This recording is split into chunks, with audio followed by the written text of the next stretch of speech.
Welcome to Nouns Bowl, everyone. I am Junebug. I am joined by Mang0. Special guest appearance by me. Y'all didn't think you were going to get this, but here we are. Nouns Bowl in lovely Canton, Ohio. I don't know if you can see the view here. Sheesh. It is incredible, man. This is such a cool venue. In multiple ways. A little chilly today. Yeah. Dude. Mang0, you are a little more prepared than I am. I am in shorts and what could be described as knockoff Crocs. Yeah, but you got them in sports mode, so you're prepared for something. It wasn't the weather, but ready. Maybe it was gaming. Maybe it was all the melee we got going on. Starting off with some doubles, I believe. And we got some wonderful melee, I think. So doubles is pretty interesting because I think we have the Plup I4 or no, Plup and Mr. Rip, because all three of the French sisters are here. I4 and Fek obviously teaming because they're a static team, but the third sister is teaming with Plup. Yes. And that is far from the only unique or interesting or special team that we have this weekend, because we also have Zayn and Moki teaming. There's Mang0 and Axe. Of course, there's Cody and Jake. There's Crudo and Panda. But this is one of the most stacked doubles brackets in recent memory, for sure. Yeah, the third French sister not to be forgotten. I was getting him confused with I4 Fek. Who also very solid team. All of these teams, I think, capable of winning a doubles major, which this is. You know, at I know singles has around 300 entrants. I'm not sure what the count is for doubles, but I think most people would consider it a major with the level of competition that we have. I mean, a little bit of bias, but I kind of want to see there is always a expectation that when Plup teams with somebody, regardless of who they are, there's a chance that that team wins the entire tournament. Yeah, because, I mean, Plup, I think we can all say, is one of, if not the best, doubles player in the world. Had so much success playing with different people. Hungry Box, Mewtwo King, I believe Armada at some point. And when Plup teams with people that aren't, you know, top 20 caliber, I'm thinking of, like, Odie, and, you know, I believe Plup's team with Ziff, maybe, still does really well in bracket. I mean, shout-outs to Ziff and Odie, goats in their own regard, but not as solid as Plup, and Plup is still able to take those teams to national level, like, contention and wins. For sure. Just because Mr. Rate is not the known commodity that I4 and Fek are, she's a really solid player in her own right. I mean, she made, I know, top 16 at the pre-local yesterday. Oh, wow. Yeah, no, she's good. Yeah. Who do they play? Marth. So probably Marth Fox. Yeah, I like a good Marth Fox team. When it's cooking, shout-outs to SFAT PPU. I miss those days. I mean, they were coming back for Tango, right? Which I think it's important to remember. Yes. That Tango, the unfortunately canceled Atlanta doubles-only major, was also being run by, you know, Ohan, who's TOing this event. And I think there's a lot of doubles goodwill, right? Big fans in the team here at Nouns Bowl. I think when a tournament is passionate about doubles, it makes people come out in force, you know? So I do think it's one of the more interesting formats in Melee. I think doubles, people say it's very chaotic, but there's some things about doubles that I think are very easy to understand. Like when you're passing to your teammate and they're sort of, you're ping-ponging your opponent between the two of you. I feel like that's volleyball, that's ping pong. There's something that is very easily digested and understood. Like, for sure. Hitting the ball back and forth hits some primal instinct. No, I get it. And honestly, it's so satisfying to know that you and your teammate had that coordination. You're like, oh, man, we nailed that. Like that. You know, couldn't have done that by myself. Yeah, Melee's a very, like, individualistic game in a lot of ways, so it feels nice to have that social camaraderie in small ways. Crews, similar. I love crews. Right. Just getting to root for your homies. We got to bring crews back a little bit. Maybe the crews, Tango 2, maybe that's a cruise. Oh, major, yeah. you know? Okay, so let's think about it a little. Who you think has the best crew if we're looking at regions and, like, states for the U.S., but then countries, I guess, for, like, Canada and I think it Canada's tough. If we're counting Canada as a country. That's true. It is a little really stacked because Canada's huge. Right. And you have to remember, like, Sunsei is in Alberta, which is north of Montana, which is nowhere near Toronto. Yeah. I guess we should consider, like, regions of Canada if we're considering, like. And I think the answer is, like, how deep are we going? Is this like a 5-man crew? Is this let's say 5. 5? Let's say 5. Well, then Canada's got a good shot, and I'm going to be biased. Okay. But because you've got Moki, Zuppy, Nun, Faust, and probably Mateo. That's a good crew. Is that which region That's of just Canada? Ontario. That's Oh my God! Wow. That's really stacked. And then or GooseCon, you know, if you don't have Mateo because he's inactive this year. Yeah, very solid. I think SoCal is like one of the easy answers. Yeah, SoCal, New York, very Florida. solid. Florida. I think Virginia, we got Zayn, we got me. Right. That's very solid. But then we also got some sleepers. We got Milkman. We got Zod or whatever. He's going by. I think he's Zod now. He's Zod? Zod, yeah. We got Malachi. Right. Mavelici. Who would be our 5th? Oh, Kevin Maples. Really yeah, good. that's pretty solid. Oh, yeah, also Crike. Potentially Crike over Malachi or Zod, depending on how either is playing. Crike, one of the most slept-on players. They're so strong. Oh yeah, and you know what? Craig's been playing a lot more ices lately, right? Yeah, I mean, the crazy thing is I was playing Crike a lot this week to warm up for Zayn. Their Marth is, I think, still way better than their Ices. But in DK Marth versus DK Ices, it's funny how in Marth DK, I am the Ices. In Ices DK, Ices are the Ices. But I'm like, oh, man, I am outplaying this character again and again. Does not matter. I feel like every matchup, one of the characters is the Ices. One of the characters just hits harder. Right? Yeah. It's like Yoshi Sheik, Sheik's the Ices. Sheik's the Ices. Right? Fox Marth, Marth is the Ices. Marth is the Ices. There's always one. Yeah. And Sheik Marth, who's the Ices? Sheik. Sheik's the Ices? For sure. I feel like Sheik, okay, in Sheik Marth, Sheik gets like 30%, but then it like ends. Marth, when she gets cooking, Sheik Marth, she goes like 0 to 100, but then can't kill Sheik at all. Right. So Sheik just gets like 30%, 30%, and then the next 30% kills. So maybe they're both ice. Maybe they're both ice. You know what? Huh. I was gonna say neither, but that doesn't feel right. Yeah, somebody has to be the That's ice. too complimentary. Based on the thesis. But the reason I brought up Craig's Ices is because this frigid Ohio day is the home to so many Ice Climbers players in bracket. Oh, yes. There are, Nicki? I think, so there's Nicki, there's Slug, there's Moth, there's Boyd, there's Dark Gen X, there's Swebby, and there's Grab to Win. Oh, my God. Yeah. 7 Ice Climbers. It's a really good thing we're not playing outside because the Spacey's hands would freeze up and the Ice Climbers would get stronger. But not in this double set that it appears to be just about to start here. I mean, maybe this is the reprieve. Ice Climber's not known as a great doubles character. Yes. Maybe this is our calm before the storm. Yeah, I'm interested. Okay, so we have a Mario Pikachu team versus a very standard double Spaceys team. Right. And okay, we're starting. Right. So Moose and AV, the Spaceys team, is from upstate New York. Okay. I cannot remember where Small Hands Brian, the Mario, and Blessie are from. I also think the names are flipped on the overlay, but they'll get that sorted in a second.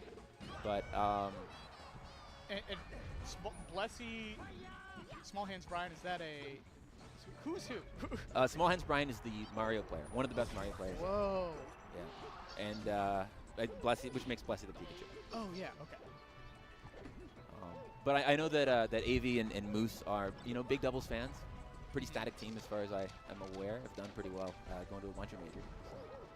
So we'll be excited to see what they can cook up. Because I think that playing a weird team can be pretty disorienting sometimes. Oh yeah, yeah. I'm trying to think what synergies Mario Pikachu could have. Oh wait, they had the cape thing in teams, right? Where like you get up on one side and Mario capes you, and then you end up on the other ledge. Right. Yeah. Oh. I wonder if we'll get to see that. Missing the run-up up smash, one of the hardest techs in the game. Honestly. And look, Pikachu's up smash is strong. Yeah. It is tiny. It's tiny. It's I feel like more often than not you sour spot that. So yeah. It's adding to the difficulty of the hardest second game. Yeah, I completely understand. We understand. Oh, good cape. And all of a sudden, the mid-tier team taking it.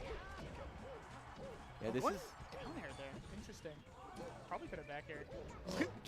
Looking for the cheese. Yeah, Mario Brian is just desperately grabbing at the corner. Both of these characters are just. Oh! My God! Wait. Okay, still great showing for a green team. 3 people down at once. Oh man.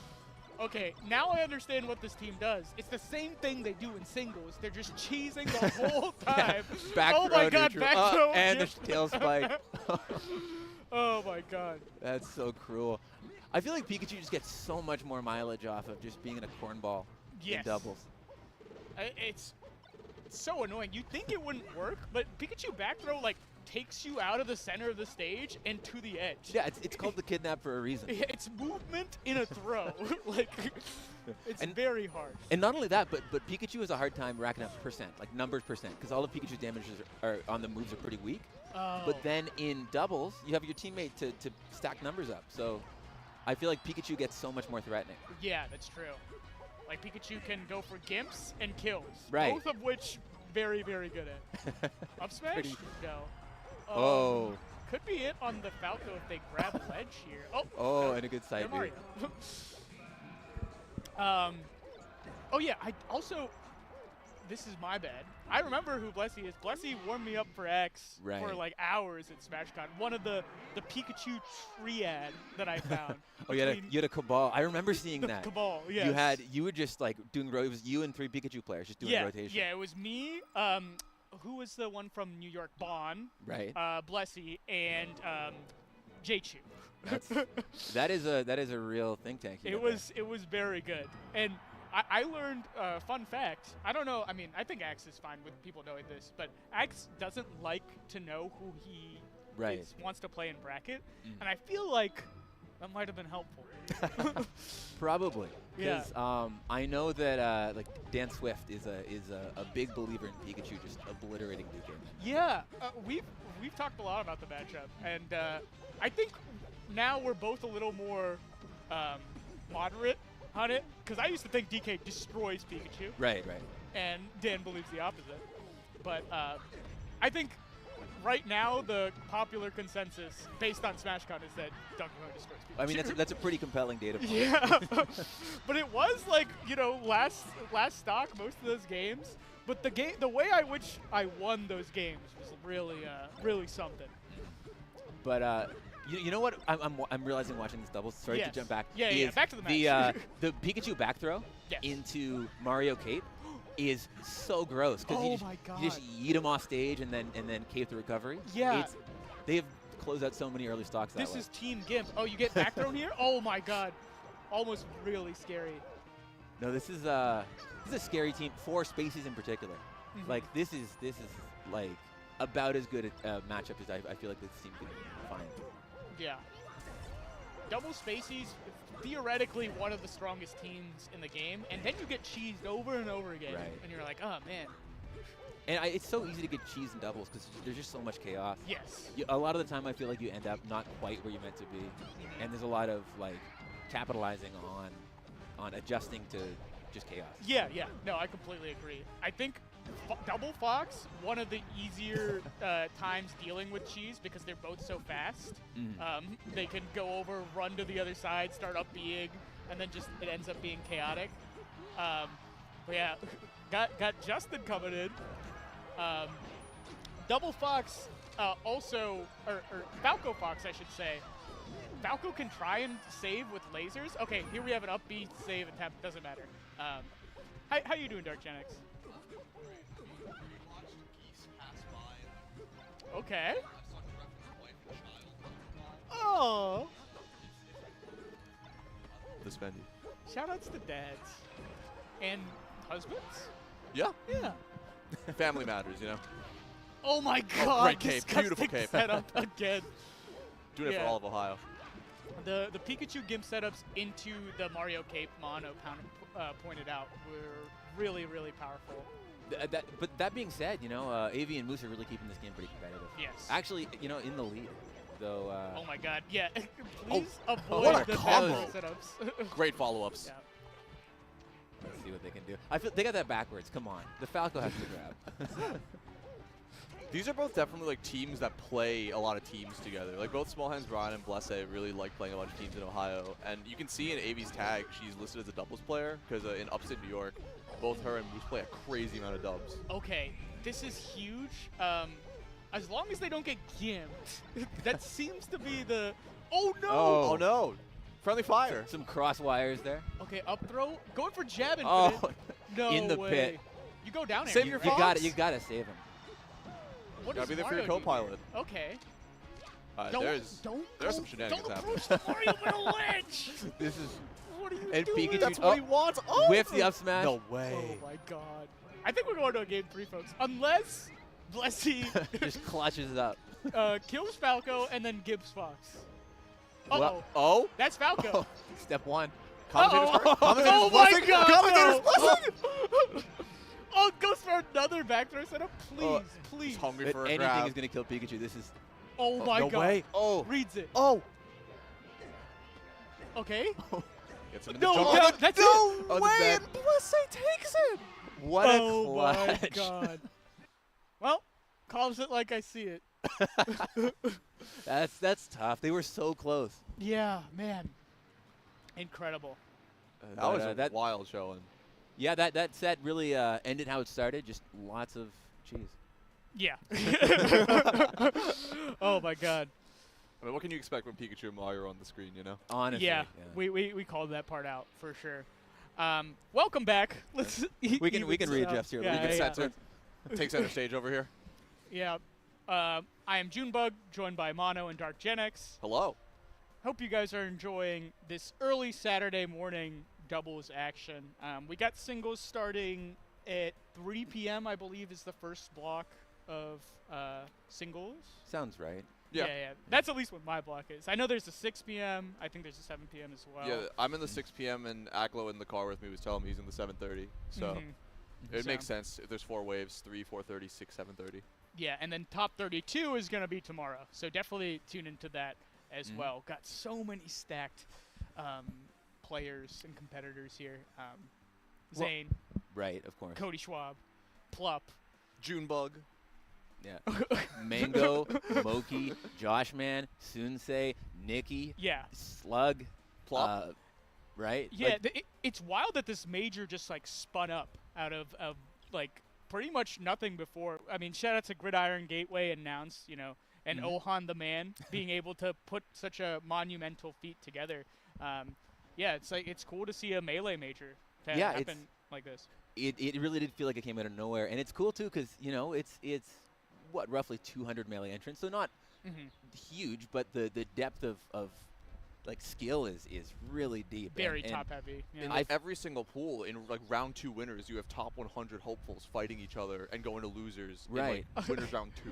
No, in Yeah. order to make top 32, you basically have to beat somebody in top 100. Yeah. It is disgusting. I have to play Sir Maris to get top 32. It's In it's pools. wild. In yeah, pools. in pools. Yeah, today. Today. And, Like that would be grand finals of a regional. Yeah. So no, it's gonna be exciting. Very gonna be a lot of very salty people after today, just Oh, yeah. because Oh yeah. just the level of competition, and I feel like it's so much more difficult than I think a lot of people are ready for on the Saturday of a 2-day event. Mhm. But that's the fun of it. Yeah. That's what makes the magic happen in Melee, really. Like getting those really intense high-level Melee sets and getting to do so many in a row it's a dream for the competitor's mindset. So it's gonna be sick watching and playing. Are you guys more of a you play really well on Saturday and then you like slow down on Sunday type, or you heat up on Saturday, play better a bit on Sunday? Oh, go ahead. I'll let you know when I get to Sunday more. But I mean, you play friendlies on Sunday. A lot of times I play really hot on Saturday and then I'm actually playing worse on Sunday. That's tough. Yeah. You run out of gas or Yeah, I late think nights? stamina, discipline, you have a certain amount of decision-making points every day, and for some reason, when I use too many in one day, it depletes for the next day. right. So I'm still working on that. 17 years into competition, but yeah. Maybe you got to work on like reducing your choice fatigue in other parts of your day. Mhm. You know, so you eat the same thing every tournament. You wear the same clothes. Oh, okay. Yeah. Very ritual focused. Right. I could try to do that. Yeah, crazy. I see. Most of my decisions are made sort of offhand, off cuff, which makes sense for why I get decision fatigue all the time. If I'm trying to. I mean, I think taking out variables is pretty helpful. Like for myself, I listen to the same song every single time I play for the last like year plus, and it's helped me a lot with like finding my way to ground myself during sets and not have other like decisions. Because if I'm in between games picking a different song, that's decision points I could be using in neutral the next game. So. Yeah, no, that makes sense. Yeah, this tournament, I'll just try to spread effort, you know. That being said, it is scary to be like, oh, I'm going to spread effort, and then you lose on Saturday, and you don't even get a chance to. So that's usually why I'm trying very hard the whole time, and then it just ends up being that I have less gas for Sunday because Sunday's already a bonus day anyway. It's like, oh my God, I made it this far. Well, and yeah, the last thing you want to do is be playing in a set and be like, oh, I'm just going to tap it in. And then lose? And then lose. Yeah. Been there. But, maybe just need to get good. And there's also like the trend at Genesis this week. We had so many like crazy matches for 9th place, and I think when the stakes are super high on Saturday, that people are playing wild. Like it's very interesting to watch people just play with their all. And then on Sunday, everybody's like, okay, fine, I made it to Sunday. You know, we're chilling a little bit. But Saturdays where blood is spilled. Yeah, especially if you're at an event like Genesis, which is what 1,000-ish people. Like Crudo, who just won Full Bloom, he went to losers in round 1 pools, and then the point is he makes this crazy run through losers and has to beat I think like 5 or 6 top 50 players in a row to get 13th, and then you he gotta be loses to playing. Cody Schwab. Which, it's just brutal. Right, but because like Cody got upset. yeah, by Aura 3-0. That's correct. But it's and like Crudo got upset by salt in your eye. Which is crazy because my Genesis run was like partially because of that, because I didn't. Kyle Crudo would have obliterated me, and then instead, Salt in Your Eye lost to Cliche the very next round, and then Cliche lost to a inebriated Malachi, and so I played Malachi, the person I've played for 10 years in my top 64. Very funny. Yeah. Newly pointed number 2 in NorCal Malachi. Wait, what? Yeah, he's now number 2 on the NorCal PR. Oh, did he move? He goes back and forth now. Interesting. Wow. Okay. Who's number 1? Who is number 1? He's like Iron, maybe? No, Iron's not. It's not. I know it's not SFAT. Yeah. I don't know. Azel? Maybe S2J. That makes sense. STJ's NorCal now. Yeah, he's been for a couple of years, I think. Okay. Wow. That's fun. Who's number? Do you know number 3? Or not offhand. Yeah, it might yeah. be maybe Umarth. That makes sense. Yeah. Oh well, Malachi over Umarth. That's impressive. That is. Yeah.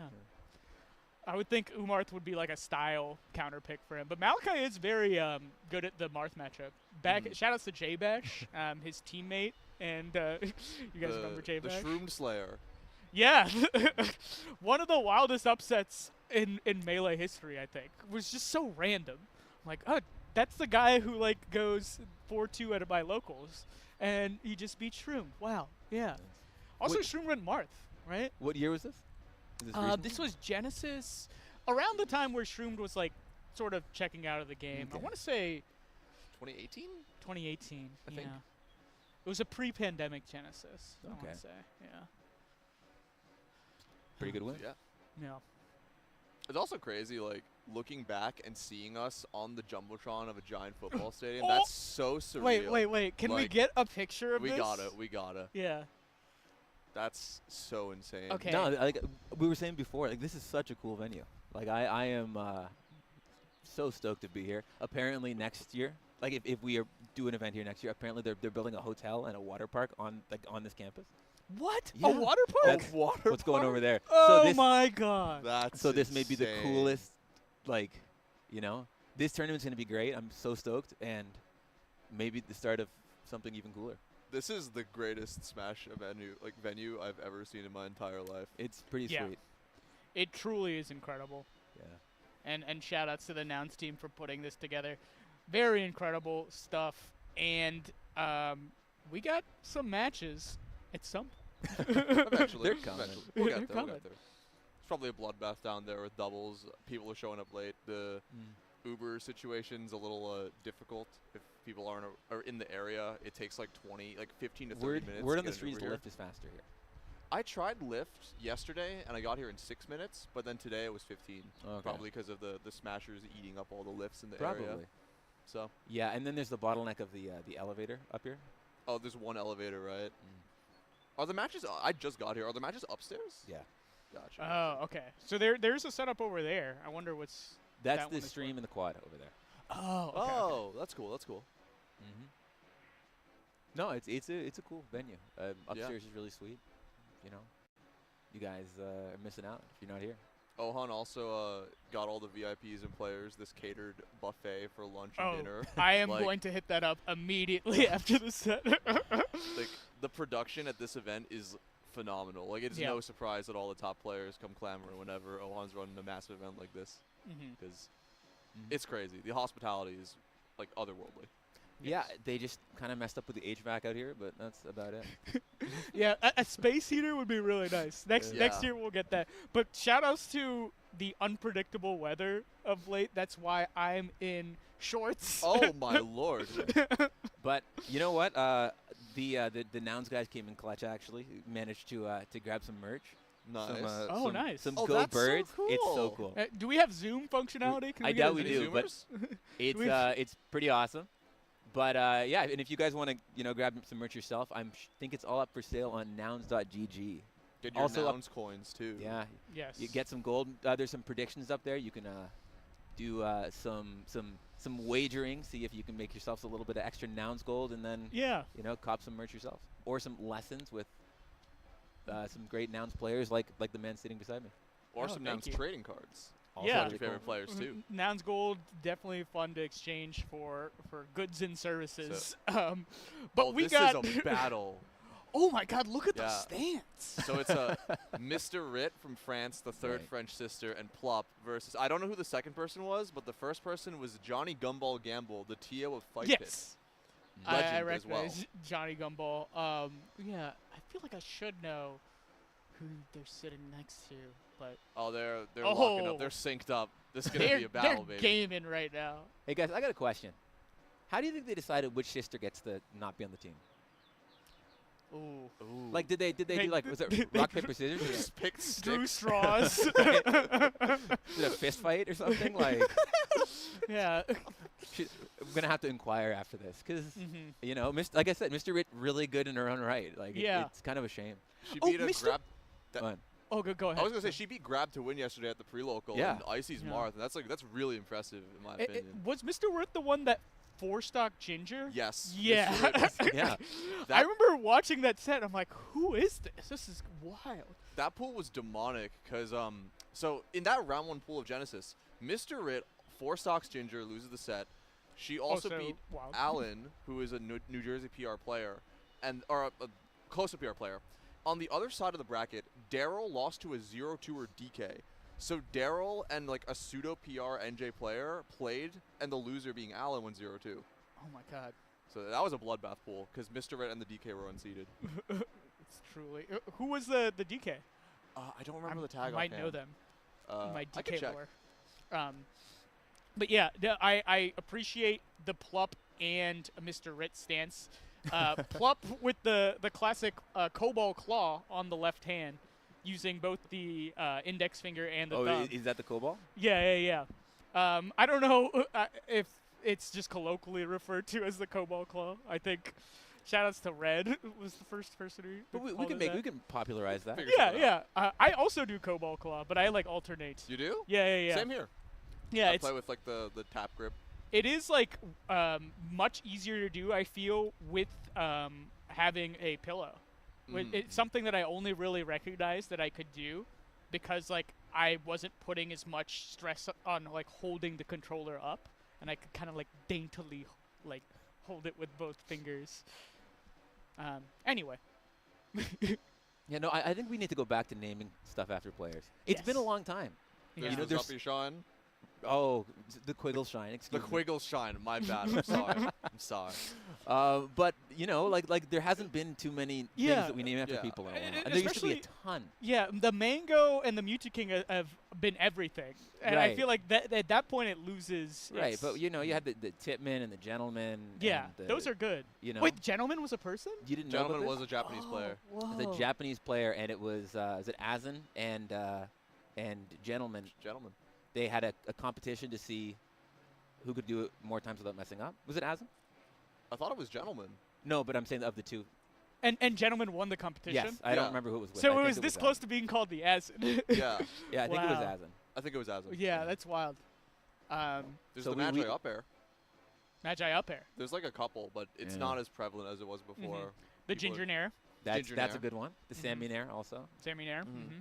Sammy Sammy Stall. Yeah. Also. Do you guys know the story behind Sammy Stall? No. What? It's actually so cursed because it was my attempt at getting something named after me, or my closest attempt to getting something named after me. So I was playing in That's I handy. was playing Some at long a local in NorCal with Ladandis.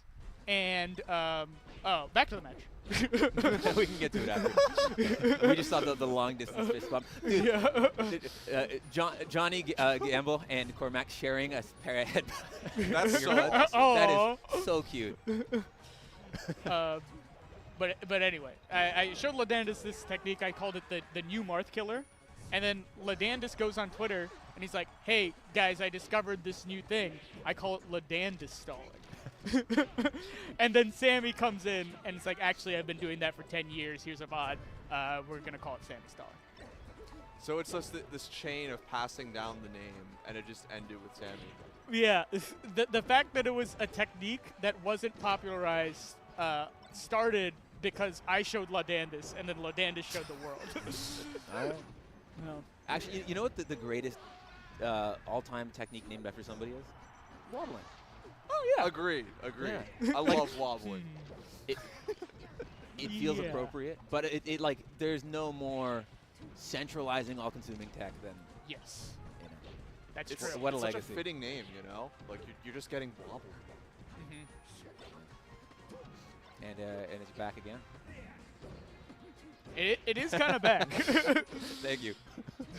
It is back. Oh. I compared the new handoff, the one that's like a back throw. The SWB or the cook hold, or there's like a million different ones. The one that like Nicki posted about recently. There's a lot of those. There's a lot of those. No, I think people are not realizing how deep the Ice Climbers tech well has been sinking. Like there's so much out there. But yeah, very quick work being done by. Oh my god! the green Oh, team. They lost one stock in 2 minutes. That is insane. Plup did not lose a single stock. Oh my god! Didn't even have time to say, Plup playing Fox like you expected. What? What- Okay, what is- hold up. Something's Did they are they forfeit? They're standing up. They're standing up Oh. now. They gotta assume. They're assuming they're. Wait, Wait. he's playing on their side. He's getting the intel. Okay. Oh. He's screen looking. Wow. Oh, the match is starting. Are- Yeah, what I- is going on over here? Okay. The 3v1. It's a 3v1. What? Oh my god! Get the rep. Is this? I guess there's no reason this wouldn't be allowed. Man just really wants to come up on top. I'm looking for the 3v2 next set too. Oh my Oh god! my god. If Corback wins this, he's top 50. Easily. I think they should start attacking Johnny Gumball. Because they're all green. Yeah, yeah. Like no, they so switch teams. so Johnny Oh! Gumball is there's an imposter among us, and it's Johnny Gumball playing Sheik. I think the green team should start attacking Johnny Gumball. I understand what's happening on the screen. They're emulating melee triples. Oh. He's But- advertising. He's so smart. Okay. I get it now. But there's two more people on the screen in triples, which I- is kind of important Man. for the blue team. Yeah, I've never seen somebody get bodied so hard in doubles that they quit and join the enemy. What a turncoat, dude. That's not right. The difference was crazy, dude. That last combo was like 0 to death. So I guess Plup wins. Congrats to 3/4 of the doubles players. Moving on, maybe. Does Gumball move on with them? No. I think so. Does he Well, they just I mean, he adopt- has to, right? Yeah, It's like you beat the boss in Fire Emblem and you recruit them to your party and they're just with you Yeah. the rest of the Right, bracket. right. he's on the sideline, so they can put him in their roster if they want, but they're not going to. He's Yeah. under leveled. I think he actually has to be the Cobalt Claw guy, and he just pushes down for Mr. Rip. Oh my god. Yeah, it's 3 hands on one Wow. controller, and he's there helping hold down. Wow. What a set. I can firmly say I've never seen anything like that in all my days of Melee. That's beautiful. Yeah. I hope he started a movement there. I really hope Oh we my see God. more of that in the future. That was wonderful. But hope you guys are enjoying. I'm gonna take off. If you want to take the Alright. seat, Justin, or do you guys want to spread I'm- out this way? We'll We can just scoot move to down. the right. We'll center ourselves after you get Yeah. out of here. Also, But, a shout out real quick. Thank you very Oh, much yeah. for filling in. It's been Yeah, no problem. Was a pleasure, guys. Thank you, sir. Thank you for Enjoy the filling in rest as of your well. block, and hope you guys enjoy all the Melee. And Yes, enjoy best of luck in bracket the two. heat. Yes, because it is a little chilly, and as an Ices player, you know. Yeah, that's what I was saying. You guys have home court advantage, all 7 of you. Yeah.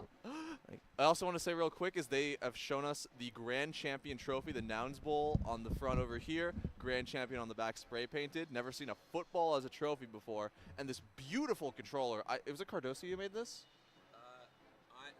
Pardon me? I don't know if Cardosi Customs made this or not because I know Cardosi's here, but beautiful controller. It says Nouns Bowl on it. The yellow and blue stripes, very sports-like. It looks like the same colors as the Hall of Fame Village too. It matches in with the little I don't know what this is called, the tablecloth. So it's really fitting. I'm loving the production here. I'm loving the aesthetic. You did a bunch of this too, right? Like the aesthetic and like design for this event, or no? I did a couple social media posts, but I did not. Gotcha. I also can't hear you, so I'm gonna switch mics.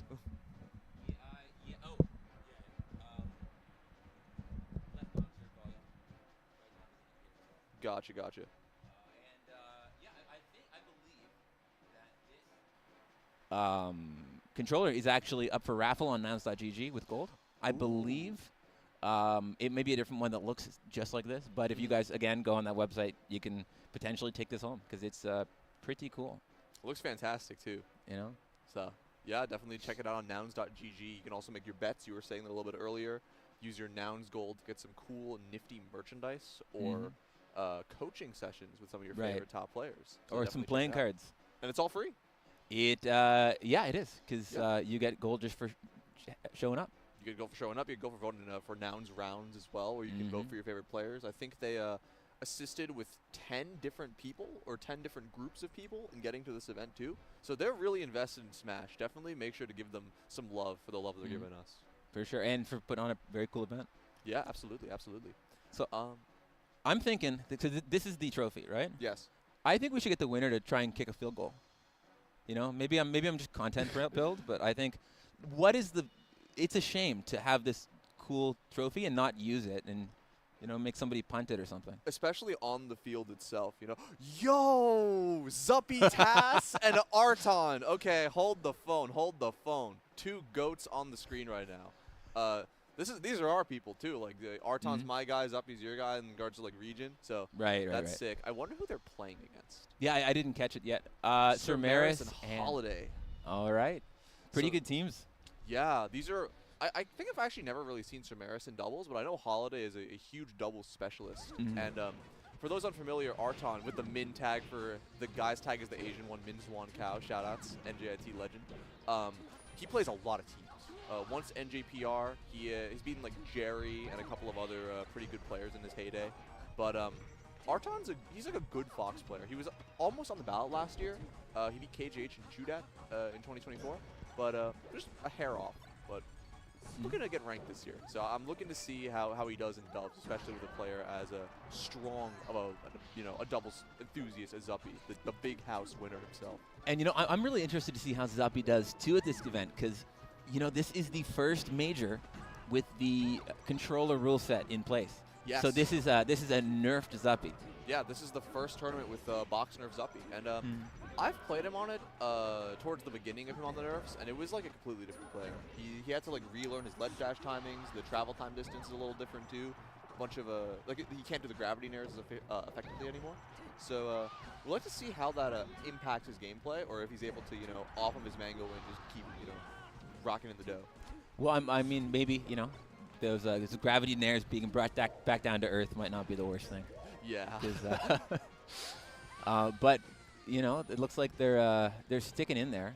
Yeah, they got it's like a soft lead because 74% Fox could be dead in one double. Well, and it's doubles too. Like I feel like until you have like a full stock and a half, you're not really, you know.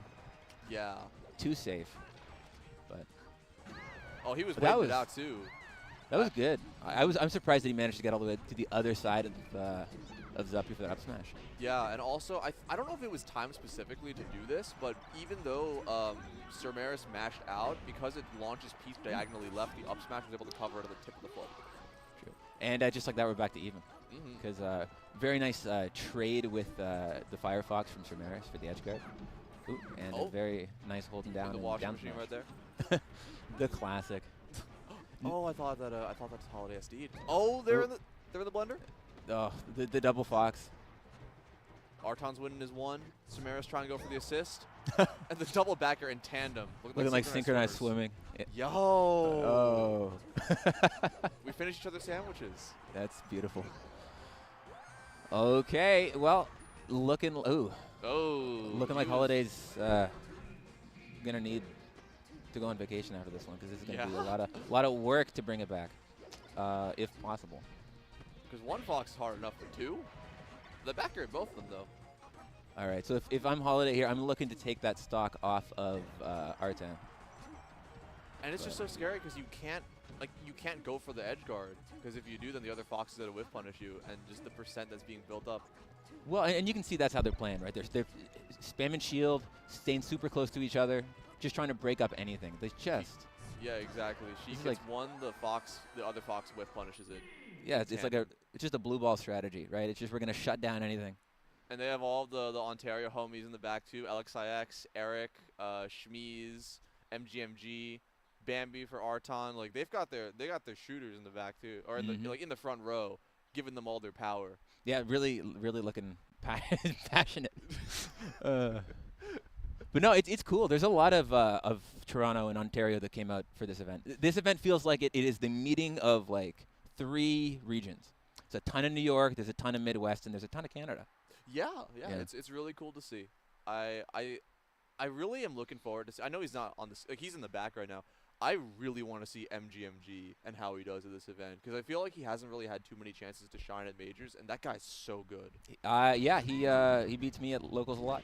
He is very, very, very good. As are you. Appreciate it. Likewise. But so cute. But no, I'm really looking forward to it too because we managed to drag his ass out here, and you know, hopefully he shows. I mean, but not the only one. Eric, also a really good player, doesn't necessarily get the travel and exposure. Yeah, he a few in 2018 he beat Zain, and then hasn't really done too much of major since. But he's looking to get back into it, and I'm excited to see him perform this year. Super solid. So in Yoshi's story, I'm kind of surprised the Peach Cheeks counterpicks here because I would feel like this is a decent stage for Foxes, especially if you're getting killed so early. And with how much I think Arton likes to up smash, because Arton's a very up smash heavy Fox. But it's working out for them. Yeah, and maybe they want the chaos. Maybe they feel like there's a lot of coordination and they're just trying to be a spoiler.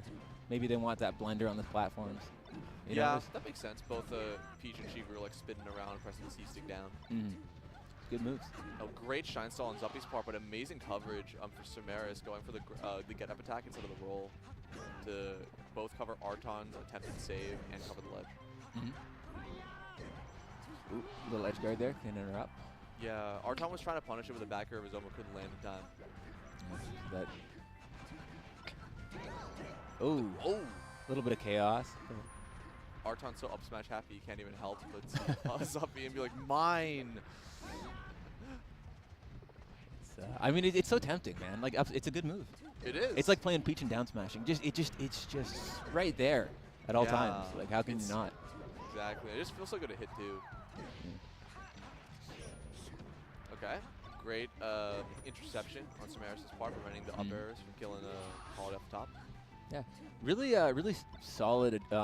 You know, as much as it was confusing that the Yoshi story counterpick was the counterpick, I mean, it's clearly working out for them because Seris got a full stock, a clean stock to play with right now. And although they both really want down smash. Someone's got a favorite move. I think I might have been onto something. They, I mean, it's such a good move, man, especially in doubles. And I feel like, and correct me if I'm wrong, but I feel like in singles, you know, Sheik down smash a little bit out of vogue these days, but in doubles, still really good. There's like an archetype of Sheiks, like the Dreffins and the Bonfires of the world who swear by the down smash. But I think Sheiks have adopted more of like the tech chases and a lot of forward tilts as opposed to going for down smash as their opener. Right. In doubles, they'll let it rip. Well, it's a hard move to punish if you're not ready, like in position for it. Yeah, I remember back in a couple of years ago, Ginger posted like a tutorial on how you're supposed to shield DI, the first 2 hits of it, and then wave dash in on the last one. And it's like, this was 2 years ago or so people have been getting kind of trolled by the down smash for 20 years with not so many people doing as effective counterplay as they could be.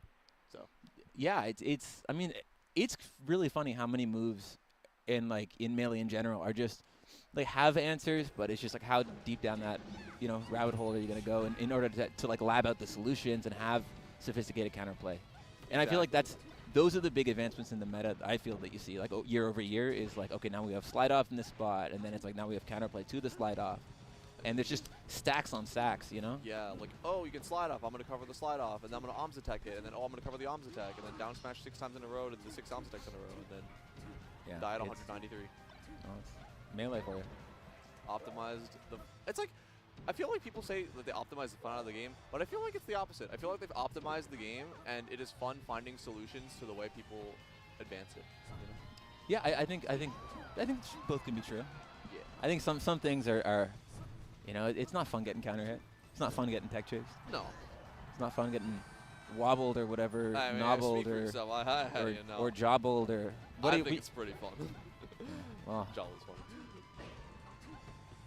But yeah, so Holiday winning is 1. Arton going for the assistant. Ooh, shines directly into Peach's love and rest. Yeah, really solid combo there of down smash into more of it. Yeah. It's a good move. Peach's bread and butter. Oh, but falls into the loving arms of Fox's legs and closing out that stock. Seris should get the coverage here. Oh, wow. There's a lot of chaos happening. Yeah, and it's actually Arton who's holding all the stocks right. Mistake. Oh wait, no, hold on. No, it's Zuppy. No, it's Blake. It's Zuppy. Yeah.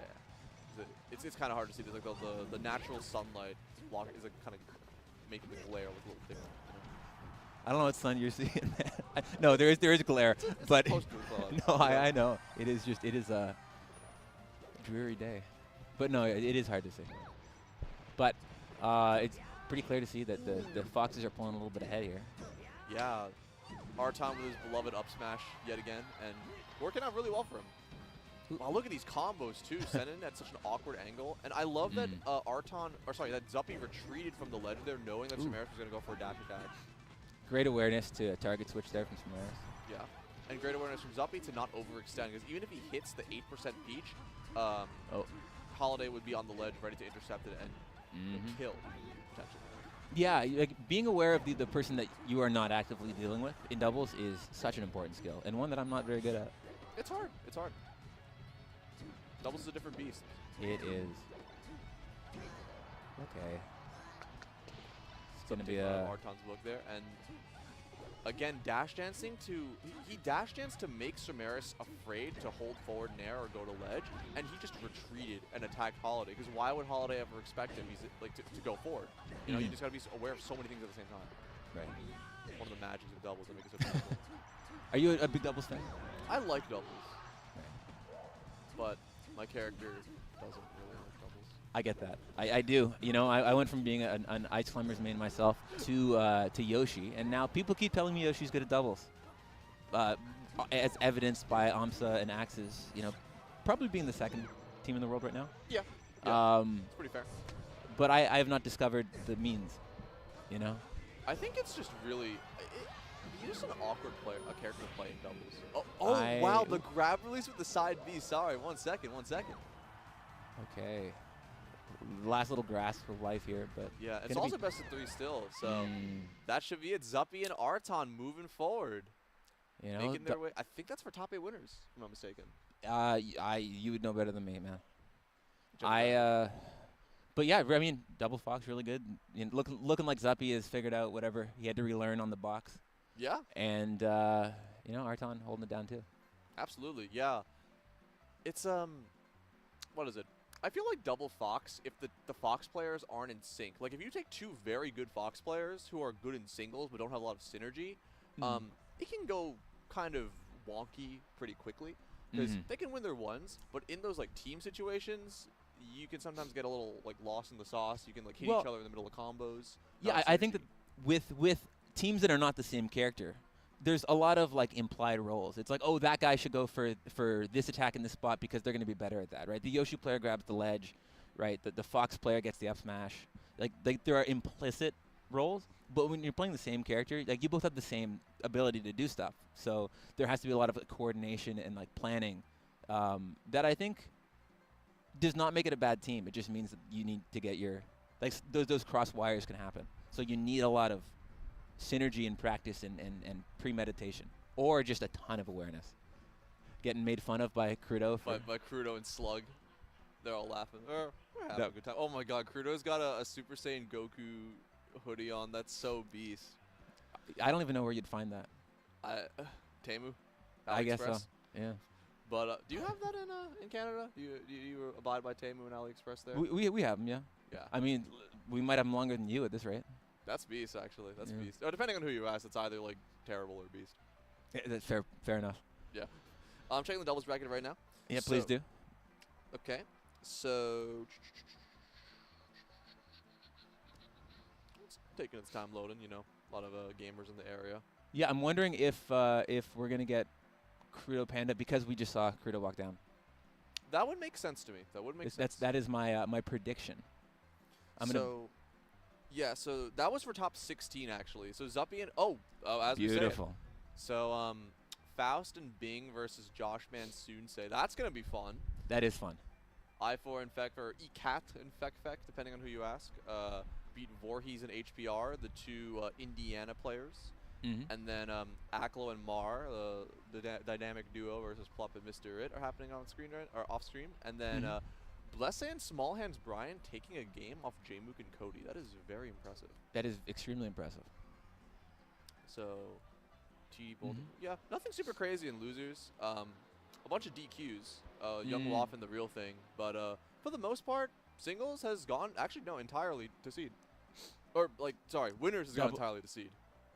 That's rare to see, honestly. I feel like especially with doubles where, you know, there are so many fewer data points for teams just because they change over time. Like, somebody nailing the seeding was deserves a pat on the back. Yeah. So. Whoever did double, I think it was Frecky and Ohan. So, shouts to Frecky and Ohan for you know, getting double seeding on lock. Nicely done. But it looks like we were going to get the Bing Faust and who were they playing? It was Bing versus Bing and Is Faust. It Josh I and believe it's Miles? Josh and yeah. That'll be good. I know that Bing and Faust teamed at, I want to say Frame. Frame? That would make sense because I know the Faust went to Frame and didn't enter singles. Oh wait, no, that was the previous Frame. That was the previous Frame. Or no, that was the some tournament. Laundersland maybe? No, because Laundersland. No, it was Faust Montreal. Or it was the Ottawa team. Yeah, they've teamed at an event at some point. Yeah, and I believe they won doubles at Frame. Oh, but it's the Moki Zain. So Moki and Zayn, I think, versus MGMG and LXIX. All right. Okay. All right, this is gonna be a fun one. Battles. All right. This is fun because Moki and Zayn, you know, good friends, but have only ever teamed once before. What are they laughing about? I don't know, but it's so infectious. Everyone's smiling. You know, they're smiling. Eric's laughing. We're laughing. Arton's laughing. LXIX is laughing. MGMG, stone face. Like, he's in it to win it. He's here for business. He's here for business. It's the Ralph Lauren polo. He's that's all business. But so I was talking to Moki, to Curtis, a couple days ago, and he was talking about teams. And he was saying that he thinks for context, he's been watching a lot of pro wrestling recently, and he's been saying that he thinks that he and Zayn need a finishing move, and they were going to practice something. Okay. They're going to call it the Moki Zayn experience. So I don't know what we're going to experience if it'll be in this set, but he said they've been cooking. So you don't know what the experience is going to be, but there is the Moki Zayn experience, and we're potentially going to be seeing it on the screen for the first think time. that if I experience it, I think I'll know. Debut in the wrestling move, because we saw Johnny Gumball Gamble debut his finisher, and it was pretty spectacular, I must say. Right, just betrayal. Top 10 anime betrayals. Oh on my big screen. Shout out All right. Mojo. All right, so we're starting off pretty strong from the top 5 players versus the Ontario Legends. I guess Moki's also an Ontario legend. Yeah, In a different way. You know? yeah. No, Tyler and Mike, sorry, LXX and MG for context. Are also local to Toronto. So this is 3 guys that I see a lot, and Bowser main. Bowser main? No, Zayn. Sorry. Oh, gotcha, yes. Sorry, former Bowser main. He's back Of to. course, yeah. He was the head of the Bowser house, as we've seen on YouTube. That is true. I wonder what playing Bowser does to your mental, like, to that amount of time. Like, grinding Bowser for literally 16 hours straight for several days. Well, did you hear Loadspiller saying that he thinks that Bowser is genuinely the best character in the game? Yes. So it says something, and it doesn't seem like it's something good, because that is an amazing level of cope. Do you know the whole thing of why Loadspiller went Bowser, or why he's a Bowser player? No, I don't. So he used to be a PR level ice climbers in New England. Mm-hmm. And when Wobbling got banned, he quit the game for a bit and then decided to switch to a better character and picked Bowser as his better character after a little bit of experimentation. It's crazy, right? Because like him saying that Bowser's the best character in the game feels like a bit, but I think he believes it. No, he genuinely believes it. If you've ever talked with him, like he genuinely 100% believes that Bowser's the best character in the game. Yeah. We're gonna need like dare campaigns for people to not play Bowser, because this seems like it messing with some brain chemistry. That is. Oh my God. Oh, I thought Tyler was gonna go for it. You know what? They're keeping this pretty competitive against the 2 top 4 players. Yeah, because the thing is, like, these two don't really play a lot of doubles. At least from my experience, like, understanding, they don't play a lot of doubles. And both LXIX and MGMG play a lot of doubles. Like, they even got their own server for it. That is true, but the last time that they teamed, which was, and I believe the only time, at Tipped Off 14, they beat Crudo Panda. Yeah. And then they DQ'd. He got saved with the laser. That's so genius. Yeah, no, they're really, well, you know, now a little bit worse off, but I mean, they were Moki's really like keeping. Yeah, Moki's at Moki's 110. one tap, you know. Yeah, and you know, 1 shine. You know, how hard can it be to shine spikes? Honestly. Yeah. How hard? Okay, Moki hanging on for dear life right there. Oh, that was a beautiful match on Zayn's part to get out of the up smash. Getting Zayn's juggled. winning his ones. Moki's winning his ones. Ooh, a little bit of missed. Someone check his values. Yeah, honestly.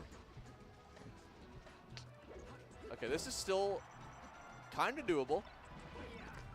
And a little less doable. I mean, man, MG's good, dude. You know, can't sleep. I mean, but beating 2 top 5 players on the screen at the same time is At 114, I agree. Yeah. Oh, hold on. Is that the finisher? Yeah, they're not. They're. Oh. I think that was it. I'm starting to feel experienced, man. Right, my prediction is that if you forward throw Moki off stage and then he wiggle out bears. That'd be pretty cool. I think maybe there's more of an experience to be had. Yeah. But or maybe it develops throughout the course of this tournament. Maybe they're discovering their experience. They're thinking about the fly, you know, on the fly. This is, I'm just so in awe, you know. We're really as a family all experiencing this together for the first time, including them. Yeah, that's beautiful. Including them. The magic of Melee. Absolutely. But I'm sure Shopify Rebellion. I'm sure they're having a fantastic time watching. Mm-hmm. But yeah, MG and LXX smiling too, having fun. They got a shine before the screen transition. That's crazy. They are so aggressive.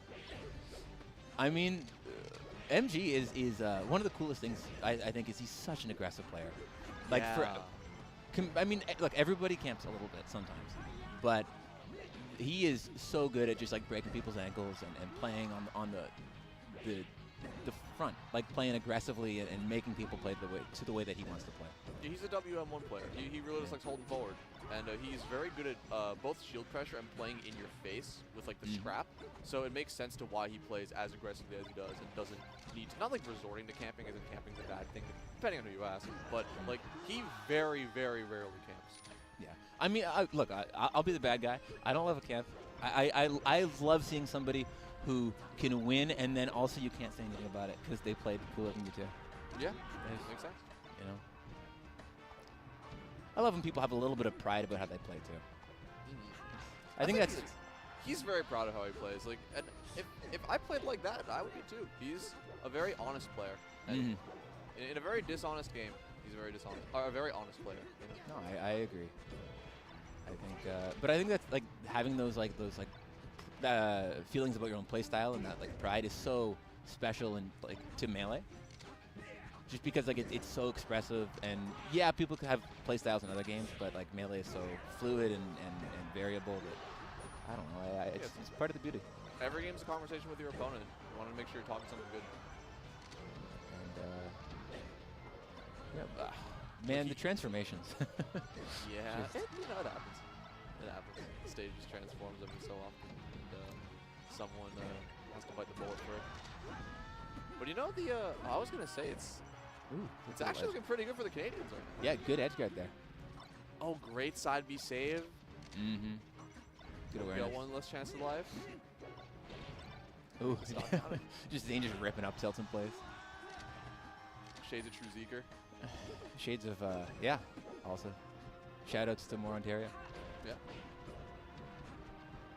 Oh, okay. Moki with a crazy combos. Oh, and the reverse. Oh! MGMG and the missed ledge dash. That is. That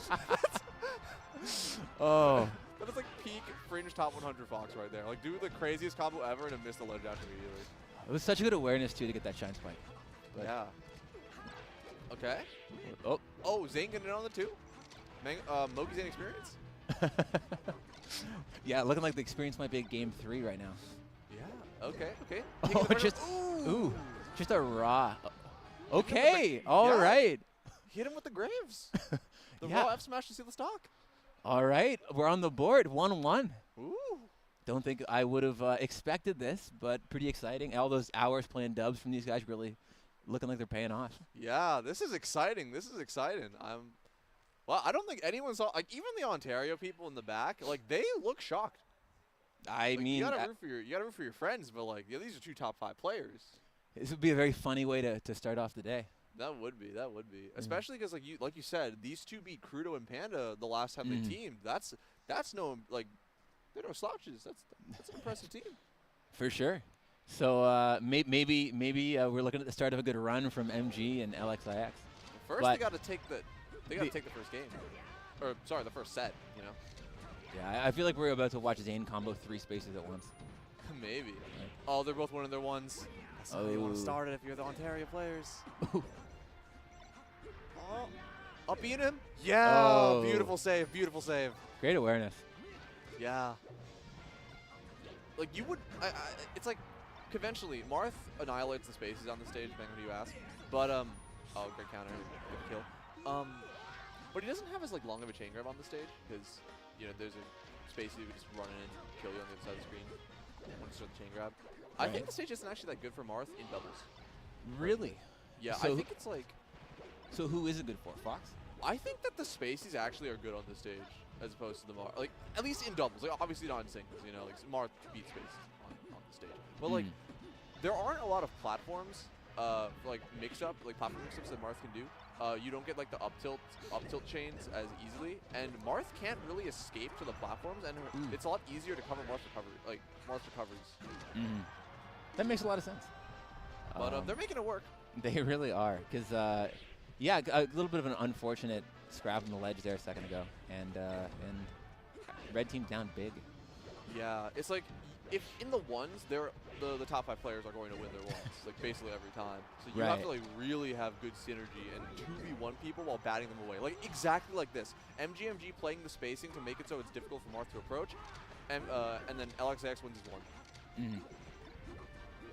And I feel like also because FD doesn't have platform, sometimes it can be hard to interrupt the one because you have to get across another person.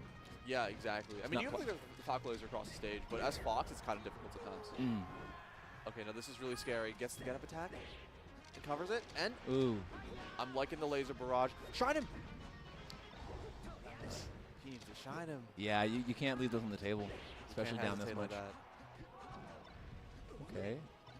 All right, playing a little too aggressive for his own good now, because he's 131%. One back air, he's dead. But Marth, you can mess around with Marth a little bit. Back air! Oh, it didn't have to. Sick. That would have been sick. That was a crazy tech, too. That was a great tech. 73 because of that. Mm-hmm. That's good value. But, Zayn with 3 stocks right now, as many stocks as everybody else combined. So I don't know that this is looking super good for MG and LXX. Big shine. Wow, he killed LXIX while getting edge guarded. That's insane. Dude, sometimes top players just have something different, You know what's coming, right? Zayn experience. I'm feeling an experience coming. Here we go. What you gonna do? Make it look cool. You got 3 stocks to play with. Make your sponsor proud. Oh. Okay.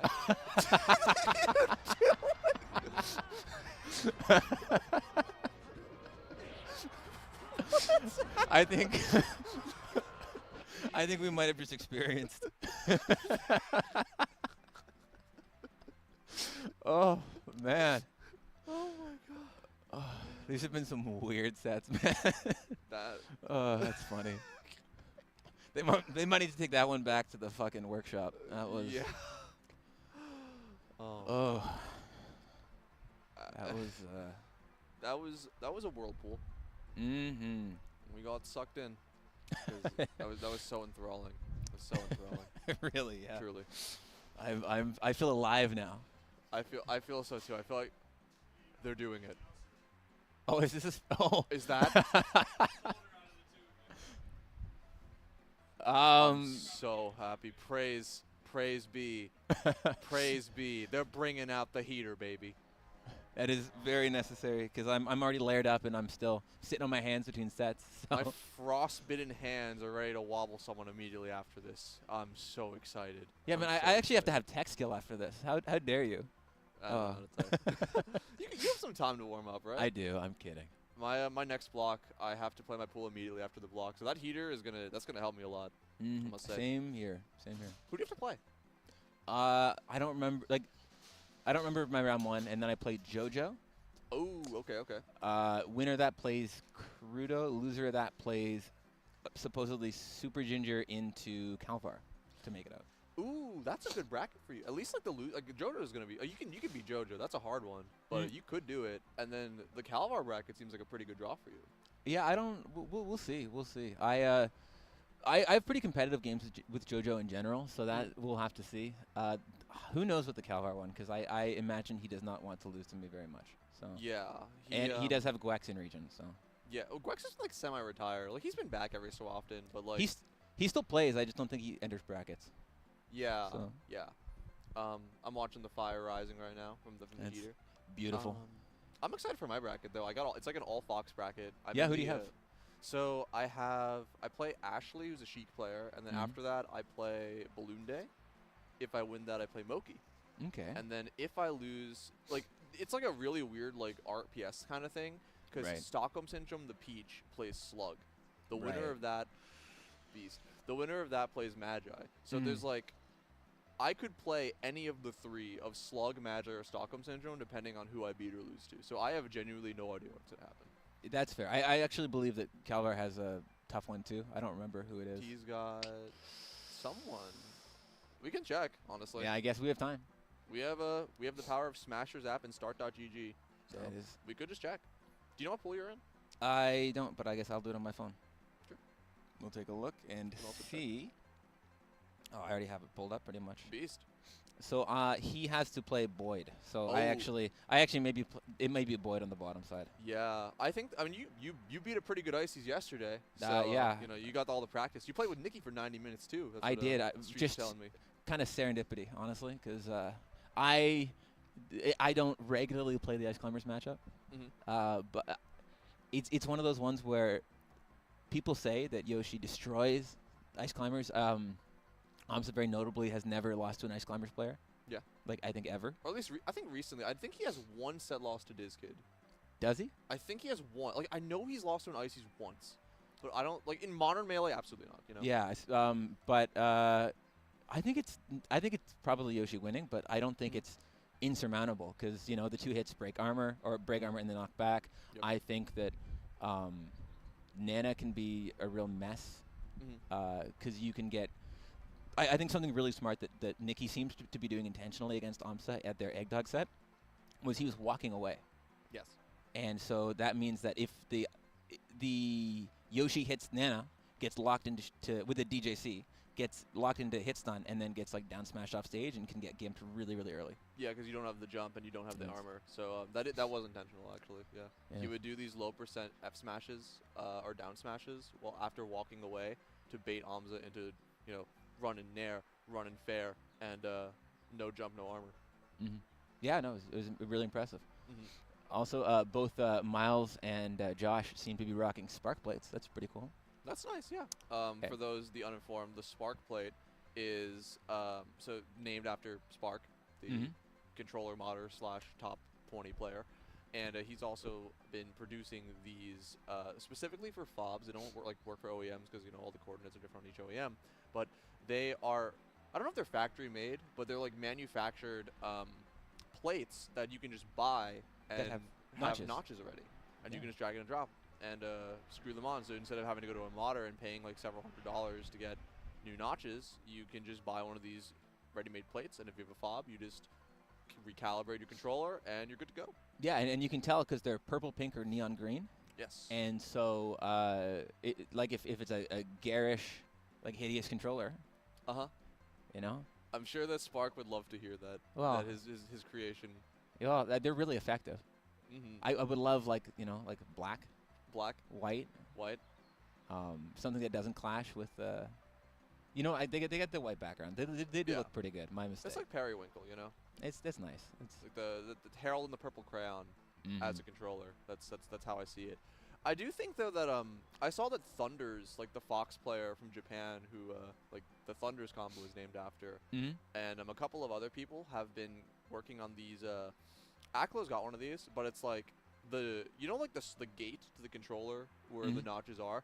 You have like a 3D printed gate that literally costs 50 cents to print and has all the notches built in, and you can just unscrew the gate to you can convert any OEM faceplate to it. You unscrew the gate and then screw it back in with new notches that it costs $1. Like, you can buy them for $1 for some people, but it costs 50 cents to print. And it's just if that is like the future, notches are going to be so easy to maintain. Like, you don't have to go to a notch, go get someone filed, pay like $110, something like that. Like, screw the new one in? Yeah, you just screw a new one in. Have you seen buy, like, plates for like packs of 5 for like $2? That's cool. Do you know Amp, the Luigi man? Well, I know Amp the Luigi. Have you seen his controller? No, I haven't. Take a look at it sometime. He has a metal gate. Metal gate? Yeah. On the face of his controller, around the analog stick, there are screws. Yeah. Because he just has a metal. It's a metal circle, like a disc. It's really. You take a look. So it never like wears out? I think so. Yeah. That's so interesting. Yeah, I've never seen it before, but it is a little bit Frankensteinish, but it seems to be pretty effective because it's working for him. I'll have to ask him. He's ear at the event. I believe he is, which is why I bring it up. Yeah, we had a banger set of Battle VC. Barely, like I was up a good amount, and then he like made a huge comeback in game 5 last hit. He's a good player. He's super good. One of the best Luigi players. Yeah, easy. Ooh. Oh, all right. I think that the later tag, watching the helpless Puff float to her death, is very, very fitting. Yeah, no, that's. I think they planned that probably. Oh, and 2. Wow, Faust really coordinating well. I think you just gotta stop trying to rest later. I gotta be real, you know. Yeah, go for the other guy. 0 for 2, yeah. Okay. So like you were saying before, Faust and Bing, they've teamed before at events. JoshMan and Suni, I don't think they have too much experience teaming together, but they're just good friends, play a lot of Melee together, and are both very stylish and crafty foxes. Yeah, I think that's a good way to put it. I know that they're frequent League of Legends partners. Yes. What is it? JoshMan, a known, what's the character? Kasante main on the Rift? I don't know who's using. Me neither. But also worth pointing out that Bing is playing Falco. Yeah, he yesterday was playing a lot of his Falco in the pre-local. He beat Panda twice playing primarily Falco, which is very, very impressive. No, his Falco's good. I think people see the mid-tier players, like top-tier secondary, and think that it's a bit of a gimmick or like a desperation play. Yeah. But he was a Falcon main for years before switching. The DK is actually the mid-tier secondary. He's a Falcon main. But people know him for the DK because he beat some Fox player at Gumball. Well, my understanding is that he was Da was his tag. No, Die. Sorry, Die is the West Coast one. He was Die, and then entered Gumball as Bing, which was the name of his DK secondary, and the DK has just consumed him. Yes. Right? He got such a big win with the DK that he turned into Bing. Yeah. He became Walla Bing Bong there. That is the full tag for Bing. It is short for Walla Bing Bong. Also great to know. And wow, for 2 quick stocks lost by Faust early, this is still pretty competitive. Yeah, I mean now it's starting to look a little bit rough. Yeah, now, yeah. You gotta get the Yeah, Faust's not looking dialed in here. Yeah, I think he. Oh, that drill was trying to cover the later Fox going to ledge. This is actually very competitive. This is so. It's as long as Bing doesn't lose the stock immediately, it is doable. Right, because there's always rest at the end. Exactly. So you need to kill one Fox. You're looking at that player 4, that later Fox, because you can't rest him, so you got to rest player 3. Right? Okay, game. Or that. Oh, you tried. Okay. Oh, great drift. Now the Foxes aren't going to overextend here. They know that Plup has to approach him. You just chilling on the top platform. Just get ready to whiff punish anything. One, strong hit back air is probably gonna. It probably kills if you're on the side platform. Yeah, I know. I think you're probably right. Ooh. Like center stage you won't. Yeah, camp it out. Just gotta take your time. I feel like the one thing that'll make them lose if they start going for like Randy up smashes. Oh. What? Oh my! What is happening? Oh wow. Faust really got to dial that in. Might need a spark plate of his own. Looking at this, because it's been some flub in this game one. Characteristic flubs, yeah. Yeah. Also, shoutouts to production bringing in the second flaming tower of heat that is going to keep our hands and bodies warm as we commentate in the brave of the cold. Yeah, it's very, very much appreciated because it is a little chilly out here. Reminds me of my days in high school band when we'd have to perform in the stands and it'd be freezing. Freeze the little hearts out. Yeah. What'd you play? Wait. Yes. Are you a trumpet guy? I'm a trumpet guy. What are you? Percussion. Because I played piano. Right. Okay. So I was a percussion guy in my high school band. That makes sense. Were you in your band? Yeah, I was a tenor saxophone player. That's swag. Yeah. I like that. I wanted to play the sax, but I don't know. Like originally I wanted to play the saxophone, but one of my other friends was playing the saxophone and percussion. You can't copy. Yeah. Yeah, exactly. You gotta have your own thing. Exactly. Everyone in like my friend group played a different instrument. It's fun. Exactly. So you have the Fox main, the Falcon main, the Sheik main, the Isis main. No, I mean that's the best, that's definitely part of why I play Yoshi. You want to be the guy? Gotta be a snowflake, Gotta be like exceptional, unique. Yeah, as an Isis man, I get it. Yeah. A post-COVID Isis man, I get it. That's for sure. The pick-me Isis of the friend group, I understand. Yeah, this is also not off to a stellar start for the red team. Yeah. And I'm actually shocked they went back here. That's what I was about to say, because it didn't. I think sometimes you can feel the momentum swinging in game one and be like, oh, we were onto something. Let's just run it back and see if we can finish what we started.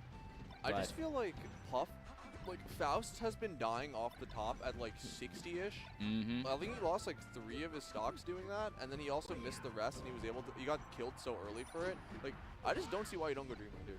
I kind of agree. Maybe they don't want to see Bing get bullied, right? They don't want to see Faust get swatted away and then just a Falco melting. Yeah.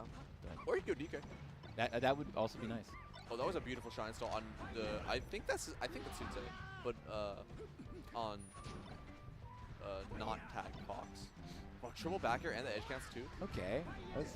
Ooh. Oh, friendly fire. Not gonna matter probably though, because this is looking like the last. Yeah, and it's just a Falco left.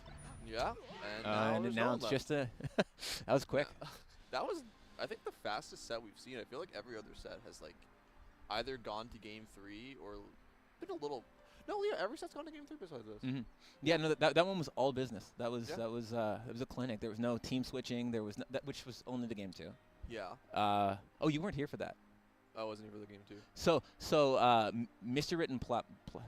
Who did they play? Where they jumped teams? No, you were here. Oh for no, that I was set. there. You were here. When you said team switch, I thought it meant something else. No, I was there for that. Yeah, that was the set I came. But the set after the set I came in for. Right. I came in for the Small Hands Brian. Right, and the Blessie Blessie set. Yeah. Right.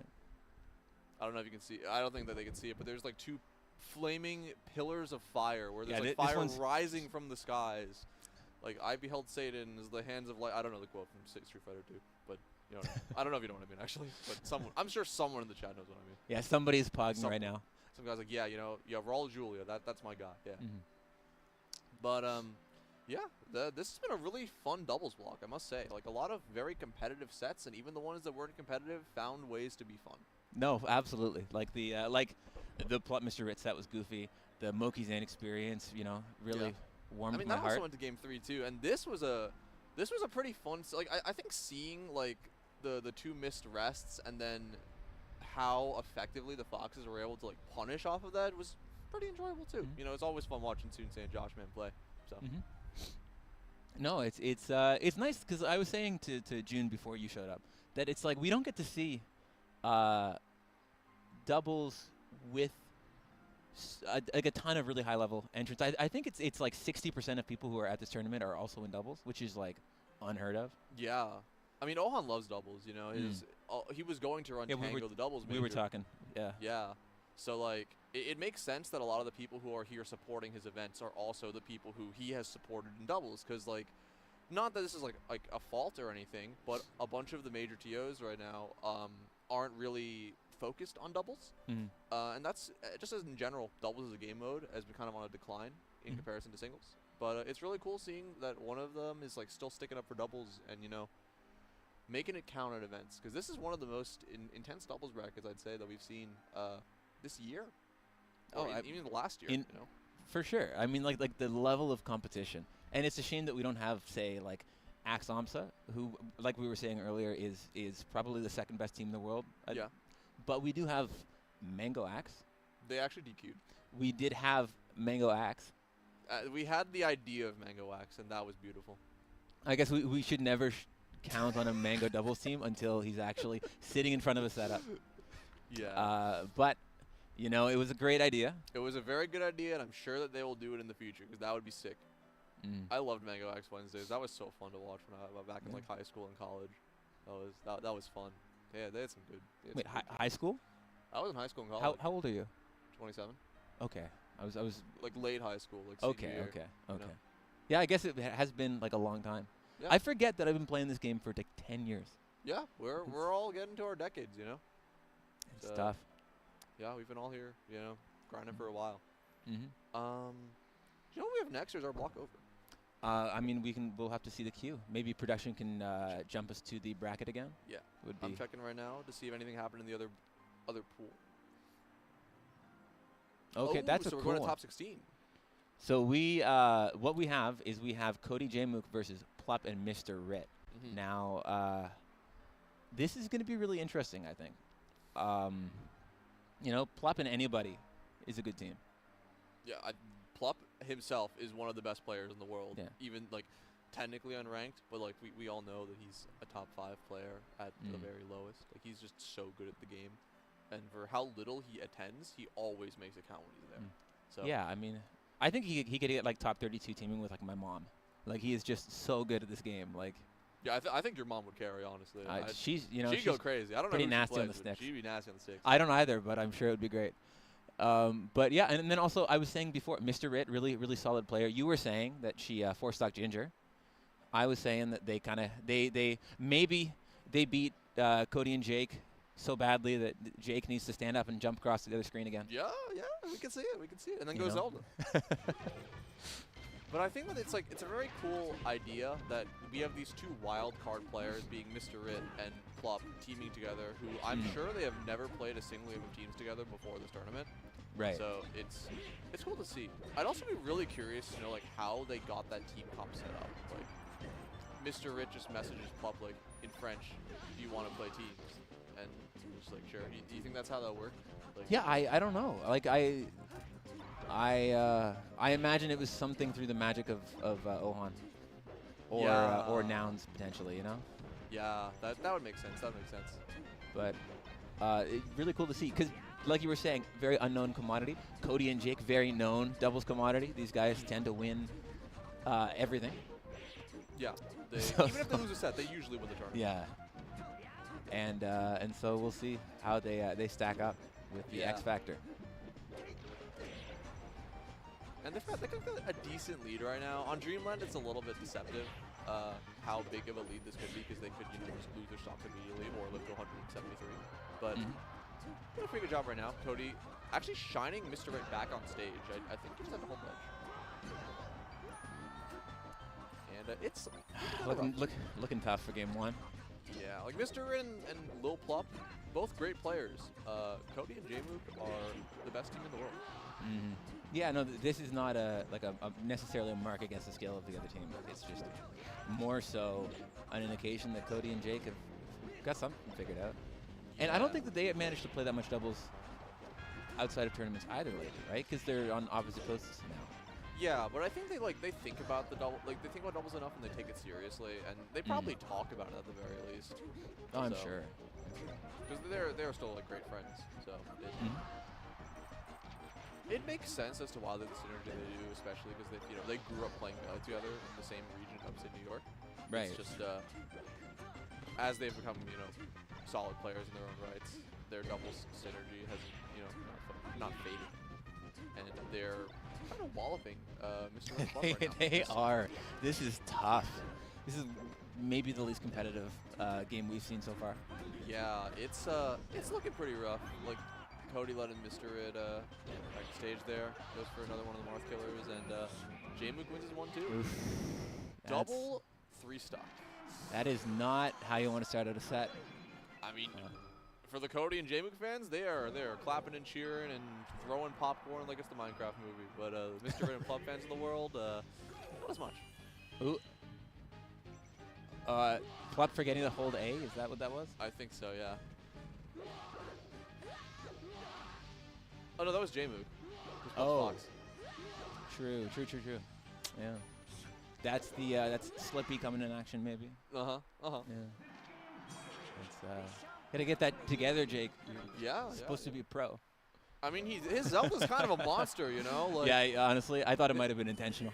Yeah, his Zelda beat he beat Goody, beat Mop Money, Beat Zuppy, beat Frostbite, and then beat one other player who I can't remember at Fight Pit like 5th. Insane, like the best Zelda run of all time. Yeah, and it's not close.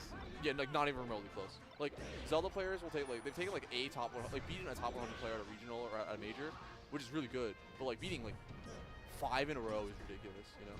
Yeah, I think that one of the big things that we can learn from like the Zayn Grandmaster run though, is like sometimes it's not the character. Sometimes good players are just good. Yeah. You know,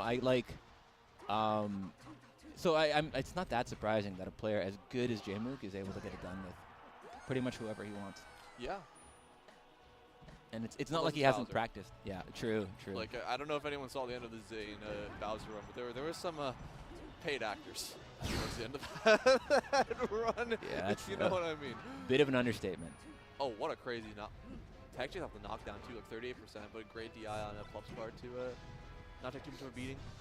And Cody also missed a ledge dash at 0, which is actually helping the blue team a ton. Like this would have been an even game, which is okay, but having the lead and having that extra stock to play with is so important.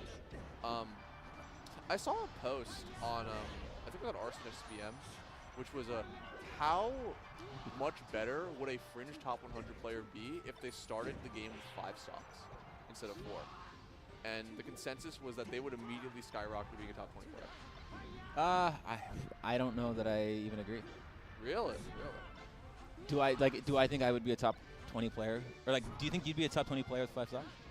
I think with 5 stocks, getting like that extra stock to play with and being able to do a bunch of like suicide kills, having the lead the entire time and forcing people to approach some like ice block desyncing, like yeah, I think that like a fringe top 100 player would be able to get there. But True. either way. Man, what happened this game? Cody and Jmook are the best team in the world. That was quick. Yeah, it was it felt like they were down. Like they were down 2 stocks to 3, like 2 to 3 from Cody and Jmook, and then 3 to 3 with Plup and Mr. Rit. And they just won their ones over and over and over again. Like it felt like they didn't. Not that they weren't trying to play as a team, but Cody and Jmook kept effectively separating them and then winning those ones. Yeah, no, it's. I mean, sometimes being good at singles just helps. Like, and if you can play to that strength, to like keeping the other team into those ones, like there's not much that somebody can do. Really. Yeah, it's the name of the game. Mm. I wonder what the name of the next game is. We're gonna find out. We will take a look. So I know that Max and Moki Zayn have 2-0 to Max and Moth. Okay. So all right. Crudo and Panda are currently playing Zuppy, and either we're getting that Crudo, Panda, Zuppy, Arton, or we're getting I4 and Fek versus JoshMan and Zunsei. But first, we got some sponsors. Mm-hmm. All right. You know, special thanks. Of course, we brought it up a couple of times, but you guys should absolutely go into Nouns GG. You know, sign up there, do some predictions, get yourself some Nouns gold, and use it on all of the awesome things there. Because you can get merch, you can get coaching, you can use it on venue fees. I didn't even know. That's crazy. Yeah. You also you sign up, you get an account, you complete their quests. It's very gamified and like in a fun way. You do quests, you level up, you get more gold and ability to gain gold. You get to vote on the proposals. You can vote for whose drawing at this event is the best because people are submitting their drawings on the rounds. You can help get people like JoJo, who's here thanks to Nouns GG. You can help people come to tournaments in the future, or you yourself can sign up and try and win your way to an event. That's the beauty of it. Like anyone can vote. Everyone has a voice, and like I think their most recent round is actually making a round. Yes. So, yeah. Charity fundraiser, the Stark County Humane Society. You know, we love animals here. They got the little noggles too. A great cause. You know, like who doesn't love animals? Am I right? Like, you know, they're our friends. They are part of our family. They provide so much blessing to our lives. To people who have been fortunate enough to have, you know, beloved house pets. So definitely make sure to donate at nouns.gg/SCHS, the Stark County Humane Society. And a fun fact, they brought a couple of dogs to this event. Really? But one of them's already been adopted. So if you want to go pet the remaining dog, and if you're listening to the broadcast from the venue, go upstairs and go pet a pooch. Yeah. But we also have armored MMA medieval cage fighting here at the Hall of Fame Village on June 7th, 2025. So if you are a big fan of armored MMA, just some Ultimate Warrior type beat, I think. You know, come check it out. Get tickets at HOFvillage.com. Looks like that'd be pretty cool. Have you ever been to one of these before? No, have you? Believe it or not, I've been to, not this specific one, but I've been to 2 shows of a similar nature. There's one in New Jersey, and they have people literally in chainmail and in knight armor with actual swords and maces, like broadswords, and they get on like horse. I don't know if they'll do it with horseback on this one, but like they'll get on horseback and like actually joust and like hit each other with the actual metal and the wood, and it's crazy to watch. That sounds sick.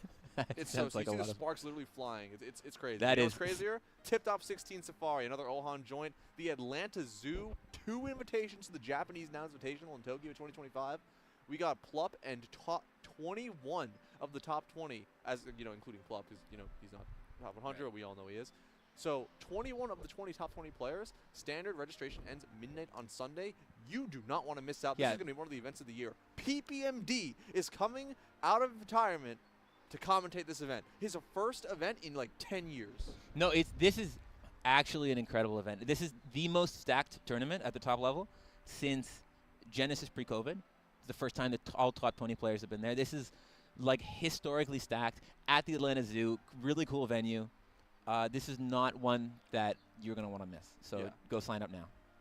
And the Works, Indiana's premier summer FGC event with ultimate singles, doubles, and ladder, melee singles and doubles, Rivals 2 and Street Fighter 6 at the Works. So start.gg/the Works. Prices increase on May 1st.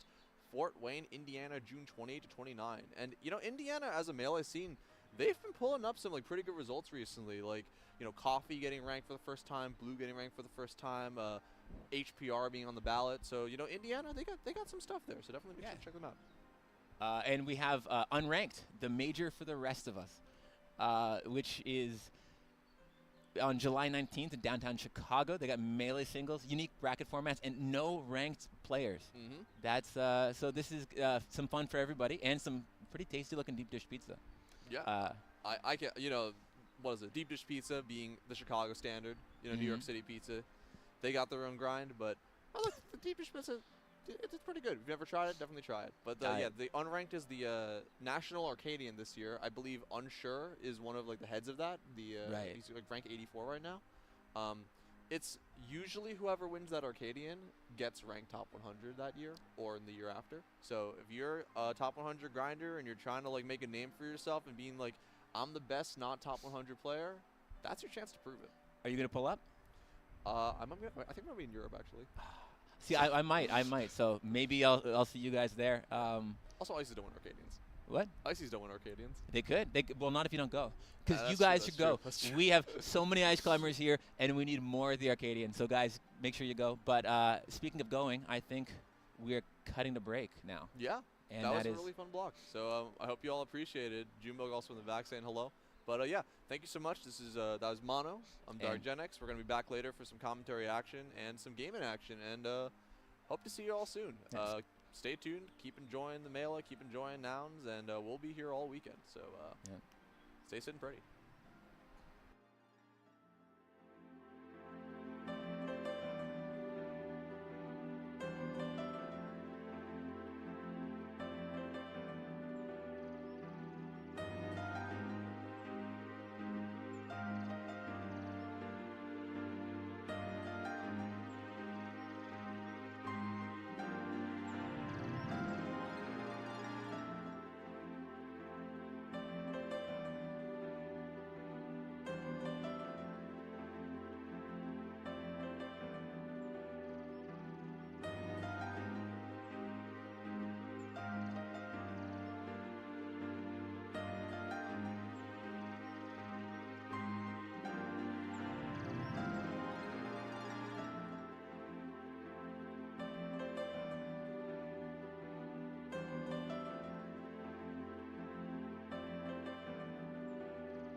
Hello, gamers! Welcome to beautiful Canton, Ohio, where we are here at the NFL Football Hall of Fame Village.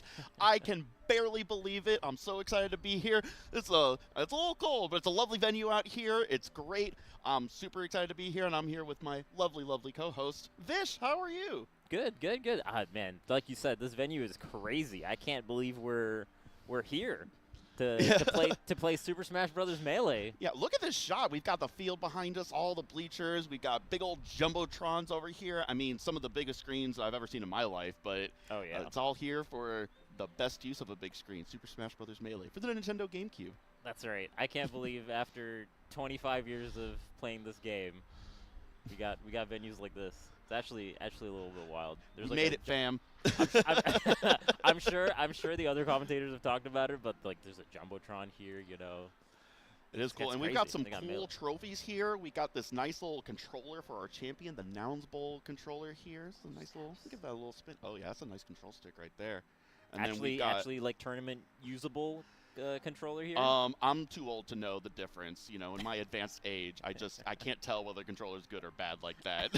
But I can tell this is a really sweet football here, and this is the actual trophy here. I would love to have that displayed in my room. And that's beautiful. I'm so excited. I'm excited to watch some Melee. We're gonna have some doubles matches coming up. Yeah, I believe we have. I know we've got I4 and FactFact here. The French sisters are here in the bracket, which is pretty crazy. I actually didn't know that going into this tournament. That's the team to look out for. Yeah, Definitely so going to this tournament. We've got the bracket up there, and it looks like we've got. I think coming up is going to be, what is it over there? Crudo, Panda, Zuppy, Arton, I think is going to be our first set.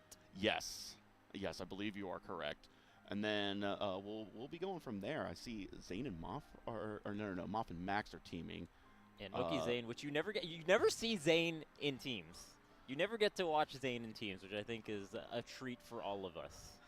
Zayn is Zayn's a real. I'm be excited to see how far Zayn and Moki are able to go. Obviously, two amazing players, but it's more than just the sum of its parts, right? That's right. Yeah, it's gonna be interesting. And Crudo also coming off the huge win at Full Bloom. Yes. Yeah, so that's pretty big being able to win a tournament of that caliber. So we've got Panda Crudo, a classic team, one that knocked me out last year too with H-Box at tipped off, so I know exactly how good they are. It's but you know Fox and Sheik are. You know, any two top tiers are generally going to be pretty good together, but, you know, I'm curious about your opinion. How do you feel about Fox in teams? Do you think Fox is the best team, or is it a combination of Fox, or not even Fox involved for the best team? I think having Fox on your team was always going to be good, right? Because Fox can just be so fast and be everywhere at once that it's always going to be good in teams. I think Fox is going to be one of the better teammates, if not the best teammate in doubles, and I think the best teams usually have a Fox on. Absolutely. I think the best team, I don't think it's Double Fox. We see Double Fox right now, and obviously Double Fox on Yoshi's story with another Fox and one Lone Sheik. Oh no. The Crudo Lone Sheik, Kyle Crudo, having to contend against all these Foxes. Just like in bracket. That's scary, and they struck here. I don't know if I have the chutzpah to be a Fox main and take people to Yoshi's, right? I just feel like I would explode. Yeah, it is pretty scary, right? Especially when you have, you know, like down smash all over the place. You just have like the forwarders everywhere. Like it's a lot of chaos.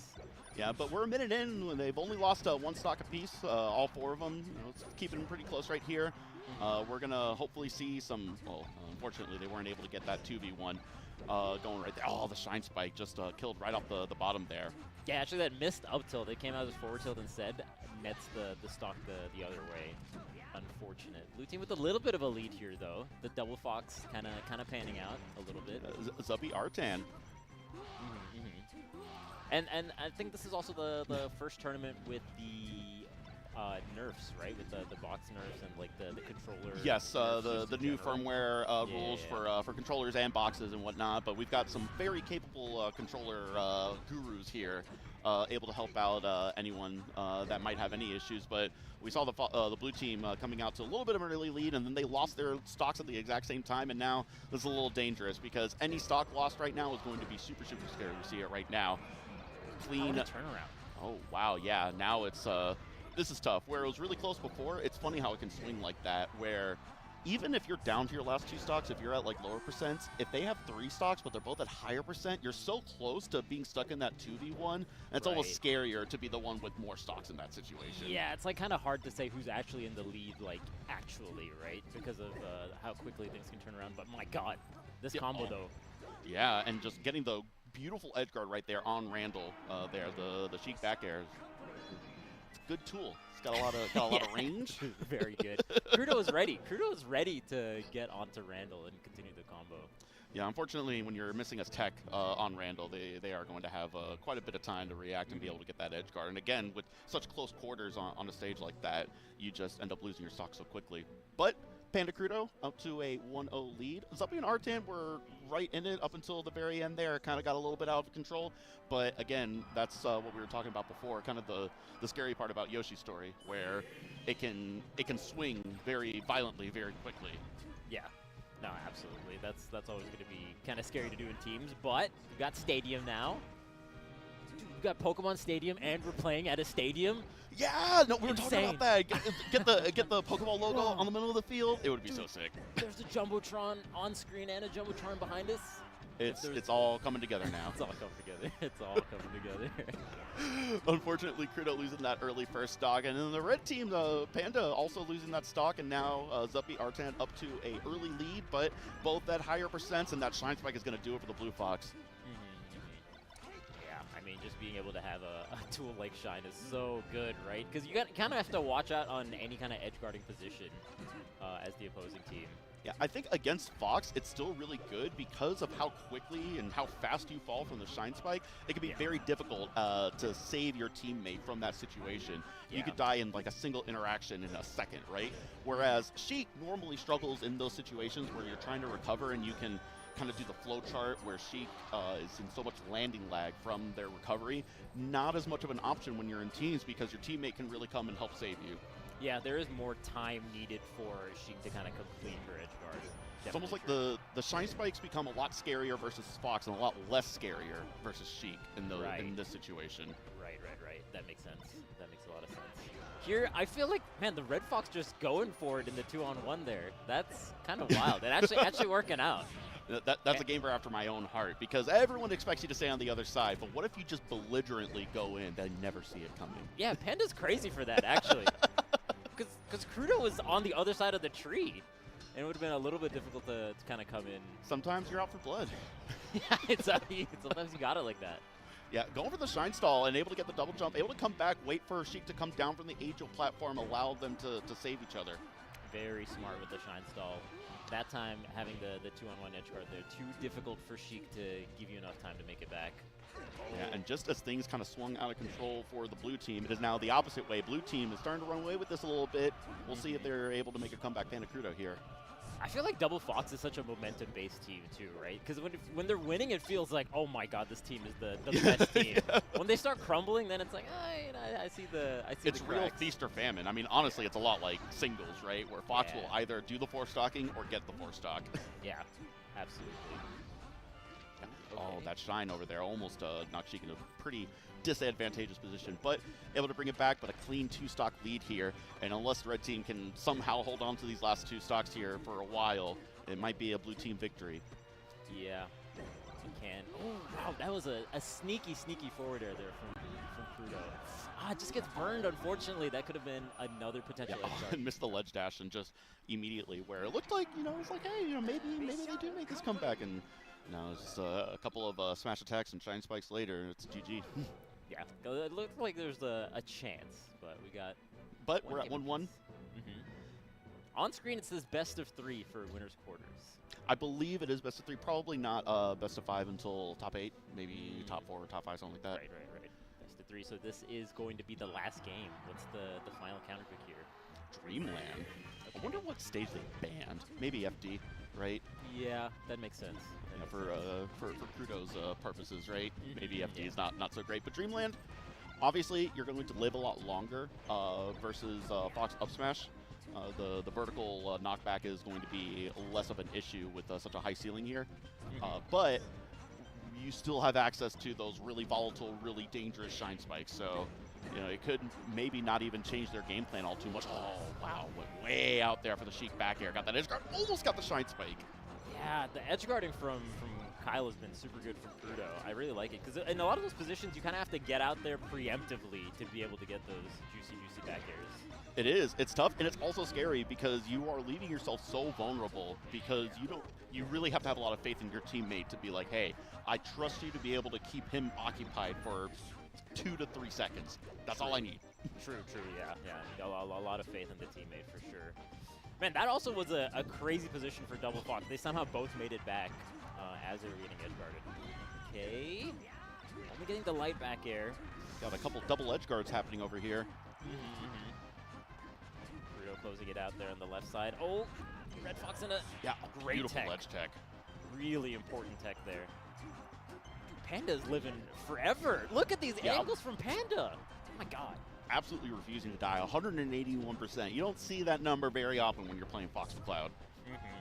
No, definitely not. That really goes to show all the defensive options. Oh no, but you're gonna get KO'd at like 20. Okay, yeah, makes it back.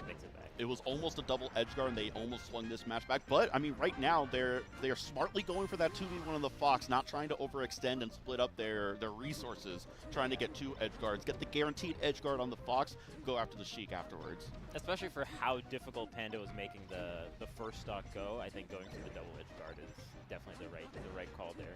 Absolutely, ascertaining that if they don't kill Panda right then and there, that he might be around for another 181%. Yeah, you might just live forever. Okay. Oh no, I'm smashing your teammate. No. Yeah, and all of a sudden, I mean, they're at high percent, so this could go down to 3 to 4 stock really here. We're at 4 stocks apiece. If this, and there's 3 stocks apiece. Yeah. Or 3 to 4 stocks rather. Yeah, with a decent amount of percent on Panda right now. Good little split up there against the blue team. Tries to get double back air, not quite. Still really close. This is spooky. Super doable. Okay, almost forward airing. Yeah, you saw Crudo just hesitate a little bit. It's like, oh, I don't want to hit Panda right here. I think that was a needle that hit Panda. And yeah, now all of a sudden, I mean, this is that exact situation I was talking about, where the 3 stocks to 2 stocks is actually really scary for that 3 stocks, because if you happen to lose those 2 stocks apiece, like quickly, it can swing to a 2v1 so drastically, so quickly. Right. Yeah. And the 2v1, even if you're the best player, is super hard to do anything about. Okay. Doesn't get the jump shine out of shield to send back the other way. Can they get the edge guard on? Like Blue Fox. Yeah, smartly went for the low recovery on side B there, the Blue Fox getting past Crudo.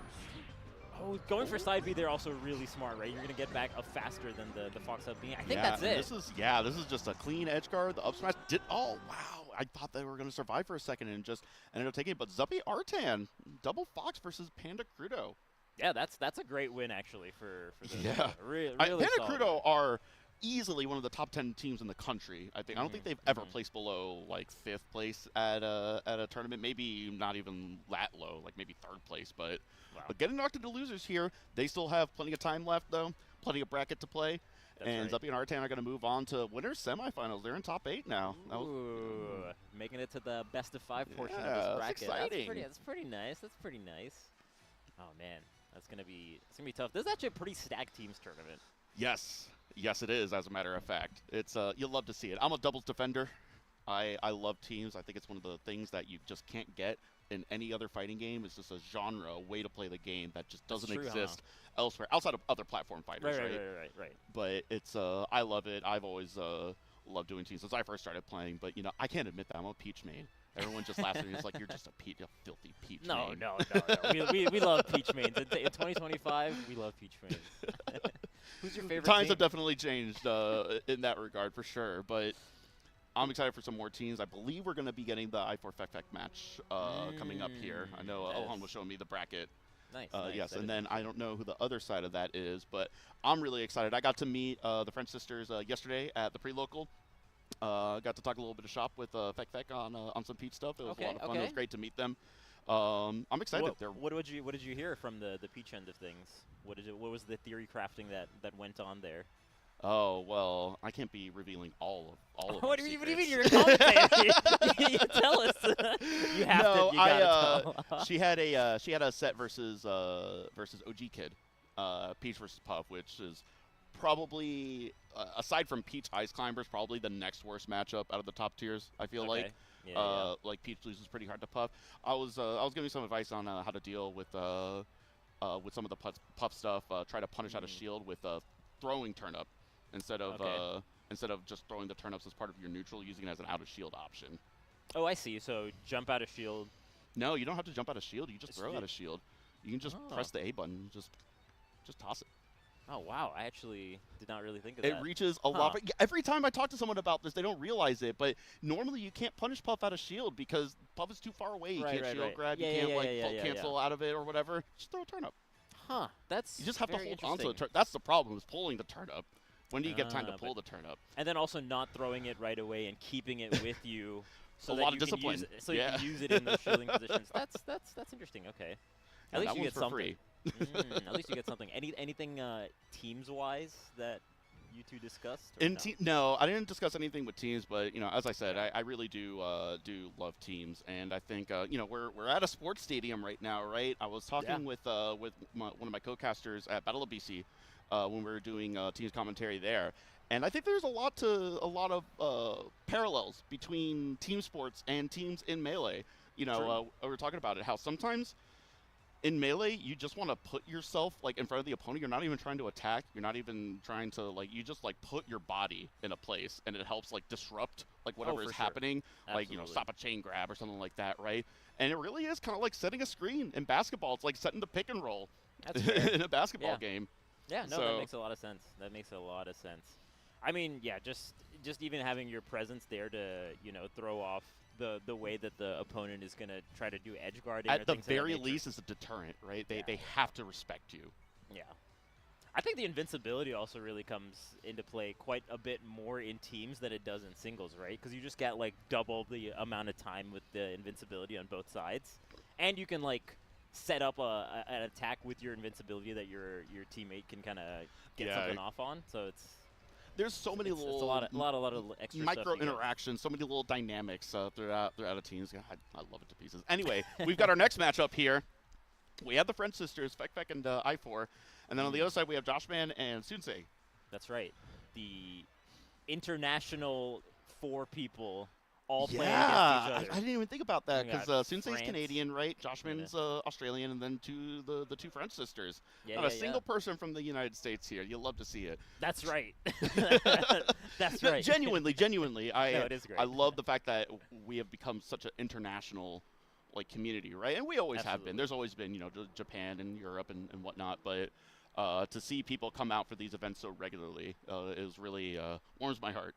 Oh, definitely. I mean, especially for the French sisters here, I'm really excited to see how far they could go in this tournament. And that's not a quick flight. That's a long distance to come here. That is quite a bit of a distance to go through.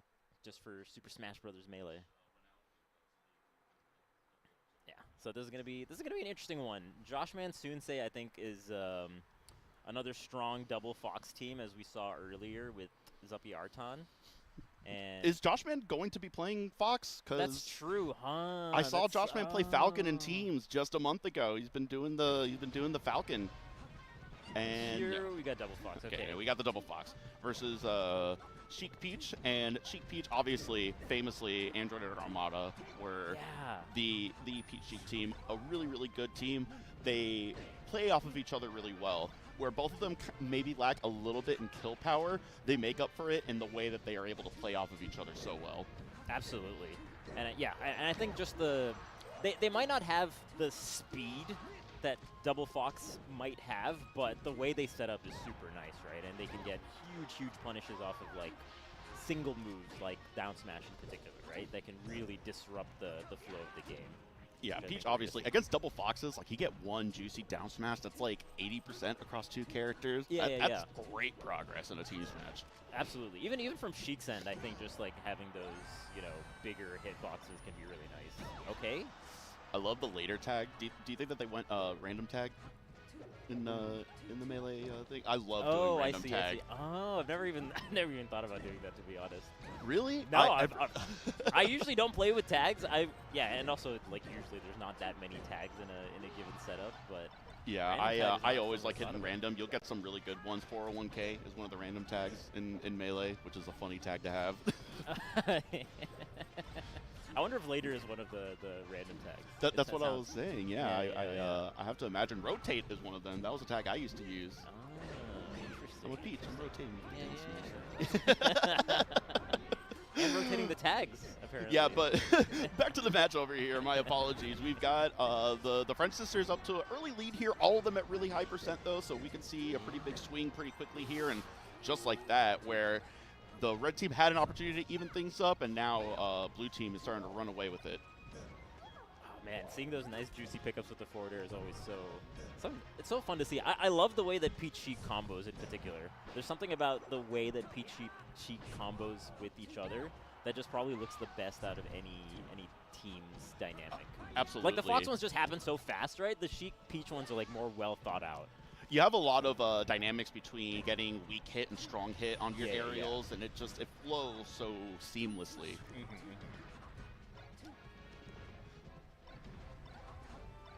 Oh, not quite getting the wave shine combo there on the right side Fox. Yeah, it looks like Sheik is going to smash the eye out, which is really, really good. You have to be pretty good at that in order to be playing at a high level these days versus Fox. Great trade with the Firefox on the Sheik forwarder. Okay, we got a little bit of a lead here. Can Sheik Peach hold on to this lead? Great DI on the drill shine. Also, such a good nair from the Sheik. Such a good nair from the Sheik. Seeing the other Fox come in. Okay. Good target switching from the Fox, but we got a nice 2-on-1 situation here. Dude, the nairs are so good. Oh, yeah, there you go. My. Oh, my. You see what I'm saying? No you see what way. I'm saying? Okay. They're still cooking. They're still in the kitchen. It's still not over. It might look like there was a pause in that combo game, but it was still like a positive, advantageous situation for Sheik Peach. Absolutely, it was crazy. All according to plan. Everything there was what they expected, right? I loved that reverse forward air with Peach, and I think that is the mark of what separates good from great teams play, where you're constantly able to take advantage of those 2v1 situations, and not just when there's literally 2 versus 1 characters on the screen. Right. But recognizing when the teammate has disengaged far enough to be able to set up the micro 2v1 situations where you only have a second where you can press that advantage, but you're able to recognize and take advantage of those situations as they come up. Yeah. And I think that's a little bit more difficult to do with a team like Peach Sheik, right? Like you have to set up those situations just a little bit sooner than like Double Fox, right? Double Fox, you can do it on the fly a little bit faster. It's hard to run in heels for Peach, man. It's true. And whatever Sheik is running in as well. I don't know. Well, no, Sheik is a little bit more ninja prepared for some of the agility practices here. True. And even there, man, when the Sheik was flying away, you could see the Sheik kind of go with her to cover an edge guard situation, right? Just to keep things safe. Just really quick, I want to shout out the Peach going for the wave dash back and got the turnip pull cancel with the wave dash off of platform. That was crazy. Okay. Some high-level tech skill coming out from the Some back, yeah. The French sisters, they're cooking right now. Dude, they're popping off. Yeah, this is quite a lead. Yeah, this they is also get again best of 3. Yeah, it's also kind of crazy. this just might be it right here. Okay, tries to get to Randall there to get back on the stage, but this is still a nice lead for them. Yeah, down smash, stage. Oh, down smash stage. Cancel. Yeah, that's tough. And I love the way Peach is able to do, to that point where we talk about getting the 2v1s, it really comes down to being able to target switch. Engaging someone and being able to recognize, hey, wait a minute, I should go over there now. Absolutely, yeah. Oh, down smash was such a smart option. It covers the spot dodge. Just last a little bit longer. You're not going to get the KO there with the up smash. Good air dodge from the Peach. They can't be killed. Oh, and look at that. Peach just running all the way to the left side to try to do a 2-on-1. Yeah. Really smart decision making here from from the French sisters. Great trade. I think. Oh, That neutral air was so perfect. The And the up B was genius. They're so good at like reading when the other teammate is gonna come cover their teammate, and then doing like a defensive option like that reverse up B we saw. Super nice. That only comes with a lot of personal practice with that specific teammate. You have to have a lot of trust, right? Yeah. Okay, one stock lead here for the blue team right now. So somehow Fox was able to make it back. Got that up smash on Peach. Yo, okay. Like, this is bad for red team, but certainly still within the realm of possibility. And they've done a good job. It looked out of control for a minute there, but that neutral air on a small stage like Yoshi's. I think that's it, especially when they get this one open up here. Look at that. Oh, wow. Yeah, wasn't able to get the recovery in a clean 2-0 by the French sisters. Making it look easy. These are like two top 15 players. Yeah, that's crazy. Yeah, Suni, JoshMan, yeah, both of them top 15, right? Right. Hey, that's the difference between being good players and being a good team. That's facts. It's like, you ever play League of Legends? Sometimes. Yeah, a little bit, right? You know, you got like 5 to a team. There's a difference between 5 fingers and a hand. Ooh, okay, that's bars. I haven't heard that one before. I like that. That's crazy though. I can't even call any of these upsets because we know how good they are, but it's still like. I mean, they're surprising they are to see good it, like, players. Yeah, they are very individually. Good players. Right. Yeah, they are. But it's still. But to your point, impressive. It's still impressive to see. Yes. Wow. It is. All right, Looking out here to the stadium right now, we got a few people that have decided to watch on the Jumbotron out here instead of going inside. I love that. You got a couple. You see over there? I see Axe over there. No, hey. I see. Nice. You don't see them on stream, but they're hanging out over there. It's a brisk afternoon here in Ohio. Yeah. But it feels. I mean, I feel nice anyway. I'm from Florida. I never belonged in Florida. I hate the heat. I hate the humidity. So this kind of cold, rainy, like overcast weather is perfect for me. Give me that heat. Give me that humidity. That's what I want. Oh wow! What an interesting teams bracket we've got shaping up for us, though. Yeah, that's just two for matches top right there. I think so. That was I think the other side of winners quarters. Yes. Wow. Okay, so I4 and Fek in top 8 winner side. They came on a mission. Do they have an official team name, or is the French sisters kind of just like what the people have been calling them, or do they have a team? Because I knew that used to be a thing. Team names are a lost art. I feel like team names are a lost art. That used to be like everyone had a kind of a sick team name that they come up with. I'll go ask them later if they have a. Yeah, team I know name. back in the day when this is like before Brawl came out, you would spend like a day workshopping team names. Like that was an important thing to do. It was a big aspect. Even if you're just doing like a one-off team, that you're doing once with your homie, you still came up with the team name. There's still like some kind of. Yeah, there's a lot of lore and history behind it, right? I remember I used a team with Green Mario, and our team name for every tournament was All the Way to the Bank. Ooh, nice. You get it. You see the vision. But we see the bracket up here, and we do see that winner side top 8 is going to be Jmook and Cody Schwab versus I4 Fek, which I am very excited to see. Oh my god. And then the other side of that is Zuppy Arton, which we just saw, versus Moki and Zain. Moki Zayn is the big question mark for me in this doubles tournament because they've only teamed once before, I believe, at a tournament anyway. And I feel like I've seen it before. Yeah, I think I talked to them. They said they've only done it once, and this would be their second time. But they are top 5 players. Yeah. but to your point earlier, that doesn't necessarily mean they're going to be like the best team. But I'm always excited to see. This is for the singles bracket. Zayn and Moki are the 1 and 5 seeds, right? Right. Yeah. That sounds right. Yeah. Yeah, I watched that turn down for Walt Short right before the weekend. Nice. God, fills you in on everything you need to know for the tournament. You get it. But Zayn, I think you just don't get to see Zayn in teams very often. Doesn't really enter teams. Who else has Zayn teamed with before though? Because I want to say Milkman, or I don't know what. What is MDVA, right? Yeah. Well, what does Corey go by now? I forgot the new tag. I'm sorry. Yeah, they've gone through like 8 tags though, right? I'm sorry. Yeah. But I think they've teamed before.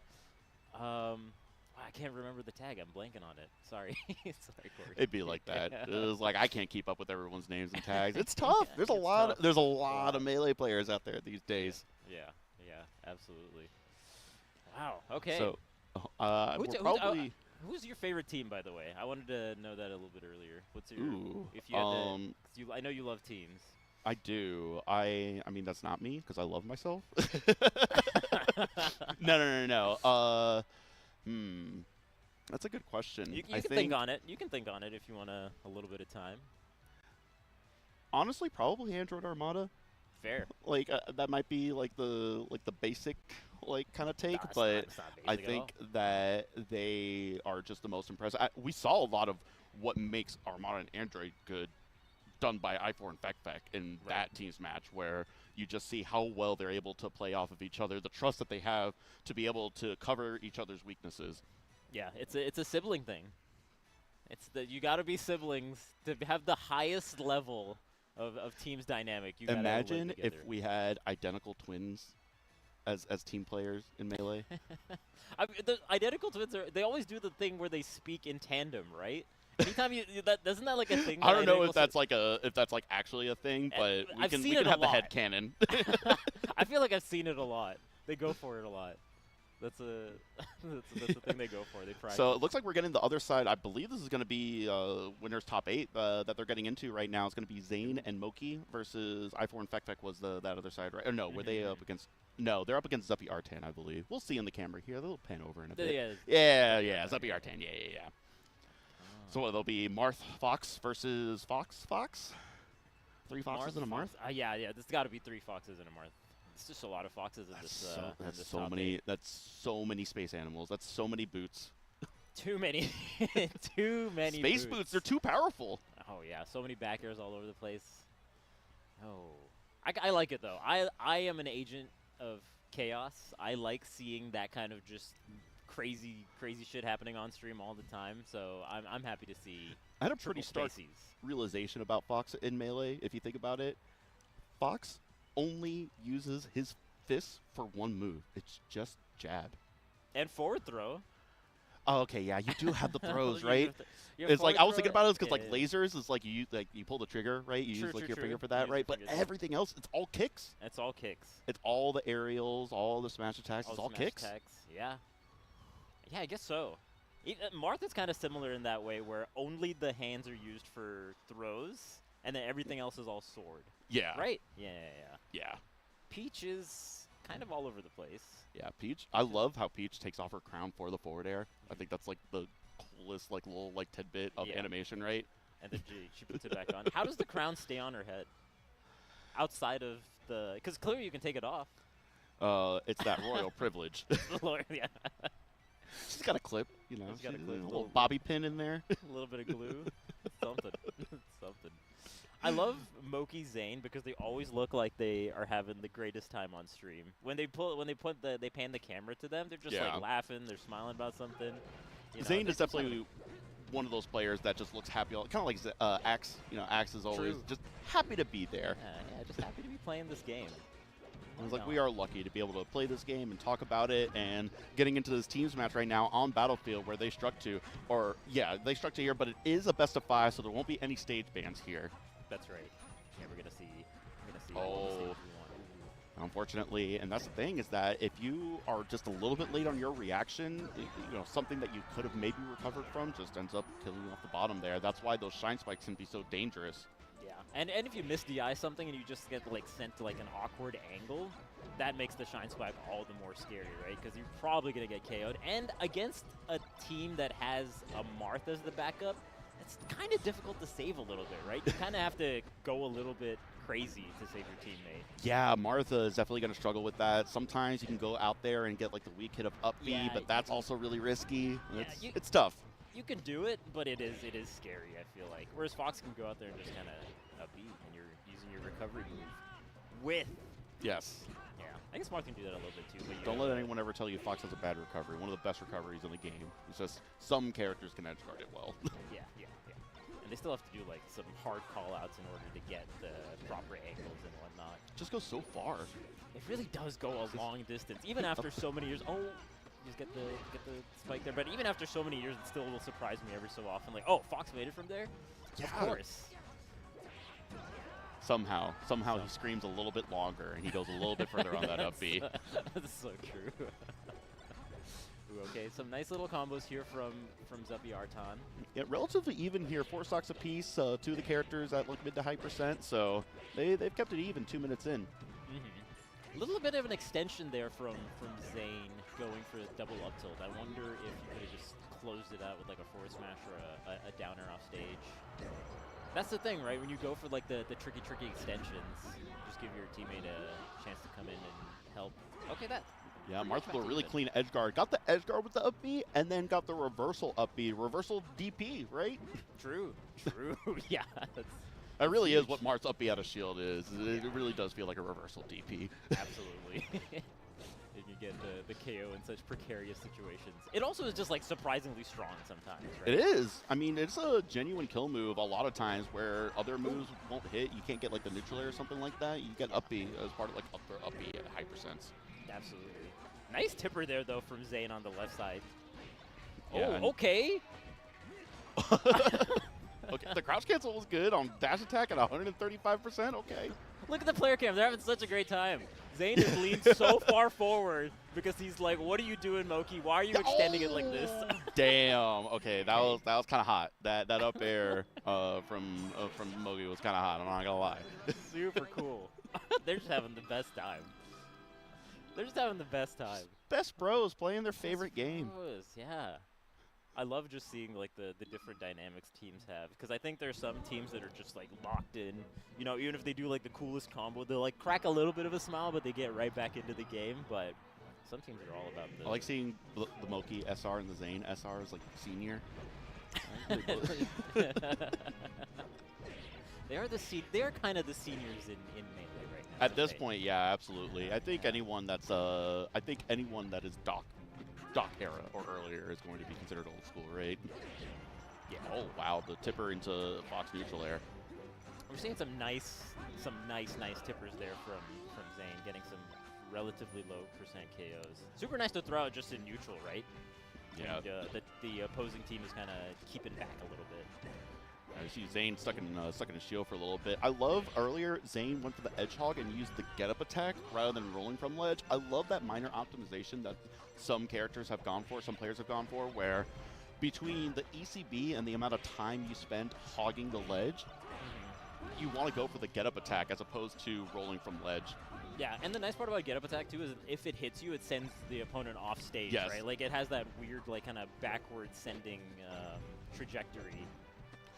And it'll also push you off the stage as well if you happen to land behind them, whereas rolling, it gives them that space on there, right? It's the ECB thing you're talking about, yeah. It is very nice. It's also just a bit quicker, so you can act out of it faster as well. Like I said, those little optimizations, they add up to where we get what we have today, which is optimized melee that I never thought I would see in my lifetime, but... True. True. But we esports, baby. Oh, what a tilt! That's just it! Oh, no, you got... No. That's the scary part about fighting against Marth, though. You just get down tilted once and... yeah, especially on this stage, there's that little slope on the right side. A few of the other transformations have that, where you can get that down tilt to go underneath ledge, and there is no sweet spot that you can do to get around that down tilt. It just hitbox, deal with it. Yeah, and also if you're like the other Fox trying to save your teammate, you just might get clipped by the forward smash that comes after you. So you just might be dead anyway. And lost your stop for it. Man, what a lead here, though, from Team Red, from the Moki Zayn experience. Yeah. Oh, clipping again. What a save with the backer. One of the less strong moves that Marth has, right? So it's nice to use as your saving option. Yeah, and everyone is at super high percent. Blue team just cannot afford to lose a stock right here. Oh, that was good. A little save. They're still alive. Oh, barely missed on the down air. Marth tries so hard to do some KO confirm, but you have to hit with down air and spike, otherwise you're just hitting him with like a light forward air. It's like, yeah, Blue Fox really your finisher. at 184%, waiting for their teammate to come to the Angel platform, opted not to ledge stall and just went ham, went right in, and it worked out at 205%. Yo, that Fox is living. Oh, but so this combo right scary. now from Zayn. Uh-oh. Oh, beautiful target switch. Let the Marth after knocked away, let him do his own thing, and then immediately went for the 2v1 versus the Fox, and ended up paying big dividends right here. Got the kill, and all of a sudden this is dead even. Yo, this Fox is just not dying. Holy oh my God! How did this turn around so much? What just happened? Okay, this is still yeah, tough. Okay, yeah. This is okay. To be fair though, you can easily 0 to death. One chain grab. Get the grab. Grabbing the tech shield. chase. Uh-oh. Oh, no. Oh, baby. Oh, my God. Oh, the dash attack into... Okay, good DI on that back air. Still living, though. Oh, what an angle. Yeah. Oh. The side B. Oh, that might be it. Yep, and back air. And almost lost it there. That was a crazy comeback. I think Fox is at 215% or something like that. For like, what felt like a couple minutes. Yeah. Yeah, it was like a full, like, the longest 60 seconds of your life at 215%. Yeah. That's the nice part about teams, right? Like, you can just play back a little bit when you're high in percent like that and just kind of rely on your teammate. And then the other team is, like, kind of wanting to get the kill a little bit, right? So they might just... They might overextend. They might do something a little bit more risky about it, right? And you don't even need to land the hits necessarily, or even if you don't land a lot of hits, you're just exerting some pressure. Yeah, just by being there, you're like... you're just adding... Gotta deal with me. Yeah, you gotta deal with me. I'm still here somehow. And again, It ain't Yoshi. over till It ain't over till it's over. It ain't over till it's over. But Yoshi's here. And again, this is a very scary stage to go to. But they lost on the other 2 stages, so I can imagine that maybe they were hoping that they will roll the dice on some of the crazy, wacky situations that'll happen on a small stage like this, and that they'll come up on top sooner rather than later. But that edge guard from Marth was sick. Oh, and tries to do the drift back to grab or to land on Randall, doesn't quite get it. Close. Yeah. Zuppy and Arton have been counter-picking Yoshi's quite a bit, at least from the sets we've been watching so far. They like it as double Fox. They feel like they can play off of each other well enough that they can handle the chaos. Which is kind of a nice thing to throw out if you're down 2-0 as well, right? Yeah, you can look at it as, oh, that up B almost ended up killing the teammate there, but you can look at it as I have less opportunities to mess up because the match is just that much shorter, right? that's I can see that. I like that. I like that. Oh.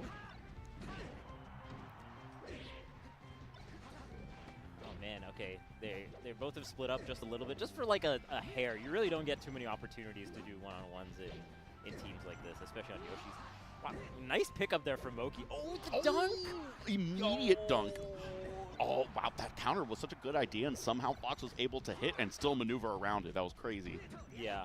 I think the cool part about a team like Zayn Moki is that because they haven't teamed too much, I feel like we're going to see improvements at a faster pace than the other teams that have teamed more often, right? Like, there's more room to grow.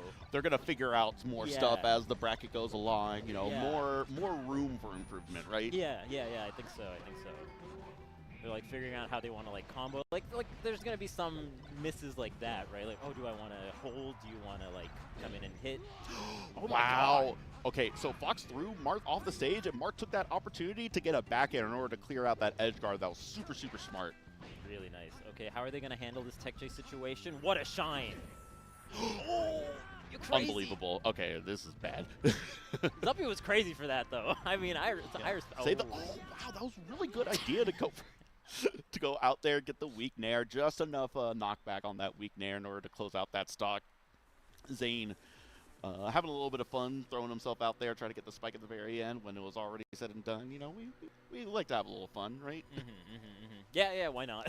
especially for these two, right? I feel like Moki's influence of like combo extension and, you know, styling is definitely gonna come into play for his teammate. You're allowed to let loose a little bit when it gets to the end of the match. You know, it's not disrespect. It's blowing off a little bit of steam, right? It's like a hard fought battle at the very end. You're just cathartic release, right? That game too, though, was probably their chance to at get 215% Fox, he just wouldn't die. There was a chance. So there was a chance there, but a solid 3-0. Yeah, it was, and that comeback would have been really sick. Don't get me wrong, but Zayn Moki's too good. Too good. I think they actually did better teams combos on Yoshi's, Moki and Zayn, than on the other stages. Interestingly enough, by the third game, they had evolved. Yeah, that's right.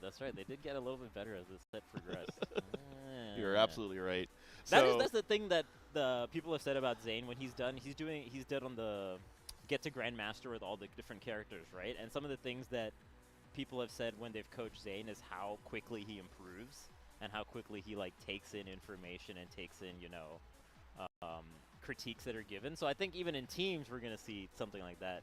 I've had this conversation with some top players before where it really feels like something that separates the great players from the best players is that the best players will do a mistake and only do it the one time. They fix it immediately. Or they find one habit from their opponent and they immediately capitalize on it from there forward. It's how quickly they're able to internalize information and act on it. Yeah, absolutely. And then you have players like me. Well, keep doing the same thing over and over again. And it'll work the 9th time, goddammit. You know, before, you know, there used to be this joke because I'm a belligerent player myself, right? And we used to joke before, you know, we had any controllers like that or anything like that. We used to joke, you don't have to worry about dash back if all you do is hold forward. True, yeah. That's how I play the game. Dash back? I've never had to worry about that in my life. I'm just trying to go in. Just keep holding forward. So it is interesting thinking about like the different eras of this game and how, you know, like there were things that you could just get away with back in the day. That absolutely. you just Think about can't. someone shielding on a platform. Yeah. That used to be super disadvantageous, and now Sheik players are looking for that. Yeah, just stay away. Stay away. Yeah, so we have the other side of winners right now. The French sisters, I4 and Vec Pete That's Sheik right. versus Jmook and Cody Schwabeth. Oh, baby. This is gonna be this is gonna be the true test, because Cody Schwab, Jmook have been like the best team in a lot of these tournaments, right? Like they've won Battle of BC, right? I believe so, yeah. They won Battle of BC. I want to say they've won like Genesis in the past. Yeah. Yeah, you know, I believe it. They're like the team to look out for. I would say, I haven't looked at the seeding, but I imagine that they're the #1 seed at this tournament here. Yeah, I would imagine so. The only other team that I could imagine, and I would have expected them to win Battle of BC, was Axe Amsa, but Amsa is not here. Right. And Axe Amsa lost to Cody Jmook just last month at Battle of BC, so Right. Yeah. it's looking good. We will see if the dedicated French sister team can defeat the monsters of New York, the New York Giants. New York Giants. Wow, nice. we are in the stadium. That was amazing. Props to you for that one. Wow. Well, I mean, Jmook, Cody, they do team quite a bit, right? So compared to some of the other teams that we're seeing, just kind of have like one-off. You know, yeah, that advantage that they may have where they have that much more practice with each other, the French sisters is not going to be as pronounced here because you have two very, very good players that have that experience together, right? So we'll see. It'll really come down to, I feel like, the matchup where how well does Pete Sheik do versus Fox Sheik, right? Right. Oh. And Cody in particular, I think, is especially scary because in singles, Cody is super good at playing off like the scrap situations, like these kind of ambiguous spots where it's like difficult to tell what is actually going to win out in that position. And I think that kind of situation happens so much in teams. So if like Cody gets like a good handle for what's actually happening at any given moment, I feel like he's just going to go to town. Yeah. Oh, that Fox is about to be in a world of hurt. Off the stage already at 73%. Oh, wow. How backer from the Sheik. Oh, that backer was so good. How did Sheik end up in the air for that? That was so good. That was like a quick wave. Ah, man. Almost looked like Peach displaced Sheik out of the air. That was crazy. That was insane. I kind of wish the stock went away for that because it was well earned. that. Right. Ooh. Okay. Hey, we got it there. Got the down smash. And even unfortunate air dodge off the side, but it's at 103%. You know, you're not losing too much, right? Yeah. Okay, with Jmook here with a little bit of a lead, still surviving. Ooh, down smash into down smash. You'll love to see it. Oh yeah. Oh yeah. It's so good. Oh, off the top, not quite. Wow. I thought that was going to kill for sure.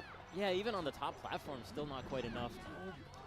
Oh Yeah, no! and they were cooking an edge guard and punishing the Sheik at the same time, and then it just turned around dramatically. But everyone somehow ended up back on stage. Yeah, the Sheik was trying to do the utmost, right? Oh, I love the way they're so good at. Beam sword. They haven't practiced for this, or maybe they have. I don't know. maybe they got some beam sword combos. Who knows? Yeah, no, beam sword is really great because when you throw beam sword, it travels 3 times as far and 3 times as fast as a turn up. So it becomes like your threat range becomes so much bigger when you have beam sword. Yeah, and it hits pretty hard. It's relatively hard. Yeah, the smash attack is great too. You got a little Marth forward smash edge guard. It's great. You're privileged for like a couple seconds. Couple seconds. They're pretty much back to even. This is going. This is pretty much dead even. They are fighting it out right now. Yeah, this is gonna go to the distance. I feel like. Oh, look at that. Okay, I love the way that Jmook and Cody played that combo sequence as well. Didn't quite get the hit, but their positioning was super nice. Uh-oh. Peach tried to break up the dash attack combo there, but doesn't quite get fast enough. Okay, Oh my god. and that's a Fox. And there was one SD from blue teams, and Peach just not quite. So close to being able to make it back. Unfortunate right there. 2 unfortunate stocks lost from the blue teams, and Yeah, oh my but god. oh no, Fox is taking a lot of damage right now, and at 96% of their last stock, I mean, this is, even though they have one more stock, again, they lose these stocks really quick, and then all of a sudden you have a low percent Peach able to play off of the blue Sheik in a 2v1 situation, so we'll see if they're able to get these 2 stocks here. Yeah, can the blue Sheik hold on to the stock? That looks like a potential edge guard here, though. Yeah. Yeah, unfortunate, but hey, listen, you get this Sheik off right now, and I mean, 93% versus Cody. That's tough. That's tough. That's tough, especially. I mean, they had that mapped out. They knew that I'm not gonna go up air. Or I'm not gonna go up throw because you're like so far away from me horizontally. I'm gonna go forward throw, and then I know that you're gonna be able to combo off this super well. I wonder if they try to go back because, I mean, honestly, those 2 SDs from Peach, if those were cleaned up, they could have easily won that match. Yeah, no, they just like relatively low percent stock losses from the Peach end, like sub 50 or 50, you know, so that's a big deal. Normally, I'm not even thinking about it. I've already selected Final Destination. I've already lost my first stock. But there is something to be said about, even though you lost on the stage, it was that close, and you had done well earlier in the match, and it just fell apart a tiny bit at the end there. So it would be interesting to see if they decide to go back. You know what's also great here is that they can speak in French. And the opposing team doesn't know what's going on. But you can kind of eavesdrop on what they're saying, potentially. So there's a little bit of a... So I have a really funny story about that. Way back in the MLG days, right? Yeah. There was a player, a friend of mine from Florida, that used to talk trash during bracket sets, you know, as a way to like get in his opponent's head and try to get whatever little advantage you could possibly get. He went to MLG and went up against a Japanese player, and it all fell apart because none of the trash talk can translate. He just the Japanese player's like, huh? they're just smiling at you while you're saying like some crazy shit about them. They're like, it's like, damn, can't you? I'm roasting you right now. And just hear my energy. Well, we got. I like that. Got the opening parasol hitbox and immediately fast fell so that it didn't have a long landing lag, and Peach able to get that parasol and the down smash really quick on Fox's shield. That was really good. That is nice when you quickly let go of the parasol. Even your teammate might be able to get a little something off of it if you're quick with it. That hitbox when the parasol opens, it's a small hitbox, but it's pretty well disjointed. It's hard to deal with sometimes. Yeah, and Peach sometimes will do like the refresh and hit with the up B, and then it like just barely hits on top of the stage, so you kind of just like leave the situation and reset back to neutral. But a little bit of a lead here for red team. Oh, but the edge guard. Oh, the needle. The needle was so nice from Jmook. What a that was a really good save. Looked like it was almost part of the edge guard, but ended up actually saving the Fox in that situation. A little bit of a shine stall here, but yeah, just too far away. Even with the shine stall, you need a little help from your teammate to be able to make it back from that one. It was a valiant effort. Try to stall long enough to see if something would happen, and then come back and be able to do it. You don't want to do that for too long. There are situations when you're playing a floaty character where you're at such high percent and you're taking so long to recover that sometimes if you have like 3 stocks still, you just want to sack the stock because you don't want to leave your opponent or your teammate in a 2v1 situation during the 8 seconds of recovery. Samus is really pronounced in that particular situation where you're just like bomb jumping to make it back on the stage. But okay. Man, this is really going the distance. Just a little bit of a lead here, but the percents might make it such that the blue team can kind of, you know, catch the lead if they can get these low percent KOs, especially on the Sheik right now. Exactly. 2 extremely close matches on Battlefield here so far in this best of 5. Great up smash there from Cody though. Yeah, and Peach, I don't know how Peach got to 99% so quickly, but got that neutral air and got that. Oh, I don't know how Fox made it, but again, it's so far. It's so far. Every time. Every time. Fox will surprise you. Oh, great. I love the way that the Peach dashed through and then did down smash afterwards, you know, just like kind of catching the spot dodger, like punishing what would be a grab. Yeah, exactly. That's another good strategy in teams, is that sometimes you hold up your shield with the expectation that your teammate is going to attack through your shield. Whether you get the extension of hitboxes because it lasts longer hitting on the shield, or you just allow them to just throw a hitbox through you, right? Yeah. Yo, she's kind of popping off in this 2-on-1. She was kind of doing some work just now. Yeah, it's not over, and we'll neutral air get out. Oh, what a grab! Wait a minute. Oh my God. This is no way. No way. Oh, the DI away? Just DI in. Come on. Ah. It's like, where's your sense of fun and whimsy? Bring it to Man, one song there was crazy. Let him fight it out. Let him fight it out. That was a really impressive showing, though, in terms of contending against the 2-on-1. Yeah. Okay, I'm actually, here's a little thought experiment for you, right? Sure. Because we almost got to a situation where it was Sheik versus Sheik at the end there, right? They probably didn't talk about it before, but if you're in the Sheik do you chain grab? Oh, absolutely. You do that chain grab? Absolutely chain grab. you don't even get to do it in teams very often. So when you get the opportunity, go all the way. Absolutely. In Especially teams, if you're coming back. Yeah. You deserve it. I'm kind of inclined to agree, like just in teams. I think no chain grab is like one of the few gentleman rules in competition that I think just makes a lot of sense.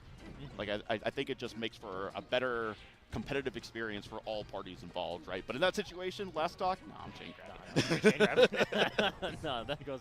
If you've taken out 4 stocks with your 1, oh my God! Wow, Fox somehow still living despite crouch canceling all hits of those down smash. Ooh, good turnaround before the forward air there from Jmook. Okay. Yeah, it gets right in there so you don't get comboed by the Sheik. Yeah, Jmook with a beautiful double forward air there in order to clear out those 2 stocks there. A little assist from Cody at the end there. Get that up smash at the end. Yeah, really nice to know. Just I'm going to grab ledge and I'm going to expect that you're just going to cover everything on stage. That's just exactly what happened. Okay, here. Good grab. Doesn't quite get hit by the needles. Oh, I love that spacing from the Peach. Just far enough away that you're going to get the down smash even while the Sheik is holding. That's some good positioning. Great. It was either ASDI down or smash DI in on the wave shine. Peach versus Fox there. Didn't send anywhere. Yeah. Just like, you're not expecting that. Oh, what a forward air. Oh, it doesn't quite get the turnaround. The reverse forward air, though, and the turn up? Yeah. Okay. All right. Yo, Jmook is holding on to this stock, No way. Still made it back so far away. And Cody contending with the 2-on-1 super well in the corner. Okay, finally losing that first stock. No, they're both just playing in the corner there, and Jmook is doing such a good job fighting both of them. Oh, God. Cody is standing still. Cody is doing nothing. Sometimes it's the best thing that you can do, honestly. I think that was the right call. You don't want to jump in there when Jmook was doing such a good job handling the 2-on-1. Yeah, exactly. But it just looks kind of fun. Sometimes the character is equipped to be able to do a double edge guard at the same time, right? And you're only going to make things worse. Yeah, especially when you're throwing out like forward airs and like neutral airs the way Jmook was doing, you're just gonna get hit by it and then throw off like the timing of it too. Yeah, there's no way to safely go in there and try to help out with it, and they don't really need the help. No, they don't. A little bit of a lead here. Can blue team hold on to the Sheik stock? Not quite. Hey, but hey, even stocks is 4 stocks apiece here, about the same percent. I mean, yeah. Very, very doable here. Let me see them get on the board. Okay, good. And I think the way this match is playing out is where the sisters are going to find success here, where in a Peach Sheik versus any fast faller like Fox or Falco, you want to try to bully the Fox. You see Fox at 1 stock, the Sheik at 3 stocks, right? Yeah. You try to take advantage of the fact that you can blow up Fox, that you can punish him really hard, and just try to bleed off stocks through the one person rather than trying to force it on both. Absolutely, yeah. You can make that stock melt really, really quickly. But they're holding on to their lead, and the Fox is kind of playing a little bit back, not wanting to lose this final stock. Peach makes it back. Oh, I love the push off from the Peach was super nice. Ah, Nair's gonna KO though. Oh, make it back, save the Sheik. Yeah, I like that down air. Yeah, especially with the Peach coming back with invincibility, there was like nothing you could really do. Okay, and now it's just the Peach's last stock. Or sorry, no, that was the... No, yeah, that was the other. Hey, listen, we're still in there. Oh, got the down smash. Maybe able to get into 2v1 here against the Sheik while Fox recovers there. Those micro 2v1 situations only lasted 2 seconds, but ended up being so good for the blue team. Yo, there's a chance here. No. Oh, not getting the strong hit. Uh-oh. Okay. Oh my god. No. Yeah. Oh, no Nah, tech chase. this is real close. Oh, the back air is going to, that's going to do it. And this is, I mean, Peach is a good 2v1 character, but against Cody and Jmook, I'm not. Yo, I mean, yo, there's a chance. Oh, I mean, though. No grab. That's so unfortunate. Muy unfortunato. A 3-0. This was 3-0, but it was close. It definitely Like, actually, though. Wow, what a set. There were chances. There were chances, but again, Cody Jmook is like the team to beat here, so. Yeah, maybe I would have liked to see a different stage other than Battlefield at the end there, because all 3 matches were on Battlefield, right? Right. Yeah, I think they were probably thinking about that game 1 where it was like very, very close. Really close. It was really close those first 2 games, but after 2 games, yeah, maybe want to try something else. I think they got a couple like good, juicy stage spikes on Battlefield that they might not have gotten on other stages, and maybe they wanted to like kind of play up the I can fight against their recoveries, especially Fox, a little bit better on Battlefield. So maybe they were trying to flex that advantage a little bit. Yeah, hey, they got an entire losers bracket to try out some other stages as well. They're not out of it, and there's not a lot of other teams that can probably beat them this weekend. So yeah, I mean, there's a world where they just win the entire tournament through losers. You never know. They could get that reset. They go to Yoshi's instead. It's Calamity. Oh, that's right. Yoshi's is kind of fun for Sheik Peach as well too, right? You can really like take advantage of. You can get you have a lot more access to kill confirms, right? Where what we were talking about before, where a Peach Sheik team struggles a little bit to get kills on a lot of stages. On Yoshi's though, Sheik forward air, Peach forward air, that's killing at like 100. They're pretty good. They're pretty good on a stage like that. But we got the other side of winners, which I believe. No, we did the other side of winners. Oh, we did the other side of winners. So that was Arton Zuppy versus. Zayn yes. Moki. Yeah. So now we got losers, which is. We have a whole bunch of people on the losers side. I'm not sure if we're going to be doing the losers side or if we're going to be going into winners finals instead. Oh, you got some good questions here. Those are the questions to be asked. I'm here to help. Yeah. So we'll see. Do the team, do they get anything? You know, you win teams, you get a little bit of money, but you don't get a football, you don't get a controller? I think, yeah. These are just reserved for the... How would you split it? If there's one trophy for teams, who gets it? Right down the middle, all right? You get, you know what, it's like the keyboard GameCube controller? Yeah. You have, like, left-sided controller, like, full ASCII keyboard, and then the right side of the controller. And so you just take one half of it. Nice. Oh, Plup! We got Plup still here. Plup and Mr. Rit. The third mysterious French sister. Oh. Is what I was told. Yeah, the one nobody knows about. Ooh. This is how it was presented to me, at least. Okay. But cool. we'll see. I mean, yeah, I watched them play earlier. Mr. Rit playing Marth, so it was a Marth Fox team, Plup on Fox, and it was pretty good. It's also kind of like I was thinking about the Armada siblings as well, because there was also Aniolis that was in the mix once in a while as well, right? So, I mean, it's just there's something about a family that plays Melee together that they're all just sick of teams. All the Lindgrens are just god gamers, right? Yeah. You know what's funny is there was an old school Swedish player named Helios who is also named Lindgren. So we were talking about it, and Ohan and I thought that it was like the eldest of the brothers, right? And it's like, you know, Swedish person named Lindgren, and it's like, we talked to Armada about it. He's like, I know that guy, not my brother. We're like, what? He's like, yeah, Lindgren's not even a common name. It's really weird that there is another Smash player named Lindgren out there, but nope, no relation. Huh, not a common last name. Yeah. Ah. That was really funny, though, because we were just like, I met your older brother. And it's like, who? Who? I have an older brother? What? This is news to me? There are like 6 Lindgrens, though, right? Like Armada, it's like, you know, Android, Anniolus, Armada, and there's like, I think there's a sister and like 2 other brothers. It's a big family. It's a big family. I actually, yeah, I'm not too sure, but those are the ones I know. Those are the ones I would know for sure of as well. But it looks like we're going to get winners finals up here. Zayn and Moki versus Jmook and Cody. Ooh. So, Fox Sheik, Fox Marth. Yeah, 2 Foxes, Sheik and Marth. Yeah, that sounds right. That sounds right. Finally, you know, get a little bit less Fox action going on here. So Zayn Moki makes it to winners finals though. Yeah, after their second time teaming, and they're going right into the match here on Pokemon Stadium. Oh, they got. Oh no! Oh no! I wonder how they did the colors, because I think both of them. I think Zayn and Moki also play red, don't they? I don't remember what color they play. In teams, I know Moki plays blue in singles, but Zayn plays red in teams or in singles. So I don't know. I don't know how they decide these kind of things. Oh. Do you have a team's color that you prefer, that you always like to go to? Green is kind of nice, and people don't typically pick green. I like green or blue. Blue is nice. I always go for green because my team's mate was Green Mario. Literally, his tag was Green Mario, right? It's in the name. Yeah, the only time they rock, paper, scissors for it was a stuff ball. Because, you know, his name is Colin Green. His actual name is Green. you gotta give it to. You gotta give it to. Ooh. A little bit of a lead here for blue team right now. Zayn has been doing such a good job with holding stocks, which I think is going to be the name of the game here when you have a fast fox like Moki in the fray. You're going to be playing back a little bit and then stock tanking, as it were. Yeah, definitely in a team.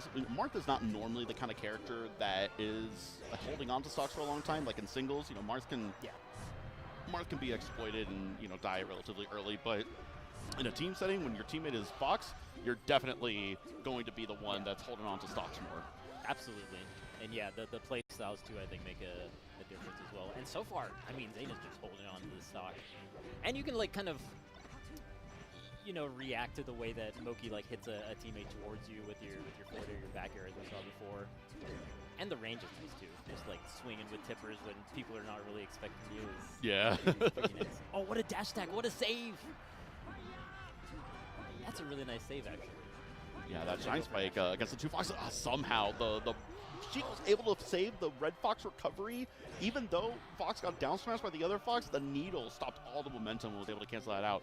Unfortunately, still off the stock, but that was really, really sick. Yeah, you gotta go for all the team saves. Oh, wait a minute. Still going. Yeah, okay, yeah, but Jmook is there to stop the huge combo, but I like it from Team Red. That was looking good. And blue team is starting to run away with this a little bit. We'll see if red team is able to bring this back a little bit. Maybe Fox holds on to this last stock. Jmook at the really disadvantageous situation. Oh, they tried, but you got the invincible Fox coming off the platform. Yeah, that was one of those things where it was probably a little bit of cross wires. Marth got the up throw, and you saw both of them went for a back air at the same time, right? So showing a little bit that they don't have quite that same level of synergy yet. Yeah, not yet, you know. But hey, still got the W. Yeah, but look, they're still smiling in the player cam. They're still having a good time. Moki also went for like a crazy back air off stage, which ended up KOing his own stock, and then when he tried to Firefox back, saved Cody, which is unfortunate. So big swings on the edge guarding there. Yeah, I feel like teams is also one of the nice things about teams is that there's more joy and less anxiety that you would get maybe in 1v1. You're trying to lock in for your teammate, right? You have something a little bit more to fight for than just yourself or your own ego, right? Yeah. On the flip side, I feel like sometimes I feel like, oh, I've let my teammate down. That's what happens to me. Yeah, The pendulum swings the other way, and I'm just like, sure. I'm actually a terrible human being because I lost a game of Super Smash Bros. Melee for my best friend. Which is true. It is a big deal. It is. Serious business. Serious business. But early stock lead here for the red team. Cody and Jmook swinging it back a little bit right now. Zayn, Moki winning that first game pretty handily.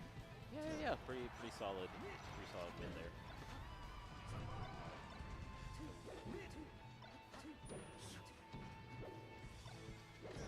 Wait, Zayn Moki win?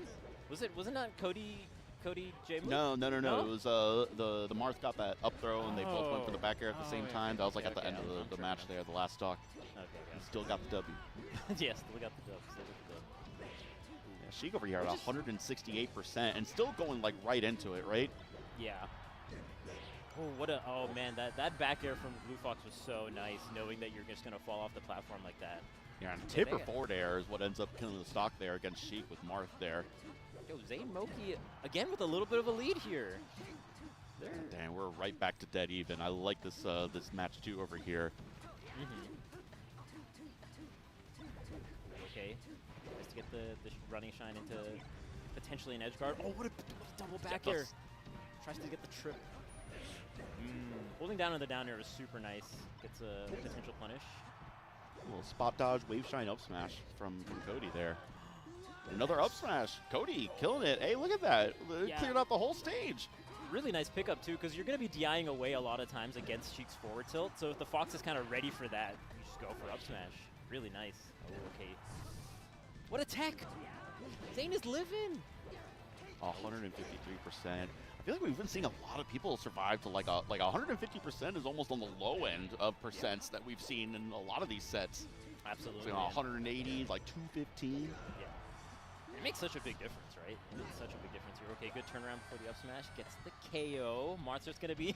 You don't want to fight against Marth on the ledge like that. Wait for them to get back on stage. You want to accidentally get clipped by the up B and lose your stock. When it's this close. Good spot dodge, avoiding the up smash. Yo, the forward smashes have been coming out, though. Uh-oh. The dangerous edge guard situation. Good angle on that recovery there by the Blue Fox. Gets burned by the up B though. Not a good spot for Moki. Very high percent. Can Moki hold on to the stock? Okay, goes right into back air. That drift back on the Sheik neutral air was so good. Baited the Fox to try to punish it, and that drift back just barely allowed Sheik to get out of the way and end up getting that kill off the right side there against Fox. It was beautiful work. Yeah, they're pretty much even though. It's going to be coming down to the Sheik and the Marth here. Can they hold on to their stocks? Okay. Yeah. Oh, both of them putting each other in near-death situations, and the up smash is going to clear it right there. It's Blue Fox and a dream. Super good edge guarding from Cody there on the right side. Just like kind of doing the stuff that he does in singles, where he like kind of will jump out to bait the Marth to do like an early up B and then edge guard onto stage, especially at high percent with the up smash. That's one of the things that I notice about Cody. Like when I look at Cody and I think about what his strengths are as a player, it's the precision that he has playing the game, where it's difficult. Fox is not an easy character to control, right? So the fact that he's able to place hitboxes so precisely, do them in such a precise and safe way to where he's not actually overextending at any point in time. And he's able to translate those skills very well into teams when there's so many more variables happening. Absolutely, and not being not being afraid to like edge guard versus Marth is so nice. Just like going out there and doing it in teams, I really like too. Okay. FD though, how do you feel about this counter pick? We haven't really seen the FD counter pick much at all this top 8. Yeah, I think it makes sense. I think before, because we didn't have such a strong counter pick with I think the Marth Fox are going to like FD, right? True. I don't think they had a good matchup to take advantage of it until now, though. Right. To where both, like Sheik for sure is not going to be doing very well. on Final D. And then the other Fox, you know, if you get lucky, you could end up with a chain grab situation, right? Where Zayn is able to do 40, 50% just because the other teammate was in the middle of a recovery or coming down from the Angel platform, just out of the picture long enough to be able to get those hard punishes, Marth versus Fox. Yeah, and you can just set up a little bit too for tippers a little bit better on stages like this as well, off the new grabs in particular. But yeah, don't have to worry about platforms, right? Yeah. Ooh. I love the instant forward air from Zayn there on both the defensive and the offensive. Can Jmook close out his edge guard? Okay, just opts to get the 2-on-1. Oh, wow. What an up smash from the grab release into up smash. Yeah. Little brawl technique there. yeah, super nice. Knowing the timing on that in particular. Oh, yo, Zayn with another save. Dash tag that time, now with the weak down tilt. Yeah, but two quick ones for the red team here, and bringing it back to basically even. Fox with one extra stock, but at 127%. So we'll see how long you'll be able to hold on to this stock here. Oh, holding down there doesn't quite work out for Moki. It's a lot of percent there. It's spot dodge grabbed. Opposite just throw towards the teammate instead. Break things up, set up for another. Look at that tipper. My God, I can't believe that tipper, to be honest. Yeah, that was crazy. I do like that, though, to your point, where opting to throw when you have the grab and you throw them towards the other people instead of away, right? Where you're going to do that in order to force some situations, right? Rather than potentially leave your teammate out like high and dry in a situation, you're going to keep everything in front of you and not get too distracted singling out one player. Absolutely. No, it makes a lot of sense. Oh, what a great forward the turnaround needles. Able to target switch so beautifully. The ledge tag. Oh my God. Jmook was playing out of his mind. Knocked Marth off, jumped towards the mark for the edge guard, turned around and shot the needles the other way in order to target switch and still continue the edge guard versus Marth. And Zayn, being equally amazing, was able to get these ledge checks and survive. I can't believe how are they all surviving? I don't know. This is insane. And unfortunate DI. They're able to. Yeah, that's.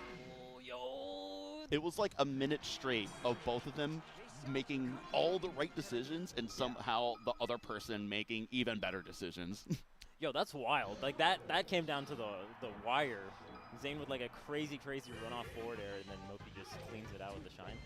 Dude, the way they were edge-guarding each other on that last stock was wild. All four of them. All four of them. They're all just like playing hot right at the end. Zayn and Moki come out just barely ahead, 2-1 now. Yeah, this has turned into a really close, really intense set. Yeah, absolutely. Ooh, I love that side beat the other way from Zayn. Okay. Blue Fox went a little too low for that recovery there. Oh, here's the combo though. Oh man, going into early is so smart. It was a little DI mix-up, right? Yeah. And it's also like, it's a quick move that sends super far away, so you can at least go and you have time to decide whether you want to go help your teammate or set up for an edge guard. Yeah, you're not reacting to the startup of Marth up B either, right? Even there, that was a really nice grab from Zayn to the edge guard sequence, and then Moki like dashed through and just got the up smash, right? In a lot of situations, you like throw off stage and then try to set up that way, but they have like some good setups. If you're going to be a Marth player, a good Marth player in teams, you have to have the discipline to be able to hold on to them, right? Marth's grab is so good, and his throws are so good, but you don't want to throw, you just want to grab. A lot of the time, anyway. Yeah, no, that's true. Okay. Yeah, a little bit of a lead for Team Red right now. One game away from going to Grand Finals. Can they get the edge guard on Zayn? Nice. And I love the little quick neutral air, too, from Jmook. Keeping himself safe. That's always a really scary situation and a dynamic that you have where you're both trying to recover and you have to not edge hog your teammate, right? You have to go for the options that let go of ledge as quickly as possible, like pressing back or down on ledge, right? Right, and also not allowing your opponent to grab ledge during that little window. Yeah, exactly. It's tough. It's a threading difficult the needle to thread. Exactly. Okay. Oh, the needle! Yo, the needle was so good. It broke up the way that Zayn wanted to recover, and then that allowed time for Cody to come with the shine. We're going to game 5. Yeah, it looks like it. I mean, oh boy. Well, hey, the down smash though. I mean, I don't think. I don't think either. Oh, Zayn trying to wave dash through everything. Where are you going? There's 2 of them. All the wave dashes won't help, my friend. Oh no, the ASCI down, charging the up smash there. Still not dead though. And yeah, that's going to do it. We're going to game 5. This is the first game 5 that we've had? I think yeah, I mean, we had best of 3s earlier, right? Yeah, so, true. I think you're right. Wow, this is going the distance. I'm rubbing my hands right now. Not just because I'm cold, but because I'm excited. This is maybe probably the best set we've had so far. Oh, for sure, yeah. This is four Titans out here. Especially that FD game, I think, was just all of them playing so well at the end. So I hope we get a nice clean game 5. Yeah, for sure. And we're going to a pretty even balanced stage here in Battlefield here. Got a couple of juggles here against Zayn. Zayn at 81% already, real quick in the first 10 seconds. Yeah. Oh, okay. Good save there. Yeah. Needed to get in the fray to help Zayn get back onto stage. Absolutely. Zayn was going to lose that stock if Moki didn't come in and try to break things up. So really good work. Oh, what the counter missed against get up attack? That was bizarre. It didn't send off stage. It No, definitely hit, but it like, yeah. No, the counter triggered. Activated. The hitbox didn't connect. I think Fox getting up leaned his body back to avoid it. Fox without is so broken. What am I looking at right now? Always something. Always something. With this There's guy. always something. Ooh, okay, off the top there. And, doesn't quite get the up smash. A little bit misspaced, but Yeah. the down. Wow! Tried to go for the down air, but she able to break it up and just took the stock right there. Super important, because I think the way that down air was placed, it looked like it was probably going to get KO. Or, Yeah, I set think up against. Zayn was a little too greedy there. Saw an opportunity to get a stock and just was a little unsafe with Sheik coming back down from the Angel platform. Yeah. Oh my God! You see the vision? The vision though, tried to upbeat towards to get hit by the side beat, the Martha beat towards. Away They're from cooking, stage. but unfortunately we lost both of those stocks there, and now red team here, Jmook and Cody, up to a pretty substantial lead. Yeah, Cody is kind of popping off here. Oh, okay. Here's the great choice with the double neutral air. So good.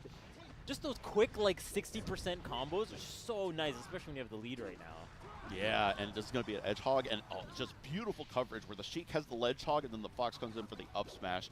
Right. Clearly defined roles where somebody has ledge and somebody has the stage. Absolutely. Ooh, okay, and Jmook. Oh, okay, Jmook's getting Got battlefielded. No, Yeah, that's tragic. That's big. Every stock is so big right now. Okay. Yeah, I had to preemptively kind of like place yourself. You're gonna get shine The for this? shine? No. Oh, Okay, that's just that. Okay. It was a good idea. It was a good idea to try to get that Ooh. edge guard, really Ooh. banking on Zayn being able to recover, but unfortunately Zayn was not able to do it. The red Sheik able to get that edge hog. God, that's And just it. That's gonna do it. It just went out of control so quickly. In Game 5, we got Cody and Jmook in grand finals. Yo, man, that's definitely one of those games where if you're just slightly off, a team like Jmook Cody just goes to town, right? Yeah. They did so. I love the little mini combos. There's one in particular that really stood out to me where Cody did like an up throw, and then he did nair, and then nair on the other side of the, like on the right side of Battlefield, like nair, and then immediate nair, and then Jmook got like a nair right away. And that was like in the middle of everything else going on. Yeah. And it was like a nice 60-70% KO combo with like a couple DI mix-ups from Yeah, both even players. just getting the 50%, I mean, that's a lot of progress to make in such a Yeah. quick succession like that, right? And to Yeah. your point, something that you pointed out that I agree was just so amazing was how Jmook was using needles. Yeah. Yeah, the needle work of Jmook was just otherworldly. Yeah. No, he's super good. I mean, that one went the distance. I just wasn't really sure how Zayn Moki were gonna fare in this doubles tournament, but they're doing pretty well so That was far. good. That last match got a little bit out. A couple of uncharacteristic mistakes maybe from Zayn, where he got killed that second or third stock trying to go for a kill combo on Fox, and then at the very end there ended up. It wasn't even Zayn's fault, right? He got shine spiked off, tried to get the recovery, and then Jmook was right there to grab the ledge in order to close that out. And it happens like that sometimes, especially when you're that far behind. Sometimes you have to go for riskier plays, go for deeper edge guards, or try to do something to try to get some progress, some momentum going back for you. I think Battlefield is actually really tricky for Marth Fox against Marth Fox because both their recoveries get nerfed a little bit on a stage. Yeah, like that. no, and we saw that was another reason why the blue team lost that stock from getting Battlefield, and Fox tried to recover and just too close to the stage, missed the ledge. Yeah, and even on the Marth's end, like you can't, like stay close to the wall. There's no wall, so you have to like up B, and there's a lot of positions where Zayn like up B and like his head like poked out just a little bit, and then you get like shined, you get like forward aired, So and you do have a little bit of control over your up B. Like when you up B with Roy, how you can go almost like fully horizontal. Marth has a little bit of that, like not nearly as much, but you can definitely adjust the distance and height a little bit like that. Not an option on Battlefield though. Right. Yeah. That's a good point. Wow, this is a good set. Definitely the set of this team's tournament so far. I hope we get a few more that go Game 5 like that. Yeah, definitely I would be excited. So I wonder who's waiting on loser side. So we have I4 and Feck for sure, and I think we're about to get the bracket right here. Look at that. Oh, I4 Feck with the 3 over Crudo Panda. 3-0 over Crudo Panda. That's sick. Dang, and then Zuppy Arton beating Plup and Mr. Rit. The other French sister, I mean, that's still a great place. And what is that for 5th place? Oh, there? absolutely insane! It's the like Plup. Okay, so Plup Mr. Rit beating JoshMan Sunsei is pretty. Oh pretty yeah, that's good. another one. A 3-0 there too. 3-0 as well. Crudo Panda 3-0 over Aklo. A lot of 3-0s. a lot of 3-0s up here. Actually, we had that banger of a winners finals though, and hopefully we get something just as good here for losers semis and losers finals here. Absolutely. Dang, Zuppy Arton are actually going a bit further than I thought they were gonna. Not to sleep on them, but just with some of the hitters that we have in this doubles tournament, it's like it's a nice showing for Zuppy Arton. So we got Zuppy Arton over there, and the Fred sisters Feck I4, 3 controllers in a box. Yeah, that's right. You ever play with the box controller? I have tried it. The dash dancing is really nice, but I've only played it for less than 5 minutes, honestly. Yeah, the same thing for me, and I absolutely agree. Doing the dash dance, that feels nice. The dash dancing immediately, it's like it feels buttery smooth. Everything else, I was like, oh, this is gonna take some time to read and everything. Trying to play Peach, like trying to do a flow cancel neutral air, I can't even conceive of which buttons I'm supposed to press. Right? There's so many of them. There's like 30 buttons on that damn thing. It's too many buttons. Too many buttons. It's crazy. So I play a lot of Smash 64 back in Georgia, and we actually have a pretty good scene. I went to a local / regional kind of thing. I had like 30 entrants for Smash 64. Our best player in Georgia is a keyboard player. So he actually has a keyboard like duct taped to a box that plugs into like a cardboard box, like a full keyboard, like a Dell out of the box keyboard, like a QWERTY keyboard. Yes, that's it. He plays with a keyboard, plugs it into console, right? The thing is that he played during the Kylera days, right? The old online play for 64, and they don't have tilt modifiers. He plays 64. He's the best player in our state and doesn't use any tilt modifiers playing 64. He just learned how to buffer them with the 1.0 cardinal directions. That's insane. Right? That's crazy. Wow. I mean, people are dedicated. People are dedicated to the way. Now, there's another 64 player that has a 64 to GameCube adapter and was playing Fox on a 64 controller on GameCube, like Melee. I would want to try that. I would be curious to try that because I played a good amount of 64, not competitively, but I'd be curious to try the 64 controller. And you missed like a couple of buttons, right? How my mind works. It's really funny though. Dang. Like kind of cursed, but pretty funny. Dang. This should be a good set though. This should be a good set. Like both these teams had to beat some strong players to make it this far in the tournament. French sisters beating Sunsei JoshMan in winner's side, I believe. That was like one of the earlier sets that we got to commentate. Yes, in the best of 3, yes. The best of 3, and it looked pretty convincing, right? It looked pretty convincing from their they've had, I mean, the only match that they lost was that 3-0, but it was close, right? Right. The Jmook it was Cody like set 3 Battlefield matches. All of them went down to like the last 2 stocks for the teammates. So we will see if they are able to make the rest of this losers comeback. Yeah, the fact that they were able to go that close with the Seed 1 team is definitely promising for the rest of this bracket for them. But we got Zuppy, Arton on the other side. Looks like they're about to get into this match here. They're loading up. They're on the stage select. That's right. Peach Chic versus Fox. Fox? Yeah, Fox again. Only two Foxes again.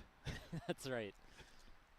This is kind of a fun matchup, I think, right? For the Chic Peach. I think it could easily go sideways really quickly, but if you get some nice juicy hits on the double Fox, my god, is it going to feel good. You get some nice edge guards, it's going to feel. Yeah, I love the fact that at any point in time, they're at risk of taking 120% over the course of 3 seconds. Look at that, like 90% in 7 seconds. just like that. That's going to be the fun part of this matchup. Yeah, I mean, actually, like, all 4 characters have taken a lot of damage here in the first 15 seconds here. I think we're going to be in for a high-octane matchup right now. Yeah, it's gonna go by fast. Oh, I'll smash only KOing the Peach, though. Okay, trading stocks. Got that down smash, and opting to go for the 2v1, that was really, really smart. Not trying to wait around and waste time for the Fox to try to come back for that edge guard that may or may not pan out. Immediately try to go for that 2v1 situation.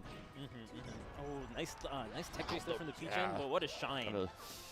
There's that up B that we were talking about earlier, that has the kind of disjointed hit, so it's difficult to kind of contend with in that particular position. Yeah, the way that you need to get around against the Peach up B is there's a point where there's no hitbox at the peak of it before she opens up the parasol. That's the point where you really want to be able to punish that that recovery. Pretty early on in the move. No, it's at the very end, right before the parasol opens up. So you travel up, and then before the parasol opens up, there's like, I don't know, it's like 20, 30 plus frames of no hitbox. Got it. Okay, I see what you're saying. Huh. It's a lot. yeah, that's a big window actually.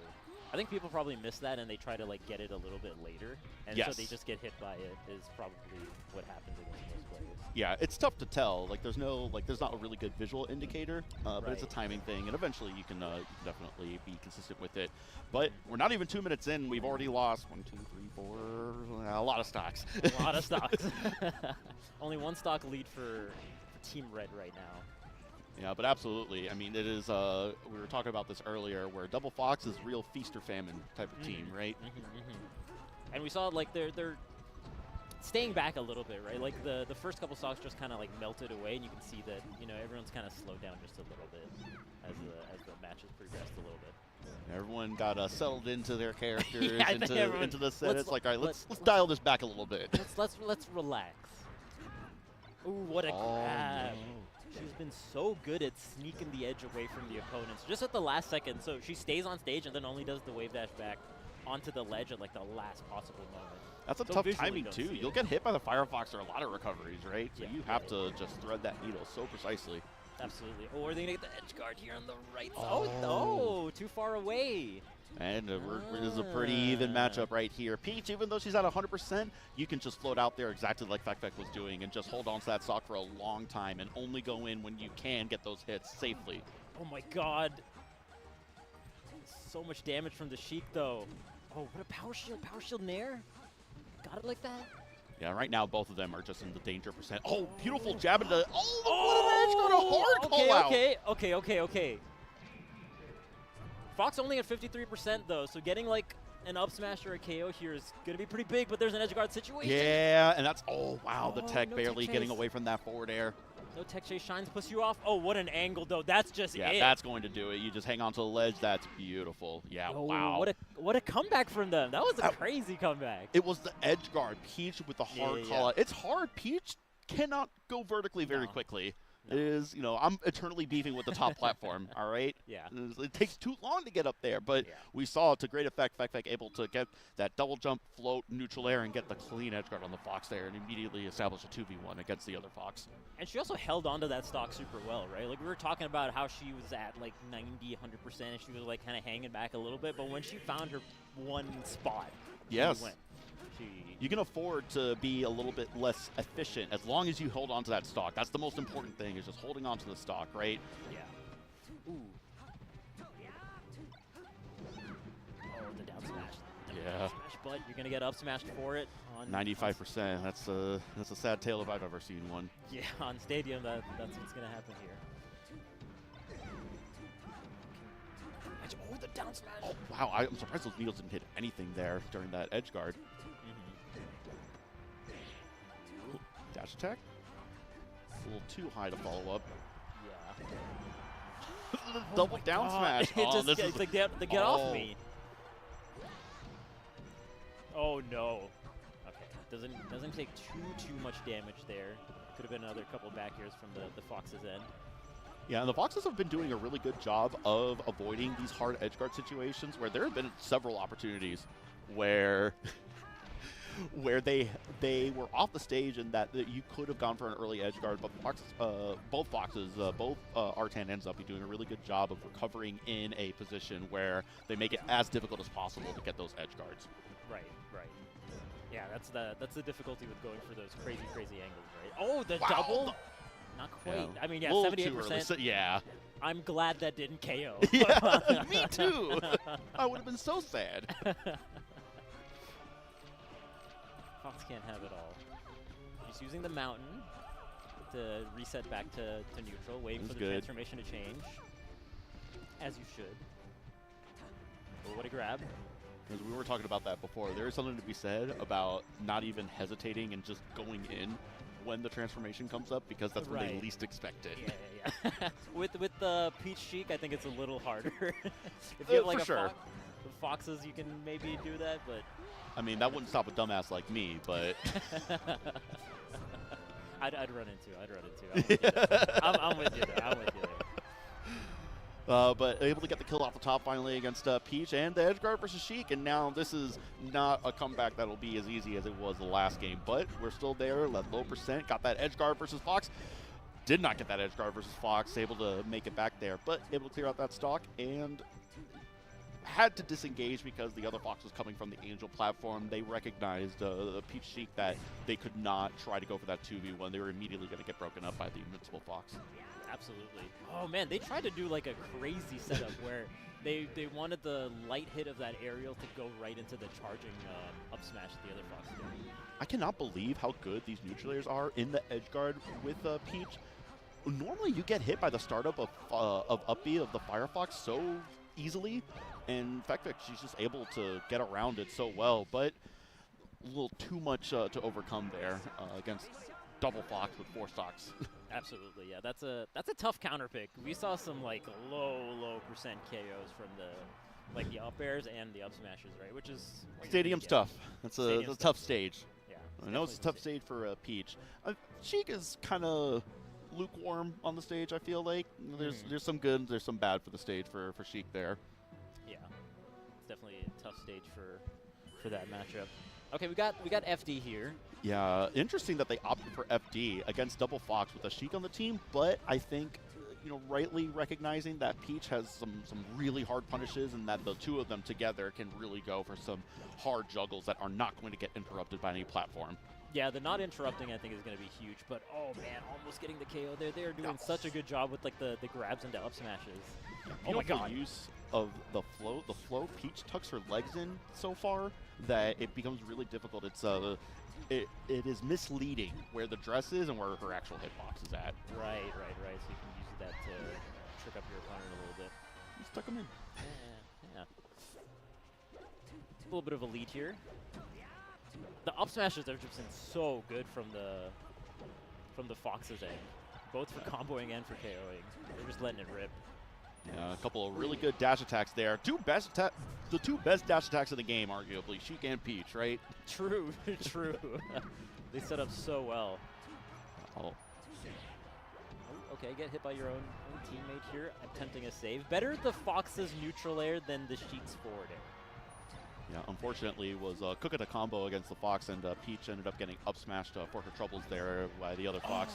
Oh, the really stage deep spiking there. Oh, yo, the stage spike there is brutal. The Sheik had that, but instead gets KO'd. That's tough. And, I mean, if they get this up, yeah, they're only down 1 stock, really. So even though it's looked like a kind of a bad start of the match here for Blue Team, they're still in it very solidly. Yeah, and it could have been a different swing, too, if that edge guard on the right side went. Up smash at 90%, though, is not going to help their case here. Yeah, I think they're just going ham on the up smashes in particular. A lot of them in neutral, and I think it's just working super well on the positioning that blue team is having. Because even if they trade in these positions, it still comes out good for the Fox. What a combo here. Yeah, the Peach neutral air into the Sheik forward air, or is it maybe dash attack, but that was a good edge guard, able to clear out that stock. Yeah. And this other Fox is at a dangerous percent here. Any That's right. stray hit into strong aerial will do the trick. Okay, can they close out the edge guard here? Yeah, the other Fox just really throwing a wrench in the works. Yeah, really good job, and that's a nice. Oh wow! Up smash both of them, but Sheik with another stock in the tank there. Yeah, I think that's the right call. Definitely worth it for Team Red. Okay, just making it back to stage. And these drills have been really nice too. They're just kind of clipping with one hit, but it's difficult because of how many different hitboxes the Fox. Yeah, right the now. down smash. The down smash was perfect. Got both of the Foxes setting up this chain grab here and this hard punish. And Wait this a could minute. be bad news. Oh, the light shielder was nice, but the Fox was unfortunate. close enough that as soon as you get off the ledge. Crouch cancel the Peach down smash. Peach still there. This is a nice situation where the Peach is at low percent and the Sheik is at high percent because you can just the Shino stall, the up B stall with Sheik is so strong.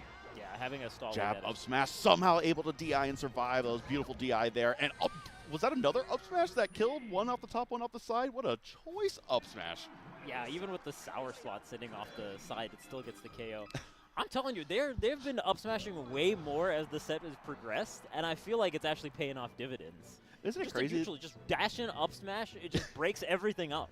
It's true. It's the weakness where Peach does really well being able to build up percent and hard punishes. If you don't Yeah. get those hard punishes, you just bleed stocks. You end up dying Yeah. so early. Yeah. There's also some nice drills that I want to see if they do a little bit more, where they're like kind of full hopping and drilling, and then they can like kind of drift in and out like there, and it either nets them a shine or like kind of just like makes them fall a little bit into the other Fox that's just waiting underneath. It's kind of nice. There's a lot of drills. Yeah, opting to go back to FD, I do like that choice. They did pretty well. It was just it came down to the very end there, right? Yeah, definitely a close one. Definitely a close one. And just some of the edge guarding going blue team's way would just be such a big difference. Like that stage spike we saw in the previous game. It was a two-stop swing. Ooh, just a little bit too far away for the grab. Unfortunate. Ooh. Damn, they're so clean with the KO confirms. What a side B. Yeah, it was so beautifully spaced. It was so low and still able to grab the ledge there. Yeah, beautiful tech as well. Okay, that should be the edge guard. Can you save your teammate here? Okay, Peach makes it back. That's all you needed to do from the Sheik's end. Just like get in there so that, yeah, just distract him so you don't get back in. Yeah, that's all you need to do. Ooh, okay. Yep, just gonna stall here so that you can get the Peach back. Not opting to push the advantage on the Fox's end there. Oh, oh my God! Oh, that forwarder almost hit. That was close. It was spooky. It was real spooky for a second. Yeah, this is some scary stuff. Oh, the crouch Oh, cancel. wow. Nowhere from that up smash. And the Sheik kind of KO'd him. Drill shine up smash, but the up smash was from the other Fox. There was no wave dash. It was just a drill shine, and then hey, look at that! Thanks for this up smash, buddy. And it's nice because the Foxes they have a good understanding of the other person coming in and getting the KO. Look at this pressure, though. Oh my Yeah. God. To your point, the drills are really, really good in these neutral interactions. Yeah, it's just so fast and it lasts a long time and it's multi-hit. So they're having a hard time, contending with it. And again, another thing that you brought up, Fox just came in and up smash and just immediately broke up that whole situation there. Yeah, it's a big deal. Oh, and even there, just throwing towards the opponent to kind of set up the edge guarding a little bit more. Yeah, throwing, using throws in teams is really good. You'll see a lot of players use this, where the throw they'll use a little bit of, I don't know if it's invincibility, intangibility, exactly what it is, but that, and then also the dead body hitbox from throwing the player is a really, really useful tool. Absolutely. That one in particular is super nice. God, they've got a sizable lead here. They're target switching really well. They're recovering really well from the Fox's end. Yeah, and It's they got that edge guard though, and this could be another edge guard here. Got the shine stall though, waiting for the angel platform for the other Fox to come back there and able to make it back relatively safely now. Yeah, just dashing in there. Just the aggression though from the Foxes. Look at the shield is tiny. Oh, okay. Oh, great. Yeah, forward held air. up the shield and got the Sheik to do a forward air through it. Beautiful work there. Oh, and the up air is going to do it. And unless this Sheik can make a miracle happen, this is probably going to be a 3-1. This is a toughie. Yeah. Up smash off the top is going to do it. 3-1. Very hard fought by the French sisters. Going on quite a run. You know, they had that 3-0, but it was close set in winners, and then they, what was it, 3-0 versus Panda and Crudo, which is, in my opinion, that was probably one of the most impressive set wins that they could have gotten this event, because Panda and Crudo they are up there. Yeah, you mentioned that they're like a top 10 team nationally, which is a huge, huge win then for the French sisters. Absolutely. So we're going to go on to losers finals. It's going to be Zayn, Moki versus Arton and Zuppy. Do you know much about Arton? I know Zuppy is a gamer after my own heart, doubles defender. Yeah, Arton has been. They've teamed a lot. They teamed at Battle of Beasts. No, I don't remember where they teamed, but they have teamed quite a bit. Yeah, no, Zuppy definitely was teaming with someone else at Battle of BC. Yeah, not Battle of CC. Rocky, it was the Falco player. It was Zuppy, Rocky. But they have teamed quite a bit. I think they're. I don't want to say. They might be static teammates. Maybe that's a bit of a stretch, but they have teamed a lot before, and very strong player in their own right. You can tell how strong they are right now going into losers finals of this bracket, of this very stacked bracket. Yeah. Oh, dang! It's a it's a little bit of a bummer that the French sisters are out. I kind of want to see a little sad. I don't like to see Peach get tossed around like that, but but still a very strong showing, and yeah, I and know they had some banger sets up there. They definitely got a lot of great footage. Definitely some stuff there for the combo video coming out in a few months, I'm sure. Oh, for sure, and also I'm sure they're just getting so many fans with every stream that they're on. They're just really making a name for themselves. Yeah, I know. It wasn't this year's Genesis, but I think last year was when they had their big breakout. They came over here to the U.S. I think Cody was the one that sponsored to get them out, right? I think that's right. And that was when I found out about them. I was like, whoa, this is a really amazing team. Just really impressive to watch. Really big fan. Yeah, I'm sure it's not the last that we get to see of them. I hope they get to the opportunity to come out to more tournaments out here. Yes. It'd be cool. It seems like that's what's happening, right? They're out here, right? They've been to a few U.S. tournaments. I know I myself would like to go to a tournament in somewhere in Europe or the UK at some point. I've never been, the furthest I've traveled is actually to Vancouver just this last month. It was the longest trip I've ever done for Melee before. Oh, nice. It was like a 16-hour travel day. It was rough. You're coming from Atlanta. It was a 6-hour layover. It was supposed to be 3 hours. That turned into 6 hours. I was stuck at what was it? At first, when I was going there, I was stuck in Alberta. It was snowing. It was like coming down hard in April. And probably had some delays in the airport as well. Yeah. Yeah. It's a toughie. Dang. Wow. So we got two more sets, potentially 3. We got losers finals. Losers finals, grand finals, and maybe another grand finals. Yeah. Wow. Crazy. So. Yeah, I want to check out this. Do they get the stand on top of it? Do they get this as well, the football tee, to go with it? Do you think? You got it, right? I mean, how else are you gonna hold up this beautiful trophy? Right. Would you actually throw this around, play, if you won this, would it only be a set piece for your room, or would you actually set piece. You'd have to put it in a glass container, right? You can't let just anyone handle. What if Zayn wins? Zayn has 500 trophies, right? You think maybe he has this one for fun? It is unique. Yeah. It is different from all the other trophies. Yeah. I imagine he does not have a football as a trophy. Yeah, that one's got to be a first, right? It's got to be a first. Dang. But they are. We'll see. It won't be through teams, but later on when we get through a whole lot of singles, a whole lot of killers, and all the way through Sunday. Yeah. Oh, man. Oh. I don't know if the stream can hear the wind. It is. Yeah, it's starting to pick up a little bit. It is a little bit chilly. I was talking about this earlier. I'm from Florida, but I never belonged in Florida. I hate the hot weather. I hate the humidity, which is funny considering I live in Georgia. Somehow, the humidity of Georgia is a reprieve for me, who grew up in the swamp, right? Somehow. Yeah, but even for me right now, it's a little bit chilly. It's a little bit cold, but they got a couple of space heaters out here, and the vibes are immaculate out here. I'm gonna turn around. I'm gonna soak it all in. Yeah, it is nice. Giant field and the jumbotrons are. This might be the biggest screen I've ever seen Melee being played on. I can't think of any screen that would be bigger than these jumbotrons to watch the game. That's a good point. I think this has the record. It's got to be the record for the biggest. And there's 2 of them. Yeah, those 2 of them. What do you think the input lag is on these things? Can you try playing Melee on the Jumbotron? It's like not even milliseconds, or it's just seconds. You do an aerial, and it's like, oh. But there's a skill around that. You have to play around the Yeah, the how does delay. the meta change when there's a full second of input delay? Who becomes the best character? Ooh, Jigglypuff. Puff? I was thinking Marth. Martha. Actually, Marth. No, I think you're right. It's actually Marth.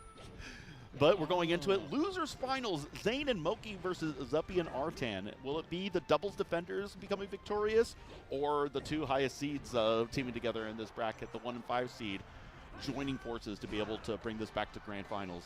That's right. And Moki with the dancer tag, very apt for his gameplay. I feel like because they've used several different tags here. I think he's going into the random tag. That's I that's think what I you're like right. to see. Yeah, I think you had the right call out earlier. Where you mentioned it with the random tags. I think you're right. You're spot on. Starting FD though. Starting FD is interesting. 2 Foxes against a Fox Marth. I feel like the punishes are going to be better for the Fox Marth, but hey, I mean, you can get hard chain grabs Fox versus Fox, right? Yeah, and I think the way that Zuppy and Arton have been playing in the previous set as well, they were looking pretty hot. They were looking pretty hot with their punish game, the way that they were playing off of each other's drills and up smashes. Like, oh my god, going for up air there, you crazy. Yeah, actually nuts. And I think you're also right. I think Zayn and Moki got knocked off the red color in that winners final set, forced to go blue instead of red. Oh yeah, for the Cody Jmook set, they got. Yeah, but I mean, to that point, as good as Zuppy and Arton were playing that winners final set against Jmook and Cody with Zayn and Moki, I mean, that was a game 5. That was an absolute banger of a set here. Oh, the huge down air right there. Got the charge up smash though. Still not able to kill Marth. Beautiful DI. Yo, they're popping off though. This is looking good for blue team. Are they? It's a solid lead right now. Solid lead. Yeah, I mean, you're just not gonna get the same quick. I was gonna say you're not gonna get the same quick KOs from the Martin unless you get like a spike or like a clipping off stage. But on the Fox's end, they're just building up percent so fast. Like, look at, they're just on top of it. Yeah, that was really good. The one blue Fox holding on, grabbing that Marth, and the other Fox able to dash through and get the perfect spacing on that up smash to get the strong hit on Marth and the weak hit on his teammate. Yeah, and even the way that they're holding on to, like, they're holding and then doing drill to do their combo extension. I don't know, they're popping off. Just holding down. I love it. That's actually so funny to do in a 2-on-1 situation where one person is like, okay, if you come and hit me, I'm holding down. Yes. It's like you hold down, like hold shield, something like that, right? That might not go well for you. Wow, that was a strong start, though, for Zuppy Arton. Absolutely. That was, what was that, 4 stocks at the end there. That was a solid game 1 on FD as well, which... to the point that we were talking about before, was kind of surprising to see Double Fox go there, but hey, I mean, it worked out well, right? Absolutely. Yeah. I think just the way that they're playing so well off of each other that I think you might even see like Yoshi's or something crazy like that, because they just seem like they're very good in the fray. Yeah, instead, opting to go to Battlefield here. The Zayn Moki counter pick. The Zayn Moki counter pick. Which is a little scary because we were talking about how Marth gets a little bit more difficulty with the recoveries that Marth has on this stage, but yeah. the rest of it is comfortable, though. I feel like as difficult as Mark's recovery might be, it is that much more difficult for Fox, though. Because True. like there's a lot of like That wall is riding nice. techniques on your recovery that you can't do. And That's true, sometimes that's you have to do the insane like shallow angle from underneath Battlefield to try to grab the ledge backwards. You get some Yeah. crazy recovery options on this stage for sure. That's true. That's true. I guess everyone's kind of nerfed a little bit, so then it becomes what's Just a happening little on bit. stage. Just a bit. That makes sense. I just love the way that the double fox is playing off each other. It just feels like anytime there's like a tech chase situation that one person sets up, the other one is just ready for it. Absolutely. They are playing specifically off of one another's advantages and disadvantages, right? Coming in when they're able to take advantage of a 2v1 situation and also being able to determine when to come in to break up a potential bad situation for their teammate. Absolutely. And they're just so good on their KO confirms. God, jab up smash right there against Zayn is so juicy. Just like cuts it off at 100%. Yeah, I feel like for the first half of the matches that we saw today, that everybody was living at like 150, 180, 200%, and now everyone is dying at like the earliest percent. Like they're getting those kill Yeah. confirms, like up smash at 90 is dead, or Yeah, up yeah. air at 85 dead. Yeah, that's a good point, and I feel like we're seeing more of that as the tournament progresses too. Dang, okay, a little bit, still a good lead actually from Zuppy Arton. They've just been holding on to the lead throughout the games 1 and 2.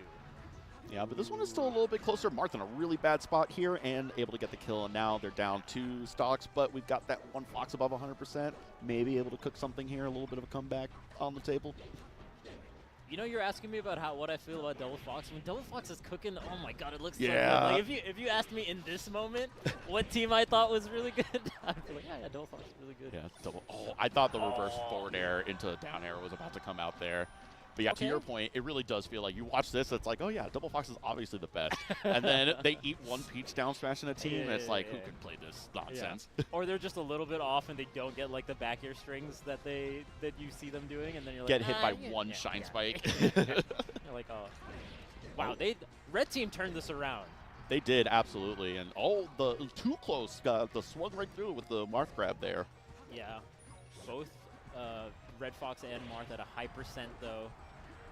Potentially getting up smashed for both of them. Okay, now they got a 2-on-1. Dancer Moki. Will he dance or be danced on? What will happen in this 2-on-1? Oh, they're both The dash going, dances are so you go. precise here, somehow avoiding all contact. Oh, Wow! What was it? Jab, shine, short hop, upside. Insane. That was It crazy. was jab, shine, Nair. short hop, neutral air. Yeah, like yeah, yeah. immediately, the short hop neutral air happened so quickly after the shine that the knockback from shine didn't have enough time to send far enough away, and the neutral air ended up hitting because of it. That was insane. yeah. Nah, that's pretty cool. That's pretty cool. It's like the shine back air that you would see sometimes what the Foxes do off of like throws. But Yeah. you see shine there too once in a while. That was nice. They're up 2-0 though now. You used to need action replay to see something like that. True. It's so crazy. Like the the stuff that we would have back then is just like coming into Yeah, what reality was now. task back then is just It's the just- meta today. It's just normal. It's like, oh yeah. I remember. Dude, these Foxes are playing hot though. You gotta really give props to them. I'm loving what I'm seeing. Absolutely, it's not. It is a great team. They have all the tools, but it's not an easy team to excel with because you're constantly playing on such thin margins where you're either to what we were talking about before, feast or famine. You just never know whether you're going to dominate or you're going to be stuck in an edge guard situation at 50% that you can't get out of. I agree. Yeah, thin margins is like a good way to say that. Here we go on the Marth's end. Okay, gets the edge guard, but that was good of Moki to get off the ledge right away. Almost edge guarded Zayn. We were talking about that before, the dynamic between ledge hogging and knowing which options get you off of ledge so your teammate can grab it as quickly as possible. Right. Yeah, that's super important. Okay, a little bit of a lead. This is the red team's first lead of the set. Can Yeah, they it was hold up in on to it? Artan up to a 2-0 lead there. It was really close there in that game too after getting kind of worked that first game. Zayn Moki able to make it back. We'll see if they can turn that into a W this game. Yo, Team Blue able to just get that team combo. Zayn was just down there trying to up tilt, but didn't quite get either of the Foxes. So Moki just eats like a full combo. But Zayn is holding onto the stock now. Yeah, 151%. That's good. That's definitely been a lot better than some of the other stocks. Lost it right there, but 163% is great stock tanking capabilities there. Absolutely. After dying at 90% a lot of the stocks in the earlier matches. And that's where we saw a lot of the strength of the Moki Zayn experience come into effect in the previous sets, when Zayn was like kind of holding on to his stocks a little bit more, right? So hopefully we'll see a little bit more of that as the set progresses. Very even right now, though. Can they recover? Okay. Fox saving Marth just a little bit, and okay, saving the stock there, which is pretty big right now. Yeah. Uh-oh. Oh, wow. Beautiful runoff forward air there to get that edge guard, and just clean edge guard by Zayn there. Absolutely. Oh, okay, this is a big opportunity for Zayn. Goes down there, but the other Fox is holding on the ledge. And counter. Oh, wow. That was insane. You can't grab the ledge backwards forever. That only happens during the initial like tumble from the Fox up B. If you're in free fall animation, you cannot grab the ledge backwards. That was like the max distance that you could have gotten from there. What a beautiful recovery by Fox. And also avoiding the counter as well. Yeah, no, yeah, that was the whole point of that recovery, was to avoid the counter, right? The counter was such a great choice, and just expertly worked his way around it. Super good. That's that one crazy recovery you can get on Battlefield. Again, Zayn at 175%. That could be the big difference maker here in this game 3. I think they have their roles, and playing it out a little bit more like this seems to still give coming them back 102 and 162. And Moki somehow lives as well. Yeah. The dead body almost killed Marth there at 188%, getting knocked out by his own teammate. Yeah. Somehow still living here. Insane. A little bit too far underneath Battlefield there, but I mean, they were able to clean up this game 3 pretty expertly here, unless Blue Fox has got something in the tank here to be able to do this 2v1. Yeah, it's got to be Zayn going in now, though, because Moki's got such high percents, right? So, okay, trying to do a little team combo here. Gets a good amount of percent. The down tilt. Ooh. Oh! The reverse forward air. That was sick. Yeah. That was sick. a little custom there. A little custom. I like it. There are so few things that Marth could have, like, hit. I think that was, like, the only thing that was going to send it that trajectory perfectly for the Fox to pick up on. Yeah. Just the positioning where Marth is. Crazy. Exactly. Okay. On the board. On the board. 2-1. We'll see where the double Foxes choose to counterpick. I'm kind of low-key expecting Yoshi's, and it's going to be insane. Stadium would also be a good pick, Stadium and also would be insane. Stadium worked out pretty well for them in the previous set versus the French sisters. They got like some low percent KOs. Exactly. Especially against Marth here, you're gonna see some nice up smashes. Up smash from Moki hitting both the Foxes. Not quite getting the edge guard there. Back air going a little high. I love that choice with the up air out of shield to pop up instead. And got the kill on the Blue Fox there, and almost got the other Blue Fox. So yeah, already looking a lot better in this game 4 here. After getting worked that game 1, keeping it really close to that game 2, finding the W game 3, and now it looks like they're building on that momentum and starting to do better and better, Zayn and Moki, in this game 4. Absolutely, absolutely. They do definitely adapt and learn as the set progresses, maybe more so than any of the other teams we've seen so far. Ooh, beautiful forward smash there. It can be deceptively strong, especially versus Fox. You know, Fox is one of the lightest characters in the game. I think the 4th lightest character after Puff, Pichu, Game & Watch, then is Fox, which is crazy. Fox's forward smash is not normally a kill option that you see very often, but against Fox himself, it can actually kill at pretty low percents there. Earlier than up smash, even. Yeah, and even just the angle it sends out. Oh my god, is Zayn going to get this KO? I thought a counter was going to... The up B! He's using up B! Up B is actually really smart because you have the mountain to cancel it off of. Yeah! You can just like instantly get off of the up B because you cancel it with the ledge grab. Exactly. You just end the recovery of up B with 30 frames of invincibility from ledge. Isn't that great? Yeah, it's so good. And then you can like fall down, do down air, and have your edge cancels.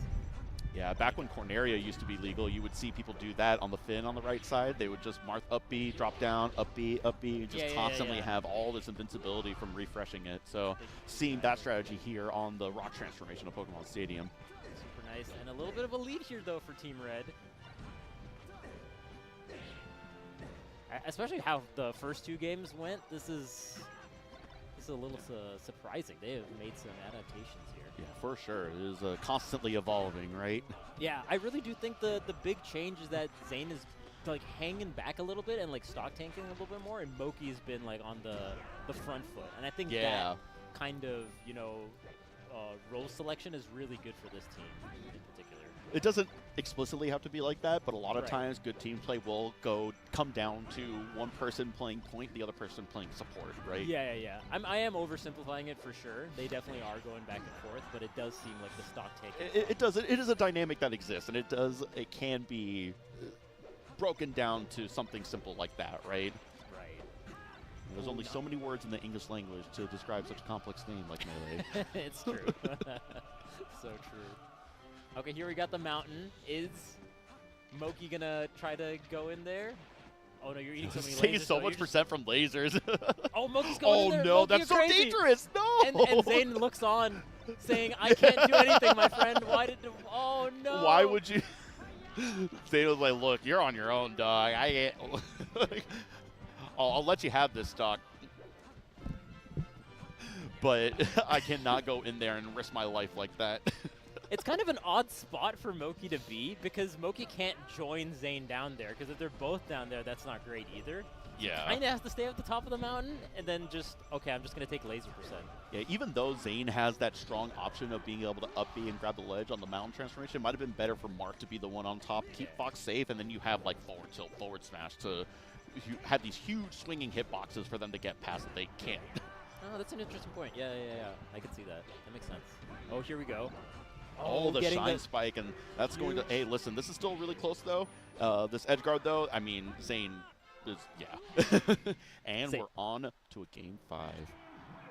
How do they... Are they going to complete the reverse 3-0? The reverse 30? The reverse 30? Dang. Look at that. They're still having such a good time. They're yucking it up over there on the player cams. I love it. They're so happy. They're going in. Arton and Zuppy locking in, though, and they're ready. They're going right back to Pokemon Stadium. They're saying, hey, surely we won't get the rock transformation twice, right? Maybe. You never know. Maybe this time Zayn will come and help Moki instead of just letting him go in there on his own. Yeah, I feel like even the fire transformation is still really good for Marth. You can swing your sword through the tree, right? Maybe the windmill, the water transformation, is going to be where the Foxes can really try to run away with the match. True. Yeah. Man, having the transformations actually does matter quite a bit, especially in teams here. Yeah, there's so many different interactions, dynamics that happen with them. Yeah. Okay, here we go. Oh, the reverse? Same. Oh, you got... Can you save? Can you save? No save there. The get-up attack was super nice from the Blue Fox. And the up smash, just to clean it out. A little too late for Zayn to be able to stop his punish on the other Blue Fox and try to come in and save Moki. It happens sometimes. Sometimes it's just everything happens so quickly in Melee. Sometimes you're 30 frames too late, and that's all it takes. Yeah, and plus, you know, you have your combo and you just want to finish it out. Oh no! At least, okay, use that on 132%. Yeah. It's okay. Not the biggest You don't want to see it, but it's not devastating. Yeah, it's not devastating. Okay, here we go. Oh, Marth is super good here. You can't be staying there. That Marth is the Falchion. That is a legendary weapon, sir. You cannot be standing near it like that. Yeah, trees don't do anything to that Marth sword. Okay, no double shine. Ooh, wow, what a save. That was crazy. Oh my god, did he go for the down throw there? Somehow able to convert that into an edge guard. That was crazy. God, that down throw sends you at such a crazy angle, so you can just get the back air there from Moki. Great pickup. They're pretty 100% on the Marth, but pretty close. No, this is definitely still really close. That is kind of funny, though, to that point, how Marth down throw sends further backwards than back throw. yeah, right. That's so true. Ooh, oh, okay, wow, what a choice forward smash there. Still down just a little bit. Oh, there's that forward Flanked smash on the again. up tilt. Space boot versus sword. Oh, what's the punish here? Oh, Moki just messing up, doing a forward air instead. Nice shorten. Ooh. Really nice shorten. Brutal tipper there to kill that third Fox stock there. Oh my god, are they going to do the reverse 3-0? Is it happening? It's gotta looking KO this. likely, but yeah, that Fox, okay, that could be it though. Just grab the ledge, roll up, and down to dead even. How much % can they get on Zayn? Okay, they got a couple aerials there, not too bad. 70%, that's workable. 85, this is danger zone, one up smash. Oh, Just a double up smash on Fox. oh, yeah. Oh, almost got the nair on the other Fox. Hey, grass that's transformation now. This is a good spot, good spot. Yeah, what a there's both there. The right. Oh, He got the shine spike. you got the save and then the reversal. Oh, that's huge. Somehow the 2 stocks that they lost were the 2 stocks that they were allowed to lose. Somehow. Okay, can they? Oh, who's gonna get the KO on the high percent Fox Super first? intense. Last Good stock. throw. Here you go. Zayn with the up tilt combo. The juggles. Oh, got the kill off the top, and now Zayn has got to do a 2v1. But they're both at like 100%. Zayn at 68%. Oh, the double that's up air! insane! The synchronized up airs. There was nowhere for you to smash the eye. If you smash the eye to the right, you get hit by the other Fox's up air. You smash the eye to the left, you get hit by the other Fox. That was Truly a rock in a hard place. Yeah, Just nowhere to go, nowhere to run. that was It dope. was They had like perfect timing. What a cool way It to really end a was team's- like they did the up airs on the same frame together. Yeah, that yeah, was yeah. true connection, true teamwork right there. Oh man, I wonder if you can like smash the eye the up air like up and away, and maybe you can avoid them. But that's just If you're so hard Puff, to. maybe. Yeah, maybe. Yeah. If you're Puff, but not with what was it, Marth at the end there? Maybe Yeah. Marth.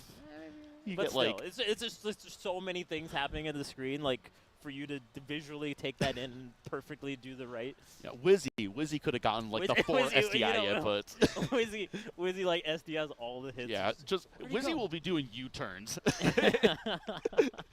in Melee. It's crazy, but unfortunately, Zayn was not able to find whatever crazy smash DI was going to get out of that double up air. So we're going to get Zuppy, Arton versus Cody and Jmook. Ooh, the double Fox team making some strides here. At least they stopped the reverse 3-0.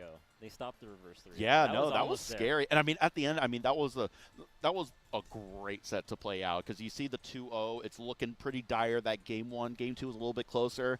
But then Zayn and Moki are able to come back game 3 and game 4, and then all of a sudden you have this super tense game 5 situation, and then it gets even more tense because they're all at last stock, and then it gets even more tense because it's the best.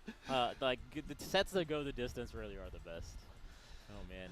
It truly is. We'll see how far the distance they'll be able to go in this. If they'll be able to get the reset, maybe get a game 5. This is exciting. This is grand finals. It's grand finals. Cody, Jmook have been waiting for a hot minute here for this grand finals, and Zuppy, Arton having a great time. This is a really strong showing for their team. How do you feel the dynamic between the team or the player that gets to chill and wait and take a break, or the team and player that has had to work their way through losers and is playing hot because they've been playing like 3 sets in a row and won 3 sets in a row? I think like what I feel is like playing through and staying kind of warmed up is maybe advantageous, but there is something nice about taking a break and then, you know, recomposing yourself and, you know, being able to talk shop with your teammate. I think I don't know if this is actually true, but I feel like in teams maybe the break is actually better. Yeah. Maybe. Just because you can like kind of watch with your teammate the rest of the sets progressing and then talk about how you want to play and talk about, because you have someone else to talk with, right? During your downtime, whereas in singles, if the same kind of position happens in tournament, you don't have anyone to like bounce ideas off of unless you have like, a coach or something. So I think in teams maybe the break is better, but I think it always feels nice to be playing hot and making like the upset over upset over upset.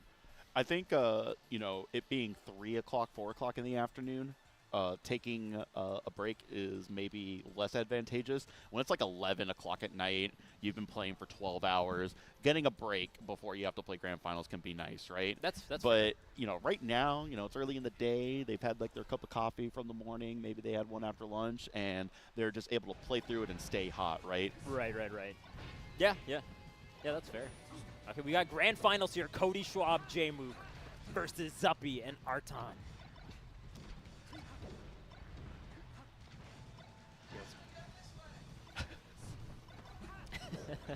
Got a couple of people yell in here. I trying wonder if to the mic picks that up. That's interesting.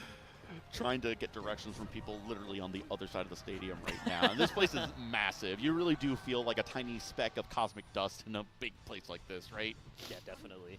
Yo, the double foxes are popping off. They did the dash through up smash while the fox was holding. I really like that. Unfortunately, wasn't able to get that proper angle and went past the ledge there on the blue fox. But Cody and Jmook, I mean, hey, they lost those first 2 stocks. Maybe those 2 stocks were all they needed to readjust and warm back up into the grand finals after taking a break, right? True. Oh, man, the fox is stuck in the corner here. Ooh, no tech chase from Jmook's end there. Dude, the shortens have been so good from the blue team. Yeah, they've also gotten a lot of those really low side B recoveries where they're like the last pixel below the ledge before they'll be able to grab it, right? Right. Yeah, no, super important. Yeah, and after losing the first 2 stocks on red team, they have taken 4 consecutive stocks now. Wow. Okay. Yeah, red team's kind of on fire right now. Ooh. Yeah, but unfortunately not able to make it back onto stage. Get up attack, able to give Cody new life while Jmook comes down from the Angel platform. That's right. Ooh, there's a nice up smash. Tries to get another though. Jmook narrowly avoids it. Yeah, opts to go just dash tag the other fox versus trying to do dash tag forward air. Oh.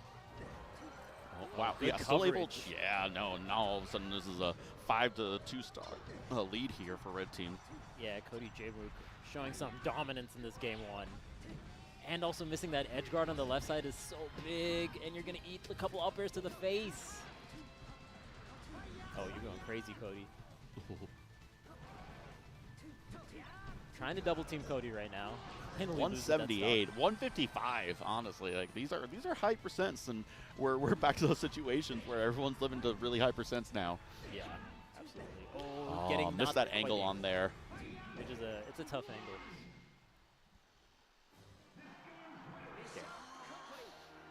Fast game 1. Real fast and dominant game 1 though for this 2.5 finals. minutes. Yeah. They lost those first 2 stocks and then they just turned on the jets. Doesn't bode super well for the double foxes because to the point we were making earlier, as you're coming off, you know, your hot losers run, you know, to get kind of stifled in that game 1 the way they did, must not feel super good. But got the stadium counter pick, which has worked out worked out really well for them in the previous sets.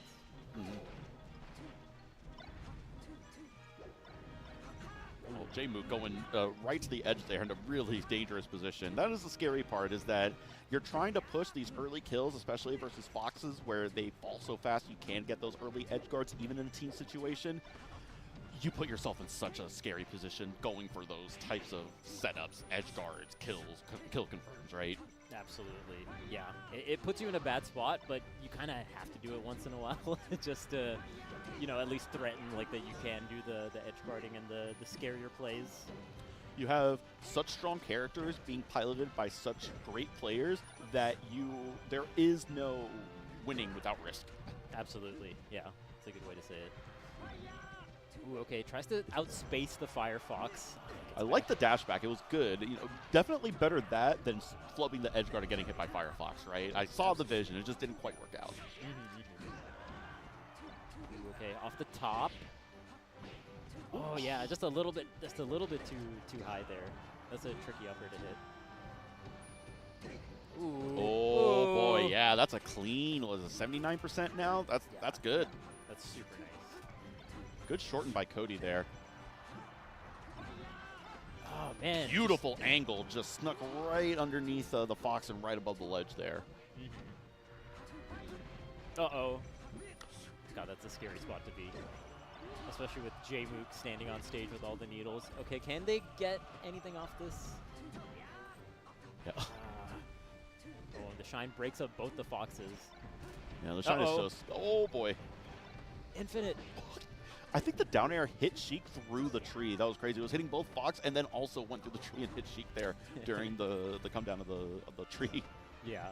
Even though it doesn't feel, even though it's not actually an infinite, it's so nice to do like the drill shine pressure over and over and over again. Yeah, I mean, they're not going to get the tech every time, right? yeah. And red team already coming out to an early lead here, about 2 minutes in to the game. Looking very similar to how it was that game 1. where it was looking all right at the beginning, but red team starting to run away with it a little bit. Only up 1 stock right now, but in this edge guard situation, might be able to bring it back to even for blue team. Oh, okay, that was a nice little save. Ah, but the Sheik falls. Sacrificed herself in order to be able to save Fox. A valiant sacrifice. Okay. Holding on to the lead, though. Holding on to the lead. Oh, it's a big lead. Okay. Yeah, no, this is yeah, that's a much bigger lead than I had thought. Conditions have deteriorated. Yeah, things have gone downhill for oh, not getting the grab? Okay, look at the target switching. Look at that. Yeah, that was sick. That was so nice doing drill okay. shine, and then you think an up smash is coming out, you just go for the other person. I love that. It is. Yeah, I got the up smash kill there. And you saw, that's one of the things I love about the meta of target switching is that something that I think is important when it comes to any kind of competition. Like one of the #1 skills that you can have is subverting your opponent's expectations. Ooh, absolutely true. And just, especially amidst the combo, right? Yeah, exactly. That's where you really think, okay, they're going to complete it. They're going to go for their KO finisher. You don't need to do the optimal thing if you just completely bamboozle your opponent, right? Yeah. And you kind of need to in 2-on-1 situations. And that for sure, right? But in teams, in a lot of situations, even in this right now, where you might be concentrating on one character, and then while they're least expecting it, while they're least focused on you, and again, another skill is knowing when their attention is diverted elsewhere, where you will be able to go in when they least expect it, when they're concentrating on you the least. There's only so many things they can focus on at any one given point. Mental stack. Yeah, mental stack. Yo, okay, Jmook is living, and that's so nice having a stall like that, right? Because you can just wait for your teammate to come back even at the high percents, and the opponents are going to respect it. Yeah, I guess maybe we see Sheik do it a little bit more, because Fox does have an infinite ledge stall as well, but it's much tougher timing, and if you mess it up, you're dead at 0% even. Yeah, you see it with Sheik probably the most. Yeah. Oh. Ooh, what an up smash. Yeah, it was a beautiful anti-air. It was just like perfectly positioned. And it was like the right percent to get the KO too. Ooh. Caught the jump. Yeah, every time Jmook is getting hit by one of these shines, it's just crouch canceling it or DIing down and grabbing ledge immediately. Oftentimes you'll see if you're not ready for it, oh, able to grab the ledge. That was scary. But you'll see people get shined and they won't grab ledge. They'll end up be holding out, right? And they'll end up off the stage. They have to recover instead of grabbing that ledge immediately, and it can be really spooky really quickly.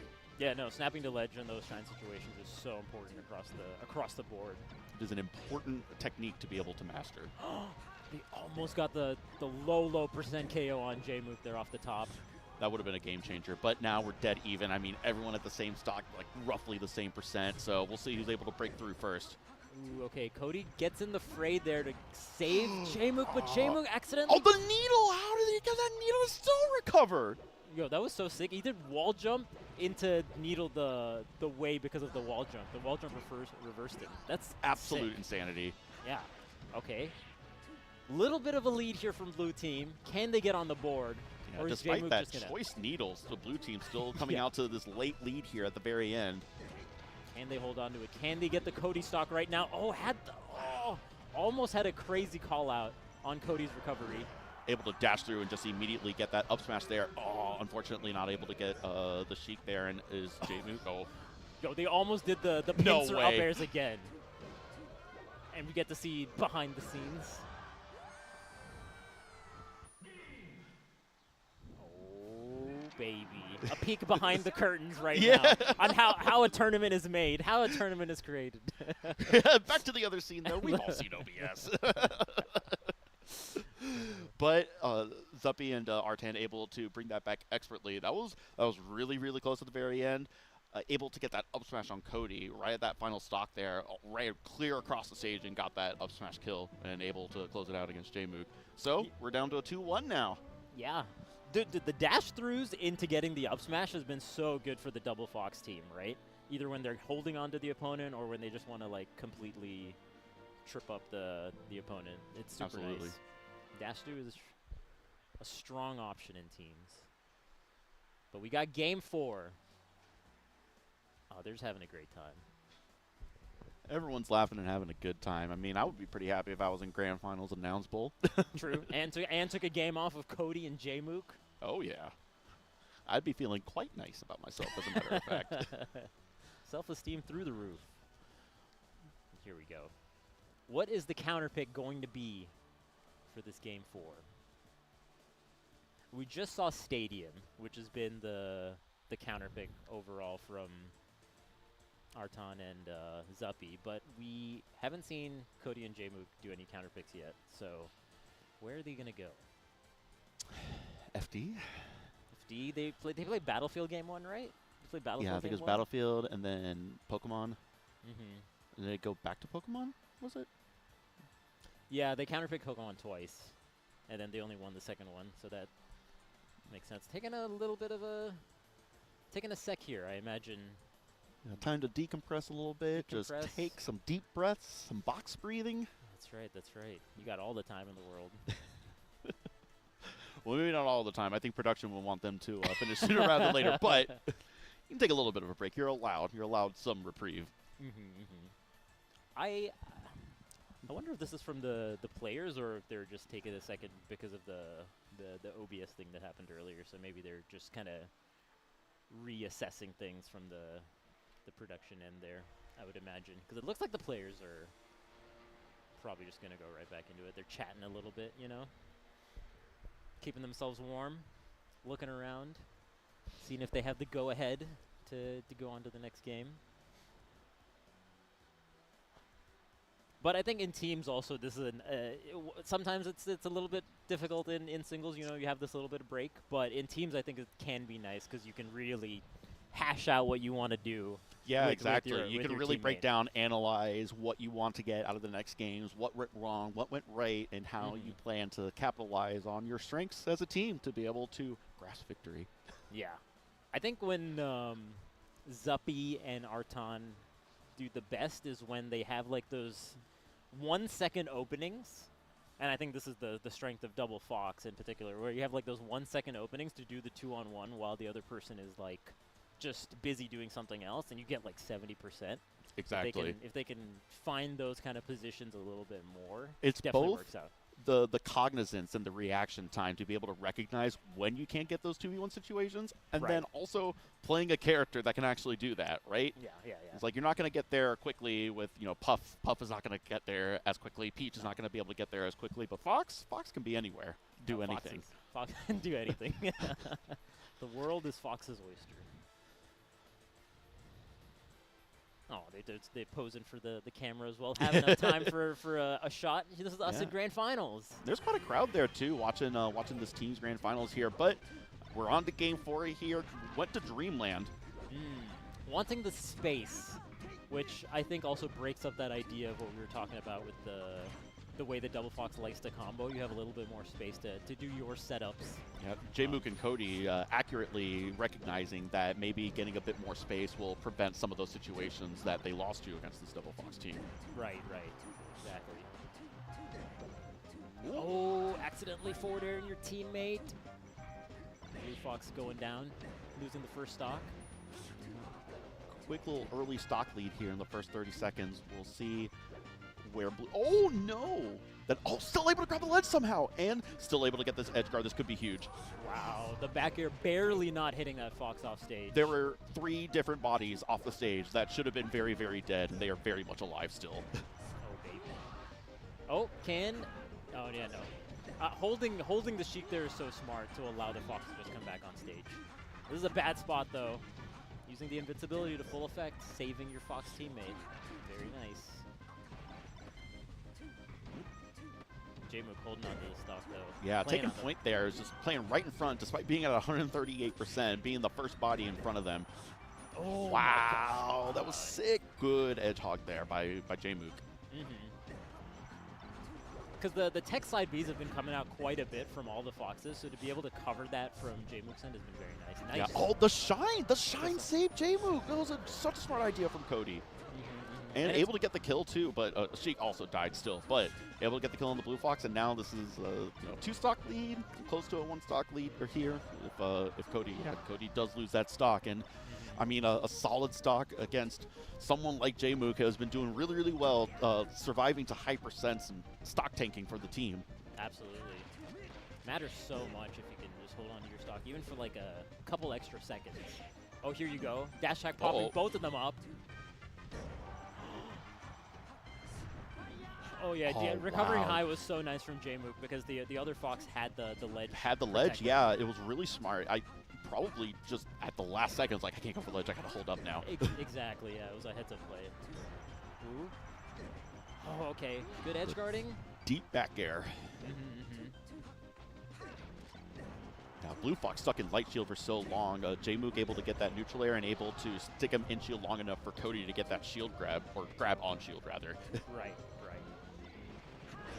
Oh man, holding on there was also really nice from Blue Team. Can they get the edge guard on Jmook? That's a scary spot to be though. Okay. Yeah, Fox is gonna make it back. Okay. Oh, And that's this is probably dangerous edge guard situation. Able to make it back. The other Fox is in danger, though. They're both in danger. Jmook getting both of them? Is that going to do it? Yeah, that's it. Game 5.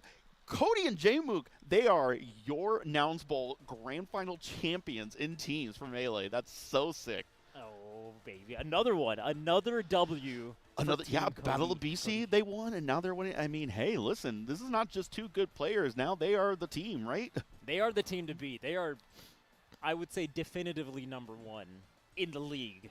Yes, at this point, yes, absolutely. In the year of our Lord, 2025, they have to be the #1. But I am so happy that I have been here to be able to commentate some of these teams matches with you. We're in the beautiful NFL Football Hall of Fame Stadium. I would like to see some of the people that made this possible, though, because there's been a lot of efforts, a lot of people that have come together, a lot of organizations that come together. Nouns GG, shout-outs to Nouns. They're the reason why we're here.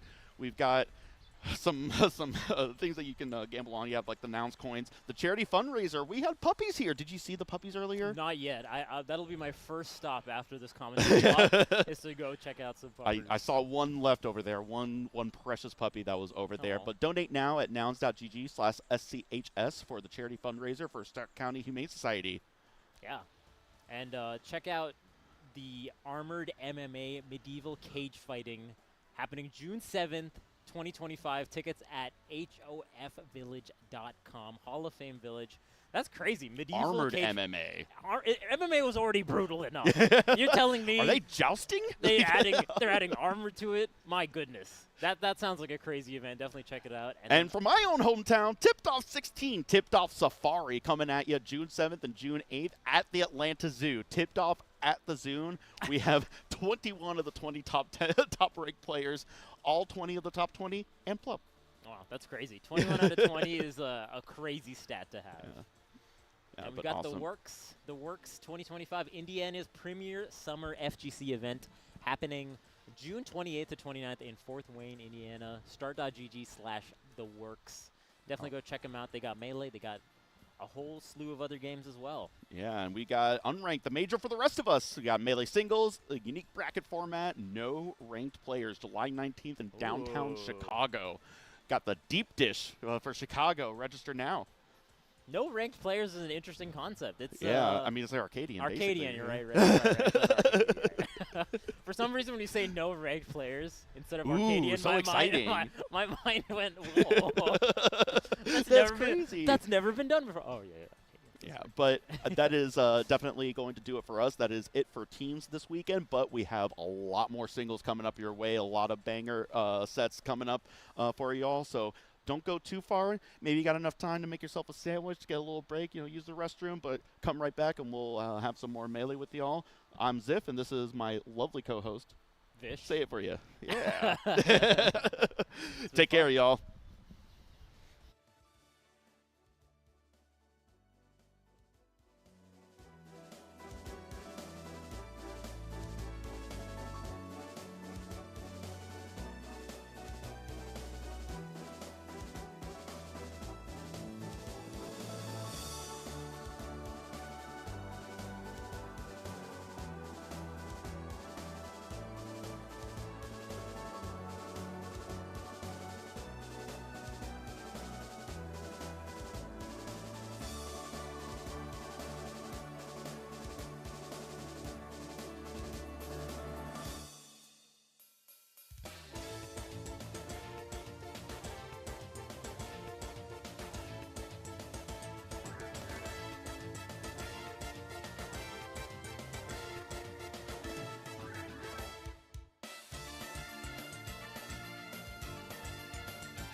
Hey guys. Breaking news. Go for it. Go for it. Oh, I wasn't ready. You know what I am ready for though? What? What are you ready for? More Nouns Bowl. Beautiful, beautiful stuff. Singles action. Singles action after a monstrous doubles event that we've seen, you know, Arton and Zuppy. Who would have thought that they're going to go on this crazy run and get second place at a major as crazy as this, you know? That's wild. It's crazy. You know what else is crazy? What? It's still pretty cold here. It's really cool. That's why I got my hand warmers, got the maracas right here. Keeping my hands warm for bracket. That's good. That's exciting. I got to get ready too. I'll sit on them. Maybe it's like nature's pocket, you know? Put them in the furnace. Yeah, because there's lots of gaming to do, and the level of competition is stiff. Yes, it is absolutely. steep. It is steep. Lots of good players here. Yes, every single pool. To make it out of pools, you got to beat at least one top 100 player, maybe two. And the upsets are already coming in. The 10th seed of the pool, Faraday, who is a Michigan Sheik, forgive me if I butcher the tag, beat HPR, who is I don't know if he's ranked in Indiana, but he was a top 100 ballot player and is a generally very good Falco. So we're already starting with the upsets. And we're going into some pretty deep matches right here. There's the bracket. So we were talking a little bit before this started. Small Hands Brian, the Ohio Mario player, beats Jank, the upstate New York Puff, 3-2, which is, I don't think that's actually an upset. I think Small Hands Brian's really good, but just doesn't really enter too much. Yeah, I mean, it's hard to you can't vibe seed people, right? And with inactivity, you have to give them, you know, like not so much of the benefit of the doubt, but Small Hands Brian may be the best Mario player right now. Yeah. Certainly among them. And but there's lots of stiff matches happening here. Like Panos Junebug 3-1. Yeah, Panos taking a game. Also I4 and Mar, I believe. They're playing right now.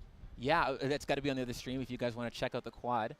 But I think is seated in Mar's favor, but pretty tough. I know that I4 did kind of give BZ the business last night at the pre-local. So I4 beat BZ and then beat OG Kid in the reverse 3-0, and then had a Game 5 nail biter against Panda where she lost. But Panda's really good versus Sheik. You know, been playing Crudo for literally over a decade. So so no to fault to I4. To even get to Game 5 is pretty massive. Incredible, yes. Like, but yeah, there's lots more melee happening. That we've only gone through one pools block of 4 so far. Right, and so now we are about to embark upon the second one. Doubles ran a little bit long. A little bit late, but that's all good because we had some good matches. We'll have plenty more. Good melee action all day long, so it's gonna be great. Do you know what we're getting first for our matches? I am not sure. Let me check. Ooh, this is gonna be good. So production has told us that our first match of the day is gonna be Junebug versus Seris. What do you think about that? So I think that this is an interesting one. As most of them, all of them I'm sure will be. But Junebug very notably beat Triff at Eggdog Invitational last year, which is, I think nobody going into that set thought that it was going to happen that way. It's that's a pretty conventionally huge upset by character matchup and, you know, by player matchup too. Triff's amazing. Yeah, especially against floaties. Right, and so for him to be able to pull that together bodes pretty well for this set. But that Seris is no slouch. Seris is maybe not the most frequent attender, but you know, last year beat Mang0 at Full Bloom. And got top 50 for the first time, and also beat Salt at Full Bloom, which is incredibly impressive for a Peach player. And this is also his home turf now. Moved from West Virginia to Ohio, and all the Ohio homies are watching and giving him some love. So Seris is definitely a threat to be seen, especially when you know, surrounded by all the friends. Yeah, and I think that this is also really interesting for the bracket, because if I'm not mistaken, the winner of this set goes on to play presumably Zayn in top 32 tomorrow. And Junebug's been telling me that he and Zayn have both studied for each other. He said that it's the first time in a while that he knew that a player studied specifically for him, and that he had studied specifically for the player and did the back and forth about it. And they're also good friends. So that should be a good match if he gets past this Peach. The one thing with Junebug versus Peach, because you did mention that it's historically a bad matchup for DK, which it is. Granted, a lot of matchups are historically bad for DK. He's actually had a very lengthy history of beating Peaches in his region. Like, yes, he has. When he debuted on the top 50 for the first time, like the 2 big wins that he got to put his name on the map as a DK player were Polish and Malachi. Right. And beating them both, I think, at the same tournament, if I'm not mistaken.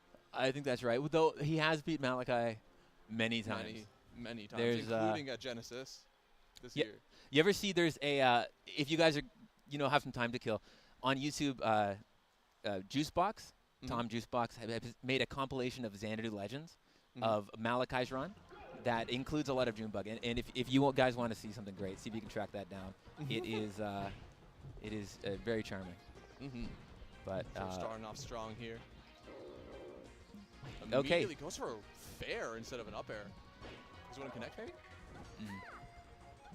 I don't know. Like I'm learning DK, you know, as we go. Commonly called a DLC character. Sometimes really does feel like it. Yeah.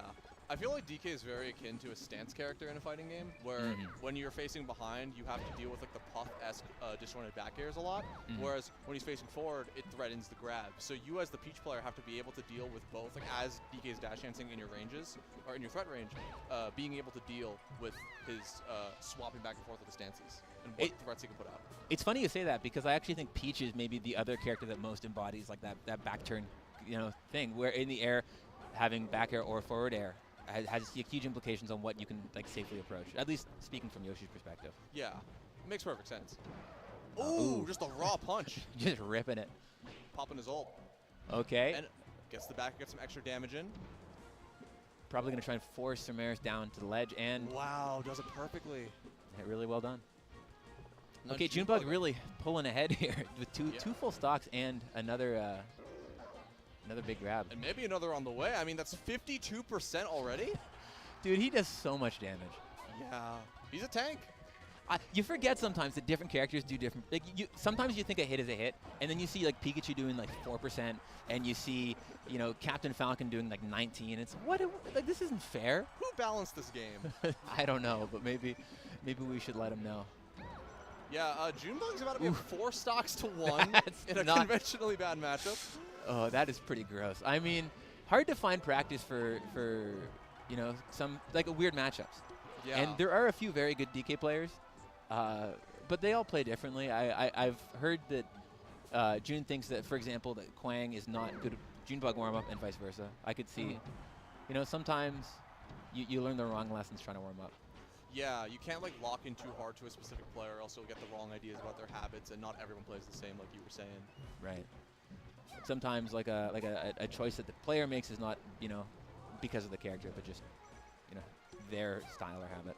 Exactly. Ooh. But the punish is still the same. It and, is. Doesn't matter if you're playing Seris or Armada. Like, you get that grab, you get a follow up. It's yeah, you know what? He really is the second grappler character of Melee. Yeah, after Ice Climbers, the beloved. Yeah, never forget. Never forget, never forget. Rest in peace, wobbling. Great shield DI to get away from the multi-hits of the down smash. And Seris trying to claw his way back, but this is a massive lead. Like, he's got to play perfect now. Yeah, this is going to be tough. But, ooh. Still hanging in there. Yeah, really just taking his time trying to pick his spots, I think. And it's just a little scary, because if he gets caught dashing back once and Jmook goes for an overshoot back here. He's just done. Exactly. Alright, just a little rinse and repeat, and that should do it. Alright, game 1. What is our counter pick, if you had to guess, if you're a betting man? If I was a betting man, I think Seris goes Dreamland and tries to time out Junebug. You really? I think so, yeah. I don't know, is Seris that kind of... I've seen Seris versus Lunar Dusk at Apex 2022, and you can't convince me otherwise. But as I say that, Seris goes FD. This is interesting to me, because I guess the thought is that not having the triplats makes DK's punish probably much worse. Yes, it means that you can't kill off the top as easily, and there's not like you can't get side flat from tech chase, and you just want to send DK off stage and prevent as many mix-ups as possible when he's recovering. Because like the most formidable mix-up that DK has on recovery is like the ability to go high, and it can be really hard to chase down with a DJC character, because Peach not good at getting vertical quickly. Yes, exactly. Peach in general is a pretty sluggish character on the ground and in the air. So, great shield pressure, but again, Junebug, he's putting himself like diagonally above Seris and then landing with backers, and it feels like up until that dash attack, Seris didn't really have an answer to it. But now, as I say that, Seris has adapted immediately. Yeah, that was a good eye. I'm going to be curious if we see that dash attack coming more. Like, has Seris clued on to that being like a valid answer? Because sometimes things work and you're not, perceptive of it. Yeah, and also dash attack at low percent. It's you just get CC grab. So I want to see how Seris deals with it. Good wade. Big grab. gonna be. Yeah. Can we call it the Ding Dong still? The Ding Dong? You know, Smash 4's done. The Ding Dong's dead. Is that what, I thought it was Ooh-Ah. Oh. Is it the Hoo-Ha? Was it? The No. Hoo-Ha! No, yeah. Hoo-Ha's Diddy, isn't it? Isn't That the was Ding? Diddy. I think Ding Dong is Donkey Kong, and Uh-huh. Hoo-Ha's Diddy. I believe you. I didn't watch very much Smash 4, or if I did, But I don't remember it. I think we should bring it back. It's too Bring funny. back the Ding Dong. Okay, see? There we go. Thank you, production. But Seris actually bringing it back. he really is. Yeah, this should be, I mean, oh, a little bit of a miscalculation there. DK managing to run in, or sorry, roll in, grab, and now we're in a sharking spot. Mm-hmm. I like the fast fall dare on Seris' part, kind of like throwing off Junebug's game and gets the stock off of it too. Junebug looking for answers on the ceiling. I don't think they're there, buddy. Sorry. Double back, but oh, the ledge gets snatched. That's. Yeah, DK has some magnet hands, man. I mean, he is a large character, and Yeah, it is. the hands get like. It happens with a bunch of characters, but when they throw out an attack, their limbs get larger. Right. I mean, it's really gratuitous in 64, right? Mario punches and his hand like balloons up to the size of like a van. Yeah, You know? exactly. Oh, but Low percent. low percent. Still a But good hit. it's damage. Yeah, it's damage. It's damage. It's a statement. You make her feel bad, you know. Hell hath no fury like a DK's fist. Yeah. So these turnips, I would imagine, are particularly hard for DK to deal with because I bet you they shield poke he's facing forward. I would believe so, because like when DK I think when DK shields or shield grabs, like his head pops out of the shield for I think 2 frames. It's like a couple frames. So Yeah. if he's like trying to shield the turnips, it can he's more susceptible to being shield poked. That makes sense. Let's. This is gonna be. But I think the crouch other- tech chase. Yeah, the other scary thing too is like I was talking a little bit more about the diagonals, and when Seris tosses a turnip at ground level, it just lets Junebug get to the position that he wants to be in, which is diagonally above Seris with an aerial. Okay. And another massive, massive charge punch. Seris playing the dash dance game in the corner beautifully, but Junebug just not letting him get any space. Just back here after back here after back here. Okay, well, he after a pretty strong start from Seris, really seemed to get away from him in the end of that game. Yeah. Jmook was also, I'm very impressed because Jmook was telling me before the set that he was kind of worried about playing Seris, that he was doing a lot of his studying for Zayn, and that while he felt confident versus Seris, anything could happen. There's the Dreamland pick we were talking about last game. Right. And it's not over yet. Like, Seris definitely can make the reverse 3-0. It's just, Jmook's got a lot of momentum right now. Well, and I wouldn't even say that DK really has a particularly strong counter pick in this matchup. Yeah. Right. As much as I'm imagining that it would be like a low ceiling counter pick like Yoshi's. Yeah. I mean, Peach still takes up half the stage with down smash, so pretty hard to navigate around with the big-bodied Monkey. It's also so hard to recover with her ability to cover so many options and float exactly to wherever DK tries to drift to. Because there's only so much DK can, because DK's drift isn't great. So once you're like committed to the float and you're at like the perfect spot for where DK is gonna land, you can cover any of his drift mix-ups with however you decide to drift. You just look at the screen. Yeah, because he's pretty locked into the trajectory that he's going. Yeah. He's I mean, when you see a DK in bracket, when you look at your bracket and you see something like a DK or a Samus or I don't know, like a Gan, it's like something that you don't normally have to play. How do you feel about it? Well, when I see a DK, I'm praising the Lord above because that matchup is horrible for Ice Climbers. Or at least for DK as Ice Climbers. For the other ones, it's a little nerve-wracking sometimes, like because Ganon and Samus aren't matchups I play too often, but I feel pretty confident in both of them. Oh,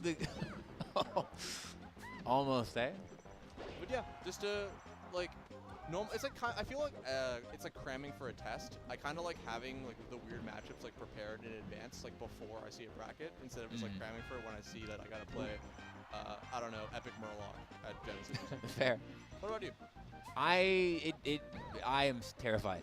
Terrified. Like it gets in my head, honestly. Like I feel like, you know, we're at a place in Melee now where you kind of have to take every matchup seriously. Like obviously DK is a real character, and I don't know. I think it puts a lot of extra pressure on at least me personally. So. I understand, but you also have like the knowledge that you do the same thing to a lot of people, and I also understand that I do the same thing. Maybe it's just karma, man. Maybe. Yeah. But Samir's pulling here ahead a little bit. But you know, one grab, and I actually don't know if it's gonna kill at 130. It must, right? It's It got must. him, right? Yeah, okay, okay. I was more thinking like maybe he wouldn't be able to get a follow-up off the up throw. Because it would such throw a too 10%, high. You know, Yeah. I'm not an expert of Peach DK, but I would like to think that most people are. I thought he was actually gonna die off of that. I thought but so yeah, too. That was very scary. And just like that, Junebug gets the lead back. Oh, tries to end it right there. And I like that Seris is dealing with these the back air spam in the corner, but just holding shield. Because Peaches, what are you doing? Okay, okay, okay, okay. It's a little bit bold, buddy. But yeah, I'm liking that Seris has been using a lot of these, a lot of shield. Because while it is scary to get run up grabbed by June, it requires him to have a hard read that if he's wrong, he just gets down smashed or like I don't know, sub float nair to shield into go off stage. Right, right. That makes a lot of sense. Ooh, hit him with the ooh. Okay. Sure. Oh. I'm speechless. I guess that's it. Another game, just like game 2, where it looks so good, and then at the end, Junebug just starts pulling away. Junebug just locked in. That was insane. I see a cap being tossed in the.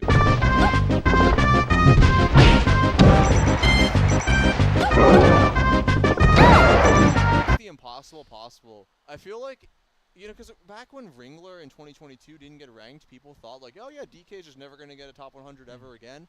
Then Junebug gets top 50. Junebug gets top 20 now. He's made it to winners finals of a super major. He's beaten more than half of the top 10 at this point. Like, what can't he do? I mean, it seems like very little to anything, because he's constantly punching higher and higher. And I mean, yeah, Quite literally. Yeah, thanks. But no, it's cool. I mean, it's frustrating. DK is a tough matchup. He's scary. I have to go back and learn a character after 20 years. But it is awesome to see the DK cabal of Junebug and others like taking this character who has been dormant for so long and putting him in the forefront and messing people up. Yeah, it's really cool seeing the Forgotten mid-tier come out of hibernation once more and wreak havoc on the world. But yeah, so we're going to see Junebug versus probably Zayn tomorrow. I'm just assuming that Zayn's going to make it through winners unless the craziest possible thing happens, you know? Yeah, I don't. Do you remember who he plays to make it out of his pool? ECAT, aka I4 or Mar, which we should they probably are both good players, but I would be willing to bet a lot of money or Nouns points on Nouns.gg that Zayn would win that set. Yeah, and I believe because it was on the quad, we can check actually who he's playing. Well, he's ECAT's playing on the screen right now. That would be it. Yeah, because she beat Mar game 5. Wow, very impressive stuff. Very impressive stuff. So French yeah, are back. this is going to be pretty big. I think this is interesting. Obviously, Zayn is the favorite. We don't need to mince words. Yeah. But I4 put on a very impressive performance, you know, last night, like we were saying. Yes, at the 3 local, beating BZ and OG Kid. And just in general, like we've been seeing like the French Revolution in doubles with the sisters, like taking so many names and making top 8 at tournament after tournament. And ECAT, I don't know what like I really don't know what I'm supposed to say. Sprinkle them both in. We'll sprinkle both in, yeah, mix it up. But in Europe, she is now I believe rank 5 or 6 on the EU rank. She had this incredible performances last year where she beat the likes of what is it, like Kinzo and Jiraiden multiple times. I believe she beat Frenzy too, if I'm not mistaken. But I know that she won a very stacked tournament in Europe. And it's so impressive because the year beforehand, she didn't even make the top 50 of the EU rank. I mean, the rate of improvement is incredible. Yes, absolutely. And, like, as a doubles player, like, obviously, you know, like, herself and Feck have been really taking a lot of names. But in singles, she has been the star. And I'm very curious to see how she does as she keeps entering more American tournaments and getting more experience against the best of the best. Yeah, it really seems like we've all been underestimating just how good she is. Yes, as Zayn is walloping her right now off the stage. I mean, dude, it's Zayn. It is Zayn. Zayn's good. Oh. Okay, okay. Never mind. Okay. No, but Zayn's going to be Zayn. I don't think that any set against the best player in the world is necessarily a barometer for how good the opponent is. Because Yeah. sometimes you're just gonna get Zayned on. I mean, there's like sets where the players, like top 50 players, like Aura or Preeminent, play Zayn and get like 9 stock. You know, like it just happens. Zayn is that good at the game. But I just feel like it's appropriate for I4 to get her flowers for the people who don't know how good she is at singles. You know. I completely agree. That's a full charge. It looked like he intentionally delayed that F smash to mix up the opposite tech timing. Yeah. Very, very smart stuff from Zayn.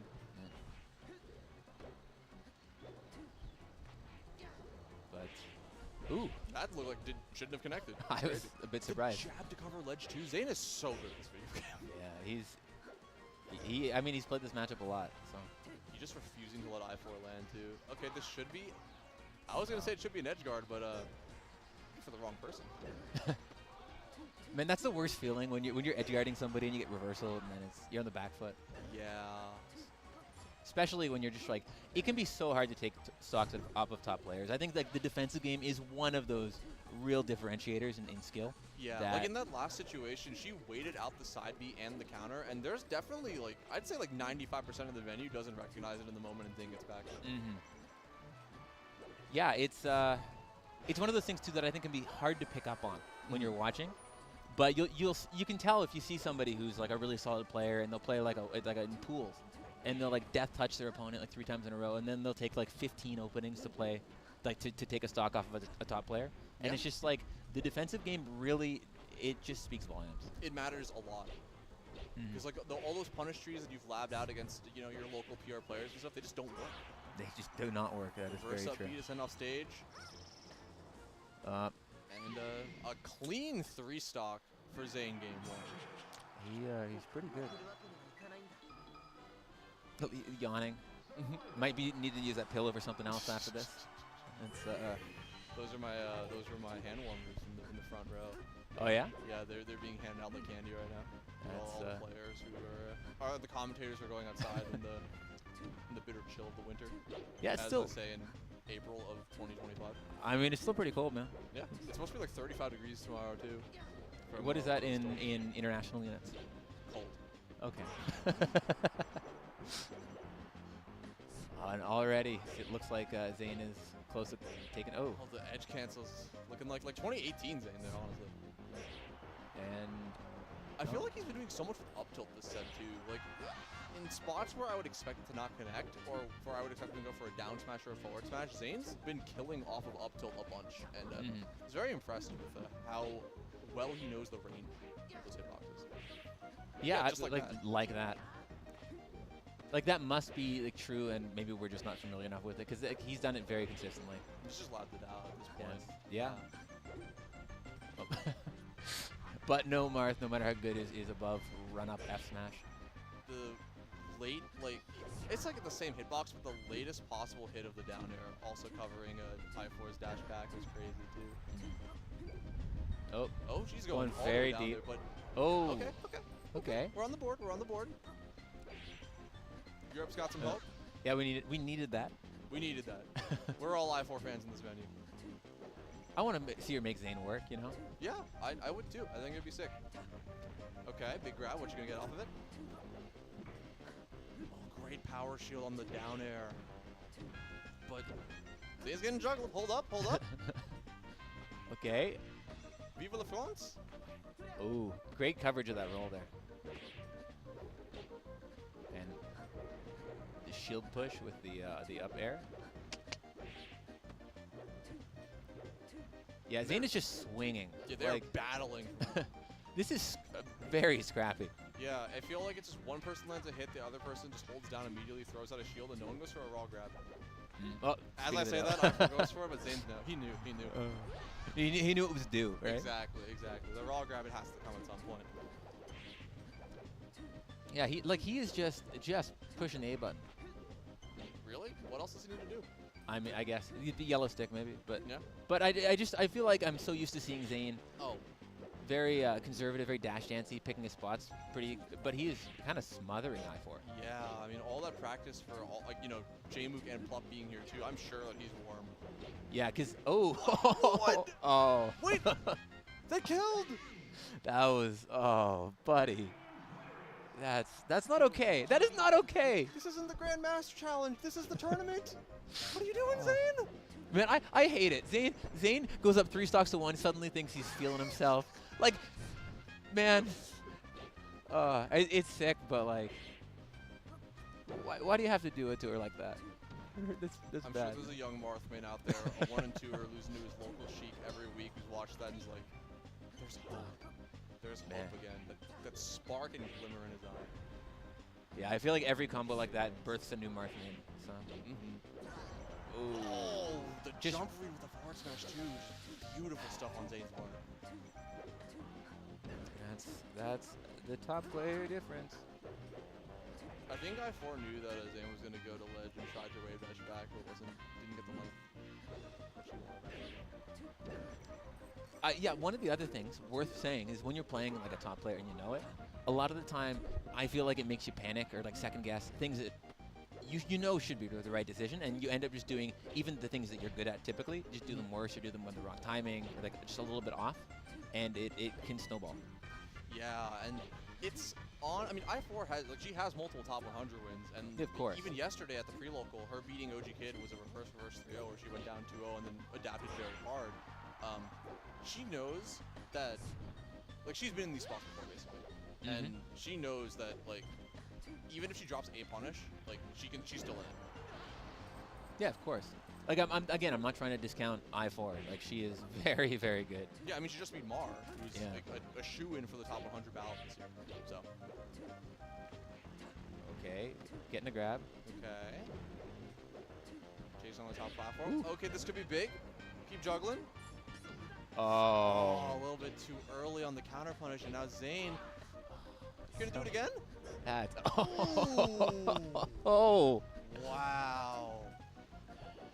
That is you are just a little bit too early on. Like you see a counter, you think you've waited long enough, just a little bit off, and you lose the stock for it. That feels He's the big so dog bad. for a reason. That is true.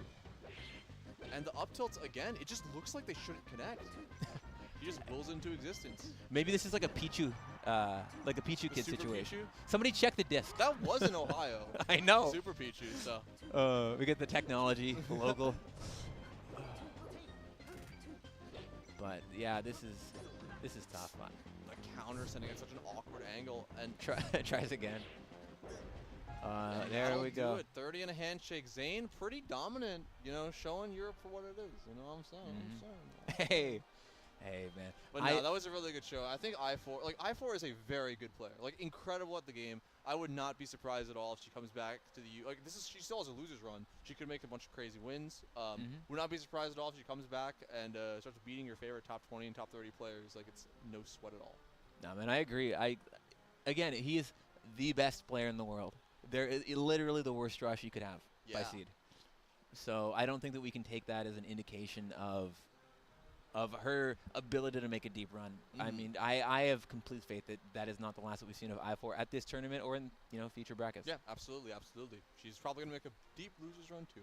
So I would expect so.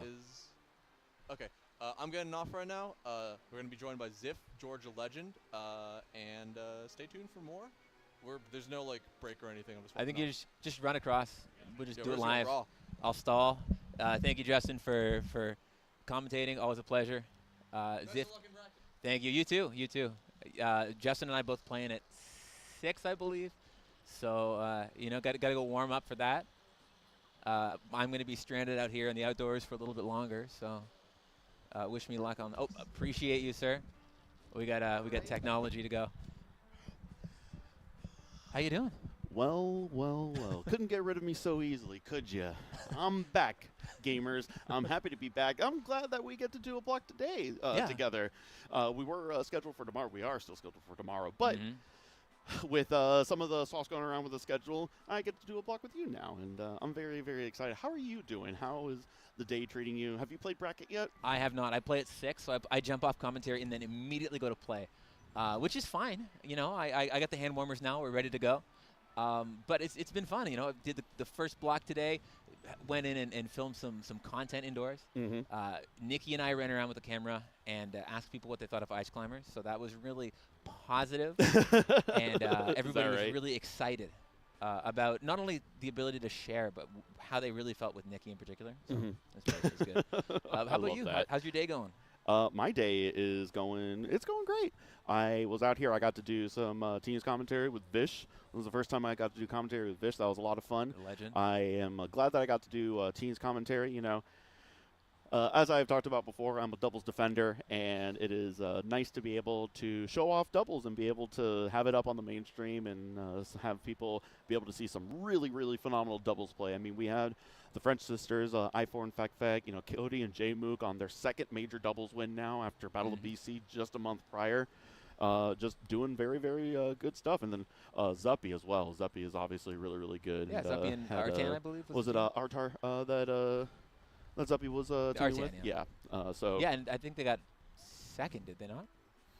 Yes, that was second. That was the other side of grand finals against Cody. And of course, the Moki Zain team getting third, I believe, which is. Yeah, they had a very good run as well. They had a really close Game 5 set in that grand finals or winners finals. Sorry, but unfortunately got knocked out and then knocked out of losers.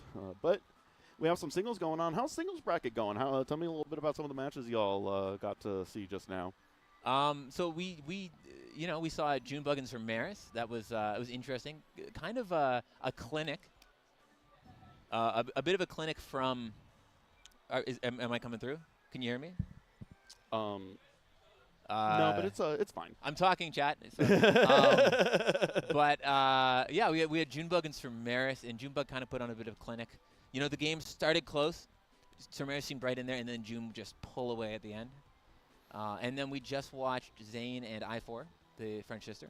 I caught the end of that. I caught a little bit. I was walking past. We have some of the box seats up there. You can't see. I was right. If you look right up there, the little box seat, I could actually see you and Dark Gen X doing commentary from right there. I was checking out the Jumbotron, and then I looked over to Myra. I was like, oh, hey. That's very spooky. Hey, what's up? I didn't know people were creeping on us. It's cool. The box suites here are really cool. Very. I mean, this very venue fun. is just so cool in general. Like, it is. This will hands down go as the coolest thing that I think I've ever done. Being able to sit down and talk about my favorite thing in my life at the NFL Football Hall of Fame Village is just on paper, just the words themselves. Like, dang, that's cool. I know. I was talking to my dad like a couple weeks ago and saying that I was going to Canton, Ohio. And he was like, "You going to the Hall of Fame?" I was like, "Actually, Dad, believe it or not, that is where I'm going. For none of the reasons that you think that's cool, but for lots of reasons that I think it's sick." That's so fun. I was telling one of my coworkers about it actually, because they watch a lot of fighting games. Like they're really big into fighting games, so they don't follow Smash like too closely, but they're familiar with it, and they watch like Evo every year and stuff like that. But I was telling him about this gig, right? I sent him a few pictures, like, oh, y'all in the stadium, like you're out in the stands. It's like, yeah, we're here. Look at it, soak it in. This is. No, it's awesome. Feels good, man. Very cool. Apparently when it gets a little bit darker, so later in the day, probably the back. Oh, the vibes are going to be immaculate. I think they're going to turn the lights on behind us. You know, maybe illuminate the stage or the stands. Sorry, that would be cool. The Friday night lights, huh? I guess so. Well, in this case, it'll be Saturday night lights, but who's counting? But yeah, we got lots more singles action coming on sooner or later. Yeah, sooner or later we'll get to it. They got the stage going up there. I see people coming back and forth. Shout out to all the gamers that made it out here. Yeah, it's pretty awesome because it's a bit of a short notice tournament. You know, I think it only got announced a few months ago, and to have 200 people come out and all of this like really stacked representation is a great, you know, testament to the community's desire to support cool events, and also to the event organizers and Ohan and the Nouns guys and everybody else helping to run. I know there's a lot of local people running up who are participating in the organization of this event. Yes. So, you know, credit to everybody for shout-outs to Ohio. Shout-outs to Neo, Northeast Ohio. Met some of the local players recently. It's been really great, very hospitable, everyone here. It's been really enjoyable. You know, organizations come and go, sponsors come and go, TOs come and go, and, you know, events come and go. But Melee is forever. And while, you know, this is certainly very, very cool, it is you know, it's not the first, it's not the last, and it is certainly not going to be the best that Melee has to offer because we are ever growing and it's always better and better. There's always more Melee to be played, ain't that right? It is true. But speaking of Melee to be played, it looks like we're getting into game 1 of Zuppy Panda. So Panda, Floridian Fox. Yes, from Central Florida, plays with Crudo a lot. Obviously, the two teammates together, and then Zuppy, the other Fox player here. Ontario Fox player. So we got one from your court, one from my court. Oh, you know? I didn't even think about that. Yeah. Is, well, I mean, it's been a long time since I've been in Florida, well, but you know, Florida still holds a special place in my heart. Sure, I went to a lot of Florida locals, both Central and South Florida. So, and Panda, that's my coach. We had a crew battle at the Christmas party in Georgia after one of the events, and we played together. So shout out to Panda. Lost that stock right there. Zuppy doing a really good job cleaning up that edge guard at 3 stocks, low percent here. Panda trying to make a comeback.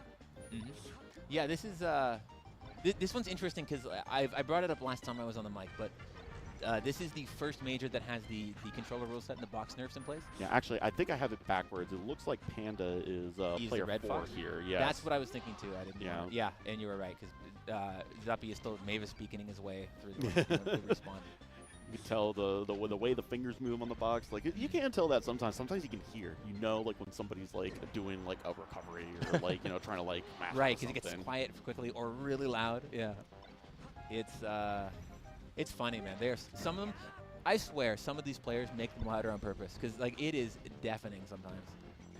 But that's just part of the mechanics. Oh, beautiful shorten there, but still ready for that. Able to the ledge tag. The wall tag was sick.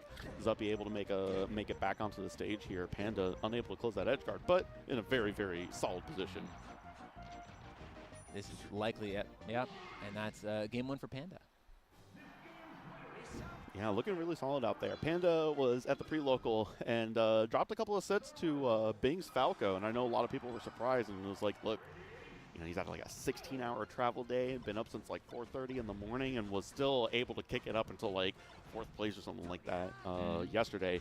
Now after a full night's rest and a good hearty meal in his system, I'm sure Panda's going to be playing a lot better today. And we can see it right now. Was able to clear out that first game pretty cleanly.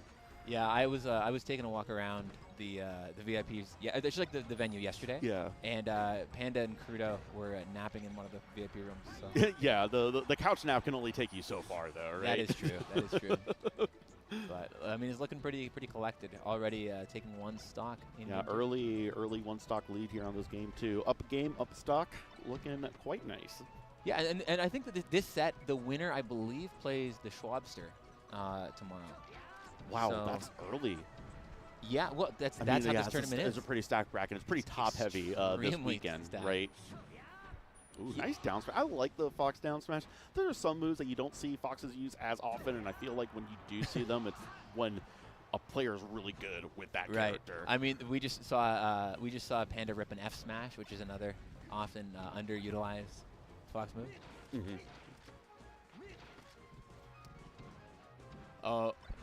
Have I been muted the whole time? I guess I'll never know. No. No, you're absolutely fine. So we're getting into the last stock here. Zuppy not looking too great here, but Foxes can go one of many ways. It can turn on a dime really quickly, right? They can, but I mean, but Panda has so much momentum, man. Yeah, Panda has not let Panda has put the foot on the gas pedal and kept it on there for this entire set here. I mean, that's just how he plays, man. He's such like a crackhead Fox. He goes for such unconventional options. Like, he is he's so good at this matchup, too. Yeah, crackhead is a pretty accurate way of describing it, honestly. He's just, like, playing out of his mind sometimes, right? For real. And, Zuppy, so the first half of last year, Zuppy spent as a Falco main. Right? He was kind of soul-searching, I think. He was, now he's back to Fox. He's back to singles. But I think mostly focusing on doubles these days. So Zuppy had an incredibly high peak 2 years ago, being 15th, I believe, and still great, but looking a little bit rustier than he used to. Panda is just really, really good. Honestly, I've seen Panda come up with some crazy set wins. Last year at CEO, Panda had a set win over Jmook there, and was playing very, very well into HBox, I believe, but. Right now showing just how strong. I mean, already Panda was ranked like 30 or something like that, somewhere in the top 30, right? And that's when you get to that point, there's really not a lot separating people, right? Like you have like the clear favorites, people like Zayn that just consistently are winning, right? Not just doing really, really well, but winning. But after that, it's like a toss-up. It's just anyone's day, anyone's bracket, right? No, for sure. And I mean, it's not just the Jmook set. Panda has a set win off of HBox. Yes. Panda has went to Game 5 with Cody before. Like, he has the potential to make deep runs. And Zuppy, for sure, also has had great performances, right? Beat Lod, beat Moki, beat Amsa. Both of these guys have put together big results in the past. So. Yeah, and right now, as strong as Panda was in those first 2 games, Zuppy has made it right back here. They're playing right up on each other, too. I feel like Zuppy's matching that energy where we were talking about the cracked Fox versus cracked Fox. Ooh, oh, the shine spike. Good shine, man. But trades with the Firefox managing, so Panda manages to grab the ledge. That down tilt is so smart. It's like one of the only things that could have reached that far after a wave shine. The knockdown, you bank on them missing the tech, which happens often. That down tilt is just such range on it. Mm-hmm. Yeah, that's one of those moves that I feel like is finding more utility. Oh, good little tech chase. Ooh, and the double shine. The Zuppy shine, we'll call it what it is now, I guess. No, it is. It is. As claimed by Zuppy.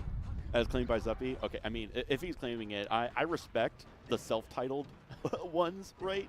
To me, most of the crazy Fox stuff is like, oh, that's the Cobalt. Like, for me, it's always like, oh, that's the Cobalt. I've seen Cobalt do that. I saw Cobalt do that 18 years ago. I saw him do that a decade ago. That's your Georgia coming out right now. No, that's my Florida. That's my Florida coming out. True. Yeah, because that was when he started, like maybe a year after I started, and we were playing in Florida for a long time. He was the one that eventually came back up to me in Georgia. Right. I would never beat him ever again. I mean, that guy's so good. Yeah, no, Colin's great, and Panda, another Central Florida Fox miracle here. Ooh, Randall coming into play. That takes some balls to see your opponent on Randall and decide to scrap. It's so small. It is. He's not. He's smaller than he looks too. Yeah. It's not exactly matched up with the sprite or whatever it is, right? Okay. And you also can't hold down either, or else you'll fall through, right? Ooh, missed ledge dash from Zuppy. What? The momentum using the shine to get back on there and ended up hitting Randall, but the shine spike right back, and now all of a sudden, I don't know how they tried to fight on Randall so often and lost 4 stocks or 3 stocks because of it. Yeah, this is ledge tech and the ledge grab. That was crazy. I mean, this is looking like it's probably some GG's and a handshake at this rate, but yeah. Panda was like, I want to fight on Randall, and Zuppy was like, bet, and maybe that was less than smart. Yeah. Well, good little dash attack. Oh. Yeah, no, Zuppy's flubbing, ended up accidentally on side plat there. You see? Oh, the shine unable to get the ledge hog, though. A little bit too late after the tech to get that side B ledge grab. Ooh. Yeah, Zuppy taking his time, trying to find like a very conservative opening. Oh, and then a raw grab. But back out on Randall. Okay, all right. All right. Hey, Yoshi story. Weirder things have happened. For sure. Fox Ditto's 100%. Where are we going? Ooh, just non-shortened side B. The drill was such a good choice. I can't believe that ended up connecting there. It was so good. And the edge guard, yeah, the down smash is going to do it. 3-1 after a crazy match on Yoshi's story, but Panda able to take it. I think that is one of the strengths of Panda. I have seen that before, not on Yoshi's story necessarily, but on all the stages. Panda's just really good at abusing the stage gimmicks that are still in Melee. So you see how well he plays off of Randall that last game, right? The other thing is that you'll see him do on Fountain of Dreams, where there's that little patch of grass right there on the side for Fountain of Dreams, and you can use that to get a guaranteed PC drop, like a little teeter, like turn around, like ledge grab thing. It specifically only exists on those corners, and it's like a specific input that you have to do with Fox or something like that. But I love to see that. I love how Panda is really so on it when it comes to things like those minute interactions, like a little slope or Randall or the grass on Fountain of Dreams, right? Yeah, like people using like every little piece of the buffalo, you know? It's cool, right? Like, because I feel like it takes a lot of deliberate effort or a lot of creativity to see those opportunities to implement like little fixes or little specific pushes.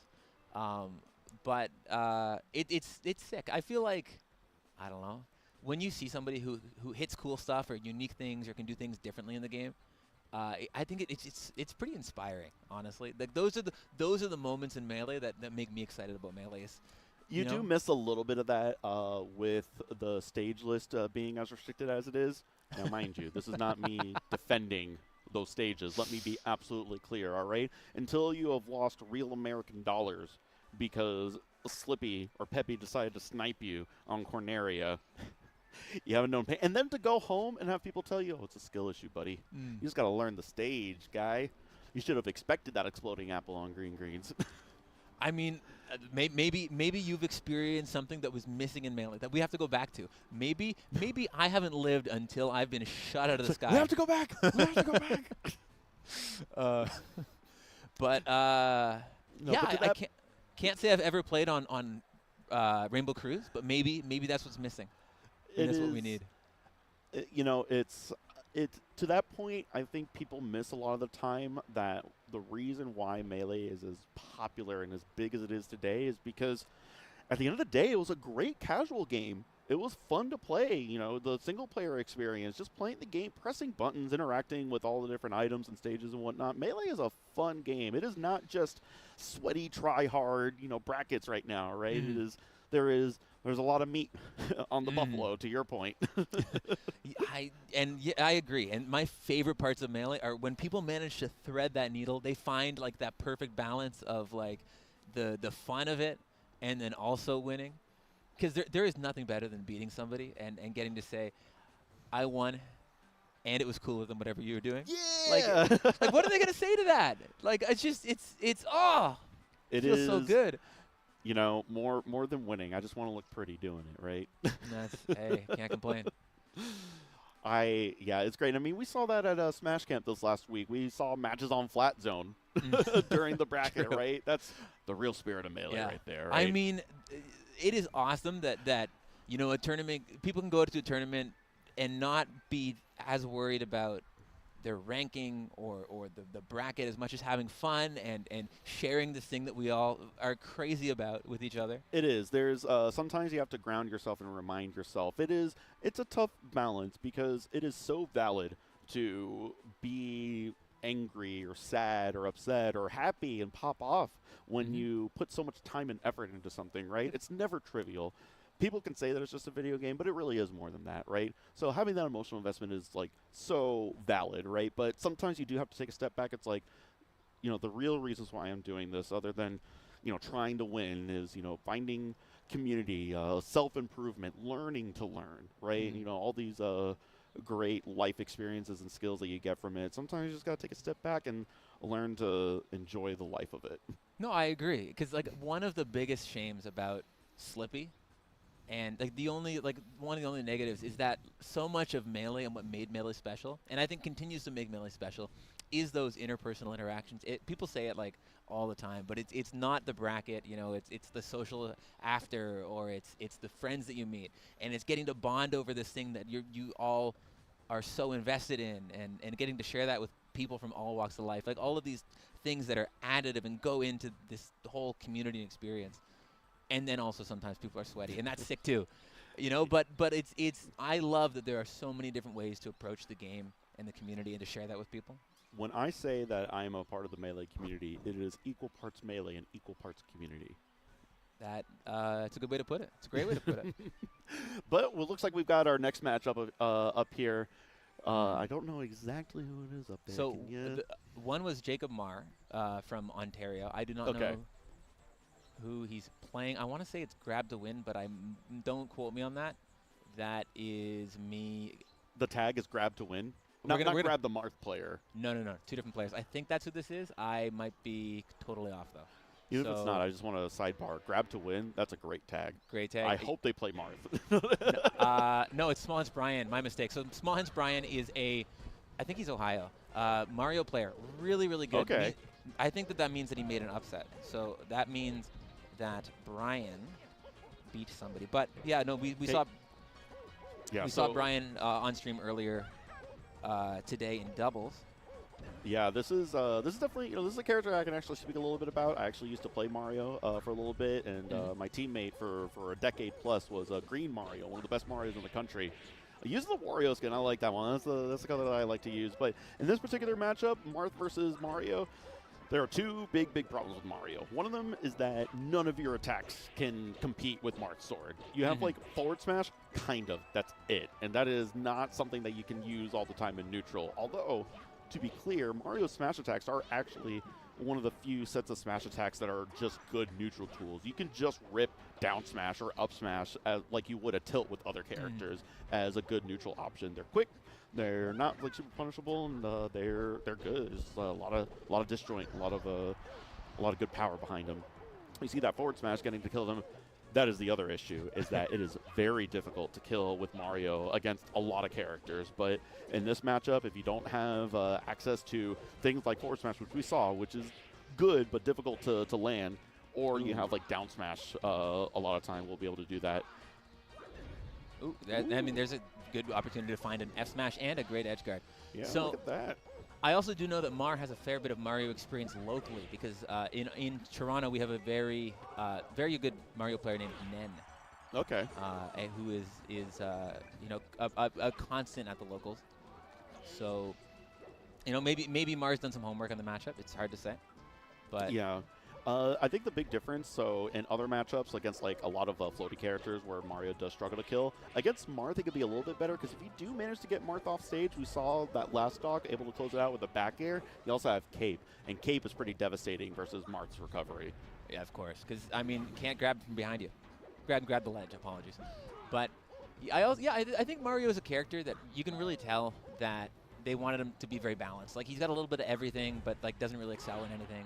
Really is like the most honest melee character in the game, right? There's really no BS behind anything that he does. It's just, if you lose in a Mario, you lost to somebody that was just outplaying you. I mean, I might argue on that Cape a little bit, but Cape, everything else. People love to complain about Cape, but you know, I understand what you mean though. You get Cape like a couple of times on your recovery at like 20%, and you're just like, this guy, this guy. But I think it's funny, too, because they gave Mario, like, Ryu from Street Fighter's moves, right? He's got a Hadoken. He's got the spinning kick. He's got the Shoryuken uppercut, up B.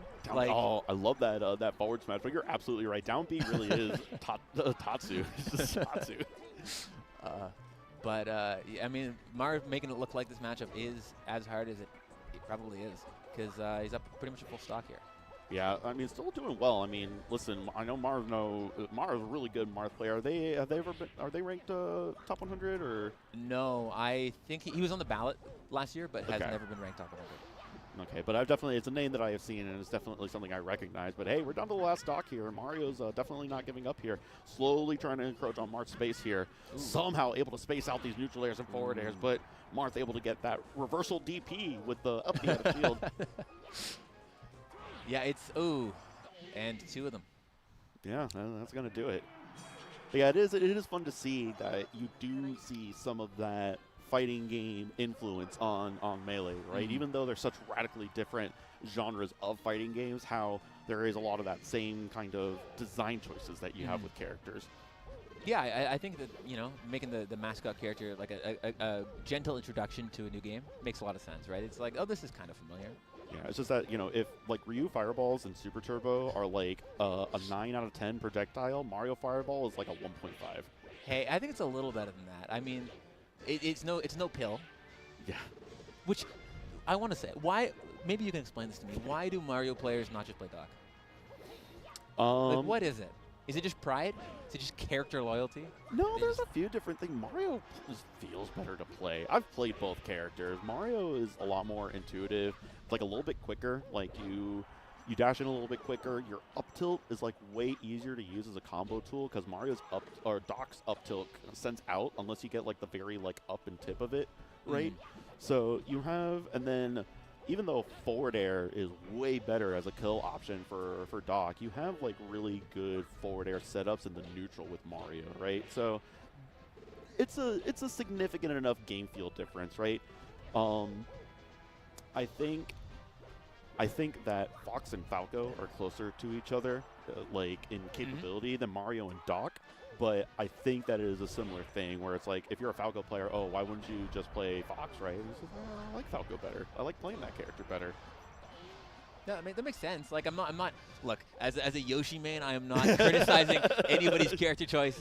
I'm just curious, you know. There is like the game feel is like radically different. So I would say that much at least. Playing Mario is like playing a stubby Sheik, and playing Doc is like playing a stubby Ganondorf. Okay. Though I will say, maybe those pills would be nice on FD. Yeah, exactly. The other nice thing about pills is that they have like the ricochet. Is if you shoot them further up, they bounce higher up. It depends on like where you launch them at. Fireball, they just kind of like bounce along the ground. That's part of the reason why they're not as good, is because they cover less space. Hey, that makes a lot of sense.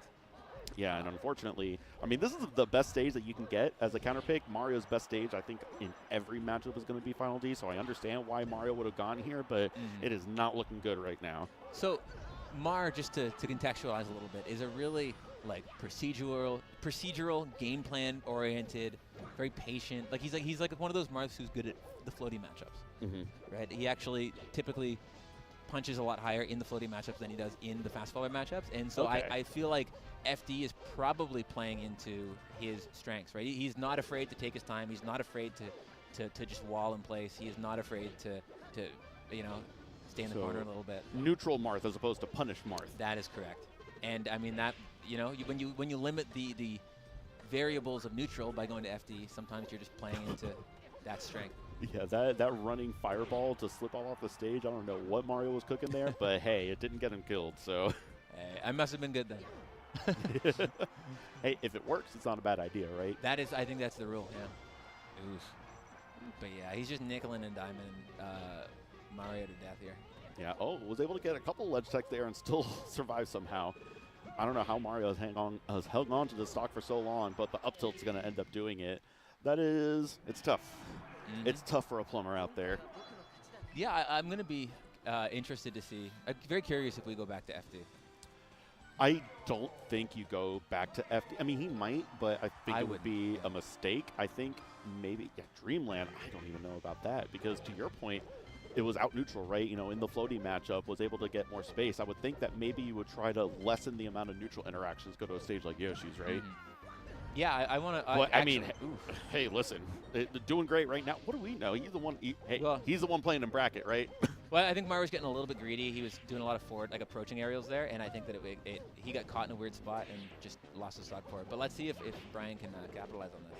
Yeah, and it's definitely going to be a lot easier for Mario to play from a lead than the other way around, right? Mario's not a character that can force a whole lot, right? You definitely have to play the match on their terms, but the Cape barely not able to get the reversal on there. Really good sweet spot by Mar getting around that Cape. It's not trivial. Not at all.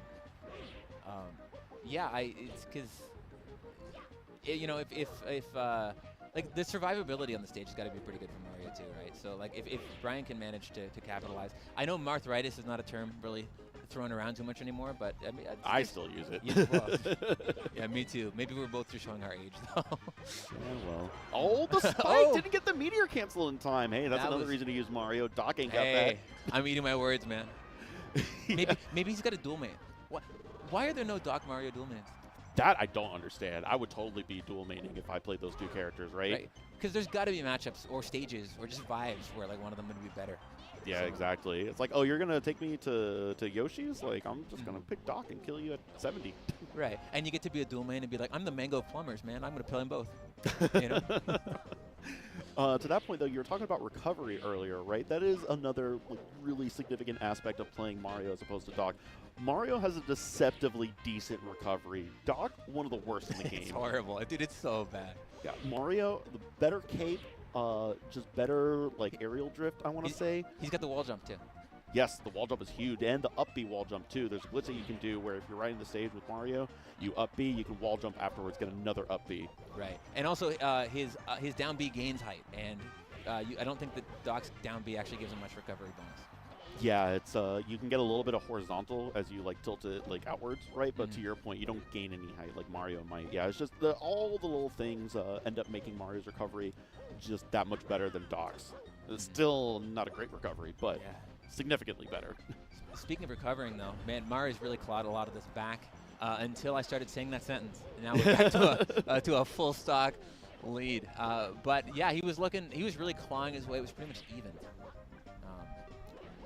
But we got a Mario on the edge. Oh, a lot of scrapping all of a sudden. Yeah, Mario down air is another like easier tool you can get. You can get down air up air a lot with Mario. That's not really something that exists with Doc. And you see, I would like to see a little bit more down air. That is a really good tool right there. But hey, look, working these up tilts and up airs. Got the down smash in this edge guard. Oh, went for the hard read on the drop down back air there. Okay, let's. Yeah, this is a real big change from the previous games. I think that the Dreamland counter pick really working out in his favor.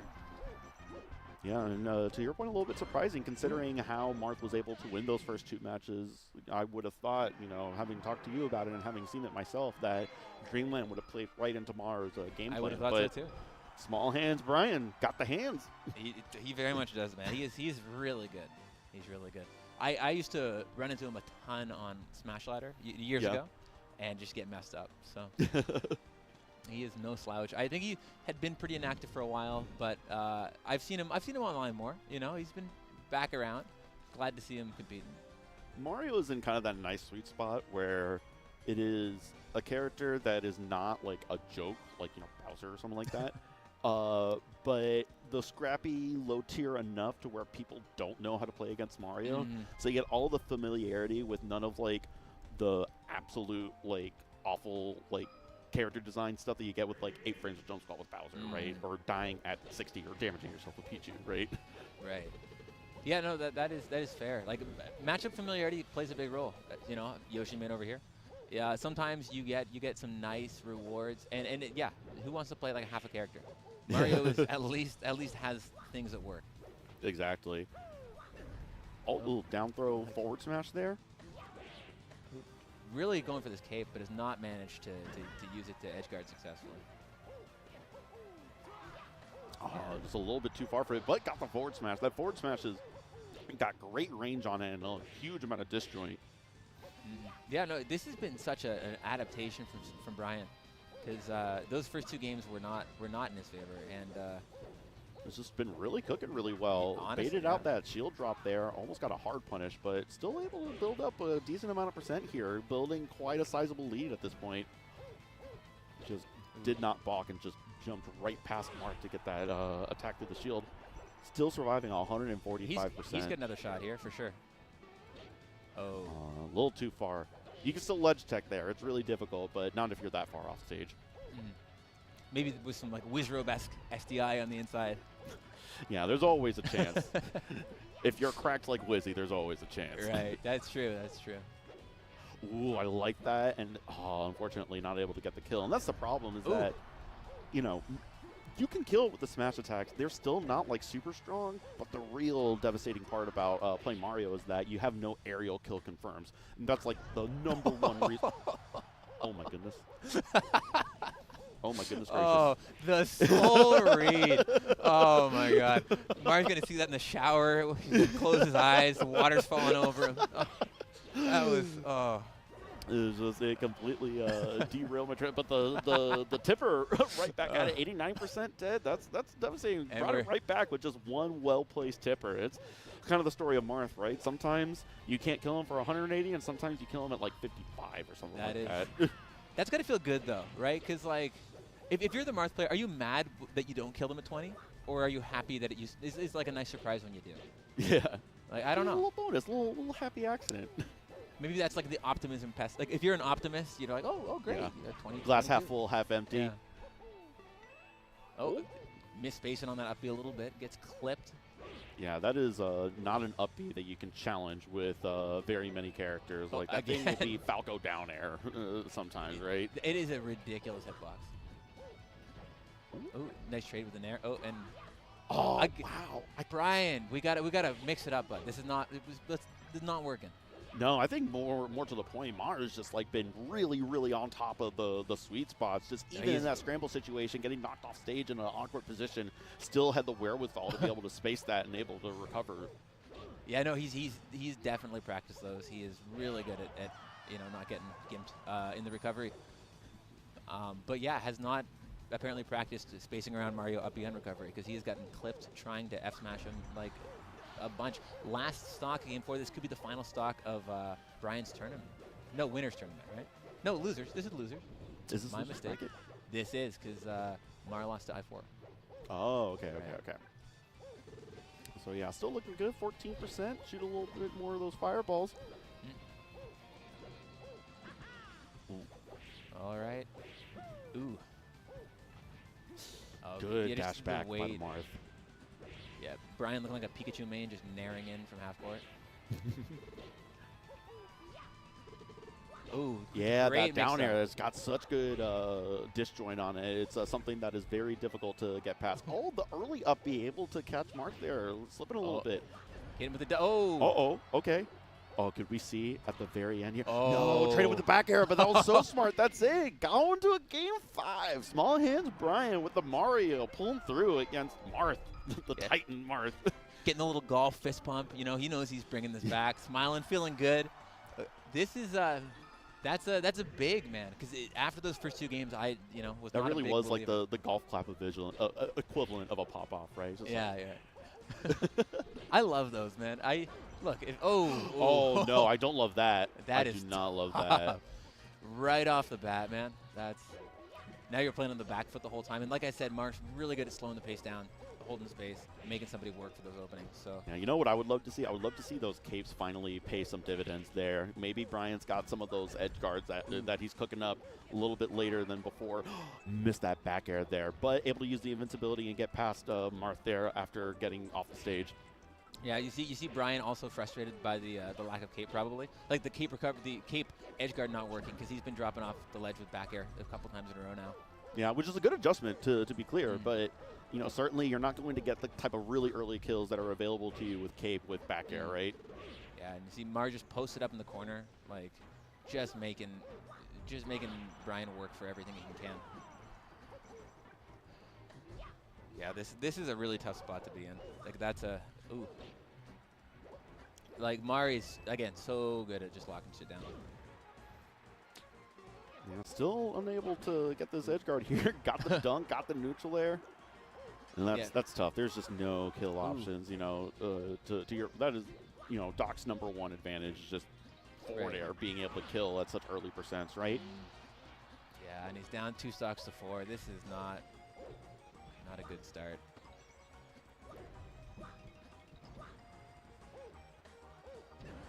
Okay, that should hopefully.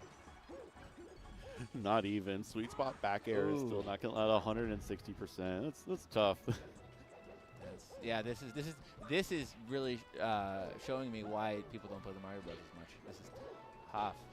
Yeah, and it's like, you think like with Doc, like what advantage are you really going to take? Because it's not like Brian is getting a lot of opportunities to get like kill confirms that Doc would have gotten, right? It's just to your point, Mar just doing out neutral, spacing those forward airs, fade back fair, fade back neutral air, right? Yeah, he's been very patient. Ooh, that's huge. Yeah, no, this could be a really early kill here. Grab the ledge, and that's going to do it. Hey, brought it back. I mean, 92%, but hey, if you have another stock like that. Especially because always, the cape's on the table, the back air's on the table. Like, Mario can gimp Mar. Like, this is not over at all, especially because Mar has been having difficulties with closing out these edge 1%? guards. That's the game changer right there. That's the start, man. Hey, look, if I can do 1% or 0, I'm taking 1 every time. Yeah, I just need that one punch. One punch is all I need. Only 11. We're just tacking 1s on. Yeah, and like, listen, at 140%, still not dead though. So, that's going to do it though. Oh, okay, yeah, didn't have to jump. So. All right, Brian, win or lose on his final stock of the set. Yeah. All right, it's a little bit of sloppy platform movement here, but yeah, see Mar just posted up in the corner again. Short hopping in place. Really trying to play reactively out of the short hop, I'd imagine. Mm-hmm. But unable to get the out of shield punish there against Marth. Yeah, he is just this looks so hard for Mario to do. Yeah, anything. that's probably going to do it. Out of the yeah. jump, the back air, and that's going to... no. Right. Okay. That is GG. 2 stock there in that game 5, but a valiant effort by Small Hands Brian there with the Mario. And also, it's difficult on Battlefield. The reason why FD is so good for Mario is because you don't have to deal with... The platforms are positioned in such a way where your only option to, like, put an attack on the characters with your worst hitboxes, right? Like, you think about getting past one of the side platforms, and you go, like, your best, like, out and down hitbox is forward air, which is really slow, right? You can maybe get away with, like, down air, right? But you just have much worse approach options when you have to worry about the platforms, not to mention fireballs as well, getting stopped by the platforms, right? Falco doesn't have to worry about that. Very true. Yeah, it's you know, the fact that he even managed to do it once on Battlefield is pretty impressive. But, Yeah. you know, kudos to Mar for managing to stop the bleeding, not succumbing to the reverse 3-0. Yeah, and, that can be tough, too, with all that momentum, the huge swing, right? Able to lock in, not get in their head, and just like, hey, I'm a Marth. I'm the privileged one here. I'm going to, let me bring this home. Very true. Because, I mean, that gets in your head, man. If you're doing well and then you drop 2, you're like, what has he figured out? Like, why am I losing? Like, what's happening? But, you know, cooler heads prevail, I guess, and you know, congrats to Mar. Yeah, you know, it's funny. I feel like I've gone the opposite way. Like, as I have worked on my mental playing Smash, right, I still have those thoughts. I still think about it. It's like, oh, man, I'm getting messed up. But I'm able to, like, lock in just because, like, yep, it'll be real embarrassing when I lose this, and just accepting it early. And then somehow that releases some of the tension there, and I was just like, all right, just take it one stock at a time, right?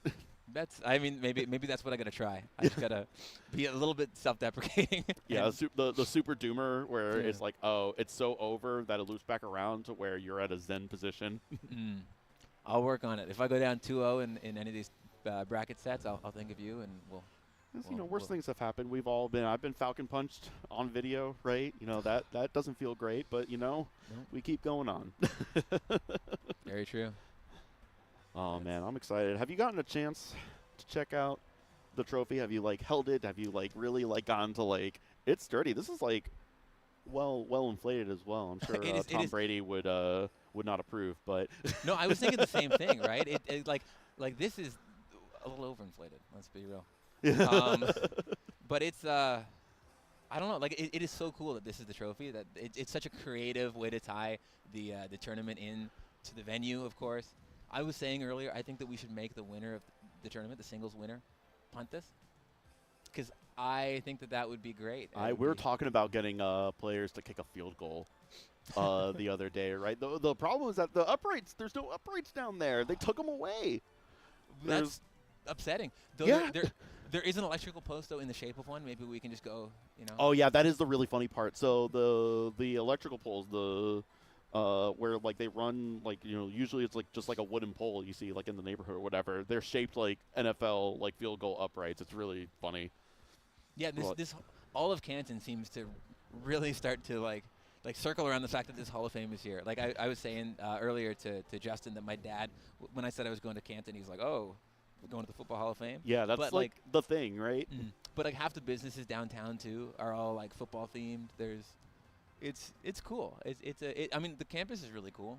It's to that point, it is almost like a college town, isn't it? Where, like, the entire city is, like, revolves around that one big college, right? UGA, Athens, in Georgia is kind of like that. Right. Where the city of Athens, Georgia is very much, it's UGA and not much else. Fair. Yeah, no, I mean, there's a lot of places like that. And I think that also there's, like, a high school just attached to this. Maybe I would imagine that it probably has a pretty good football. Yeah, it's no, they get to use this field. I was talking to the people that work here earlier. The high school, I mean, it's literally, like, right there or something like that. And they get to use this field. They get to use the NFL Football Hall of Fame field, which I think is really, really cool. I do have a question for you, though. What's up? Say you have the tournament running your life. You win this trophy. do you like put it in a glass case hermetically sealed like forever and just display it, or do you like keep it in your room and like toss it to yourself a little bit and play around with it? I mean, you have to. I mean, it's like Toy Story, you know? Toys deserve to be played with, right? Toy Story 2. You know, it's the same thing. I don't want to have a football and just like let it go unused. I feel like this football wants to be loved, you know? You know? I totally agree. I view that same way. I collect video games a lot. I have a pretty sizable old Nintendo collection, Super Nintendo, N64, and GameCube. I've got like over 120 titles, and none of them are in box because the point of my collection is that I want someone to be able to go up to like all these cartridges. I have like 80, 90 cartridges alone, right? And just find a game from the 1990s and be like, oh, I never got to play this when I was a kid, and be able to take it over to one of the dozen CRTs I have in my house. They keep popping up out of nowhere. I don't know how I get so many damn CRTs in my house, but pop it into the console and be able to play it right then and there. Absolutely. It is collection. It's nice to be able to show it off and display it, but very much intended to be used and well loved. I think that why would you want it any other way, right? Because like, I mean, video games deserve to be played, even the weird ones, even the bad ones. Even What's the bad ones. Do you have any notably weird or bad games in your collection? Like, what's like the low light, you know? Oh, dang. That's a Like- good question. Like, some of those loop back around and they become beautifully iconic games in their own Yeah. way. So that's not a criticism necessarily, but, you know, it's those are always the fun ones to me. I love a so bad it's good. Okay. Yeah, so production is working through a couple of different things here. We'll be able to get back onto the stream here, but Mang0 and I will be able to keep you company here. But to that point, okay, so I'll answer the question with, I'm not going to say about a game that I think is really bad, because none of the games in my collection are just like, I don't think like straight up just bad games. I'll tell you some like underrated ones that Okay. I don't think a lot of people would give a lot of time to. So on the Super Nintendo, there is a Mickey Mouse platformer game called Magical Quest starring Mickey Mouse. It's a great game. It was actually made by Capcom, and it is a really, really good game. I like that game. A lot of those licensed games were surprisingly good back in the day. Like, I have an Aladdin game for Super Nintendo. That game is kind of fire.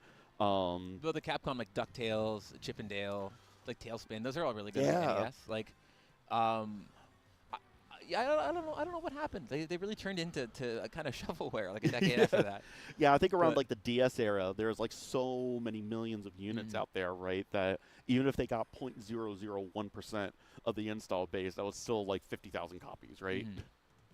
Yeah, and like the Wii too had a bunch of games on it, you know? Yeah, that was certainly a magnet for those types of games. But I mean, also some of the all-timers, right? You know, Mario Galaxy is one of the most beloved games, although low-key, you know, not It's as good not- as Sunshine. It's not my favorite. I've had this argument so many times. I'm not a Galaxy fan. It's good. He's too slow. I know this is gonna get us killed, but low-key, you're spitting for real, for real. No, like, and it's not just an age thing. Because Odyssey, great. I even like 3D Land. Galaxy is just so slow.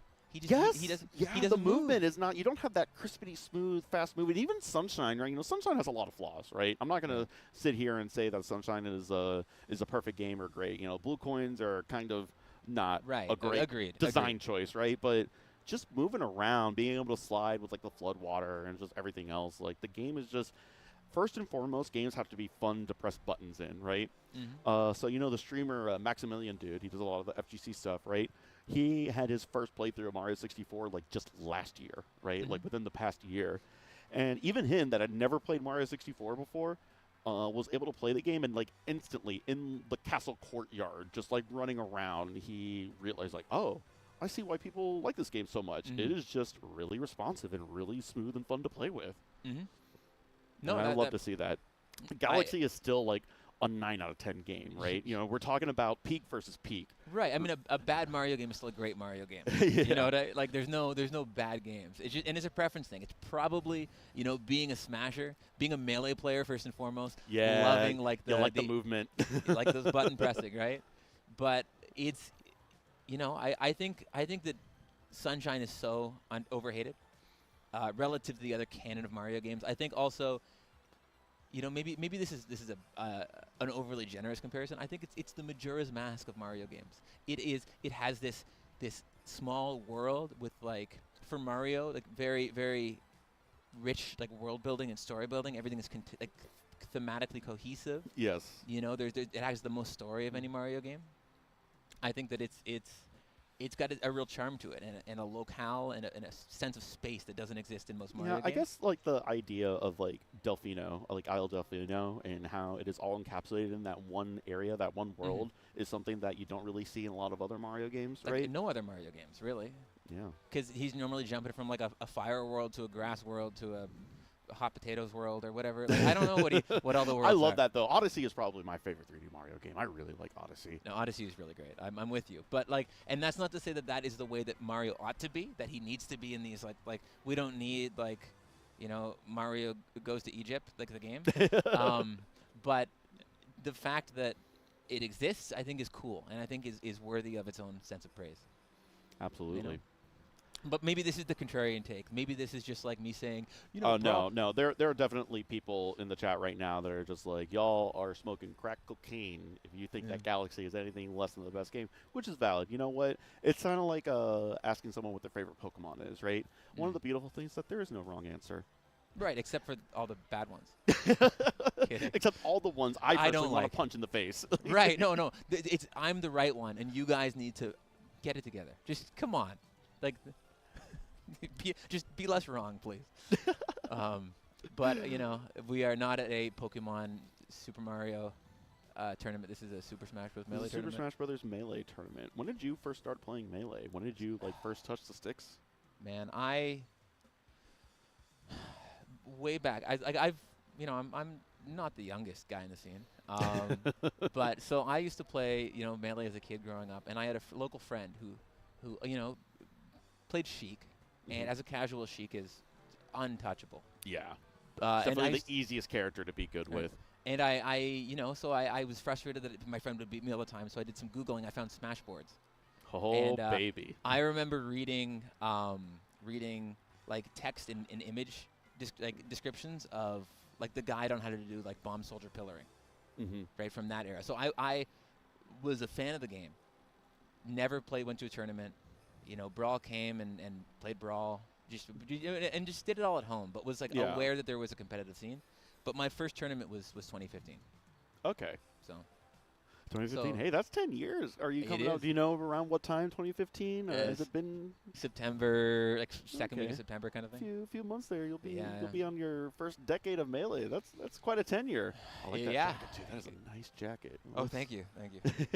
But yeah, 10 years. You know, wish it maybe we'd aimed a little higher, but it's been a blast, man. I am so glad that I got into the competitive scene and Melee and met so many great people and had so many great experiences. It's honestly been pretty life-changing. Jen, you're telling me. So for those of you that don't know at home, my whole thing is that I've been around forever. So I went to my first Melee local in 2004, and I've been playing ever since. My first major was Melee FC3. For all of you that have seen the Smash documentary, that is the East vs. West Coast crew battle. I was a wee high schooler going to my first major, and I watched that live, which was really something special. And another thing that I try to impress upon everyone is that I don't take for granted the community and the opportunities that Melee have afforded me, taught me to be a better person, introduced me to some of the best people, given me some of my best memories. And I understand that not everyone gets to experience that. Not everyone has a hobby like that, right? A lot of people find difficulty finding community and finding things to do because not everyone has, you know, the access to such a robust passion project like the Melee community has created, right? No, for sure, because like Melee is how I moved to Toronto 6 years ago, and I didn't know anybody, and Melee was, you know, was I thought about quitting, but I was like, this is how I can meet people and get involved and find people with similar interests and make some friends and be involved in community and spaces that are positive. If you're into Melee, it's one of the easiest like social lubricants is just to go to a Melee tournament and just start talking Melee with people, right? Yeah, no, you could walk up to anybody in this venue and start talking about the game, and they will have a great conversation about whatever about the game that you end up spiraling into and potentially make lifelong friends. It is beautiful, and if any of you guys are at home, haven't gone to your locals, haven't gone to a tournament in the area, and have the opportunity to do so, fucking do it. Please. Yeah, you guys are. But no, Melee is awesome, and if you're not a Melee player, If you're an Ultimate player, do the same. If you're a Street Fighter player, do the same. You are missing out if you're not connecting to a local scene. Absolutely. Playing some people in person and telling them they suck to their Get face. out there, meet some people, make some friends, and build community with the rest of us here. It's one of the most fulfilling things that I have ever done. But I think they're going to throw it over to a Nouns Invitational slide here. Production. We're still working on a few tech issues here, but we'll be back up on the stream here shortly. Shout outs to everyone here that has been able to make this event possible. I'm really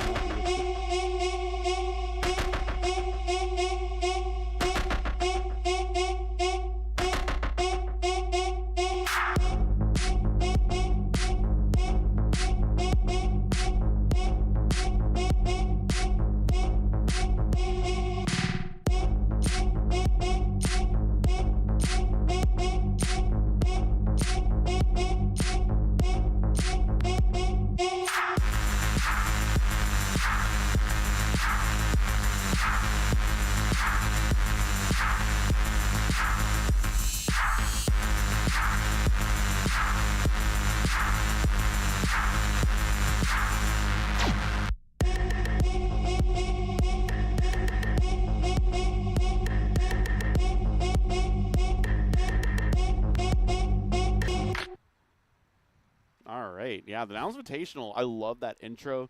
They really cooked truly on that one. So hard. It's that is an amazing trailer. Yeah, are those like the in-game models that they use that they are able to like get the rigs of, or is it like a custom 3D model for like Fox and Falco and whatnot? So I don't know for sure. I would imagine that the 3D are probably pulled from the game, but then also all the 2D animation was done by hand. Awesome. All right, it looks like we have gone back to some more Melee bracket. What y'all came here for? We got Beezy, the Marth player, versus Zuppy, the Fox player. And we will see exactly how this goes. They have decided to strike to Battlefield. That is pretty common stage strike, I feel, no? I believe so. But I gotta say, this is a set that is very close to home for me. So Beezy is from Regina, Saskatchewan, Canada, which is just north of Montana. Sorry, not north of Montana, north of North Dakota. Yeah. Montana's Alberta. So the middle of nowhere. Yes. You know, it's I went to school in Saskatoon, which is 2 hours away. So I have known Beezy since he was 12 years old. Wow. Because he was going to tournaments in the same region in 2015. Yeah. How far do you have to drive to go to a tournament living in Saskatchewan? Well, there were locals in Saskatoon, so it was on campus, and I was living in residence. But we would play because either they'd drive down or up 2 hours to us, or we'd drive 2 hours down to them. Were those 2 hours that Beezy had to drive the closest like Melee that he could get though? I think no, this is Melee. There were locals in Regina also. Okay. So there was, but it was a very active scene, and they played each other a lot. Yeah, I can see that. It sounds kind of similar to how it was with Dr. Peepee. In North Carolina, right? That very, very robust local scene, but not like really outside. Like none of it really made it to the larger Melee consciousness, right? You had, you had the players travel, right? But North Carolina wasn't necessarily known as like, this hotbed of competition. You had some great players there, people like Money Mike and one of my near and dear friends, Mr. Ben Ruddy. Love him to pieces. But no, Dr. Peepee was able to do really well out there with his local competition. Yeah, and it's always so impressive when people can come from a far region or a more secluded region and be really good, because Beezy is amazing. Personally, I think he might have got a little bit snubbed on the top 100 last year. He had some great wins. He's an amazing player. And I think one of the sickest Marth players to do it. He is like such a cool player. Like I love watching him play. And of course, Zuppy, no introduction needed. Former top 15 player. Smash? No, listen. I've seen like a couple of interactions, and I'm already right there with. No, dude. He plays like a combo video. It is so sweet. It is. And for fun reference, Zuppy rocking the Neeks tag because the joke is that Beezy looks like Neeks, who is an Ontario player. I love that. I was housing some people from New York, Soon player and a couple other players, and I remember talking to them about Melee, and like to your point, talking about Beezy playing like it's a combo video. They described that their approach to Melee, like what they felt like Melee was to them, was just a slam dunk contest. And that's some of the coolest Melee. It really is. But no, he does play like that a lot of the time.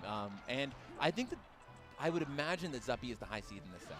That BZ would be an upset. But, you know, almost a full stock ahead. I know we're last stock each year because he just lost. Really? But like, what is he doing?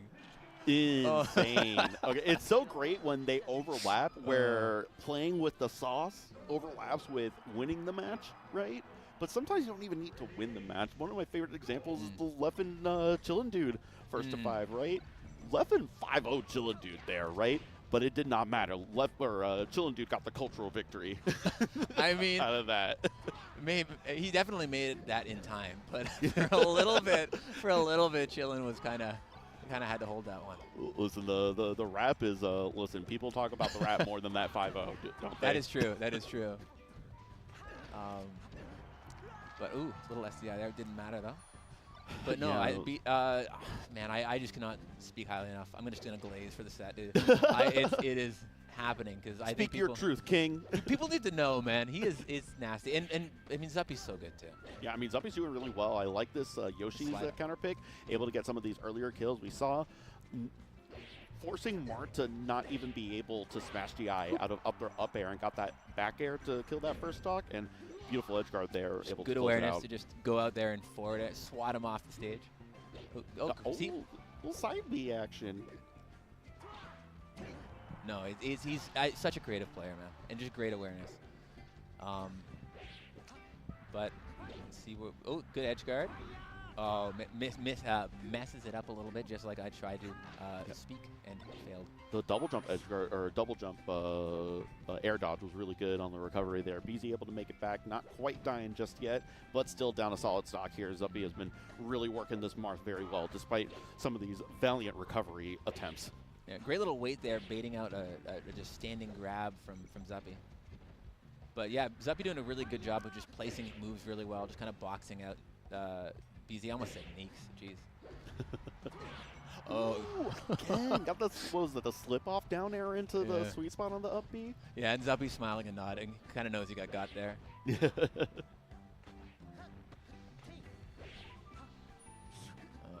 Nice little shorten there. The Shy Guys might have made BZ a little apprehensive about committing to anything there. Oh, a little bit too much sauce on that fastball there to get that second forward air. But I mean, hey, built up quite a bit of percent here. If we can take this stock pretty quickly here, could be a last stock situation. Or you just gift it, stage. yeah. that works too. Shoutouts to whatever that was. Sometimes it be like that. With great power comes great responsibility, and sometimes you lose control. All right, B's taking his time, trying to get back on stage. This is pretty scary for both parties. BZ trying to just, we all know what he wants, man, and it's disgusting. He goes through, still not done. This is very dangerous, though. Any, up air, up smash is going to end up doing it, but hard punish time now. Got the tech chase, the up tilts. Tries to end it. Oh, but picks it back up. Oh. Yeah, I was expecting maybe the crouch cancel. Didn't shield in time maybe for that. I think he tried to power shield and missed it. Yeah. Ooh.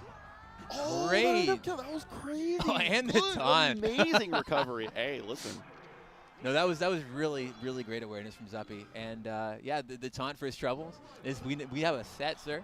Sometimes you're allowed to, blow a little steam off, right? Yeah, especially when you feel like a guy's trying to flex on you a little bit. You gotta let him know, Yeah, BZ is definitely, to your point, he's trying to farm clips right now. Very true. That's a little bit of shaky movement happening here. A lot of apprehension. People kind of taking their places in the corners. But I think when both parties hit this hard, it can be scary to make any big moves. Oh, can't do that against a man with angles, sir. Trying to do the down B recovery cheese, but.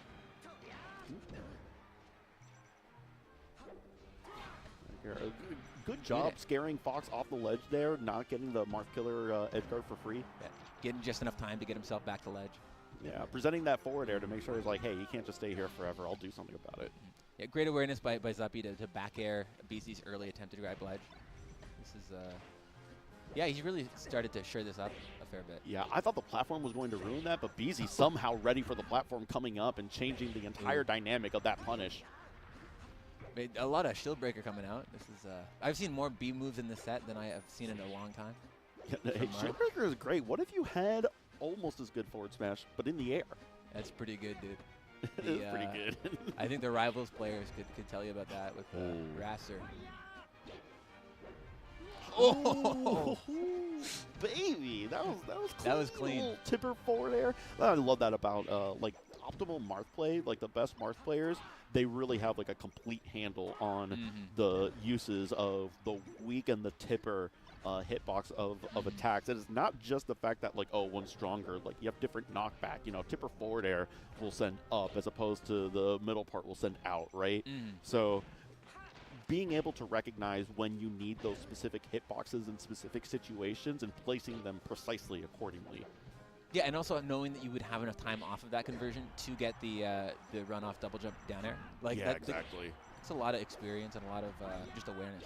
Yeah, then sometimes you just get to lazily, you know, flick the C-stick in that direction, get a forward smash, and oh, look at that, that was an edge guard. The duality of Mars. The duality of Mars. Sometimes you need to do trigonometry to get your combos, and sometimes you, ooh. Yeah, no, listen, the Fox was about to die from that crazy slip-off into down air there, but able to avoid that, only to air dodge off immediately afterwards. So we're at a 2-1 situation, game 4. BZ up a game here. Zuppy opting to go right back to Battlefield. Yeah, I think he's just a or no, it was on Fountain. It was on last game. I'm sorry. It was has opted to go to Battlefield here. Right, because Zuppy took him game 2 to Yoshi's, if I'm not mistaken. Yeah, it was game 1 that was on Battlefield, I believe. I think that sounds right. Yeah, and BZ won that, so Zuppy able to return here for the counter pick. Nice little CC. Ooh. Zuppy shaking his head, smiling, but I probably not too happy about that one. That was pretty quick take to that first stock. Yeah, BZ looks like a person that has fun pushing the buttons. Very much so. He's a former Fox main. You know those children that play Melee and they're just like cracked. They have crazy tech skill. Yeah. But that was him for years. Picked up Marth over COVID, I believe. Oh wow, okay. That's an interesting switch, right? Usually, like you play like a lower tier and you kind of make your way up the tier list to get to someone competent, right? But usually you don't see the Fox main switch off of Fox into a different character, right? Once you've reached the top, like you're there. You can do every matchup. The world is your oyster. You know what? He told me that he saw Zayn combo videos and he was like, oh no, wait, Marth's the coolest character in the game. I'm gonna play Marth. And I don't have Valid. the heart to I don't have the heart to tell him, but you know, if he wants to believe that, I'm glad somebody thinks so. You know what? People thought Peach was the lamest character, and I think Peach is cool as hell. Well, I play Yoshi, dude. I'm not judging. I'm just disagreeing sternly. Disagree. It's like I'm not mad. I'm just disappointed. Yeah. But Zuppy able to bring this back to an even match here. Yeah, this is. I mean, BZ had a pretty substantial lead, but it has just dissipated very quickly. Yeah, getting these really clean drill shine up smash. Honestly, it's the simple. The forward smash and the shield is not going to cut it, but the simple combos cleanly executed consistently is going to be a real money maker for a character like Fox, right? Getting the drill shine wave dash into grab or whatever, you can mess that up. They can smash the eye out of it, right? But when you get it super consistently like Zuppy is, you become that much scarier because then you present to your opponent, you don't have a margin for error, and it changes how they play. Yeah, I know Zuppy, very consistent player. No specific reason why, but but very consistent. So, but no, it is really scary when you know your opponent's just on top of everything. And on top of this edge guard, looking like we're getting last stock. I don't know, last stock, and will we see a game 5? Beautiful pair of missed wavelands there. That was really cute. Yeah, this is exactly where Marth wants to be, but able to DI out there. Unfortunately, got re-hit again. Got the force has to shorten, was so good though, and got the clean ledge dashes too, getting all those gallant frames. Oh, the tech chase. This might be. Yeah, this is. BZ has run away with this final stock here, but still hasn't been able to get it. The ASDI down. The onset tech was sick. You know, Zuppy barely. That Ooh. Omsa tech was sick. Oh my goodness. Just as Fox was able to survive with his own ASDI down, somehow BZ was able to ASDI down, get the Omsa tech on Fox up tilt at like 30%, able to close it out there in 4 games. Good job to BZ. Yeah, Got a few clips in there. Yeah, that was it was a pretty impressive victory because, like I said, Zuppy no slouch at melee. That was I'm almost positive it was an upset by seeding, and means that I think that would likely be BZ moving on to tomorrow. Let me take a look. Oh, okay, yeah, because we're playing up until top 32 today, correct? That is correct. Yeah. That is not the right pool. Bring up that replay. What do we got here? Oh, yeah, all these up airs. Yeah, it was like 4 or 5 up airs. Got the neutral air afterwards. That was so sick. Forward smash. Just clinical. Just clinical. Really is, though.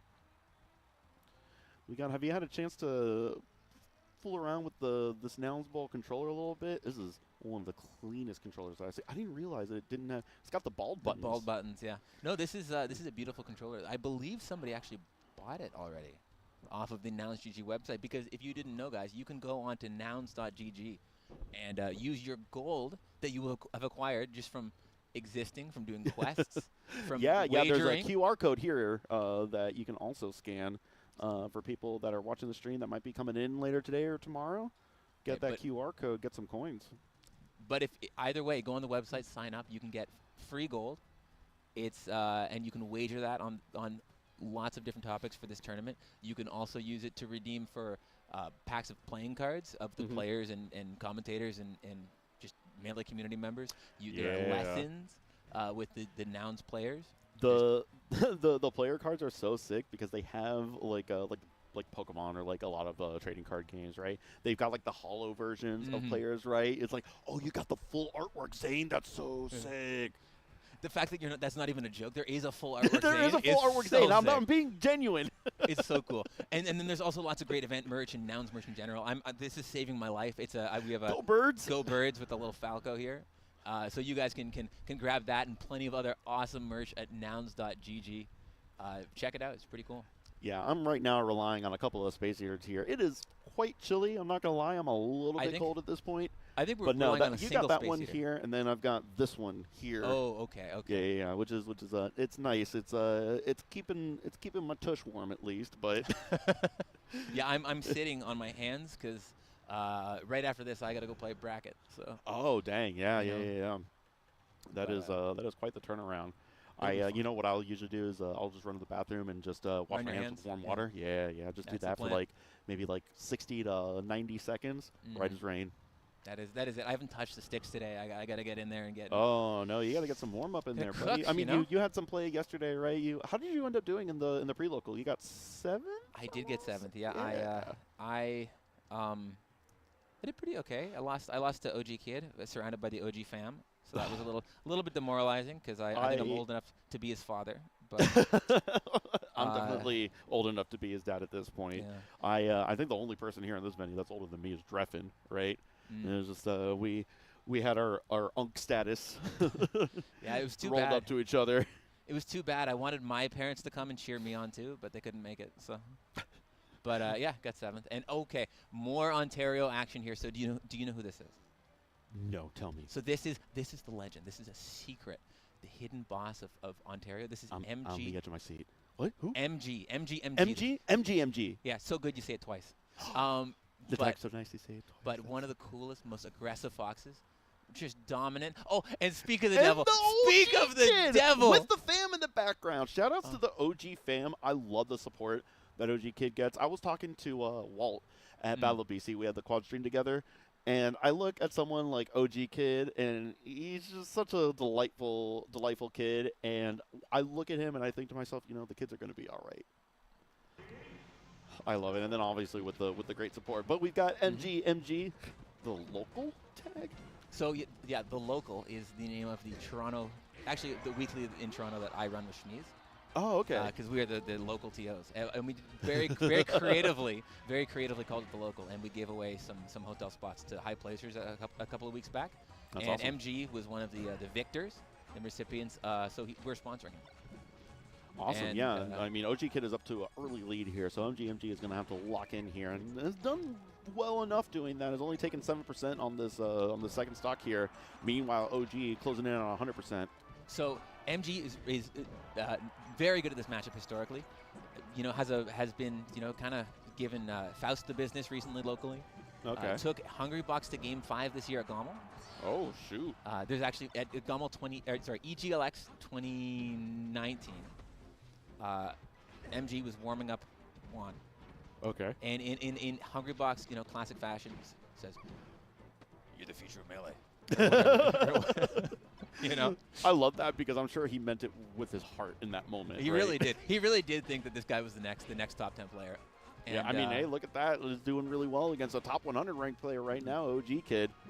Yeah, no. Sometimes I think MG is you know, the next big thing because he is, when he's on, he's so on. But he's gonna have to get past, you know, one of the rising stars. Of Very Melee. well could be. I mean, think about someone like Cody. Cody's been playing for like 10 years, and it wasn't until like post-pandemic really that Cody, or like during the pandemic rather, that Cody really took off as a player, right? But Cody's been playing. He was at Tip Top 12 back in 2018. I remember commentating one of his matches back then. So it is, you know, sometimes they are really good and they just need that little bit of extra push. Sometimes it takes several years. This is a tough game. Melee's a tough game. It absolutely is. And the one that I always like to point to is J-Flex. You know, J-Flex was good for a decade, but not like a top 100 player. And then he was suddenly top 30, top 40. You know, he just out of nowhere. Yeah, but after losing that stock super early, I don't know how OG Kid read that forward smash, but that was a choice of forward smash. It is so strong. Very good. And then the Shine Spike, hey, listen, this could be bad. Okay, I got the ledge. Yeah. Okay. Yeah, Sometimes. as much as sorry, go ahead. No. I was just going to say, sometimes you have to worry about Puff going for that recovery. Oh, God, beautiful falling up air and the rest. Yeah, as much as I was talking a big game for MG, he kind of got cooked game one. Mike, you got to get this together, buddy. This is, you got to avenge me, please. The OG Kid, listen, younger than Brawl. That's, I'm It's in the gonna gut think a little yeah, bit, no, doesn't it? I'm a little bit stun locked. That's talking about things I'm gonna think about when I'm late at night, waking up in bed. We did have that moment. Walt made a point to introduce OG Kid to Mike G, the old school Peach legend, and you know it was like a 25-year age difference, but an up throw rest is going to do it right there on that left platform. Yeah, ooh.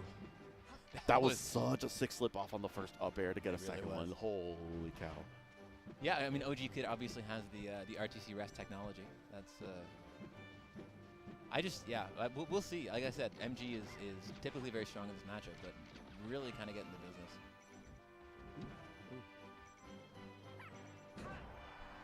Oh, it's great placement of that up smash. You know, waiting out the pound.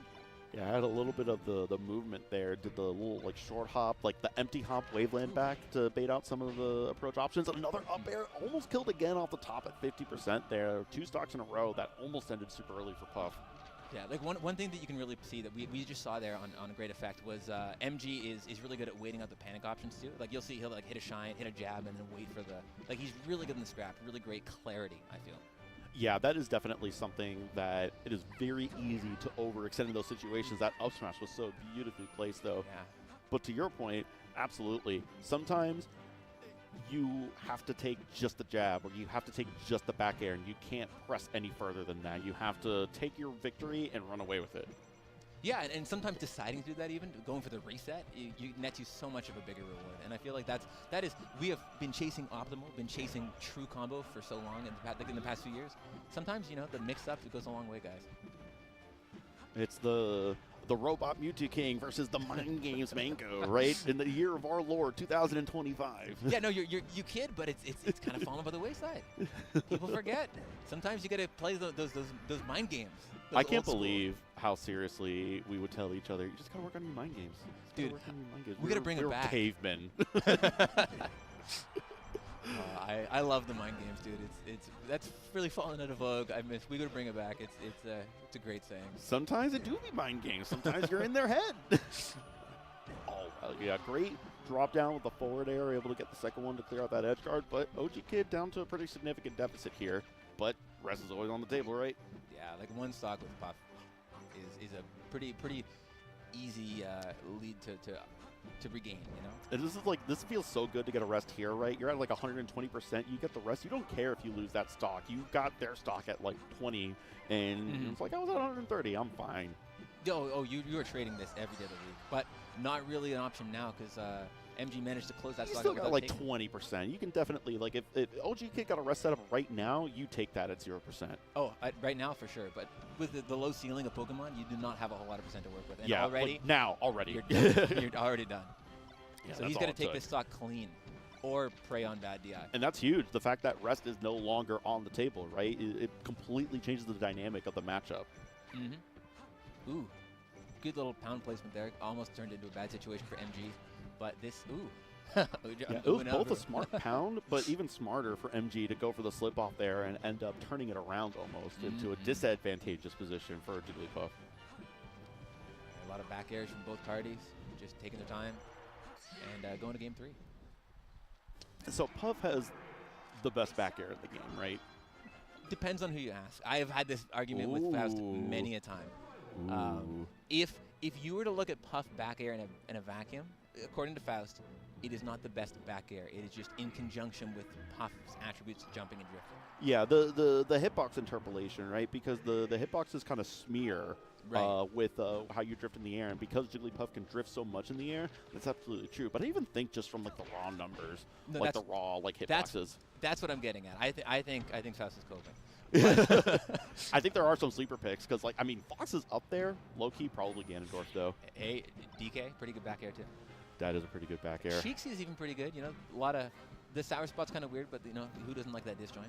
But I do kind of think it's silly to try to isolate attacks like that so much. Like, I've heard a lot of people say that, like, oh, Fox's shine is not that good because it's only good because it's on Fox because of how fast he is and his jump spot frames and all of that. It's like, yeah, pretty good that it's on Fox then, huh? I mean, if anybody thinks that isn't one of the best moves in the game, they're capping. But I think, you know, Puff also the proud owner of one of the best moves in Melee. Yes, that is definitely up there. It's no Fox shine, not in my opinion anyway. You but don't think Rest is is definitely up there? Yeah, it's you think Shine's better? Oh yeah, for sure. Every day of the week. More utility. You can do everything. You can turn around with it. You can shine stall with it. You can spike with it. Yeah, think about how many times you see shine as opposed to rest in a set. To be fair, I think that I never hit somebody with a Puff rest and say, "Man, I wish I could turn around with this thing." You know, it's they're apples and oranges. I'll give you that, and there is probably more utility. But if you can hit a rest, and that's the thing is that I value the utility, the fact that there are so many more situations where shine is the right option, right? I suppose you think of how many times you get screwed over by Z-axis with Puff rest. Yeah, you might be cooking something.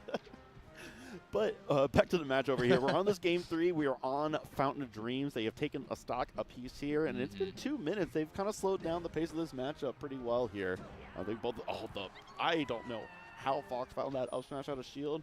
You would not think that Puff would leave themselves in danger like that, but what do I know? Apparently MGMG knew more than I did. Dude, sometimes like I said, he just has such a good intuition in like scraps and little scrambles and just game awareness. Oh my word! Oh wow, going doing the fade back drill to meet the momentum of the dash attack on shield. Puff versus Fox there, able to punish that dash attack out of shield with drill. Good little grab there, not going to kill, but you know, stacking up percent here. This a lot of good adjustment here. I feel like MG's really been starting to slow it down, seeing that OG Kid is not afraid of back airing in place, not afraid of slowing things down, taking the time, knowing that you will die sooner than he will, just on numbers, just on stats. Sounds like a few more lasers to me. And I think that's what if you watch MG, he's really not pushing in as much as he was. He's back airing in place. He knows he has the lead. He knows there's 91% on Puff, and the only thing that he can do by getting grabbed is lose. But doing a great job here, just boxing, taking that time. Getting grabbed, but looks like OG Kid flubbed the F throw and get up beautiful smash dash dance there, waiting for the opportunity to be able to come in on that wake up option and nail an up smash. Ooh, that's not what you. Yep, and that's. But we do get a rest punish, so hopefully. The eyes open on the reflection of Fountain of Dreams. Fake reflection. Always creepy, Jigglypuff is always watching, never has your eyes off of her. Yeah, I mean, those eyes are haunting in general. Like, I think Jigglypuff looks like she's seen some stuff. Oh, wow, beautiful jab reset. And, I mean, MG was way ahead in that match for a majority of it. And then OG Kid able to bring it down to the last stock and got the classic jab reset into rest. Yeah, that's. I feel like I've seen some stuff, man. That was Kind of stole that one. That was tough. So MG's going to have to make a couple little corrections here, or this is going to be curtains for his bracket. Or no, wait, this is winners. Sorry. Curtains for his winners bracket. We got the FD pick coming out. Going to be seeing a lot of patience in play here. Yeah, hey, got all the power shields on lasers saying, Fox, you're not going to get this percent for free. You're going to have to work a little bit harder than just shooting the gun. Great coverage of that roll in off the tech chase.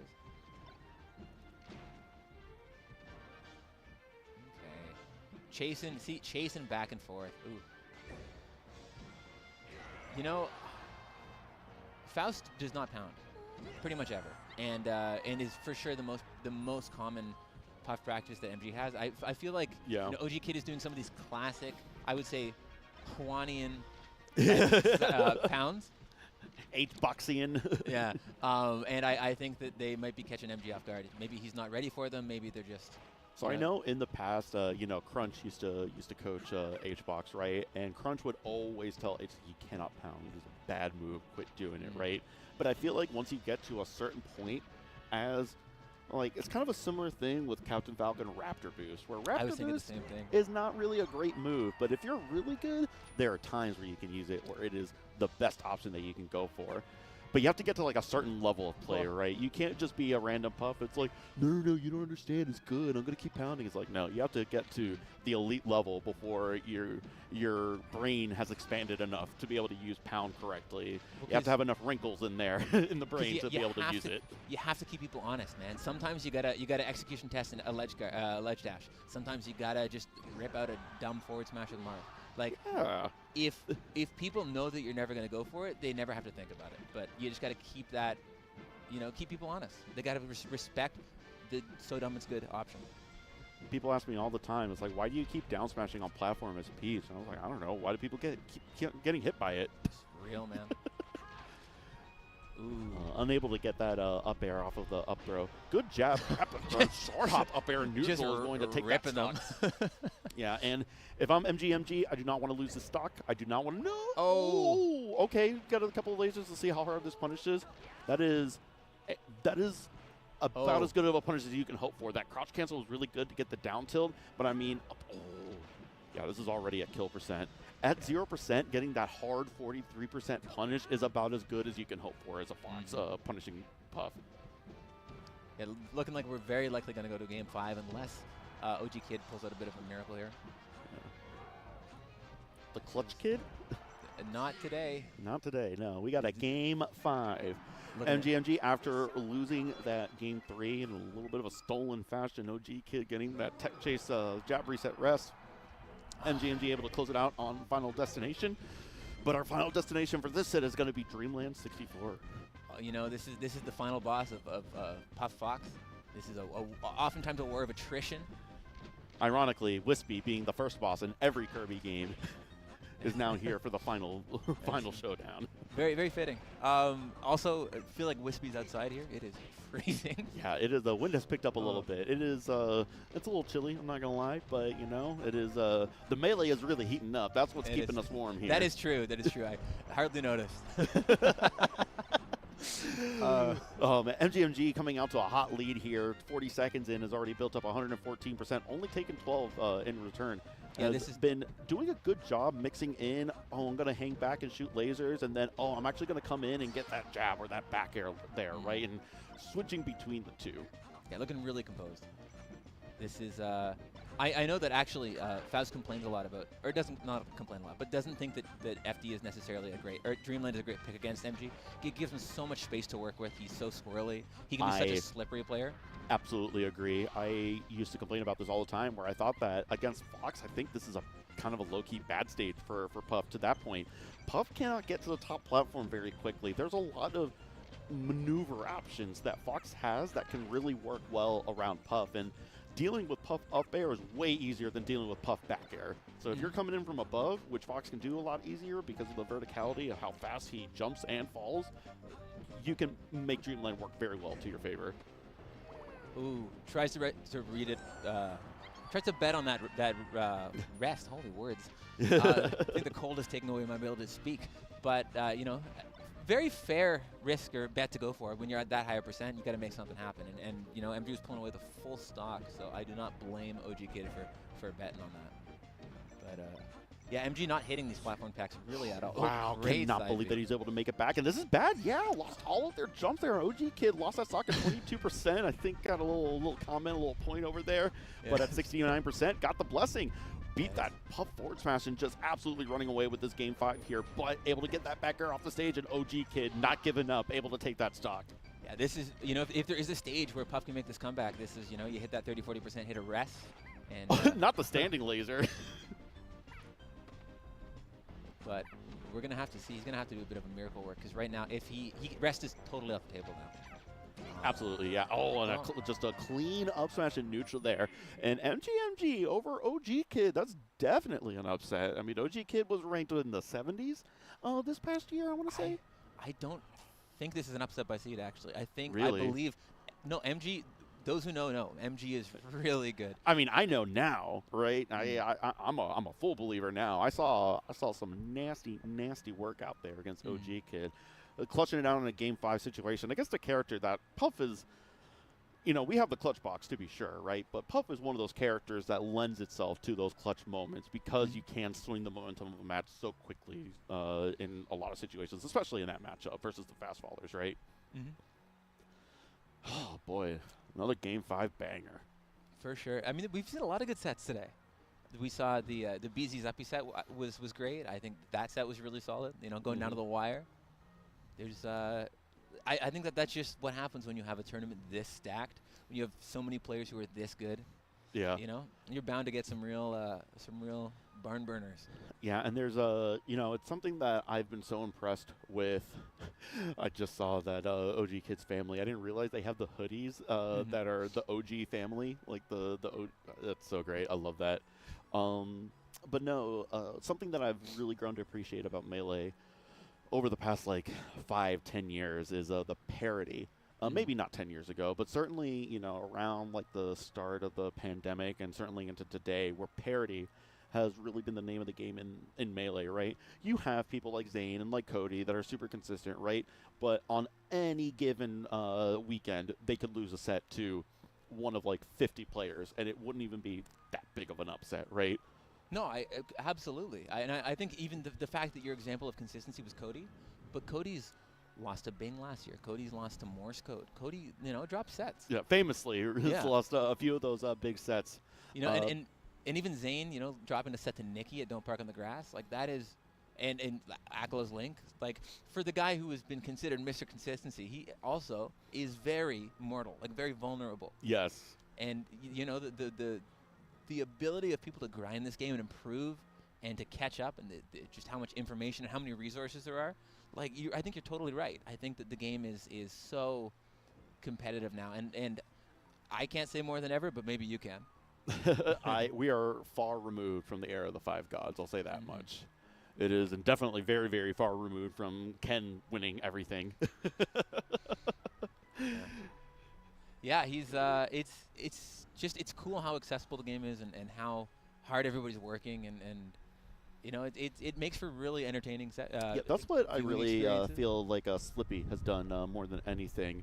You know, other than the fact that it really helped us survive during a time where we couldn't do in-person events, it was the fact that even the playing field, now everybody, before you used to need a local scene, right? You needed a local scene. Even someone like Dr. PB that didn't have a bunch of top players to play with, he still had people like Lazar. Lazar was an amazing Fox player that was able to help him practice. And the other top players from North Carolina like Money Mike and Zasa, another one, many others. But even then, you still needed the people to play with, right? Now, people don't have that. But we're going into this match right here. Mav, my girl from Miami. Shout outs to Mav. I love seeing her out here. Got to hang out for a little bit. Returned the toiletries that I left at Smash Camp last weekend. So shout out to Moff versus Bing, the DK that we were just talking about that had a win over Cody last year. Yeah, it's I mean, these guys have actually Bing did not only just beat Zayn, apologies. Bing also beat Moff at the Nouns Invitational and AMSA. So these guys played at the end of 2024. So we've just brought in our senior monkey correspondent, Junebug, here to tell us a little bit more about the DK matchup versus Ice Climbers. June, take it away.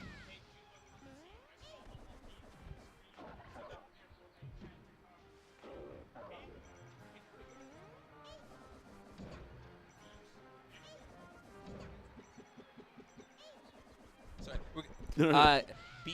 Beat Beckman and also beat Moff at Nouns Invitational.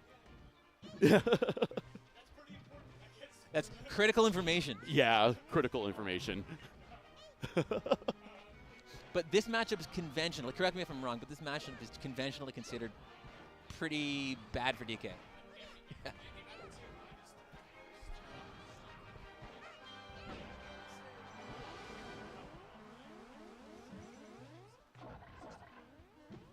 Mm, 65-35 is pretty bad. Okay, yeah, that is pretty bad. I mean, I saw you. I mean, last year you had the set at Patchwork versus who was it? Crake. Crake, yeah, was playing Ice Climbers, and I saw the Steel Girl maneuver, just grabbing Nana and just walking with her off the stage. It looks pretty unstoppable to me.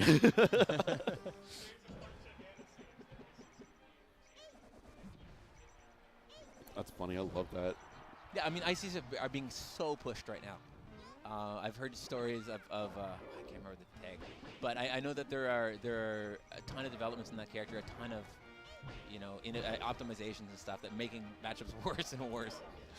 It really is. Now that we're far enough removed from it, despite whatever your opinion might have been on wobbling, and wobbling was not something I thought that should have been banned at first, but it really does feel like the wobbling ban has thrust Ice Climbers into the 21st century. Right. I always try and compare it to, remember Smash 4 Bayonetta? She was at the second last patch, she had all these really easy combos. And so everybody learned those easy combos, and that was it. And then they nerfed her in the final balance patch. And then people had to lap the character and realize she was way better than they thought. And she had all this other stuff that made her way more broken. And I feel like ICs are kind of like that, right? Where they didn't have the out, and they had to actually look inside the character and look inside themselves and say, wait, this has been pretty broken the whole time. Yeah, but hey, listen, in a 65-35 matchup, Bing is looking really good right now. And I know Moff. Moff she is a very, very good player, and she's not going to get tripped up by low tiers that easily. So Bing out here doing it big.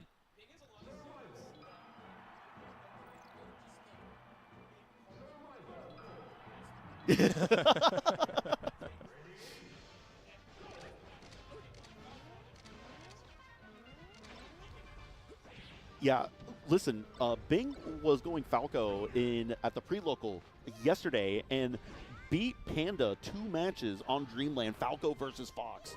Yes, Bing's got a Falco. It's a real Falco, for sure. Because this is not like a secondary Falco. He used to be a Falco and Falcon main. And has been thrust into the DK family. Listen, already took care of Nana. This is already looking like a clean first stock here. The Falco DK dual main, I would love to hear your opinion on that. Did that actually cover, like, weaknesses? Is there... actually might be cooking?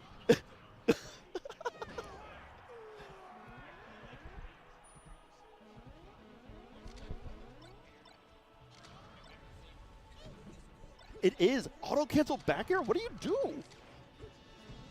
Oh. It's auto-cancel back air, up tilt laser are like the 3 tools of neutral doom.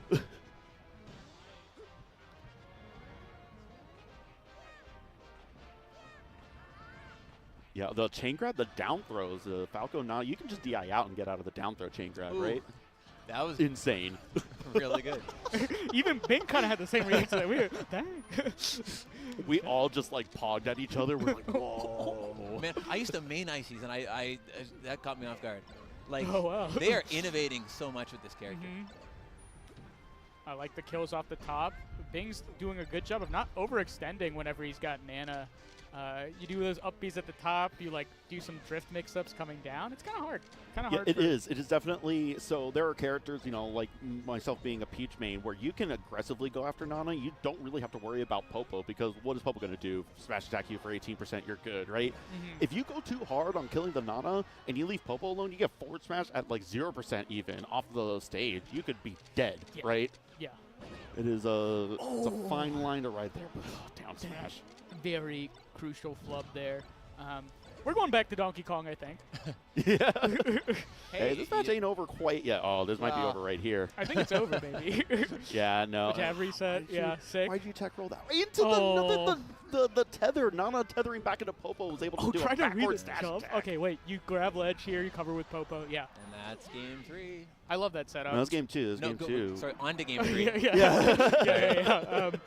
But yeah, no, some of the setups that Bing does in Donkey Kong Ice Climbers, he'll do neutral B, fully charged neutral B, which is safe on shield as long as you space it, and then down B right afterwards. So if the Ice Climbers try to move out of shield, they will get popped out by the down B. They have to like reset with roll or something. Otherwise, they're getting owned by either the neutral B or the down B. Double special move. Yeah, we do see going right back to Donkey Kong to your point there. And one of the nice things about this stage is that those side platforms are prime time for Donkey Kong up B. Is going to be a really early kill confirm. Tried to go for aerial up B there. Might have been able to get a setup with grounded up B, but Shine spikes Nana with the up B. Didn't put her into tumble though, so manages to get that up. It's way worse than Shine spike. Might go for another save here. Oh, slide off. Do you have the same kind of like arm invincibility when you do up B in the air with Donkey Kong? It's just weaker. Yeah, it's actually the same. So frame 2 to 5, I think, in the air, and it's 3 to 2 to 4 in the air, and then maybe 3 to 5 on the ground. Okay, so similar, but not quite the same. Still amazing to use both. Like, isn't it so funny that it's both Donkey Kong and Bowser with the best up Bs in the game? Like, as far as like an attack, like neutral tool. The big old dumb heavies just spamming up B. They needed not a shield option. You know, maybe Sakurai was cooking a little bit harder than we realized. He needs it. He needs it. Yep, I agree. He'd be so bad without it, maybe. Maybe. Yeah, you don't even believe that. Yeah. That was a really good up B. Yeah, Yoshi's is really nice for... reads the roll, but unfortunately... The double roll. It's a little slow on the grab. And now you have neutral B. You can punch Nana whenever she tries to desync here. You go for up air. You could try to... Yeah. I say punch her. No. Yeah, good separation. Yeah, Moff doing a really good job of defending Nana whenever Bing grabs her. Yeah, it does kind of feel like you had that same opportunity to be able to... Oh, boy. To be able to concentrate on Nana. Yeah. Not the big punch. Just so excited about that, Adrian. Yeah. Yeah, no bias here at all. No bias. We are professional commentators. I don't want a very specific character to win. Those high aerial up Bs are super good against Ices because, like, DK gets a lot of drift after that, and Ices have 0 drift. So, hard for them to cover for sure. Yeah, definitely DK can, to the point that we were talking about earlier, can get away with being more aggressive versus the Nana because you're not as worried about the punishes from Popo. Oh my god, yeah. We saw the aerial up B aggression too, which is kind of fun because you get to drift as you're like hitting them. So, like low commitment aggression from the Donkey Kong. All right, gets in it. Oh, Nana. Nana was so smart, and then she just didn't tether on the up B. Yeah. Oh, wow. Really smart edge hog. Bing thinking that they had access to the ledge a little bit longer than they did. Beautiful smash DI on the Blizzard. Oh, my God. Very important, but can Bing get down here? Yeah, super hard to deal with those low auto-cancel up airs off short hop. Down airs through it, though? That's confidence. Ooh. Oh, no, that's disaster. Yeah. This is the handoff, and this could be it. I don't think that you have enough space for another. Yeah. And versus DK, there's something weird that happens where you can do a handoff by the ledge without walking forward at all because he's so big. Yeah. It's messed up. Yeah, the former Ices. Thank you. Thank you. But no, you're right. Like, he's just, I mean, he's huge. I'm glad that you mentioned that. I didn't realize that Donkey Kong fell for that, because to that point, most other characters, the handoff is not technically infinite. You run out of stage space to be able to dash forward. He could die here. Like, if Okay. Moff hits the handoff correctly, Bing Which, I could be mean, dead. she's really good, so. Oh my but god, she yeah, does the this dash instead. I think gonna go for F smash. No, doesn't matter. Doesn't matter. Yeah, nobody knew what that was. Moth kind of looking perplexed herself, but Yeah, I I guess it remember worked. because the smash attack hits no. before the grab animation finishes. Because Donkey Kong is so heavy, the throw animation takes longer. A good mash from Bing. that helps Donkey Kong in a lot of situations. Back air needs to try to kill Nana here. Great, tries like, oh. Yeah, I was gonna say like nice coverage there, but Moff manages to find the thread the needle, and this is another handoff into death. Yeah, Moff having a lot of confidence just to jump up on these side plats and contest Bing, who, you know, has been taking his time using his space, but. Yeah, and that's been kind of the difference maker here. I think Moff did not get any of those handoffs in the first 2 games. Well, obviously not against Falco, not Oh, even, right? no. In the But blizzard. now That dash it's attack just was supposed to be back air. I don't want to be around anymore, guys. Don't worry, it looks like you might not have to be much longer. This is tough. It's just Oh, torture for man. Junebug. Somebody's gonna get like the thing to like. And Open she's your at eyelid. 69. Oh my god. Oh, there we go. Okay, that Man, might it's have going backfired. ham. Oh, got the clap. All right. Goes for up air. Ooh. Oh, misses. And this chain grab goes Did to chain grab. 62. 62. That's a lot of percent. It's a lot of percent. But Oh, yeah, Yoshi might be able to get platform, yeah. up. Oh, Oh. never mind. What?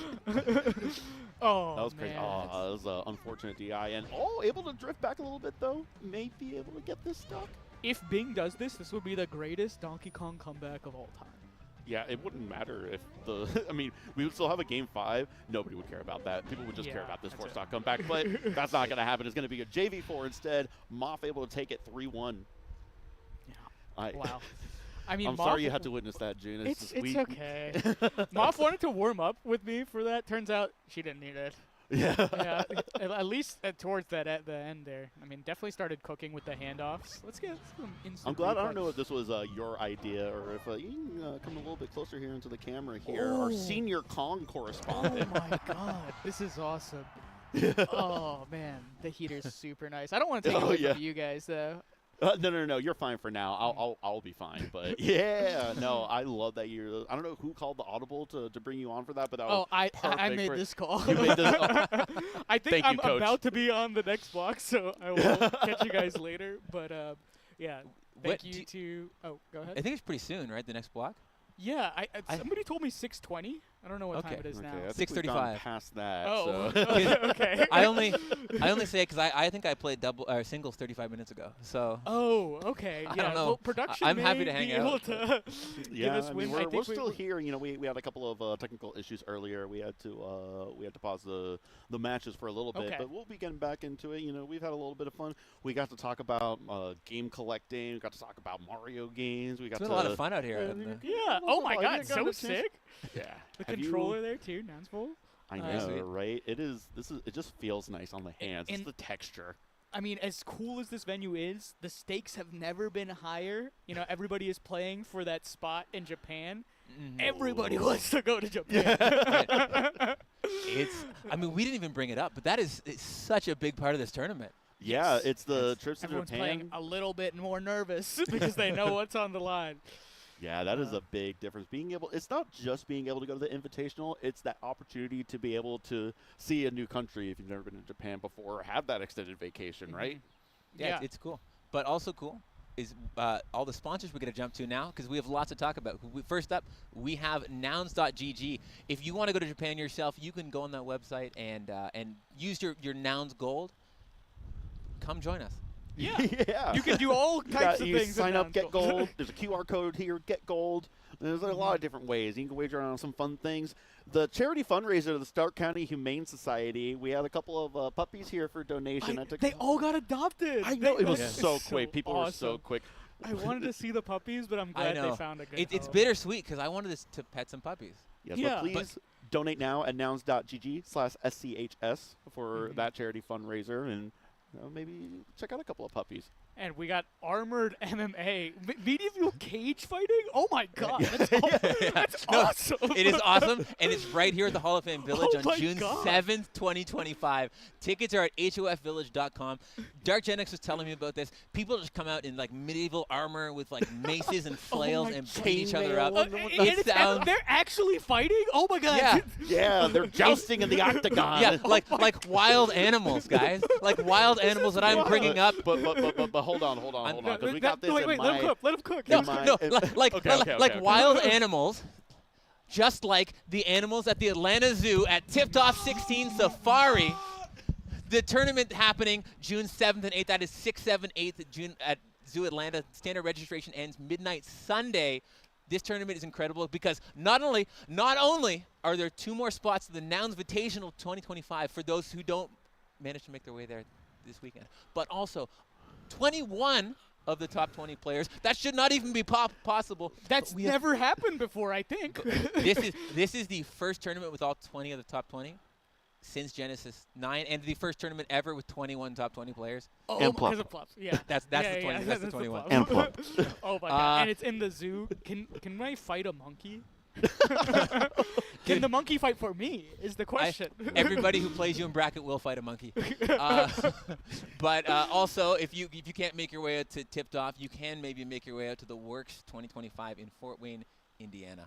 This is Indiana's premier summer FGC event. Melee, Ultimate, Rivals 2, and Street Fighter 6. Elena just got added. Play her. Heal spam for a bit. Sounds like Probably fun. pretty easy. And Oh, of man. course, the National Arcadian Unranked, the major for the rest of us. That is for me and Ziff and not for June. But we There's got no way you're Arcadian eligible. No, I've actually talked about this with Ohan. Ohan told me I'm not allowed to enter Arcadians. Sad Why is face. that? Yeah. I was too good before there was rankings. Yeah. Ziff That's is it would way be too against the old spirit school. of it. Okay, that that is fair. Okay, so just for me, you guys are too good. But I'll see you guys at the unranked Arcadian maybe. You gonna come mess me up in bracket? Yeah, you might be one of the top 10 seeds, huh? But Yeah. for speaking sure. of brackets, I gotta go bracket to go play. Thanks, Yes. guys. It has been a blast. Yes, thank you Been a lot of- so much for joining us. I had so much fun. Junebug, thank you so much for coming in. Our senior Yeah. con correspondent for the last And I'm going to match be there. on for the next block with somebody else. So Yeah. Alright. don't go anywhere. More Nouns Bowl action for you.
welcome back to the Nouns Bowl. We got Junebug, the Junebug.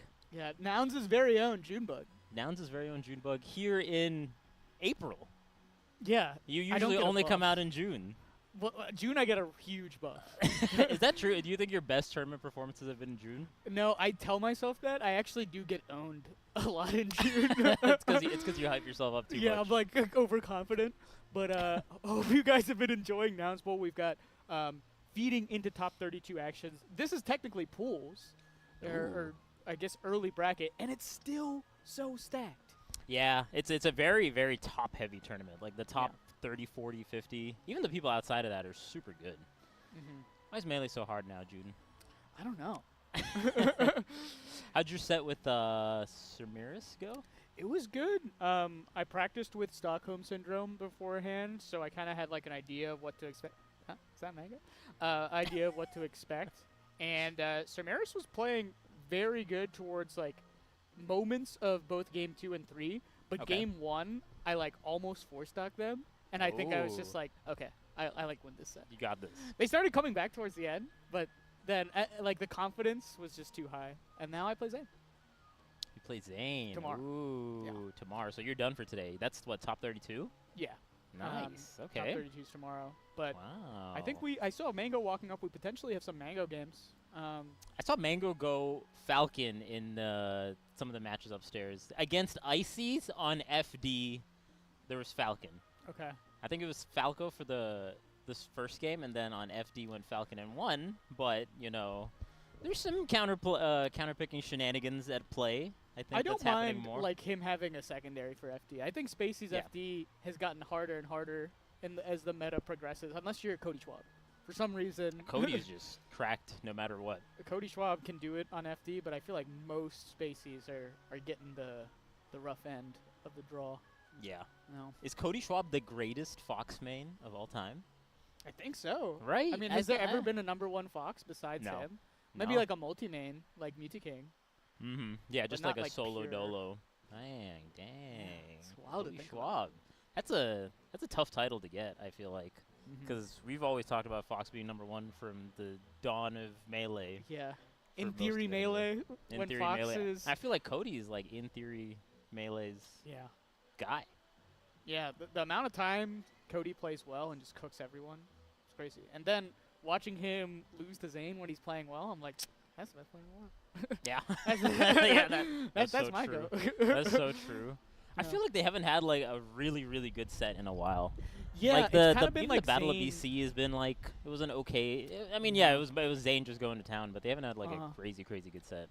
The in a while. Shine one was so. I think that was like game 5, Yeah. second set. That was like a couple years ago now, or last Yeah. year.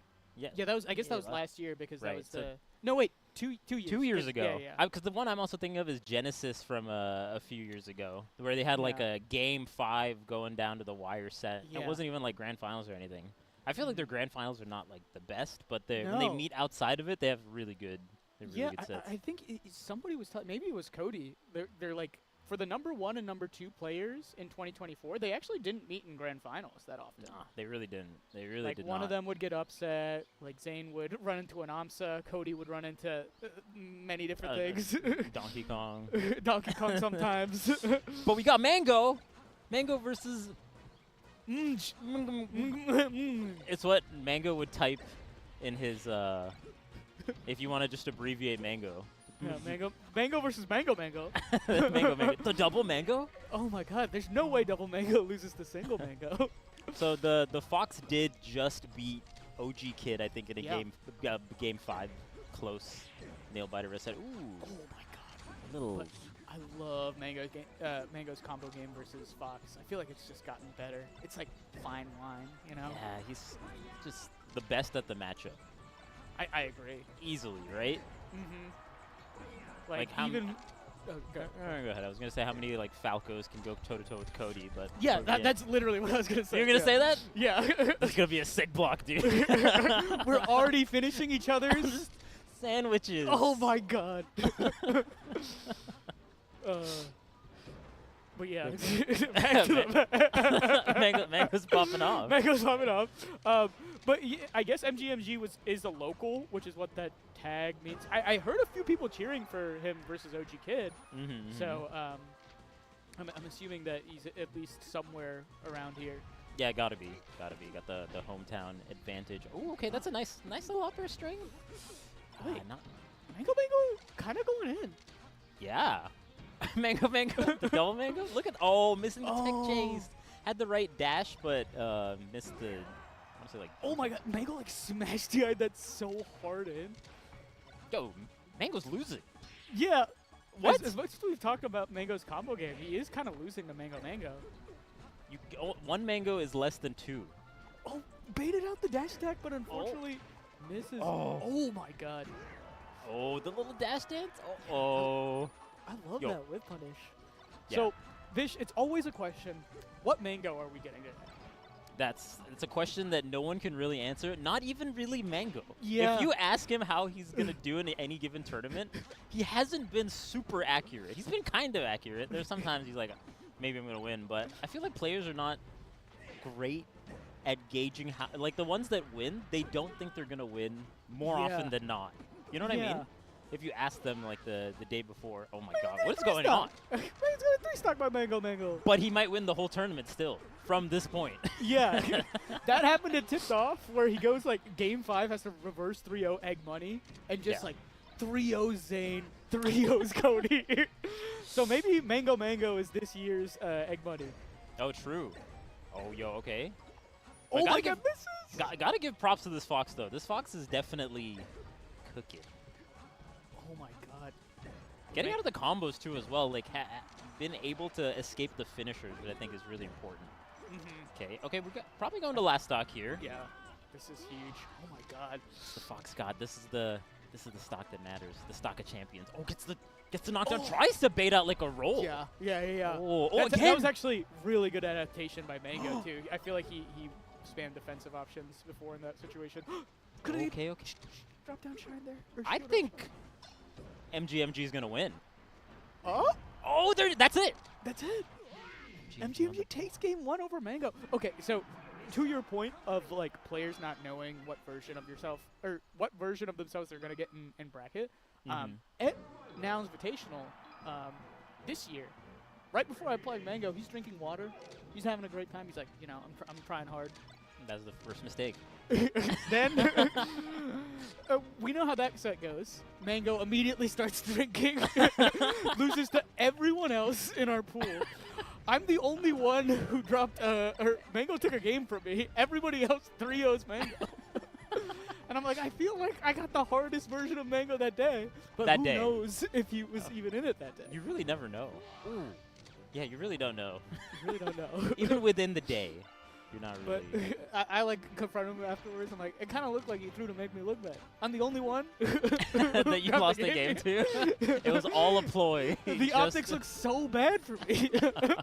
Like even Mang0 at his worst still takes a game from 2. And he's in your head. You're talking about it months later. Months after. Even though you won the set, you're like, I feel like I lost. He won. He won. I didn't think that he won afterwards, but he definitely won. Yeah, no, he's winning. Mang0 stay winning. Dude, the first hit uppers are so nice. I love it, especially when you get like a little edge cancel on it too. So something that I feel like has been Mang0's, a thorn in Mang0's side in this recent meta is people just like holding shield versus him and like spamming really, really quick out of shield options or like shield grab, shine out of shield.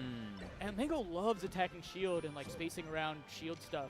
But, I mean, there's so much good defensive play with shield now. Sometimes you just need to grab. Sometimes you need to go for your crazy shine pressure, but since Mang0 is so focused on like baiting what you do out of shield, it loses more often than not to just holding shield. Right. I like the ways when Mang0 like spaces around shield, like he does like the full hitbox of like max distance rather of like back air or even like down. That's just it. And that kind of stuff is really nice because it kind of pushes away. So even if they try to do the out of shield options you're talking about, he'll like space really well on shield and then like call a wave dash back or something. Exactly. So he's like trying to read some sort of panic defensive option out of shield, but like holding shield You know, we saw Equilateral versus him. Just Let's just bring up all. Oh god, Bring all up the Mang0. all the Mang0 losses. Yeah. I'm sure Well, very all I'm much saying appreciated. is, I mean, Mang0 the GOAT, but there's definitely some holes in his game plan versus like shield spam. Yeah. And I think you could tell just sometimes. Absolutely. But can MGMG make use of those kind of defensive openings? And to be fair, it's also a Falco issue. I think Falco, like you could spam shield versus Falco. What are you gonna do? Grab? You I can don't grab care. it, sorry. I Go don't care up about off getting the grabbed. top? All right, back to the That's match. crazy. That's crazy.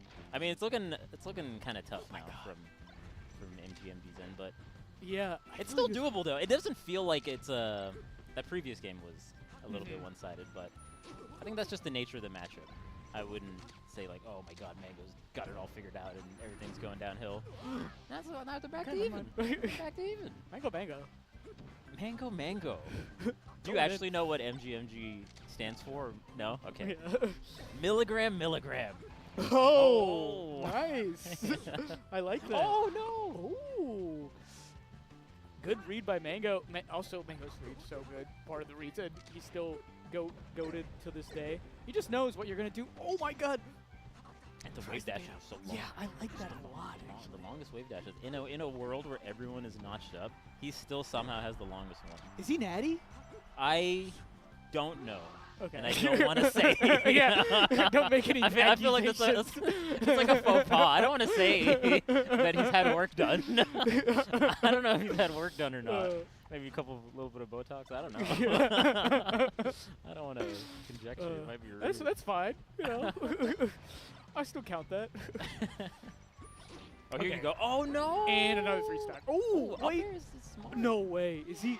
Dude, Upper's so smart. It also had like the invincibility with it. Yeah. Dang. Mang0's kind of cooking right now. Yeah, But yeah. MG. I'm having an aneurysm. Kind of slowed down. The out of shield stuff was looking really good. We see spot dodge. We see missed wave dash out of shield. True. Like, I wonder if that's all off the back of like Mang0 kind of changing up timings a little bit, right? that's true. Mang0's so good at being off for them. Ooh. Oh wow, it doesn't even get burned. I want to see game 1 MGMG. Where's game 1 MGMG? He's out. He's at the MGM. Oh, that's solid. Uh, Throw out some gambles. Let's see it. Oh, well, oh, a grab here would God. be. Oh my God, goes for Nair. And I love that baiting out the whiff punish. Mang0 was getting whiff punished a lot game 1, 2. Oh, the DI mix! You're mixed up. He's the GOAT. What am I doing? why would I ever doubt? Every time I doubt him, he gets stronger. Here you go. This is the chance. This is the opportunity. Oh, okay, still going. Up. Oh, Oh, okay. I like that. Trying to style a little bit, just get some momentum back. Yo, that was a clean stock. Fox going crazy right now. Traditionally, I think Fox is supposed to do well on FD, right? With the chain grabs and stuff. Yeah, the combo game is pretty solid on both ends, but yeah. Here you go. Got the Tech shine out chase. shield. Oh, that's such a good up smash. Tries to bait out some early side B. Waiting, and Mang0 is not giving it to him. MGM was baiting out Mang0's defensive options. Mang0's making the adjustment and not panicking. Yeah, not many defensive options in positions where even Mang0's cornered, right? Just staying in shield or holding position. But here you go, 3-stock though. There you go, nice A grab. smash. Oh, that was barely. Backdoor shine.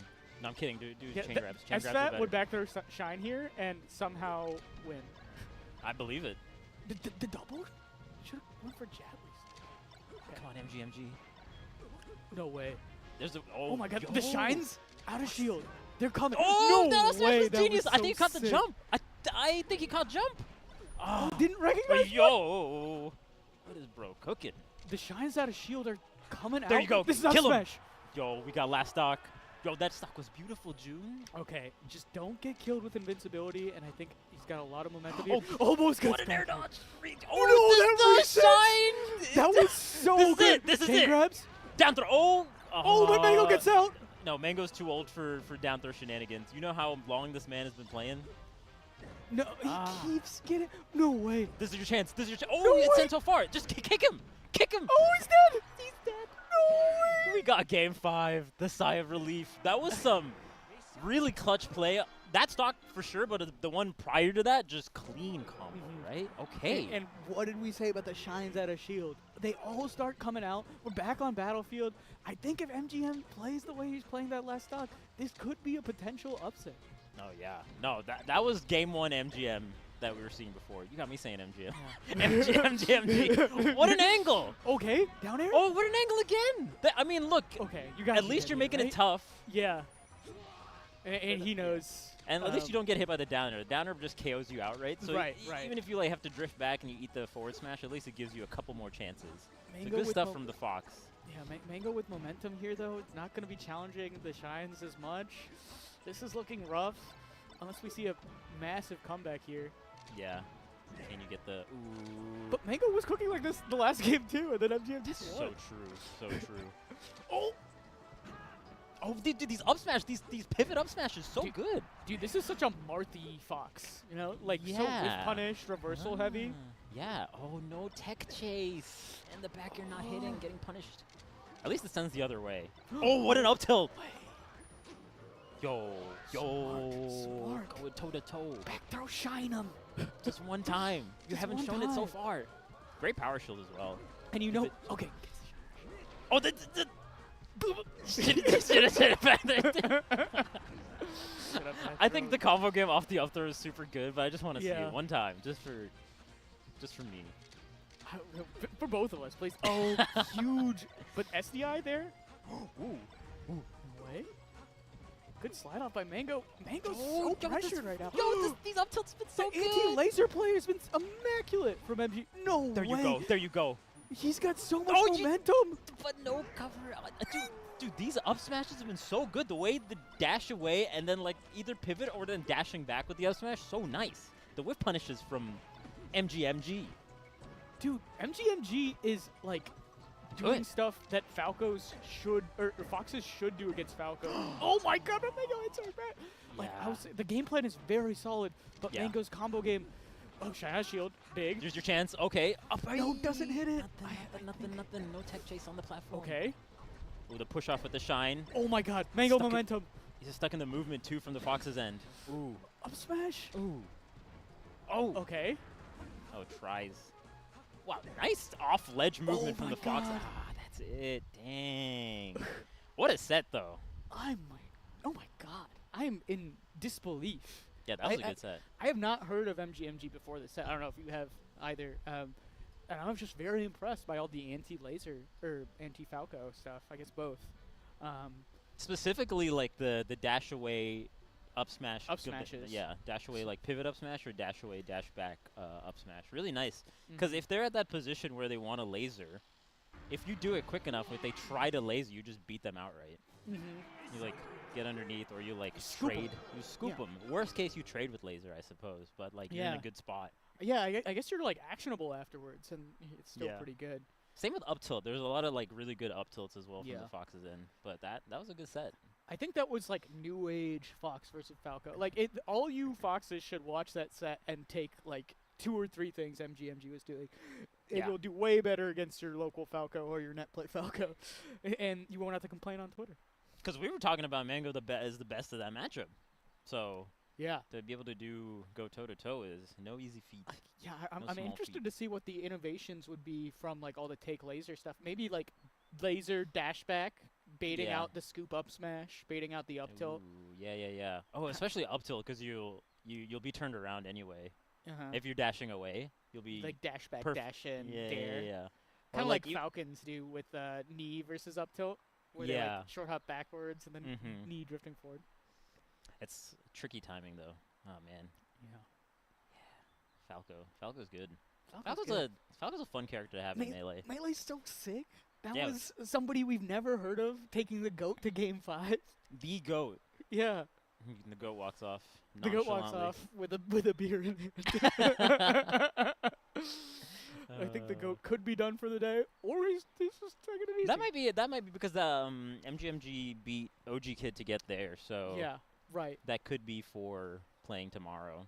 Dang. He's looking at us. He's going back and forth. He doesn't know where to go. Like, you like that? He's mixing us up in real life. Honestly, we're kind of guessing MGMG more. We're like, yo, Mang0's so. Wait a minute. Wait a minute. Dang. I gotta go find out more about MGMG after this set. But yeah, the stakes have never been higher than. They're pretty high at this tournament, as we got the Nouns Invitational spots going off to the highest placers who are not invited to Nouns Invitational. The top 2 that are not Yes, invited? top 2. Nice. That's pretty good. I mean, that's a trip to Japan. That's pretty dope. I think everybody wants it. Yeah, I mean, you've already won. If you just get to go to Japan for free, that's hype. That's insane. I would love it. Your God, eyes, I want it so your bad. pupils dilating. I want it. Hey, you're still on winner side, right? Yeah, I gotta play Zayn. Yeah, you mentioned that. Yeah, you mentioned that. It's gonna be rough. But You got this. now we got lower case hero Lowercase versus. hero. I'm not sure who that is on the right side. Yeah, we'll have to wait for the. I'm gonna pull up bracket too. Yeah, that's a good idea. Oh, it's Misfire! Wow. The legend! There are some people I only know by name and not quite by faces yet, Yeah. you know? Because they're a little bit, I was newer, but you know. So tell us a little bit about Misfire. If you are you aware? I'm pulling of up the bracket real quick. Okay. Because lowercase hero we know popped off a little bit last year, got into the Egg Dog Invitational, sniped me, and had some pretty good showings at Egg Dog Invitational. Did not end up qualifying for the final bracket, but like was doing some really good stuff versus Zayn. I don't know if we were commentating together on that set. But yeah, I was overall impressed by their game plans. Misfire Luigi from Ohio got 25th at Full Bloom, 97th at Genesis, 25th at Wavelength, 65th at Supernova. Pretty solid results, like in the top 64, top 32-ish range, depending on the tournament, right? And local here, so I mean, might get the buff. I believe lowercase hero also Midwest, but not Ohio proper. Yeah, that's right. Yeah, so that's gonna be interesting to see. And I mean, it's always kind of, if you're not practiced in the Luigi matchup as a spacey, you can really just like get blown up and be like, oh yeah, I forgot I'm not allowed to do these like certain things. I gotta watch out for Nair out of everything, because it's gonna start a combo if I'm kind of just approaching you wrongly. Especially on the edge guard. I think the edge guard is really where you see people kind of be a little bit scared. Oh, but like if you're just off a little bit, Can somebody clip that and send it to us? I want to add it to my commentator's curse reel. Oh my god! Just DI to the platform. DI to the platform. Power shields that too. 69 damage off that. Misfire. Best case scenario there, getting the Gimp into a huge chain grab. Right. But yeah, now lowercase hero cooking a little bit. I'm liking the way they're playing this matchup. Just very back air focused. When Luigi is in juggle state, making sure not to overextend. Yeah, because that Nair is going to come out, right? So you just do like back air, retreat a little bit, maybe get them to put out their Nair, there's some other hitbox, and then punish that. You can go for Shine there. So like when Luigi enters the side B and lag, a lot of times, oh my god! That KO'd.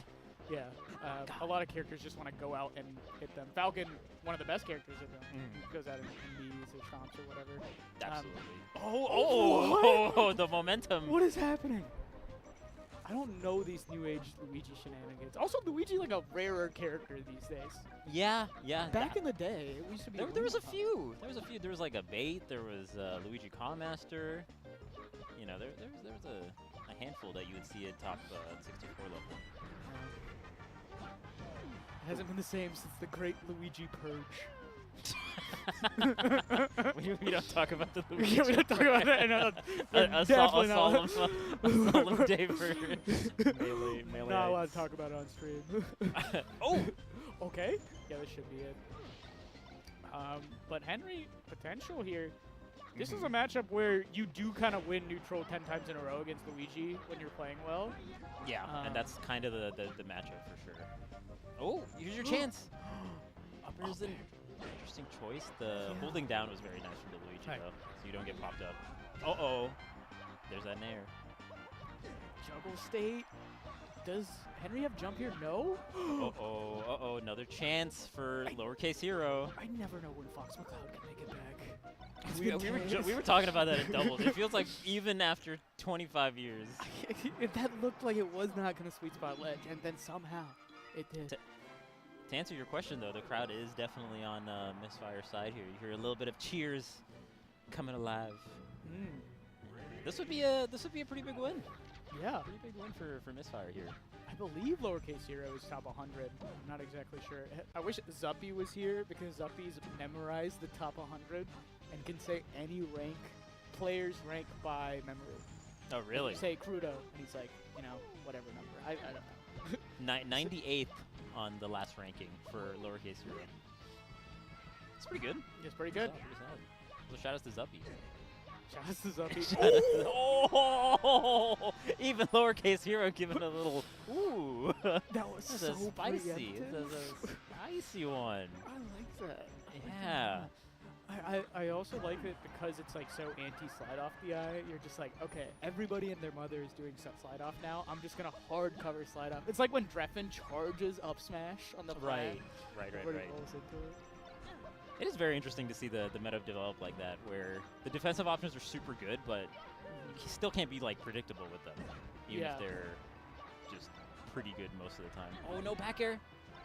Doesn't get the pop-up too with the neutral air. Okay. Smart. Smart. Almost. Yeah, like a little charge would have maybe been enough. Yeah. Had enough time, it looked like. But wanted to assess the situation before up smashing. Okay, juggle state. What do you do, Luigi here? Oh my God, great wavelands. That's something I've been noticing Rap M do a lot. It like, you used to think Luigi's super easy to juggle, and then all of a sudden they're doing these wavelands at a disadvantage, and it becomes super tricky.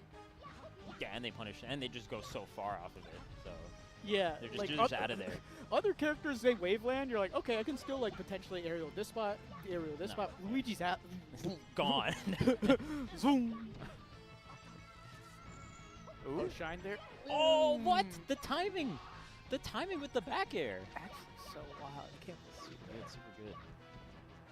Up smash. This is the dash. Okay. I was a little lucky there, catching Misfire dashing in. Oh, what a shine. Wait, what? So Misfire was really good. So Misfire got stuck underneath the stadium, like, you know, like the battlefield kind of like lippy stuff, but does the cyclone to get out of it to be more horizontal to the ledge, and then did the up B. Okay, I literally didn't see what was happening because it was covered by Pokemon Stadium. So that's an expert commentator bitch. I hope that's what happened, but no one saw it, so I can say whatever I want about that interaction. There was some like stalled for a bit, so I'm assuming they down It's a cyclone, yeah. Yeah. It's a cyclone. Another great up B too from Misfire. Okay. No, we haven't seen a single Misfire. That's true. Man, I really wanted it to just happen there. Yeah. So, come on. Add that to the reel. Come on. Oh my God, back here. Just spam back here. Oh, get the nair. Oh, that's big. No, misses wave dash. But either way, Henry wasn't rolling that way. Oh, no double jump. You just go out here. Just go out. Just grab ledge, honestly. Okay. I feel like, going out I think is really good because it's kind of choreographed if you have enough like speed and time. Yeah. You know the side B is going to be coming out. As long as you don't get misfired, you're probably pretty good. So and the chances of that are low. Yeah. You dash dance a little bit. As soon as they don't misfire is when you go out. Right. Luigi. And then you hit them on like the end lag of the side B. There's a lot of time. Yeah, that's some anti-Luigi stuff that lowercase hero could definitely be doing. But FD, I mean, pretty good for Mario Bros. I like this as Doc. I like this as Mario. Well, you get the chain grab with them, right? Yeah. And I think we saw the Luigi chain grab happening on the first game, so you're going to see a little bit of that. And there's the combo game in general so strong. You can get down smash and just continue for days. Oh. Whoa, dude, that's it. That's the name. That's the name. Also did like a weird misfire, like a lip momentum stall. Yeah, misfire. it was like a misfire, but spelled with the 1 instead of the I's. It's a little different. Dude, misfire's got some sauce. Yeah. They kind of worked up. Dude, goes like that. I usually see. I feel like I see Luigi's do like forward air in that situation or forward tilt in a lot of those kind of spots. But I didn't realize you had enough time to up be there, yeah. That's wild. And also recognizing the percents is really crucial. So, lowercase hero doing the good Fox thing. It's anytime he's in the scrap, full hopping over Luigi's options. There we go. Jumped over the misfire. Misfire not happy with that misfire. Maybe lowercase hero has just been playing around the misfire the whole time. Like and we just don't get it. Yeah, it's actually the goat. Oh, read that. Oh, here so you go. A beat. Ooh. That looked yeah. weaker. I don't know what that was. I think also could have extended it probably just a little bit longer. How? Is it stale? I think it was in the stale queue. Yeah. Oh, okay. Oh my That's god, gonna that be it. somehow was stronger than the. Yeah, that looked way stronger. Way stronger. Oh. Okay. Chain grab is huge, but drops it. That one's a little tough. You'll see Luigi's just kind of go for down smash instead. Get the, the juicy hit. There you go. CC down smash. The little walk. Good trade. There's the front tilt. Oh yeah, F tilt. This is good F tilt percent. Like Absolutely. such a good poke from Luigi. Yeah, wave dash and F tilt. It's been tried and true for Luigi's of old and new. Yeah, generational. Oh, that was nice. Okay. Oh, you got accidentally turned around, but it was on purpose, baby. It all works out. Yeah, slipping and sliding. 51 just off of up tilt in place. Oh, but this gets evened up so quickly. So quickly. Oh God. Wait, huge? Oh, no way. That's just it. Oh, Oh my god. No. That was a genius stall by lowercase hero. I agree. Boom. Okay, I was like, there's no way you don't cover ledge here, right? But baits out the roll. Clutch play from lowercase hero. I thought it was just done on the right side. I really thought it was just over.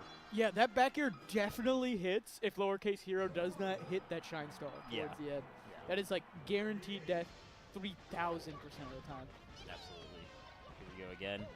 Back to FD. And CC. Dash dance too from Luigi's end. Uh-oh. You know what? There's no jab resets from Misfire. I feel like I have not seen like any jab resets. It's because his tag's not jab resets. Jab resets with only one thing that we worked.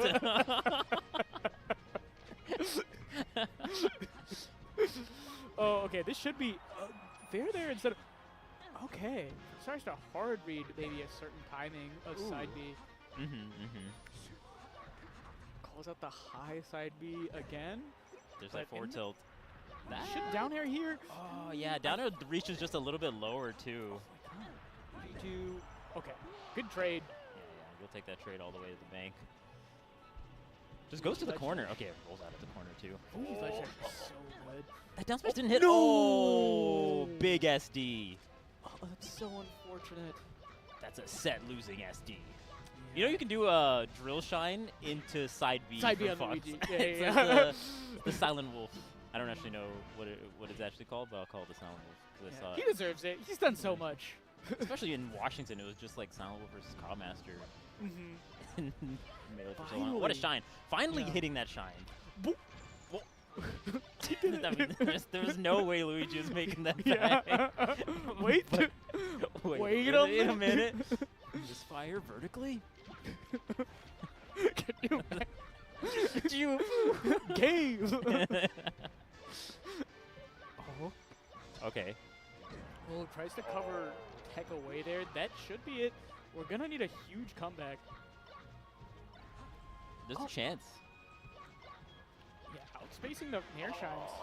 Staying outside the up smash too. I think lowercase hero has been caught by that one too many times. Not like this. And the slow sad claps from the crowd. Yeah. Dang. Yeah. Okay. Yes. Yeah. Yeah, I did it. Against your friend too. Not only did I win, it was against someone you like. I have your souls now. That's how it works. That's a kind of a fun feeling, right? If you're being cheered against to win, and then just kind of smile back at the crowd.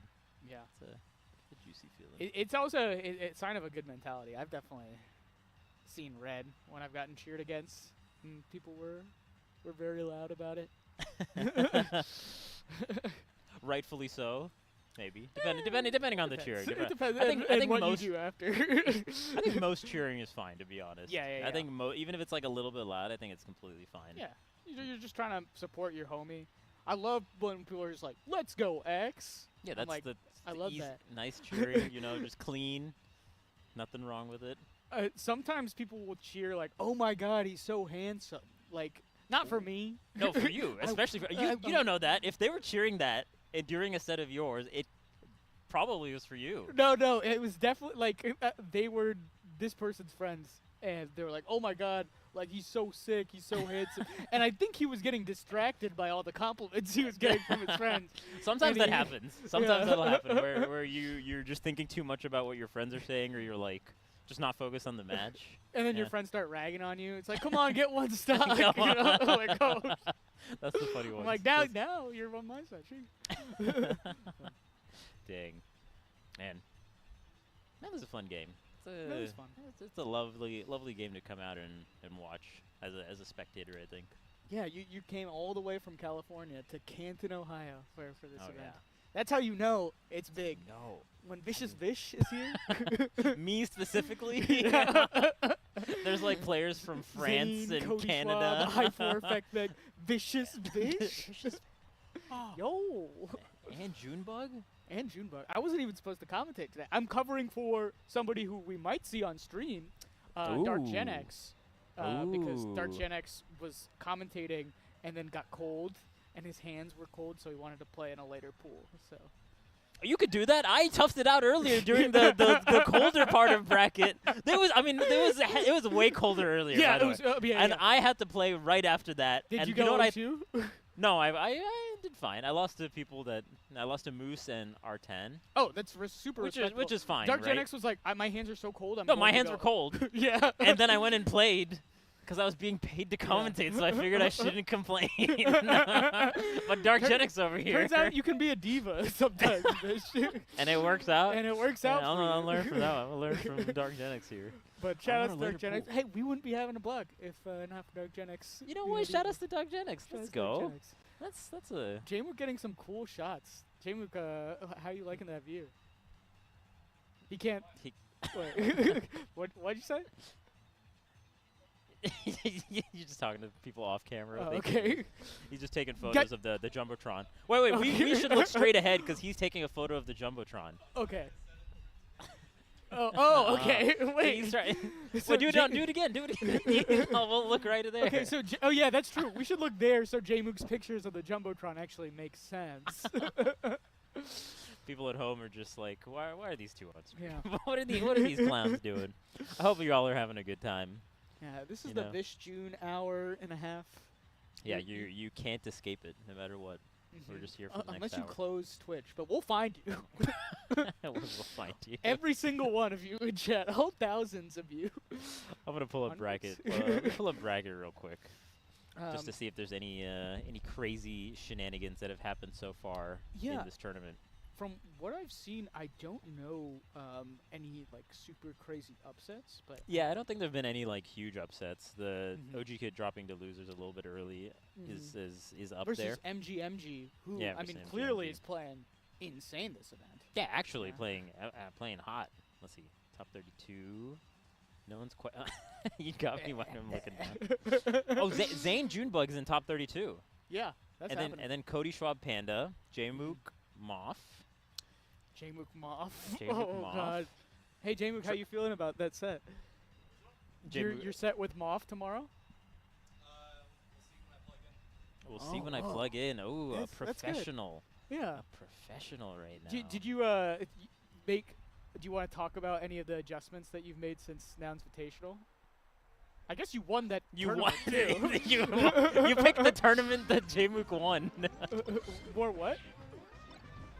More chic, less Zelda. That. Oh yeah, you did go Zelda in that. Yeah. Ah, That's a good. Okay, so Magi Slug, which means Slug defeated Stockholm Syndrome in Icy's Peach, which is kind of Ooh. impressive. Pretty big. Also, Slug's just not someone that we get to see very often. Was the only other ice climber to make top 10 other than Nicki was Slug. Yeah, I mean, Slug's run in what was 2022, so strong. 4th at a major, beating Zayn at Double Down 2022. Right, yeah. Super incredible. Ultimately losing to a Falco that event, Fiction's Falco, if I'm not mistaken. Fiction style would feel like it would be pretty good versus Yeah. ICs. I could see that working Oh my Fiction, god, I think the Falco might be dead here. Oh no, jabbing the wrong way, unfortunately. That's so unfortunate. Yeah, this is exciting. We got 2 high-level ICs here at this tournament between Slug and Nicki. And I think they both play pretty different. I played both of them in friendlies. Slug, I think, is more willing to go for like sort of ballsy reads in neutral. And I mean, because Icy's punish game is so good, it can work out for him.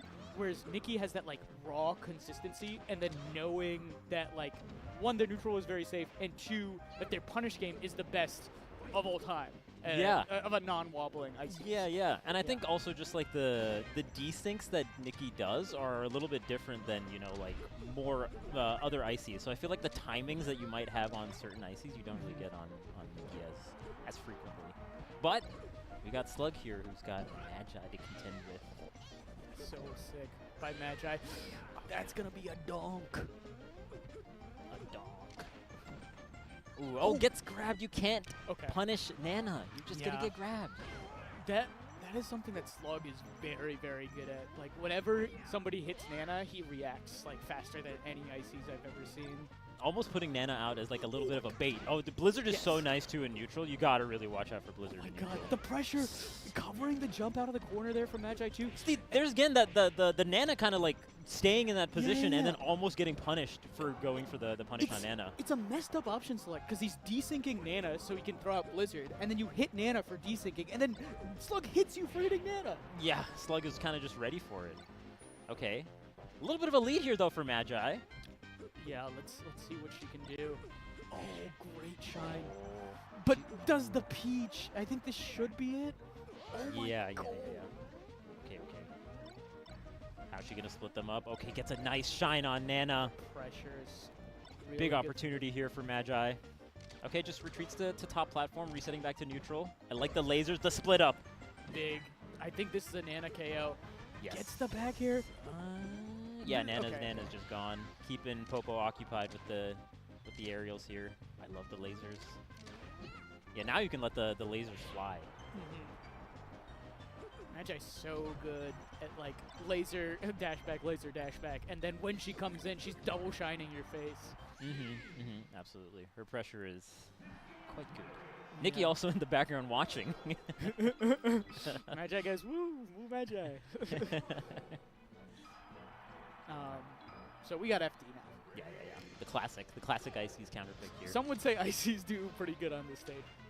Yeah, I would agree with those some. Oh, God.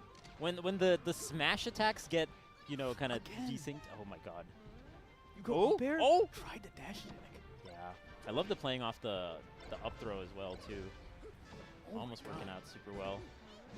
No way. Jab reset. No, jab reset just follows the roll. Yeah, that's the thing. So Slug's like punish game, he looks like he's dropping something, but then he just goes for a read afterwards. It's like a punish game that's built around like imperfection. Right. It's like knowing I'm not going to be able to hit this all the time and going for the read in the situations where things might drop. Which makes a lot of sense too. We're not. Oh, okay. Wait, read the roll in too. Yeah.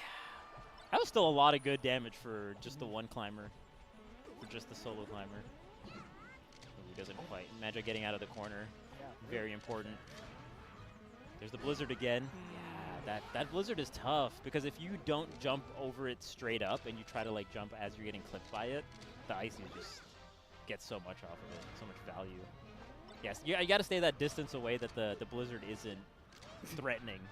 But then that kind of pushes the Falco into the corner, right? If you keep retreating away from the Blizzard. Oh, tries to wake up double shine. Ooh. Can they get damage on Nana? Look, a lot of good damage here. Absolutely. Oh, back here out of shield though. Falco just melts. Oh, she evaded it! She's so good! She got out of there! Scooby-Doo looking character. Oh god. Oh. Nana grabs that. Oh, she's so dumb. Oh my god. She's the best and worst. Slug and I were talking a little bit about it. It kind of evens out with Nana. Like, she will regularly do some incredible things, but then it was matched by her just killing herself randomly off the ledge. Oh, great handoff situation here. Boom. Never mind. Yeah. I mean, you know, that per se, you can just charge Yeah. just get it done. Nana's Oh, so look at that smart. jab! And then the taunt! She knows! She knows how good she is. She's so smart. Just run up spot dodge. Nana, what? Oh. Okay, this should be Nana KO. An easy edge guard versus solo, so never mind. Oh, that's... Yeah, Can that you get should a have tech been chase here? up smash, I think. Nicki would have up smashed. Up air, you don't get anything because Falco is in humble. Right. Maybe if you get them like out of jump, maybe you get Yep. something off of it. Oh, But yeah, up smash is definitely almost. the... Oh, No oh, jump that's big. here? The Ledge icicles. dash. Oh my god. Wait, what Yeah. did you do here? Couldn't continue the combo on Nana. I like that she Magi. reset. Oh, reads this the is big. jump. Oh god. Oh Okay. god. Oh. This is the dash. Okay, this is it. Yeah, you just do charge smash back here. No way. Barely. She's Okay, got you just insane grabbed DI, but it's, Yeah. it's Falco. Fox McCloud would have made Yeah, oh, that. Fox McCloud, you gotta watch out for like 3 options. You could have side B'd, you could have like Yeah. up B'd and got onto the stage and the Oh my and the God. and the ledge. Fox McCloud's so good. Anyway, back to the match. And yet there's only been one #1 Fox. It's so weird. I know, right? It breaks the mind. Yeah. Okay. Staying outside Blizzard range again, I think that's going to Yeah, be very, very important in how the laser versus Blizzard neutral interaction happens. Magi has been doing a lot of late dare shine on Slug shield, and it's been working out great. I wonder if Slug needs to like light shield or buffer rollout instead of like, I don't know what he's doing to challenge that, but whatever it is, it's not working. Could be I like- getting shield poked. I like the way that she's been shield pressuring as well, especially with the platforms like that. Just like kind of like wave dashing back or wave landing away and then waiting for something out of shield instead of just pressuring the shield outright. Yeah, it's Super like good. jump towards and then like see if you're gonna hit shield. Yeah. Late aerial if you hit shield, and then Yeah. if you're not gonna hit shield, you just wave line back. I like the option select. Ooh, great laser. Wow, what a good laser. Covering the landing. Okay. Back. Oh, the tech chase? Nana's so dumb. Her IQ fluctuates over the course of the set. Okay, what do you do to Nana here? Oh, No, I got mixed there.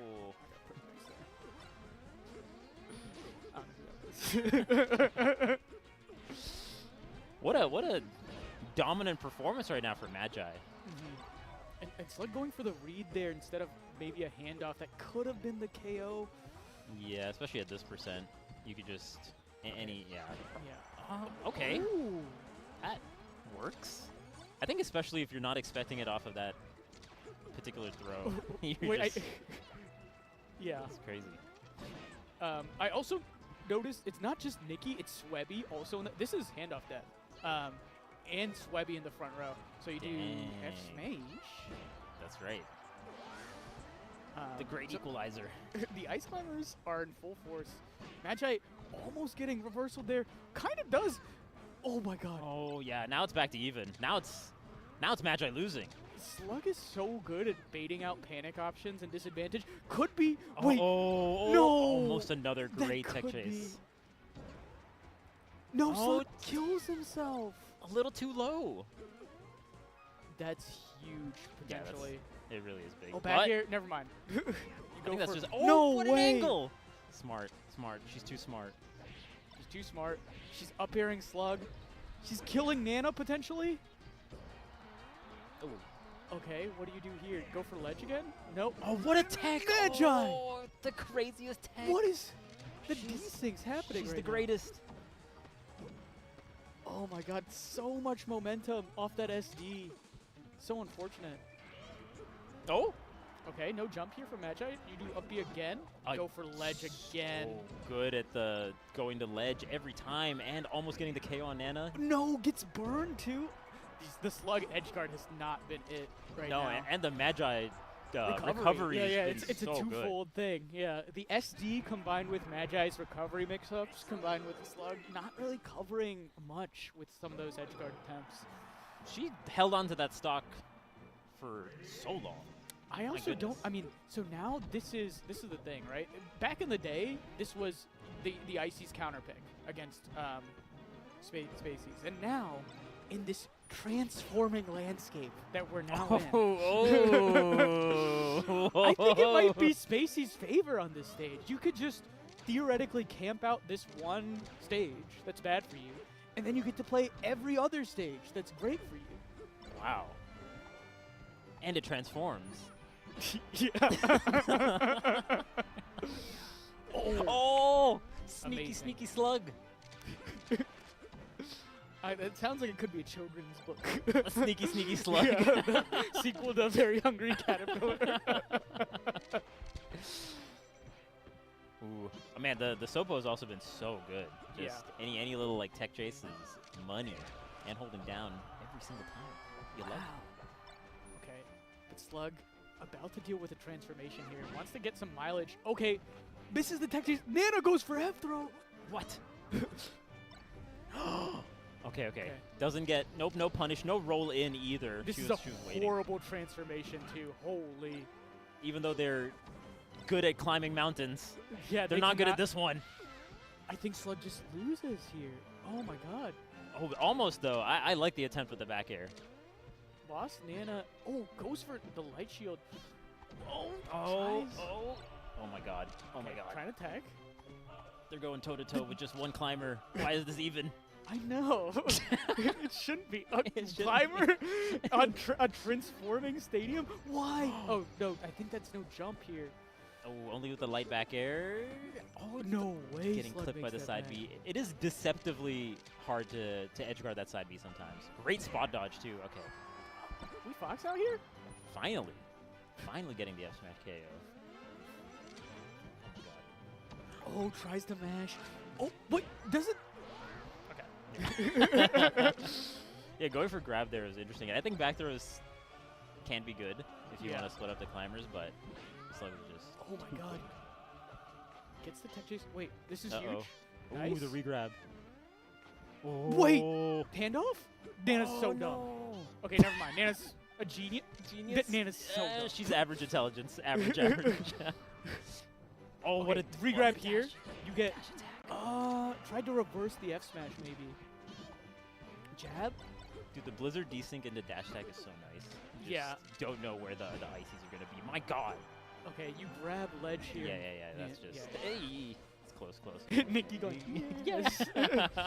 Love to see that. Love to see camaraderie. Every time I got a dumb punch as Donkey Kong, I heard Bing in the background going, yes! It just powers you up. Yeah, like, yeah. That's so funny. You understand. You're living vicariously through me. The shields are small. The shields are tiny. You wait out this. Oh my god, almost gets it. Ah, Tumble, should've- tumble, Oh huge. god. Oh, that's so much damage though. Still, even Oh my even God. though. Okay, I think you wait on platform. Yeah, I think so. Especially with how good Slug has been sharking. You have to like. There's so much time you can like see where the Falco's falling down on you and get your up air at like the perfect time. So I think it's just a bad spot to try to interact with. Yeah, Magi playing it patient too. Oh god, see that? Oh, That up. gets the one. I like these jabs, the stuff laser. Oh, this is it. This is it. No. Okay. There's a jab No. you're talking about. Oh, Yeah, I you think missed 3 regrabs in a row. Did not matter because Magi held in. Yeah, I guess you're trying to trick up the DI a little bit, right? But you got game 5 though. Game 5 Game against five. a slug who's had like strokes of brilliance for sure. Absolutely. Shades of brilliance. What's Wait, either way, shades. Alright. Signs of brilliance. signs of brilliance? Signs of brilliance. That's I'm confusing all my phrases. I think all of them work. I think Alright. we'll let it slide. Yeah. Game 5 on Yoshi's is kind of hard, though. I do think Yoshi's might be good for Slug's style because he tends to be a little more scrappy, though. Yeah, and also like those smash attacks are gonna KO so quickly, much right? easier, Especially if you have yeah. like just a little bit off DI, you can do some nice DI mix-ups and get the off the top. That's just it. The double shine. Nana looks on sadly. Where's my man? Man, that was fast. I know. Huge, but doesn't get the CC. Now Slug kind of fishing for this grab. Because, okay. Oh, there it is. Huge. Gets the regrab. That's the thing. Okay, yeah, now that- this should be handoff death. Yeah. Absolutely. Wow. Absolutely dead. Go it. All it takes, one hit from the ice climbs. Same from Magi's end though. You know, just Yeah, like that's true. two combos off the top have been it. Like here, okay, good DI though. But if you DI away, then you just get down and then too far away from the belay. Air dodge there. Oh, ledge dash shine. Is that it? Oh, so smart to just Wait. clip the Falco off the up B. Oh my god, so many reversals from Magi. Oh, where are you going with the what? Okay. Nana. Popo. Us imitating ice climbers. They're just calling each other's names all the time. Help! Help! Oh, no K off the top. I mean, this is looking is it. just... Yeah, okay, gets the... My god, what a strong counter pick. I didn't know the counter pick was like this. Magi's combo game really came alive. So good. Yeah, I mean, this is looking... Yeah, this is curtains 69. Dang, what a decisive game 5 though Yeah. for Magi. You see Pennsylvania and the Ices begrudgingly clapping in the front. Yeah, Shout just out to the Sean. slow clap. Yeah. Dang. Really wanted their boy to win. And Magi's like, yeah. Yeah. One woo for the fans. I did it. Hey, that game 5 was That was a great. solid game 5. My goodness. Yeah, that was to get into top 32. Slug versus Magi. Wow. And Not all easy. the top 32 matches could be like grand finals at a regional. Yeah, absolutely. Yeah. Not easy at all. It's a very top-heavy stacked tournament here. The top 32 in particular, are all hitters. Yeah, I mean we saw Mang0 go game 5 as well. You know, versus MGMG. MGMG. The GOAT. MGMG. The GOAT. The GOAT debate needs to include MGMG now. Really I want to does. know how long MGMG's been playing, because that was wild. Yeah. That's always great. I'm still just thinking about the Yoshi's game. They're Brutal. it's so close. There are sets like that where it's so close, and then the game 5 is just Yeah. one person gets destroyed, and then you're like, oh my god, Yeah. that's all I'll remember out of that set. Yeah. It's just like, oh, that's I I think guess you gotta watch out for that counter pick. There was like a Cody Zayn set like that at like Smash and Splash or some tournament last year. Yeah. And I was like, damn, Zayn kind of bodied him. But it was game 5. Game 5, Like, yeah. Game 5, but You always remember ending the it- last one. Yeah. You You always remember the last one. Anyway. Okay. Let me pull out the top 32 bracket that Yeah. we're gonna get for tomorrow. Also pull up bracket. Brackets. See all the pools. Bracket pools. Let's see what's in progress. So this is the pool C's, because we just got the Magi Slug pool, and then we Right. got some of the Mang0 pool, which is pool B. We could potentially get some of the Axe Crudo pool. Okay. So Axe is playing Calvar. Never mind. They finished. As you were saying it. Axe That's is so- playing Calvar off stream right now. Ooh. Oh, we got Moki. Moki. Balloon Day, who is a local. And I mean, Moki has been talking about how they, like, after winning Don't Park in the Grass, they're looking for the new motivation.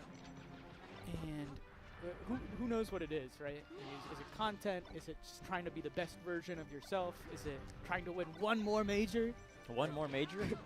That's these are some good goals. I like the goal of trying to be the best version of yourself. I think that's always a winning goal, no matter who you are. Yeah, that's the Zayn, and I think it's a lot of top players are just like, this is an avenue for improvement. Mm-hmm. I think it's the healthiest one for sure. Healthy is a good word for that. Absolutely. But Balloon Day, I'm kind of cooking right now.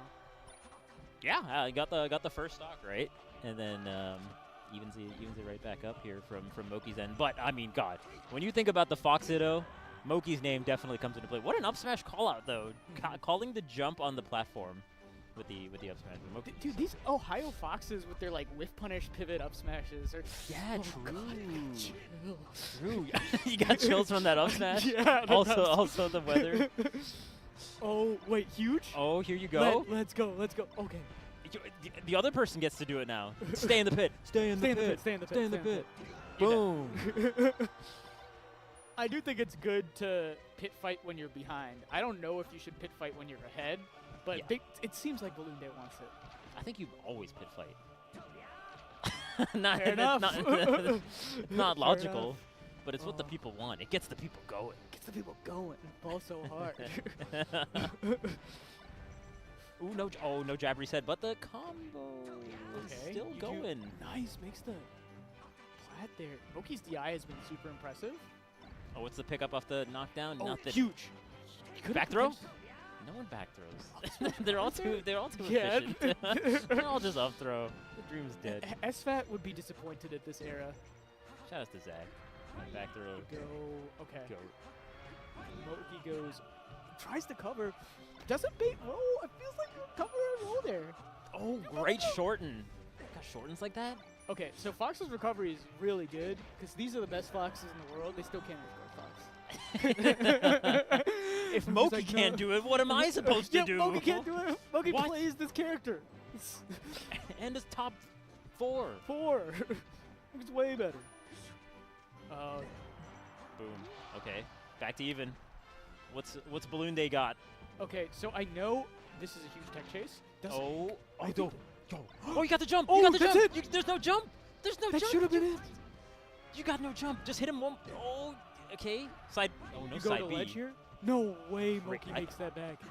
You could. Oh, just a little bit too Oh my early on the up God. smash. What are you doing? You're cooking What? too hard. Oh. What do you do here? What do you do? Oh no. Why would you take away? What a tech. Oh no. Oh no. No way. Okay. Don't reset back to neutral. Keep the pressure on. Don't let Moki Moki get his was there. footing. Moki's gonna catch his footing.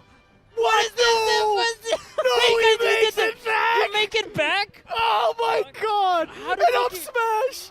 Bro, how did Moki make that back? How did he assess the situation accurately and then do the appropriate angle and then win also off that? Yeah, that's a well-deserved laugh. That's the gods trying to give Balloon Day one. And Moki says, no, I will defy. Moki saying, I am an atheist. As we go back to stadium, in a game that should have been Balloon Days, he scraps Yeah. against the wall. Didn't really need to. Could have played away from the wall.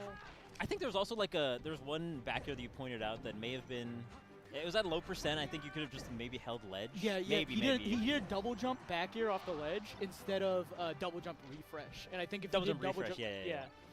If you did double jump refresh, you would have killed Moki. Especially at the low percents, right? Because the back air will not send far enough away. It Yeah. actually almost like helps them because they get sent upward a little bit. But my And God, now he's Moki's getting just running. absolutely obliterated. Oh God! Send him back through the stadium. Put him back through the stadium.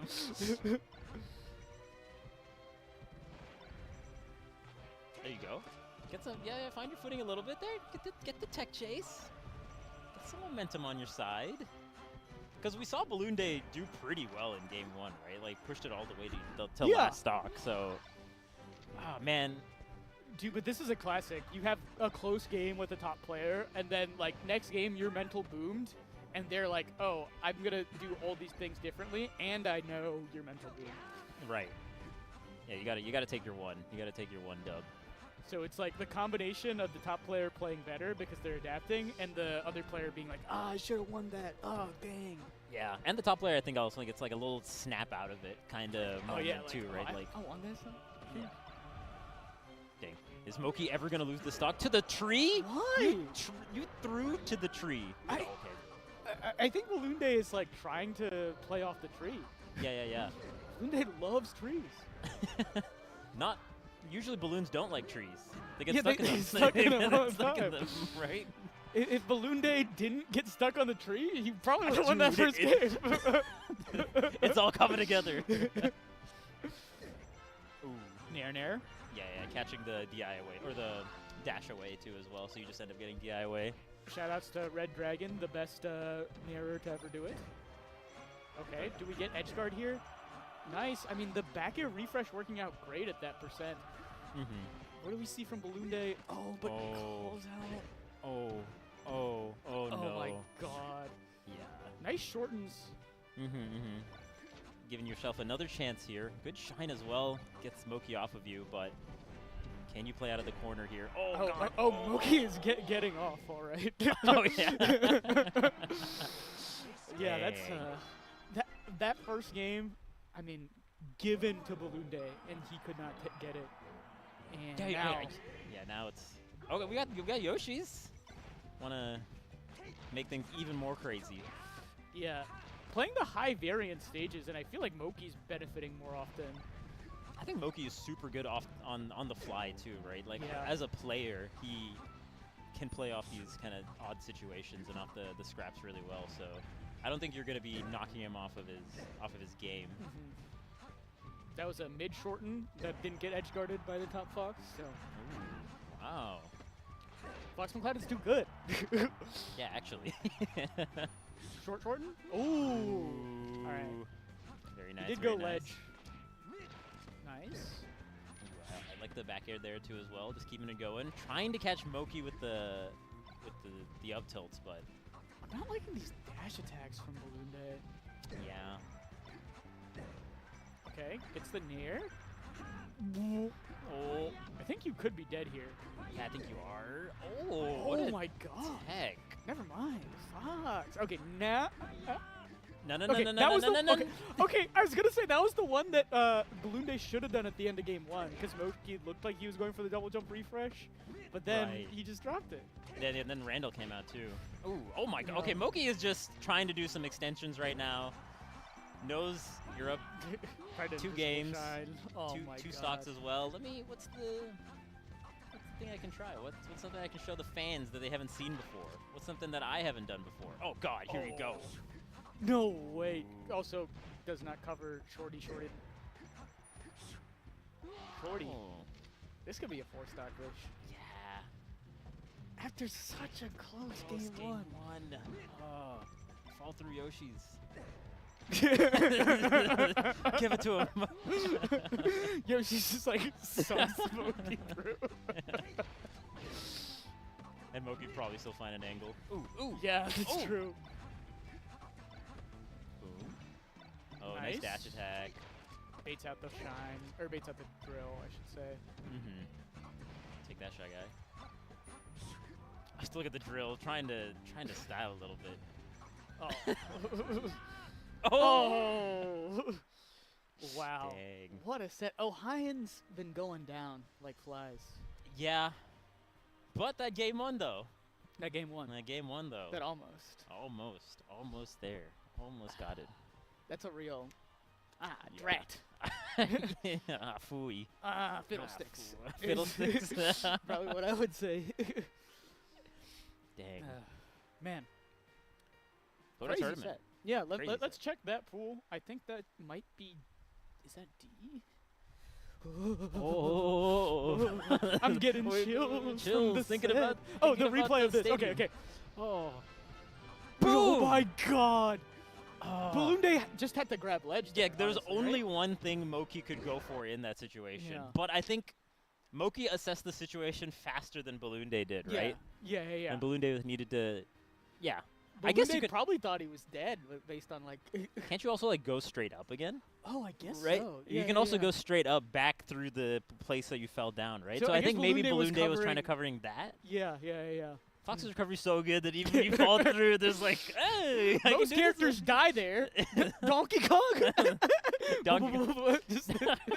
Donkey Kong is maybe the worst at getting back from that position. Being inside the stage.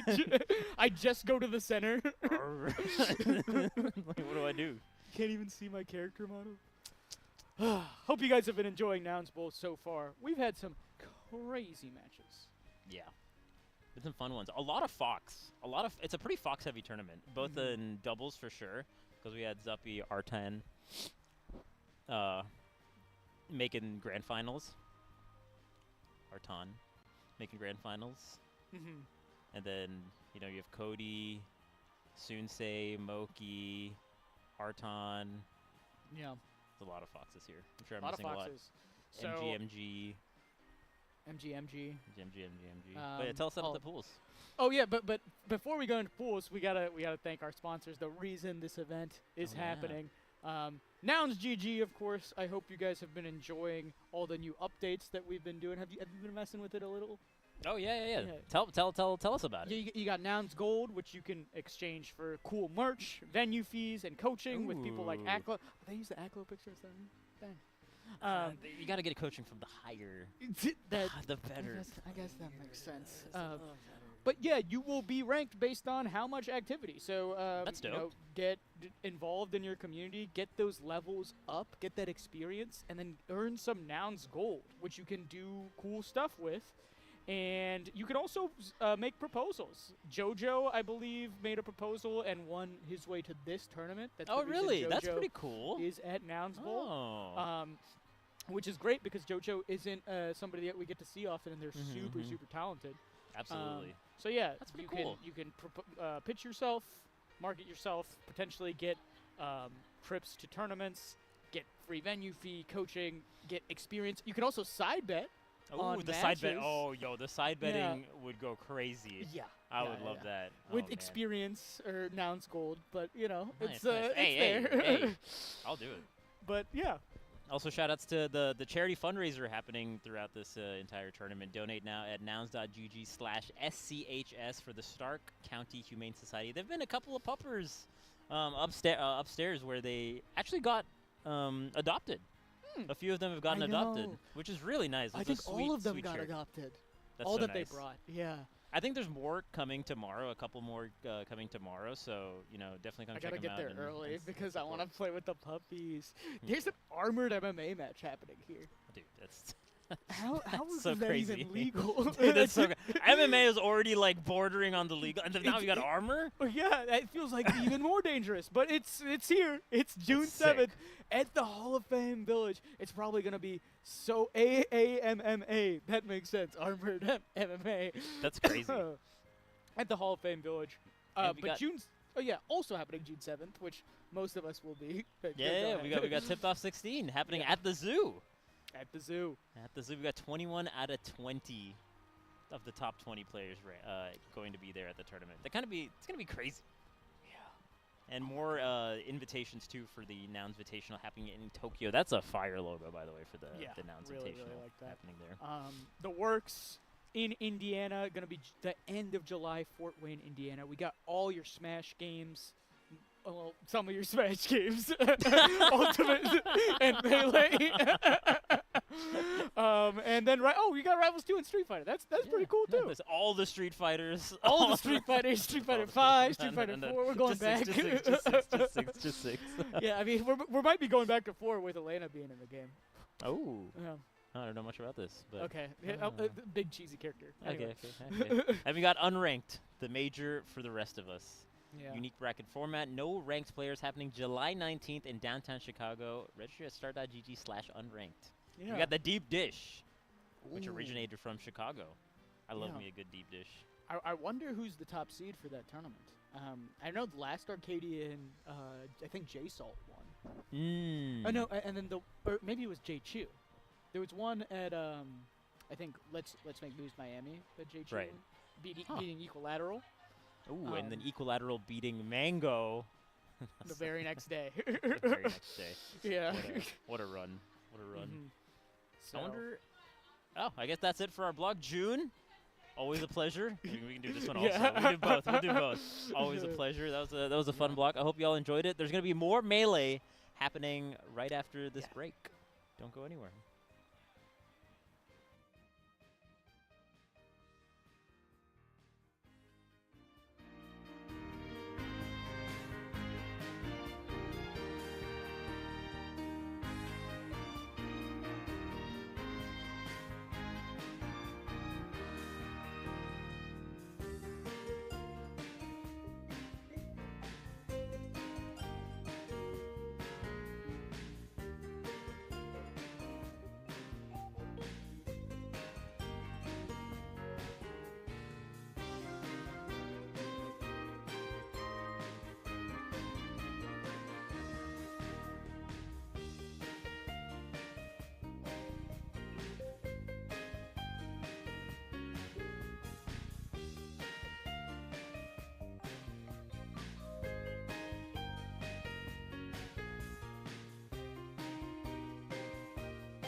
right now, though, right? Yeah. Hello, gamers. Welcome to Nouns Bowl in Ohio, here at the NFL Football Hall of Fame Village. One of the coolest things I've ever had the opportunity to be able to do, the privilege to be able to do. Let's go. My name is Ziff. I am joined by my esteemed co-host. Oh, let's go. Appreciate you. How you doing? Hell yeah. I'm vibing. My name is Brandon. We are here in Canton, Ohio. Shout out to everybody in the Neo scene. We got this dope major outside. Anybody that lives in Neo, from Neo, you guys know, man, you can get all 4 seasons in one day. This is kind of one of the moments. You know, it was hot earlier, then it was raining, now it's cold. It's a little cold. windy, a little chilly, but, you know, it's got a nice little overcast. And, yeah, it's It so might be crazy. cold. I'm paranoid that all these people on the highway just see me and use gloves. Because when I was driving here, and then I just see Zayn and Moki on the Jumbotron. I'm like, I don't know who they're playing, though. I just see teams, and then I look up, and I'm like, oh, damn, it's Jmook, Cody. Yeah, It's it crazy. really is. I mean, these Jumbotrons are huge. You can easily see it from the highway, and there's multiple, not even just these two in the stadium here. There's some on the outside of the village as well. There are definitely a few people on the highway over there. Who are these gamers out here? Right? Yeah, it's always good to just be here, enjoy it. Shout out to everybody, the Hall of Fame Village, for having us here. I know Frecky does a lot of work here. Nouns, of course, always. So it's going to be some nice matches. I know up first we got, they said Boyd and Mono, so that should And be Mono, pretty fun. yeah. So that'll be Yoshi. We'll get to commentate some Yoshi gameplay. And Mono beat JoJo earlier, so I think that was the upset. Really? Yeah. Okay, wow, yeah, that is pretty good. Yeah. Mono had a pretty good run of the pre-local yesterday, getting 7th place. Really only losing to what was it, OG Kid? I want to say, Puff Yoshi. Oh, That's tough. Yeah.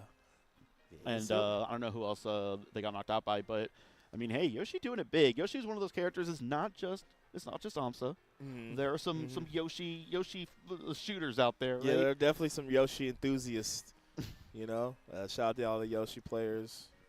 I'm sure they got a Discord. So if you, that's the best way to learn, man.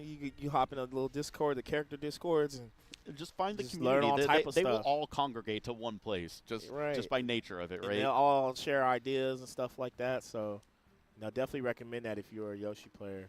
How or do just you anybody. feel about Yoshi as a character? I've seen some people put Yoshi up as high as like 6 on the tier list, which I think is a little. When you a little mean how I extreme. feel about Yoshi as a character, do you mean like how good Yoshi is, or like my complete thoughts on the character is like from a good and bad? However you wish to answer it. Talk to me. I mean, I think Yoshi's a good character, not great.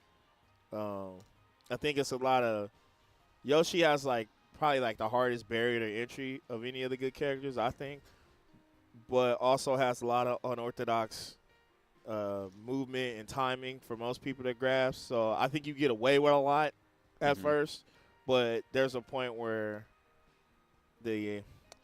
once people start understanding what's going on, or the matchup just is really bad for Yoshi, I think there's a lot of things that, the character's flaws really, really show. Like, if you watch AMSA play, Wizzy, it feels like even though AMSA's doing everything right, I mean, very AMSA still wins. exploitable. Yeah. AMSA still pulls it off, but it's just, the fact that the character sometimes is only so limited. When Yoshi runs into a problem, it's usually, a big problem.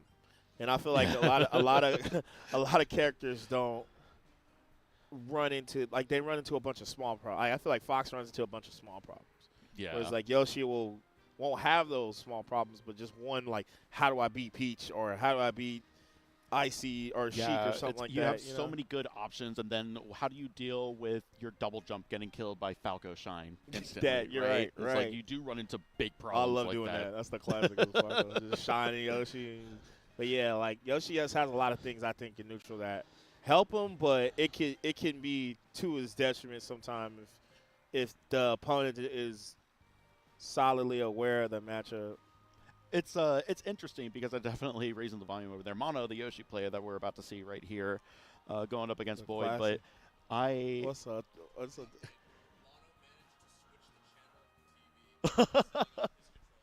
Oh wow. Okay, so we had to change the TV channel, the TV input. This is something that I feel like would only happen with old school CRTs, right? Right. And it's just like, wait, how do I go back? It's like, who The has the classic, controller? man. Man, I remember those old CRTs with the VCRs attached to them. And the only way we used to be able to get to the video mode was we had to have a tape in there, play the tape, and then turn it off. And then that's how you got to the game channel. Have you ever had that before? Not that specifically, but I've that's some had super old school, like, yo, we don't know how to get, there was no button for it, so you just had to have that VCR in there. No, I mean, we were playing back when you had to get an RF adapter for some of these TVs. Oh, yeah, bro. You RF have the adapters. composite cables. Oh, my God, yeah. But we are getting into this match right here. Opting to strike to Battlefield, we have Yoshi versus Ice Climbers. And honestly, what are some recent historical Ice Climbers versus Yoshi matchups? I don't even think I've seen AMSA play against an Ice Climbers recently. Probably not recently, but I know AMSA and Chudat have had moments. When I watch this matchup, generally, I feel like Yoshi's tend to win this matchup. And I know Mono told me he used to play ICs. He was an IC main, and wasn't IC mains before Yoshi. He was like, yo, all I did was wobble, and he didn't like the fact that people was hating on him. So he was like, all right, I'm about to prove that I'm like that, and let me pick like the hardest barrier to entry character, and then just go crazy. And that's exactly what he's doing, you know. What aura, right? To be like, no, I'm not just a wobbler. I can actually cook, and then picking one of the hardest characters to get good with. I feel like one of the things that Yoshi has happened, we see Popo able to get back with that side B. You have to mash really hard, like the Mario and Dr. Mario down B in order to get more height out of it. Right. But the defensive options being so well fleshed out, started with AMSA with things like the light shield dropping, parry especially is just such a strong tool. And I feel like a lot of characters have really built up their defensive options. One of the reasons why I think DK does well, because DK historically had such a bad shield, but now people are so good at the other defensive options. Yeah, people are just good at a shield too, and the movement. Yeah, I think this is going to be a tough one. I feel like ICs have always struggled with any character with like a good double jump. So like Yoshi, you know, obviously, you know, with Peach, and even like Ness sometimes, like, I'm not saying Ness beats ICs, y'all, but I'm just saying I've seen Ice Climber players struggle with just the fact that, you know, when you have like I kind of think of a double jump like a fake out almost, like it gives ICs are character they really like to time landings with grabs, and when you have a character that jumps like Yoshi and then moves, it's hard to grab that. It's really hard to grab Yoshi like while being airborne, right? And a lot of characters that have double jump, even though like Peach doesn't use a double jump, it's like any character that can be airborne and be safe from shield grab is always going to give ICs a hard time, I think. Yeah, exactly. And to your point, being airborne and being safe, right? Because eventually you do have to land on the ground, right? That's true. It's a good point. Good thing to point out. Yeah, and I have to imagine that the double jump armor is just a really good option to be able to get out of some of those, like the knobbling, like the re-grab resets, right? So, you know, you just have more options to be able to get out Boyd, that was good. The Sopo going crazy. I like the Boyd's play style because Boyd kind of like is just like, he doesn't do nothing too crazy. Just kind of like plays a matchup and will just strike when necessary. And I like that. Yeah, really good. We saw the confirm off of the Yoshi up B, the egg, getting the hit and getting the up air immediately afterwards. Eggs are deceptively really good as both a combo tool and that edge guard tool that you'll see normally. Oh, 100%. Yeah, and that is the nice thing. It makes you really scared to, like, challenge Yoshi on the edge, you know? Oh, no meteor cancel on the Nana. I'm not even sure if Nana is able to meteor cancel at all. And we saw another one of those interactions where Nana can't mesh out. So when you get the egg lay on Nana stays in the egg forever, and you can essentially get a proper 1v1. Right. That is crazy. Oh, wait, no jump? Oh, it lands. Okay, Mono. They're going back and forth. This is a very close match, but the Sopo is going to make things difficult. Yep. We always call that air, shout out to Cody, he calls it air CC. I know it really functions kind of similarly, honestly. Yeah, like, it really is just air CC, man. Look at that 1-0 for Mono over Boyd, and already had to get an upset over JoJo, you said, right? Yeah. So, I mean, I'm sure, I don't know if Boyd had an upset too. I wouldn't be surprised. Boyd's really good, so. This is where I was talking about it earlier, where it's not the biggest bracket, but it is a very top-heavy bracket. Yeah, it's super top-heavy. Normally, a lot of these tournaments get filtered out because it's just a bunch of people, even though there are a lot of top players. But this one just seems like everybody's like half the bracket is probably one a local. Yeah, You know, exactly. I would not be surprised at all. And you have people playing in like the first round that you would never expect to see play so early, just because there's that Right. much talent here. And it's still a decent-sized bracket. There's still several hundred people here, right? Right. This is one of those matchups you can easily see in top 32. And right now, Mono off to a good start with the edge guard. Oh, okay, there we go. I was going to say down smash in this matchup is just way too good. It's way too good. It's definitely the Sopo side B is one of those things that can definitely be punishable on hit. You don't even have to crouch cancel necessarily, right? And then Boyd, I like the picking Stadium because no top platform. I think it's pretty good for ice climbers. Easy to check Yoshi's double jumps with like a up air, like a short hop up air, and get under it, and then you can like snipe the jump. You know, and you can't just get like platform camp. Like, see, he did the up air there. Like a lot of times with stages with top platforms, Yoshi can kind of platform camp, do stuff like this, right? Just wave landing on the platforms over and over. It makes Boyd chase, but when it's in neutral, it's not too bad for Boyd.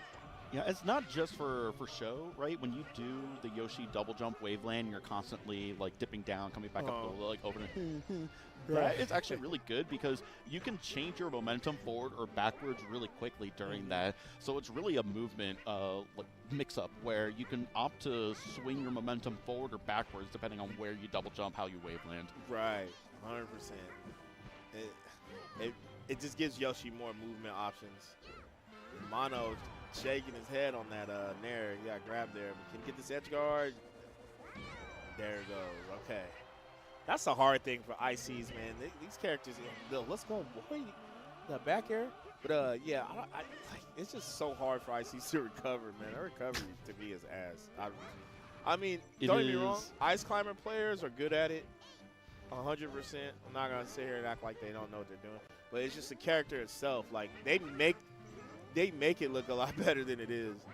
There are aspects of it that can be really good. If you have both climbers and you up B, Nana is just untouchable. Right. You cannot mess with Nana. Just a hitbox that will not lose to anything, right? 100%, for sure. But outside of that, it is really tough. It's exploitable. The side B is not great, even though you can get a lot of height if you have both climbers and you mash really hard. A lot of landing lag on that side B, like so much landing lag. Compared to like Fox up B has no landing lag, which is insane. I like taking the entire Blizzard to just try to get that forward smash. Unfortunately, wasn't able to get out of hit stun quick enough. Boy, off to a good lead right now. This is a pretty big lead. Matchups like this, but Yoshi's so explosive, you got to be careful because you can just like die. Yeah, like, beautiful up smash. Especially when you what am I trying to say? I can't even remember, but oh yeah, if you could get a quick kill on Nana, that's what I was about to say. When you get a quick kill on her, then it's like, with those down tilts, it's even more. Oh, this should be game though. Yeah, that's all. No, we're living though. We're living. Yeah, Good Yoshi DI on there. Tried to get the egg lay on Nana. Was able to get out of that Blizzard there. And a lot of weight on him. It's dangerous. Any smash attack is going to kill, and the smash attacks on ice climbers are really quick. Ooh, You can see, wave those dash down tilts are so good, dude. Fixed knockback. Yep. Can Boyd, he just needs like one good hit. Yeah, just keep chucking eggs. Yeah, you can't commit too hard because then Mono can get in. Oh, the shield drop, the baited. All right, you got something wait. They covered it, See, now all of a sudden this is very doable. You can't get hit still. It's like basically even. Yeah, Yoshi just honestly. hits so hard, bro. Now, Yoshi's heavy too, one of the heaviest characters in the game. Right? Oh, nice. I was about to say, any hit will do it. Now, that was a gamble, but it was a good one. Choice up smash by Boyd there to close Right? it out. Good stuff, boy. Shout out to the venue with the space heater, man. That's coming in the clutch. Yeah, they definitely clutched it with that for sure. It is still muy frio out here, the though. thing is, it's like the thing about being outside is not even that it's like necessarily that cold. It's because we're so high up. The draft of the stadium is just, y'all been in stadiums before. Stadiums always have that like stadium draft, and oh my goodness. And we way up there, we at the top. Yeah, right. We were feeling it. But Boyd able to get air dodge back into Randall. Very good job. Definitely going to make the recovery easier, but Mono ready for it as soon as Boyd tried to jump back on the stage, was ready for that out smash kill off the top. Right. Okay. See, and this is why Boyd picked Stadium, because of that top platform. Oh, yeah. wait. Oh, got the re-grab off of that. That is definitely escapable. Yeah, this should be a. Oh no. I thought he was gonna do the forward throw and the up smash, but I don't know the Yoshi handoffs. You know, I don't know how those yeah, work. I certainly don't know the minutia of Ice Climbers versus Yoshi. Right. I know a little bit about each character, but the Right. specific You interactions. consider us general education commentators. Guys, you know? We got our degrees in Falco and Peaches, but you know, It's like early childhood development is like early melee development. Right? right? Yeah, so yo, Mono is like, look, man, I got the lead. I'm down to just chill up here. We are at the top of the stadium for a reason, right? You know, this is random. I know I should have said this last game, but you know, stadium would never. Ooh, he lost his jump. Yeah, that's super important. In the middle of the stage too. Right. So you know what's weird about the architecture of Pokemon Stadium? The stage is above the crowd. It makes no sense. Yeah. When you look at it, you'll watch. If we get another stadium game, I'll point it out. But it looks cool. It does look cool, but imagine you're like at the game and you gotta look up. You're just looking at like the underneath of the stadium. You have to look at the jumbotron to see what's going on. Right. Yeah, Like but, that kind of kills the point of a stadium. But yeah. No, Mono's been able to bring this back after Yes. losing their double jump and dying at a really early percent by losing their double jump, getting hit off the middle of the stage. Right. Able to bring this back, able to knock Nana off, and now has got a pretty commanding lead here, getting the kill off the right side there with Popo. 2 stocks to 1. We'll see if Mono can close this one out. Super. It's doable though for Boyd. Okay, this should be a dead Yoshi. Yeah, here. this is definitely handoff into death. I'm not even. Yeah, you don't even need another okay. handoff. You just do it. Just It's let it pivotal. rip. Last stock game 3, man. Who's gonna get that counter pick leading into the game 5 if we go Yeah. there? Oh, that's a and Mono very with dead an early Nana. kill. See, that's the thing, man. Yoshi can get such quick damage on Icy so fast. Yeah, and at this point, it is so easy to close this out. Yoshi is not a character that's going to get blown up 0 to death like Ice Climbers might be able to do with other characters. You can just win by attrition right there. You just crouch cancel. Who cares if I take 15%? You're going to die to down smash. Yo, case in point. So Mono up 2-1, despite the SD, bringing it back pretty heavy. So let's see if Boyd FD. Maybe Fountain? That would be the choice, I would think, is go to FD. If you're Ice Climbers versus Yoshi, yeah. Yeah, because I'm thinking FD Stadium, you want something flat with no top platform. And no platforms, you know where Yoshi's going to land, so. Yeah, I don't think this is categorically always the counter pick that's best for Ice Climbers, but I do think that versus Yoshi for sure, this is the correct choice. Definitely. Oh, okay. Tries to do a handoff. Doesn't get it. Able to get out of it. I looked like it got the smash DI, but messed up the follow-up regardless. But didn't mess up that one. Missed the dash attack, though, on Nana. Mono out of there. Just instant down tilts. Oh, my goodness. Yeah, these down tilts are so smart. Right. So Yoshi's down tilt has fixed knockback. It doesn't scale at all with percent, but it also knocks back pretty far at 0%. So Nana's not going to be getting the ASDI down or anything like that. You down tilt and get Nana off the stage super early, and you see just forward air spike them, and they end up dying so quickly. So this is right now. Oh, down smash. Yep. And that's a dead. Yep, that's a dead Povo. Yeah, this has been a close set, man. It has that. I feel like Mono might have run away with this 3-0 if they had clutched out that game 2 on Pokemon Stadium. But right now, looking a little bit more difficult on Final Destination for Mono after a substantial deficit versus Boyd. But we'll see. Yeah, we'll see. Yeah, the down tilt's so good, but Boyd able to side B recover back onto the stage there. super back and forth. It's so weird because like being outside, I just hear like cars on the road. It's usually you when you're commentating backstage for y'all, does some insider stuff. You'll hear a lot of stage, like y'all just hear the surround sound of the characters, or you'll hear people walking back and forth backstage wherever they're going, and it's just weird because like I just hear cars. Yeah, the sounds of life behind us, right? So yeah, this and is just the backwards hit on the Yoshi down tilt nice. was crazy. Set up this edge guard situation. Yeah, I thought he was gonna force smash right there. Not gonna lie. It's looking Oh, like Mono dangerous. might make it. This is winners too, right?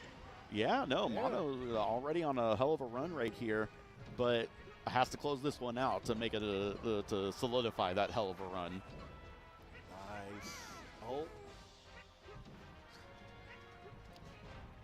Right now, looking fresh right now with this comeback though. Sopo at 116% and only one other stock left after that. Only one more Nana left to fight with in this match. Oh, wow, yeah, able to double jump, get out of there, and that's going to be it. And all right. Deep breaths, boy. A-Mom music. A-Mom music. Let's bring it back. Let's bring it back.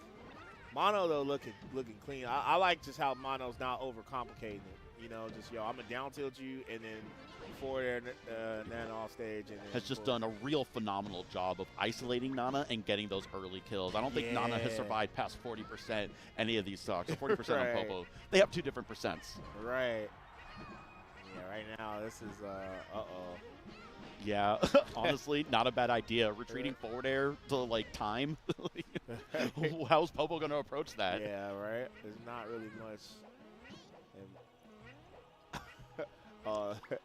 There's low-key that toxic unranked, like, we know the game's over, so we're just going to be spamming moves. That's how they're playing right now, with a straight serious face. Just didn't want to mess it up. Hey, I get it, but Mono able to take that 3-1, and it was very close. All of those matches. Maybe that last one got a little bit out of hand there with the two stock, but all the rest of those matches were very, very close. Could have gone either way. Looking good. Looking good indeed. Hello. Hey. Oh yeah. What's No. up, Now brother? that the sun is coming down, we're getting a little bit dimmer. It's a good And view, it's just man. look at Canton, that Ohio, skyline. man. Yeah. This is your first time in Ohio? Yeah, this is my first Really? time. I've never been to Ohio before. Yeah, okay, welcome. It's lovely out I'm here. not from Ohio though, but still, you know, I've lived here. You've been here for a minute, no? Yeah, like 2 years. I've been here for Okay. about 2 years and some change. Got the hoodie on. I do have the hoodie on. It's just cold. I'm like, I do not. I am going to tough it out here a little bit until we get to It's the crazy end of our because it's day like one. it's not cold as it is just The draft, like you were saying. yeah, it's just windy, but it's all right. You know, I this mean, is not what I thought they better meant now by- than better now than you should have been here 3 months ago, bro. Yeah. We would not be out here. Yeah, we would 100% not be out here. This is, Yeah, it must get cold. Like, we're pretty far up north, you know, by the Great Lakes, right? So. yeah, this is the Great Lakes. Yeah, Yeah. You get them real winters out here, man. Yeah, Yeah, for real, man. I wouldn't know. I lived in Florida, Yeah. and then I moved to Georgia. I've Yeah, seen snow, Georgia, like, when it snows, everybody's like, "Oh my goodness!" Oh, it's once every decade. Here it's it's just like once a way every of life. other year. We had like a 4 or 5 inch snowstorm in Georgia in January earlier this year. I It was a good saw. amount. Yeah. I know 4 or 5 inches. I've talked to some of my Canadian compatriots, Yeah. and I talk about 4 or 5 inches of snow. They're like, "That's not even real winter." Nah, yeah, 4 or 5 inches here. That's not gonna stop. That's not gonna stop like anything. But like out here in Ohio, they got the infrastructure for it. The snow Yeah, we plows, don't have so- all those salt trucks out yeah, in Georgia. right. So it's different in Georgia, for sure. No, our disaster recovery plan is Waffle House. Shout out Waffle House. Shout outs to Waffle House. Yeah, I think they have them out here, but not like. I they do in heard that there are Georgia. a few in Ohio. It gets Yeah. more sparse as you get further Yeah. away from Georgia. Yeah, like when you probably, especially probably in Cincinnati, I'm sure they got, because it's like once you start getting like towards Kentucky and stuff, Mm-hmm. then you'll see them more. But yeah, man, this is always a good event, man. I love being out here. It is. I love that we and have a honestly, man, football believe as it or the not, trophy. Like my favorite, like some of the best time of year in Ohio is like April, May.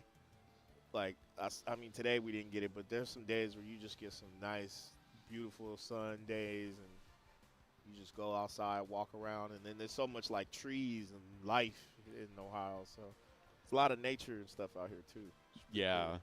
It's yeah, it is certainly great out here. I kind of like this dreary type of weather, actually. Yeah. I joked that I was the exact opposite kind of temperament for someone born in Florida, because I hate that hot and humid weather. Oh, I would much rather be like, I was in Vancouver for Battle of BC, right? That was beautiful. It was raining that half the time. that reminds me of the Bay, minus the rain. Like Oakland, you'll get that weather, and it's like almost like stereotypical how like California weather, like that's Oakland for sure. Yeah, so we have Calvar versus JoJo, it looks like, up here. Is this, so maybe Mono didn't have to fight against JoJo, because I can't imagine that both of them are in losers right now. Could they be? Yeah, maybe. I don't know. Let's double check. I was just going off of what people were saying. Yeah, dang, they're already started. I don't know how a Raptor boost hit in the very first 5 seconds there, but JoJo off to a hot start versus Calvar here. Okay. Yeah, JoJo is like ridiculous. Shout out to JoJo. I gave JoJo a ride here from the airport yesterday. We had a really cool conversation. Yeah, that's a bit of a drive too. I'm a big JoJo fan. It's like an hour. Yeah, it was more difficult because it was just raining like crazy yesterday. Like when I went to go get him, it was just nonstop raining. Yeah, that's crazy. But able to get that back air to close out that stock. And Calvar, man, shout out to Calvar, man. I've always been a big fan of Calvar's grind. No down air. I thought he was down air. Yeah, but this edge guard is probably going to be clean here. Got it. Yeah, the reverse beat. I nice. like that. I always feel like you could tell how good a Marth is by how good they play against Falcon. Because this is one of those matchups, man. Every character has those like the test your might type of matchups. Like I feel like the most like honest, even matchup you can get that's not the Ditto, right? Well, that or just a matchup that is known to be difficult for a lot of like, those type of players. So, like for example, I mean, just any matchup that can pose. I guess like even with some difficulty, like with Falco, I think of like Sheik, right? Like I feel like if you're really good versus Sheik as Falco, that's very telling about your play. You know, I feel like that is very similar with this matchup because you could just get blown up. Even though Marth has a lot of tools, Falcon is a time bomb in this matchup. You know, 2 up airs and a knee. No kidding. You know. But you know, this is the melee matchup going all the way back to the beginning. Ken versus Isaiah, right? This is the melee matchup, right? Right. They used to say for years that this was like the most even matchup in the game for a long time. Like no one really knew, and even still, it's still kind of like I think now people are leaning towards Marth. Yeah. But for a while, it was like people thought Falcon for a while. It's usually who does good at the top. So I feel like with Zayn mastered that matchup, people say Marth more. I do feel like sometimes we'll lose the plot when like the top representation of a player stops playing, right? It's like Armada stops playing. Peach doesn't need to move down like 3 spots on the tier list. Peach is still good. No, for sure. Still the same character, right? Yeah, exactly. All the tools are still there. We just don't have the right mechanic to make it work. Yeah, the right person to display it. Oh. Yeah, but JoJo, despite getting some really good edge guards here, some extended combos, Calvar has been able to keep this in front of him and just really, oh boy, got almost a reversal of fortune there. Yeah, and then down throw knee. JoJo, keep it as simple. All right, let's see. I feel like Calvar's been playing like relatively slow too. Yeah, it hasn't been the same kind of. We saw some cook over there earlier in the match where Calvar was getting the slip offs on the right platform. But other than that, Calvar has played a very methodical. In the tipper. Good job. Yeah, that was a choice. If I don't say anything, don't mind me. I'm just looking up this bracket. Speaking of bracket, the Cavs beat the brakes off the Heat. God damn. 124 to 87. Okay, I digress. No, those are my boys. I mean, aside from Atlanta sports, obviously, right? I was living in Miami when D-Wade won the championship with Shaq back in 06, right? Oh, yeah. That was a special time. Yeah, nah, I went to game 1 of that series, man. Cavs are looking good. All right, that's so sick. We got Dreamland. Yeah, I love that crouch cancel. That is one of the optimizations that we've seen, especially from Wizzy, where the tech chase, it is not just a reaction. A lot of times you can get away with doing shield and then shield grab or crouch cancel and be able to follow up much more consistently. Even though you're taking a little bit of percent, you end up getting more consistency to extend the tech chase. But forward smash off the left side there is going to do it for Calvar against this JoJo stock here. I'm trying to find these players. Knee in neutral. I love that. Sometimes you just got to let it rip. Right? Just let it fly. Oh, the dash attack. I don't know if this is true or not, but I have been told that the spacing on Marsh forward smash tipper is the same as the tipper dash attack. Like dash attack spacing. Yeah, I don't know if that's just like, that might be just some like old wives' tale that I heard like back in the day, right? But that's how, it makes intuitive sense to me at least, but who knows, I can right? See it, for sure. People probably know, I'm just not a Marth main. Yeah, Marth is deep, man. It's a deep character. I feel like there's a lot of things. I know he gets like ragged on for being like easy, but I don't know. I feel like Marth, there's a lot you can learn. Mono and I were talking about it. It's the dichotomy of like the ultra big brain, like using the tipper hitboxes, the middle hitboxes, you know, really outspacing your opponent. And then the other side of the coin is just forward smash. Just hit forward smash. You don't even have to time it particularly well. You got the edge guard. Congrats. Right. Still going. Okay, so here we go. Okay, so Calvar, this is losers. So Calvar lost to Axe 3-0. Okay, that makes sense. JoJo lost to Mono 3-0. Mono 3-0, really? Yep, and this is to get out in the top 32 tomorrow. So,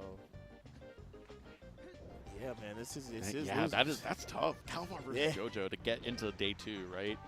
Right, and I mean, that's tough for Calvar, too. Like, that's like, as a Marth main, that might be the worst matchup you can have, honestly. Yeah, of all the top players to run into, the one that is famously, like, not lost to a lot of Marth players in their lifetime. Right. It's like, I feel like as a Marth player, your worst draw is probably, like, Axe and, like, probably Jmook. Those are, like, two people that, like, if I was a Marth main, I'd be going through it. All right, JoJo. Looking like he's going to get this game. Yep, JoJo takes it. So let's see. So JoJo, since losing, beat Spency 3-0, Legion 3-0, and is playing Calvar right now. Okay, they have to go through quite a bit in order to get here. Yeah. And Mono, that last set was for top 32 also. Mono winner side, right? Yep. Dang. And Mono lost to Crudo 3-0. Oh, okay, and so loser side, you mean. Boyd actually lost to Calvar. Oh, wow, okay. Yeah, Calvar beat Boyd. Yeah, so. Yeah, got a lot going on in this bracket. This is a hard bracket. Yeah, JoJo able to take that game 2. In game 3, we see Calvar going to Yoshi Store. We saw right there off the bat how that slope there makes it so that the down tilt is just the most brutal angled hitbox. There is no sweet spotting against that thing. It goes all the way down. That there. lip You're getting is stabbed. Just, ooh, right? You definitely get cut. Okay. Nice. Okay. Ooh. All right, Calvar. The small stage is doing a lot. Let's see if JoJo can. Okay. Nice. Okay. It's scary too because at 42%, Marth is almost at kill percent.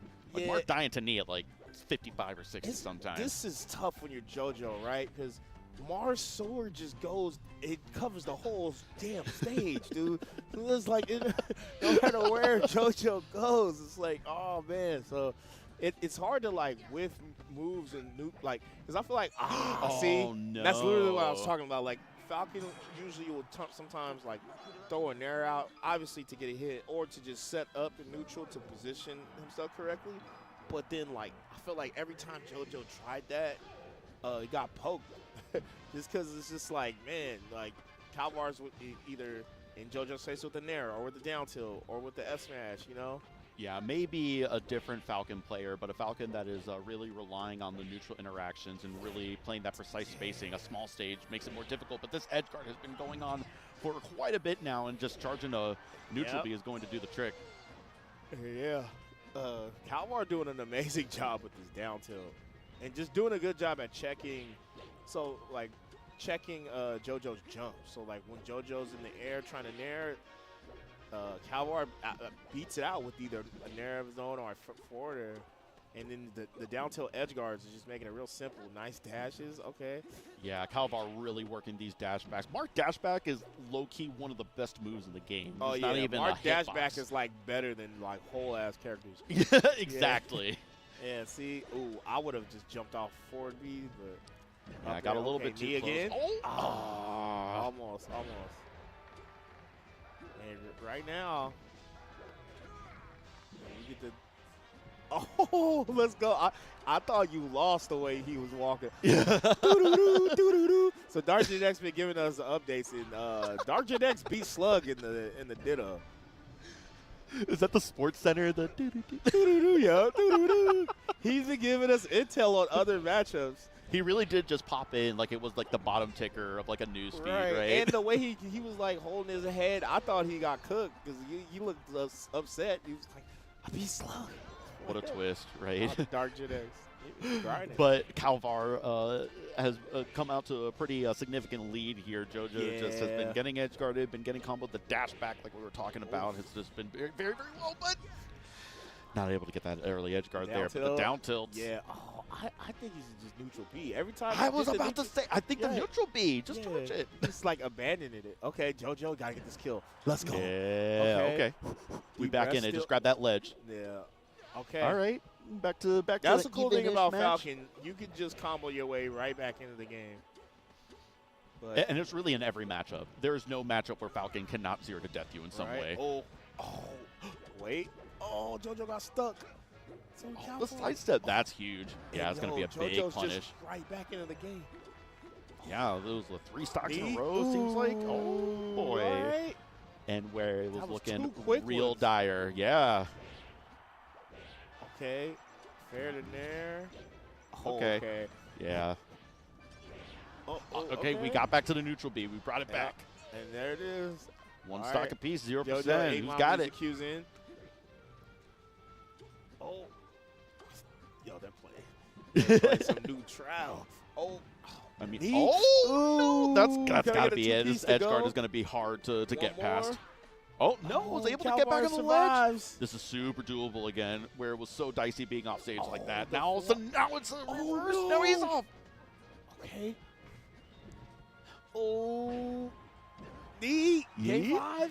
There we go. We're going to a game 5. Man, It was what a- looking what bad. a change, bro. Calvar was in such control, like most of that game, and then JoJo just went ultra instinct. at Yeah, the and where do end you there. go? Like, you got taken to Final Destination. That's supposed to be your stage. I'm saying Fountain. Fountain? Yeah, he did really good at controlling the neutral on a small stage like Yoshi. So I don't see why Fountain wouldn't be just as good. Mhm. However, we'll find out. You know, we'll see. Calvar, deep thought right now. This is the last match of this pool, if I'm not mistaken. I know we still got some matchups, but Yeah, for Yeah. this particular pool, C2. for this particular pool, yeah, to make we it still, into- we still got pools, the D pools, D1, D2. Mhm. All right, Cowboy. Yeah, we got to pick a stage. Time, you know. we need to put a shot clock on there, man. I get you thinking, but we got stuff to do. All And right, you're so absolutely right, Fountain, yeah. I figured just this stage is just very good at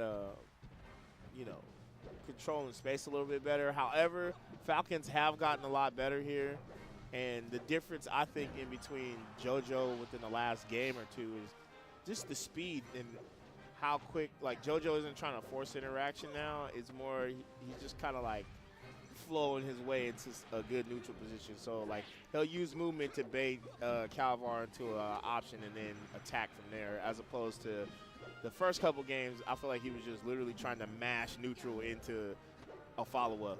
It is both the go ahead, I'm patience it's both the patience to be able to play that neutral, to your point, and then when you do get the advantage, pressing it as aggressively as you can. Yeah, basically, yeah. You go in a good back and forth with that. And it's like, it went from like JoJo basically about to get 3-1 to like clearly just like being up now, you know?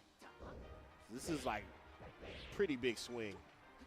And now Calvar is struggling. Because once you get Falcon, like once you get Martha in this position, it sucks. Because when you get Martha, you get like when Mars has a high percent, he can't get the kill, but he's down. It just ooh.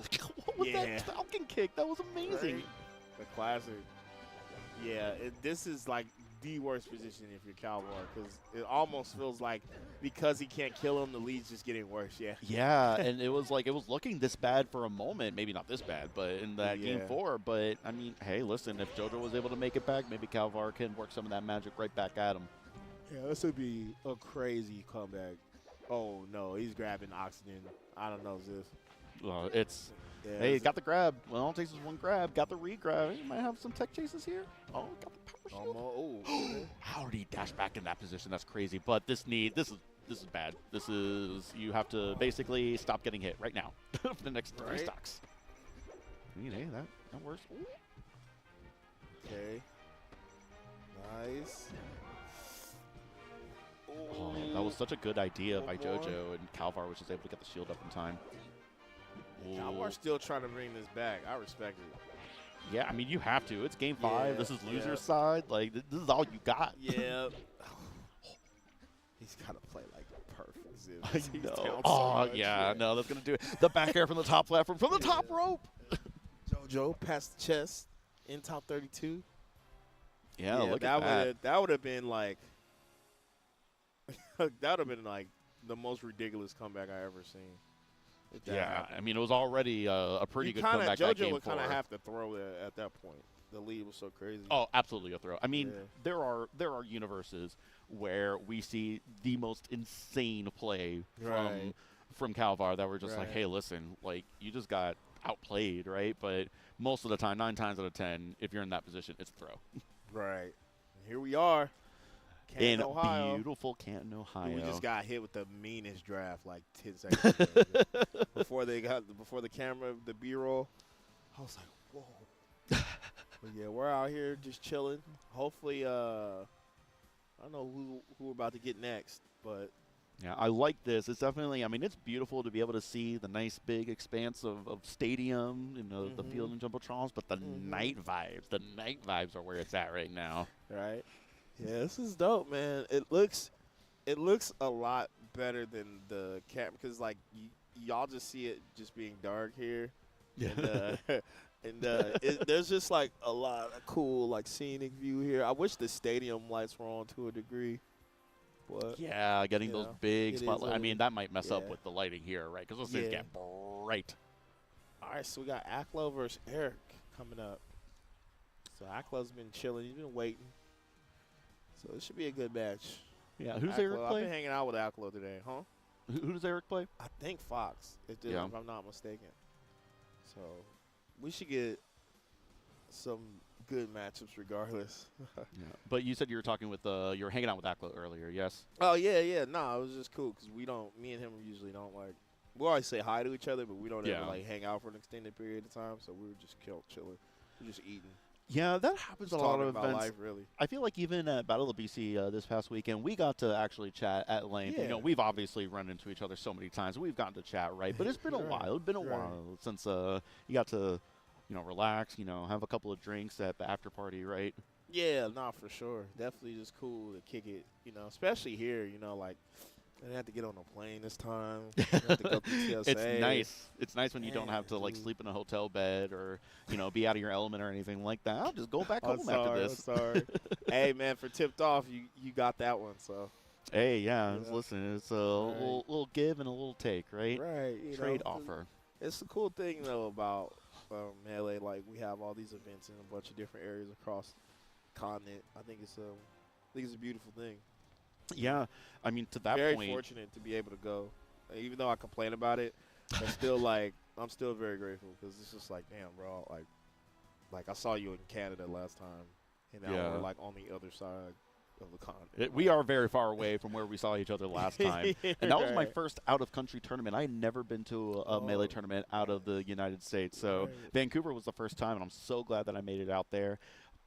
Yeah, but to your point, the travel can be tough. It is brutal sometimes, going through like long layovers or just early mornings, late nights. You know, it's tough, but I am so grateful. There is nothing better that I could imagine to be doing with my time than to be here with you, being able to talk about my favorite thing. Likewise. We're both in a very, very privileged position. For sure. Yeah. But we got this match coming up here instead of Aklo versus Eric here. I've never seen Eric in person. I've only just heard of the name online. Yeah. So this is cool to put a name to or a face to the name. Yeah, we probably will only be seeing the Fox Ditto here. I would love to always see Aklo's Link more and more, right? Yeah. But I like the way Aklo has been using the secondary Link, where it's actually a very smart counter pick to have versus Marth, where Fox, even though Fox is really good and can definitely win that matchup, it is so volatile. You risk so much in every single interaction, and Marth can just explode your stocks over and over again. And then with Link, you have worse neutral, worse options, but you can make so many more mistakes. Yeah, definitely. And just less volatility is always a big plus, man, because you don't want to just get blown up. And everybody has a game plan versus Fox. I feel like when you run against Link, it's kind of like takes you back a bit, like, whoa. Yeah, it can be tough. Link has some tools that are obviously, you have the bugged neutral air, which stays out for so long because they didn't put the flag for it to actually end the hitbox, right? The move, right. And then low key, like, I know like Falco laser is like the best projectile, but low key Link bombs, I think have bomb an that down argument. air is real, dude. That thing, it's so good. A bomb is just a good tool in general. It is the utility of being able to have, first of all, you have a 1-frame option because bomb drop only takes 1 frame, right? The hitbox is something like Peach turnips. Marth can just forward air against that all day. You can't really do that against bomb. It'll blow up in your face. Yeah, you'll trade. Literally. You'll definitely eat that. And then you could catch bombs. Like you could plot them down and recatch them. Like with Peach, when you throw turnips, you just have to throw it. Like imagine if you were able to drop a turnip, drop a Stitch Face, pick it back up, and then you know what I mean. Like Link can do that though. He's the only character that could just like decide to not throw a projectile and then throw it anyway. You even get the little bomb chew glitch where you hit the bomb slightly when it's on the ground, it'll start sliding along. Oh yeah, it'll slide. Yeah, I've seen that. Yeah, super dope. All right. Looks like they're finishing up their preparations right now. We might go into a brief hand warmer, but it looks like they are going to begin here soon. Yeah, this is it should be a good one. Absolutely. I want to say, I don't know if Eric is Canadian. I could be wrong. I don't want to make assumptions, but I thought Eric was from Canada. I could be wrong. But this should be some good melee. Aklo has been in New York for his entire tenure, right? Yeah. They call him the king in New York for a reason, The king of New York. Right? Oh. Nice. Okay. Aklo moving. I don't know. His play style, it's so strange because it's like he'll like play it safe, but then be hella aggressive sometimes, and then he's like he'll play safe but be crazy technical at the same time. Just like where the neutral, even though there's like no hitboxes, like the way that they move is super technical. Right. Or he'll get like his side B edge cancels like every time. Like Aklo's like super technical. Yeah, see, like he hits those like every time too. Ooh, nice angle. Yeah. Aklo is moving. Oh, wow. I thought an up smash was going to come, but it wouldn't have gotten the kill. Aklo opting to go for the edge guard, which was probably the smart play. Oh. Ooh, nice edge guard by Eric, though. Yeah, very precise back air there to get Fox out of the up B recovery. Super good. Oh, crazy SDI. Yeah, the SDI up to get out of that jab reset. So if you guys missed that, when he went for the jab, normally that resets, but if you SDI correctly, you'll just land standing, and that's what Aklo did, and you got a reversal off it. Yeah, so instead of being forced into that slow get-up animation, you land right back on the ground, and now all of a sudden you're in the advantageous position. Right, because you're just standing there. Oh, great angle. Yeah, right. What? See, that's what I mean when he's just like he'll be safe and hella technical at the same time. It's so great. I don't know, so unorthodox to me. I think Eric is playing pretty good though. It's just Aklo's so insane that it just it'll make you look like you're playing a matchup bad when you're not. Really? Oh, see? Oh my! I can't believe he went the. Bro, he's literally just doing what I'm talking about. Like he What plays. cojones? Right? He's just so safe, and then he'll be hella technical and aggressive out of nowhere. And I don't know. I feel like I've never really seen a Fox like that. I think it's a lot of, like we were talking about before, where, you know, very safe, neutral, but when you do get that opening, just being as aggressive as possible on your punish. It's like he does, like, everything and then, like, nothing at the same time. It's just like, what is going on? I don't know. It's so confusing. It's like shine, turn around, pivot, up tilt. It's like a lot of APM to accomplish not as much, but it still looks cool as hell. Right.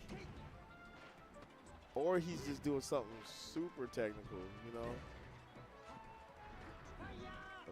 That was a good B too, but Aklo is aware. Gets the edge guard, and that'll do it. It's game 1. Yeah, definitely well fought. It was just, you know, played a little bit better at every interaction, right? Right. Got a couple of good edge guards, though. I did like that back air to call out the Fox up B, like way high up there on the left side to get that kill. So Eric is definitely cooking a little bit here. Definitely no slouch. He's got some stuff. It just seems like he's not as quick off the follow-up the way Aklo is. See, like, once Aklo gets moving, he's, like, moving. I feel like Eric kind of has to match that energy if he wants to take this dub. Probably just not used to. A lot of players too, like when they're so used to being in control, they're not used to getting hit this hard. Yeah. I'm assuming Eric is used to it, but it still can take you.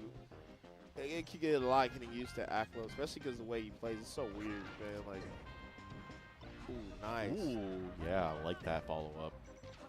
A couple more. See, gets the short. See, he's out of there. His tech skill is so crazy.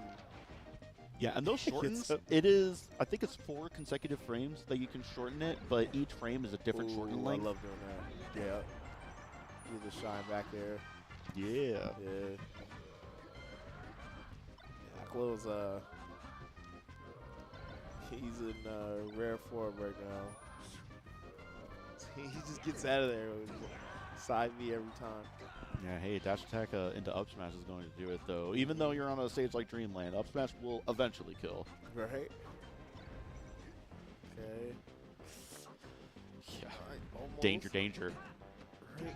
You don't want to see a full hop nair to the ledge where you're risking yourself getting edge guarded at 0%.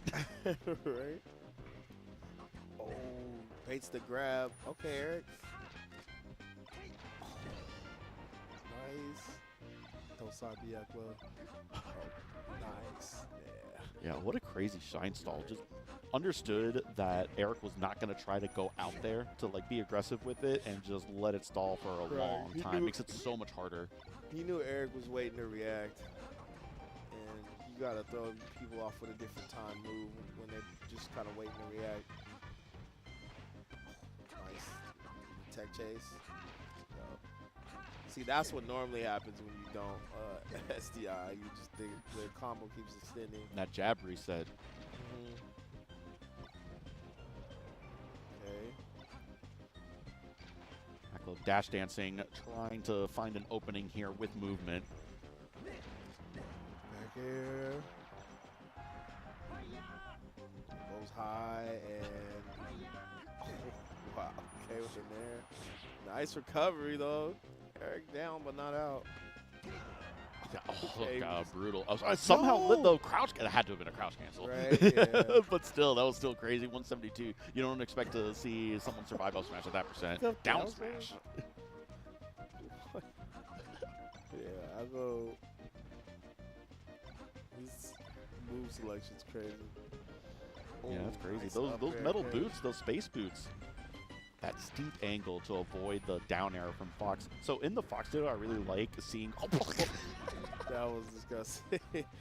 What are you about to say? You like seeing?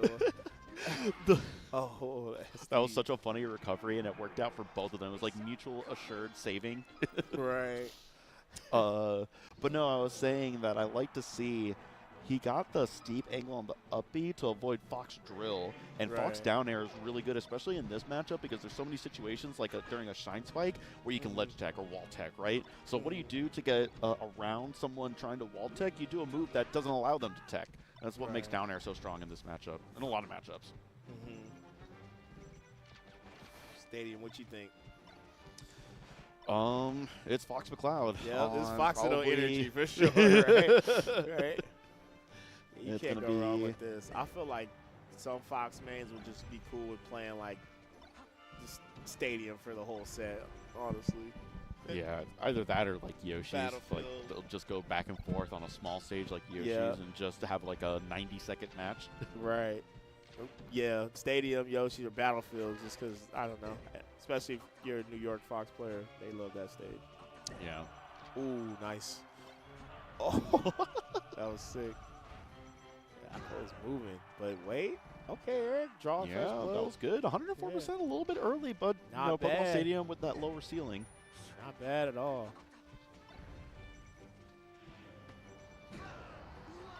Okay. Oh, got the invisible shine. Got the invisible shine. He turned a little Hadouken right Telling there. you, man, he is so technical in the most nuanced way. Yeah, I got some more jab resets. Using the back throw, the ECB of both characters ended up pushing them away further out for that back throw. That was so Right. crazy. Oh, almost got the side B. Ooh. Good up air. Unfortunately, wasn't able to close it out with that up air. Wasn't able But to kill it's- it. Eric, he's been living these up airs, up smashes. certainly looking a little bit better. Aklo still with a little bit of a lead here. Great edge hog there, getting right underneath or right before the Fox up B with the wave dash back into the ledge. Ooh. Ooh.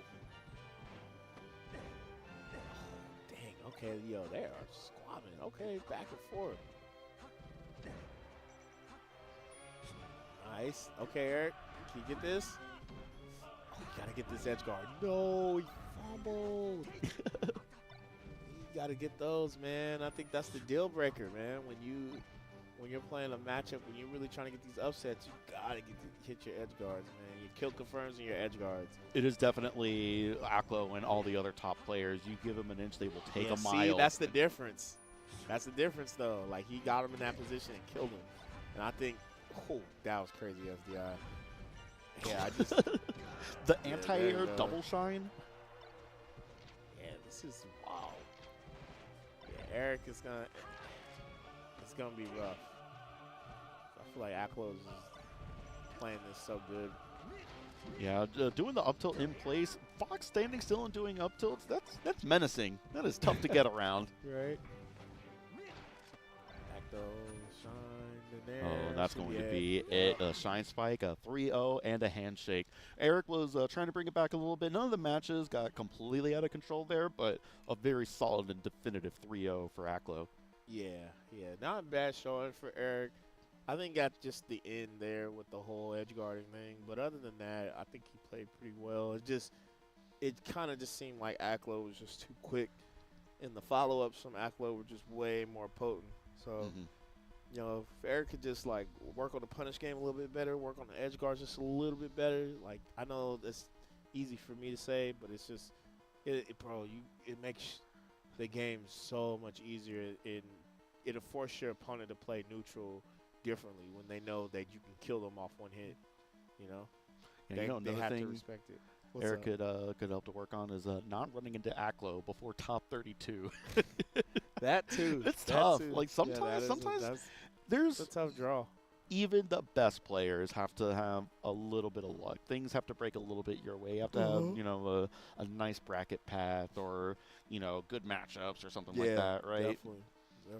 So Yeah, that's tough, sometimes it's just sometimes just stuff just be happening. You just got to be ready for it, you know. So There's so much more skill involved than just what's in Melee when you're at a in-person open bracket like this, right? No, for There's a lot sure. of endurance. There's a lot more like matchups that you have to worry about. A lot more different play styles. You can't just worry about what the very top level is doing. You have to worry Right. about that like A+ tier, right? Of gameplay where they can still mess you up, right? And Yeah. there's just so much It's a lot more variance in these big brackets because everybody's so good. You got more characters, you got more play styles amongst those characters, and it all starts to add up. So Yeah, it's one of the things I really like about FTC and Smash events as opposed to a lot of other esports where a lot of other esports are leagues or invitationals or things like that, where on any given weekend you can have a person that just shows up to the event and goes on a run Yeah, sometimes you'll see people you never heard of, and then they end up being all-time greats. Mm-hmm. You know, usually a lot of the best players, that's how they get known. Jmook kind of had that. I know Jmook was playing for a long time in New York, and people up there knew. But for the larger Melee consciousness, Jmook kind of came out of nowhere just a few years ago. I remember when AMSA came out in 2013 and beat Muta King, and then they were like, on Final Destination, we thought that was impossible. Yeah, and they're like, yo, Muta King just lost to a random Yoshi. You know, like, Random Yoshi. Right? It's the greatest Yoshi of all time. Yeah. But nobody knew back then, so. No, yeah, absolutely man, not. How would they? Yeah, right. I don't know what other matches we got next, but we're just Looks chilling. like we're going to find out right Shout now. out to Who is that? Frecky's outside, just chilling. Oh, let's go. This guy. It's my dog, the real thing. The real thing? I love The that. Real And Thing versus JoshMan. That's also the homie Dude, right there. So last time these two played was at Big House, like 2 years ago. And Real Thing won. Really? Yeah. Wait, who's the Real Thing play? Falco. Okay. Yeah. Big time Falco player. I know we've been seeing JoshMan play a little Probably bit. the best player in Cleveland. Oh, okay. And assuming Flash goes to an event, but it's 1A, 1B with them. Okay. For sure. Okay, but definitely a local hero, right? Yeah, for sure. Specifically Cleveland, like he's probably the best player. Like, yeah. All of Ohio. Ohio's pretty stacked. Yeah. We've got a lot of good players here. Ohio's a pretty popular state. Free Palestine, Free Balloon Day, Flash, John Holiday. There's a lot of good players here. So Yeah, going right into Falco.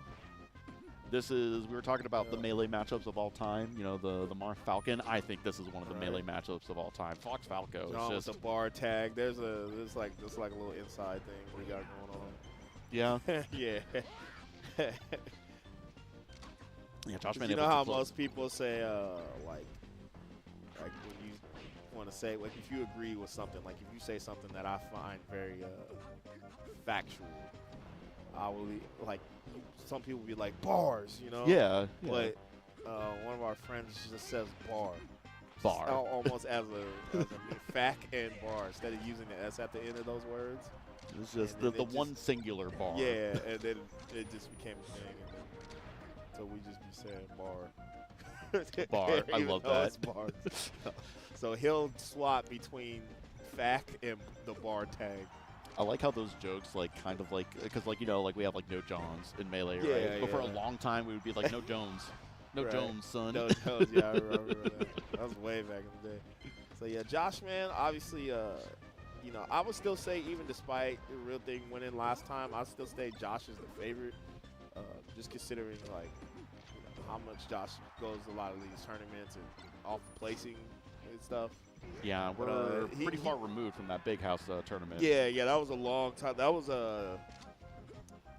the one where Cody did the crazy bracket run. Okay. Yeah, so that might not have even been 2 years ago. That might have been 3 years ago. Maybe. I'm not sure. No, it was 2. Okay. Only reason why I know it was 2 is because I lived in Cleveland at that point. Okay, yeah. Otherwise, I wouldn't have known that. Yeah, I wouldn't have known that. I would have. Oh, okay, Yeah, nice. the That was wall crazy. tech. Yeah. That was crazy. Nice drift in John. Real Thing knew. Yeah, also JoshMan coming off that esteemed victory at Smash Camp. Yeah, he won Smash Camp, huh? Yeah, when we had Flat Zone in some of the bracket matchups. Right. I know he had lost early too, and like brought it back. Yeah, he came back. I think it was him versus Meds in the finals there. Yeah. So, you know, JoshMan, then obviously JoshMan had his best year probably last year with that great run at Don't Park in the Grass at the end of the year. Yeah, he did really good. Yeah, this is a matchup where, especially because I feel like Real Thing is really good at this matchup. So, like, if you're not on your P's and Q's as Fox, it's going to be a tough one for you. But I think JoshMan knows. JoshMan is ready. Yeah, He's right looking now- a lot more sharp, too. I feel like but this kind of what happened the last time. Like, JoshMan won the first game, and then once the Real Thing got a game, Josh just kind of crumbled. Especially they went to game 5, I think, or was it game 4? I think it was game. I can't remember. The last game they had played, it just like Real Thing was in complete control at that point. So hopefully, if Josh does win this game, he can stay in control. But I don't count John out at all. I definitely think once he hits you, you kind of just die for real. Yeah, what a beautiful angle to get away from that Falco back air and just sneak right underneath it. But nice. can't escape the back air forever. Yeah, right? But JoshMan has felt like he has been in control, has had a decent lead for the entirety of this match, but has not been able to go away with it yet. But right here on this last stock could be looking dire for the real thing. Side B. Side B. He's fishing that back air. Oh my goodness. There we go. Yeah. That's off to a good start. So yeah, JoshMan went in the first game. We'll see where real thing goes. I'm assuming I'm gonna say he's going Yoshi's or Stadium, even though I think Stadium's a better pick. Yeah, I think Stadium. I feel like Yoshi's, man. Falco Yoshi's used to be the waves and it kind of died out, man. That shit. I always say it got gentrified. Fox's gentrified the block, man. Yeah, you can't counterpick. You can't counterpick it no more, man. Yoshi's, you said? Yeah, Yoshi's versus Fox. That used to be the wave, man. Like 2016, 2017. But it's a different time now, man. Shit changes, you know. You're absolutely right. I think that maybe Falco's advantage was a little overstated for like the whole time, regardless.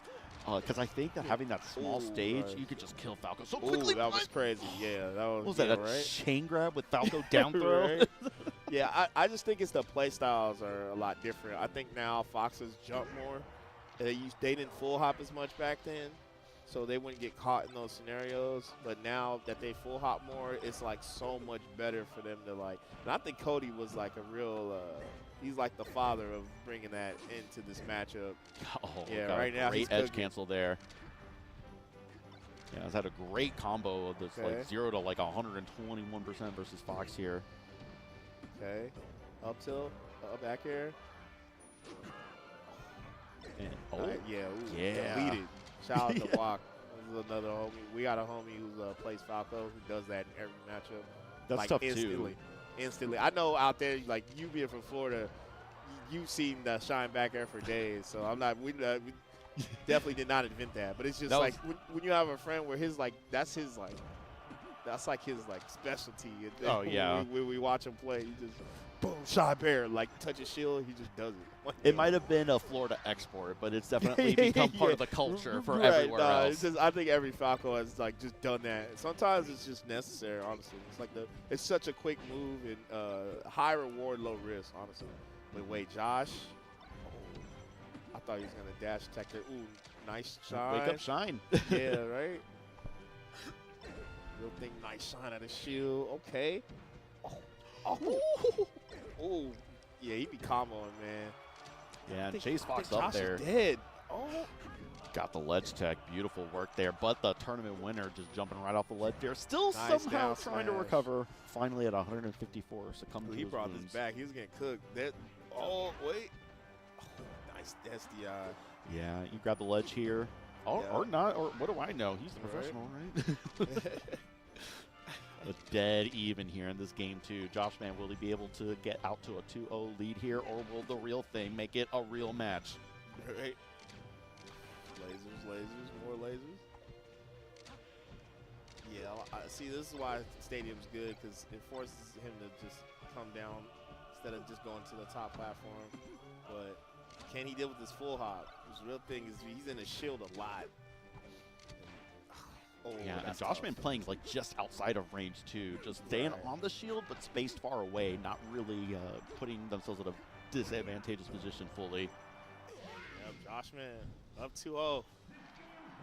That last stock was clinical, where to your point, was staying on that shield, kept the real thing in their shield for extended periods of time, but was not on top of it, was spacing out those aerials and keeping it just very dangerous. But now we see, now you got to gamble. Now you got to gamble on the Yoshis, right? Down 2-0.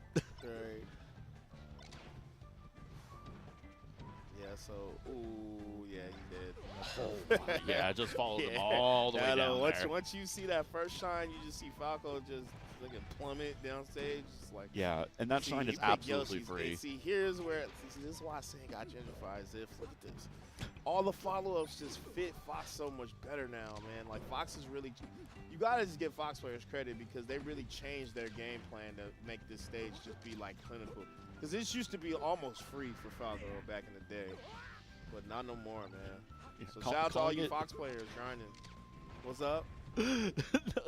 Calling it gentrified is so goddamn funny. Yeah. I mean, hey, man, you know – it was different. It was a different time, man. I'm sure you've been to parts of Atlanta, and you're like, damn, man, this looks a little different. Yeah. You know? It's like, that's kind of how I I feel don't remember all this. Yeah, that's how I feel when I play Fox or Yoshi's, man. I'm like, damn, man, that don't work no more.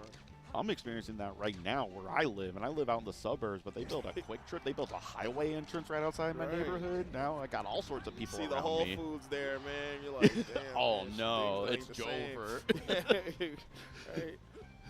Okay, but right now, yeah, it's looking pretty rough for our fellow Falco brethren. Great shine out of shield there. That's tough. There's not a lot of spacing during that shield pressure there, so the real thing, able to get that shine. Oh, that was crazy. Just grab the He ledge. just knew. All that effort. Yeah, I don't know if the stage is a rough one, but let's see. Nice. Yeah, he's not. The thing is, he's not really hitting JoshMan. Like, he's got to catch JoshMan. He's got to check JoshMan for jumping. And I think it's kind of hard. It's just hard to do on this stage because JoshMan's moving hella fast, too, on top of it. Mm-hmm. So you can just jump over all his stuff. And this is 87% on your last stock. This is it. This is all you got, unless you can bring it to a game 4 here.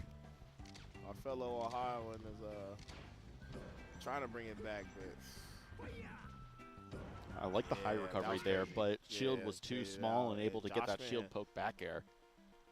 JoshMan got his lick back. The 3-0. Revenge. You ever seen that clip with Jalen Hurts before the Super Bowl and the little kid? And he's like, "Hey, Jalen," and then he's like, "What's going on, little man? You gonna get your lick back?" and then Jalen Hurts just smiles. He's like, We'll see. I'm trying. You gotta get your lick back. you gotta pull that up. Just like Google or YouTube Jalen Hurts lick back. That's It'll be funny. like the first thing to pop up. It's so much more devastating to hear that from like a child, right? Yeah, this is like so much like genuineness. Like, are you gonna do it? Are you gonna make it come back after you got wrecked? Yeah, he's like, bro. Yeah, you could tell he wanted them. He wanted Jalen to get it, you know. So, but yeah, man. Shout out to JoshMan. A real thing, down but not out. He will be in loser's bracket. Let's see where he will play. Yeah, what do we got next? I think we might have a Plup match coming up, if I'm not mistaken. Ooh. Yo, I was right. Fouls Plup. Baby. Yeah, that'll be a lot of fun. So I mean, Plup is always fun to watch, The real thing right? will play the winner of Jisp and Max. Okay. And that will be to get into top 32. Okay. Yeah. But Plup Faust, Plup is one of those people that I consider a capital G gamer, right? Just good at everything he touches with the controller, right? Right. Plup is too good, man. I don't know how he does it. He makes it look like he's not even trying. Yeah, I mean, literally Probably this isn't, year, won Rivals 2 at Genesis. Yeah, and then the crazy thing, too, is if I'm not mistaken, if Plup wins this, Plup will be in top 32 tomorrow, and he will play the winner of this plays Nicki. So let's see. I mean, maybe Faust can pull off the upset. That'd be a crazy one. I know upsets today. We had Dreffen over Sunsei. That was one.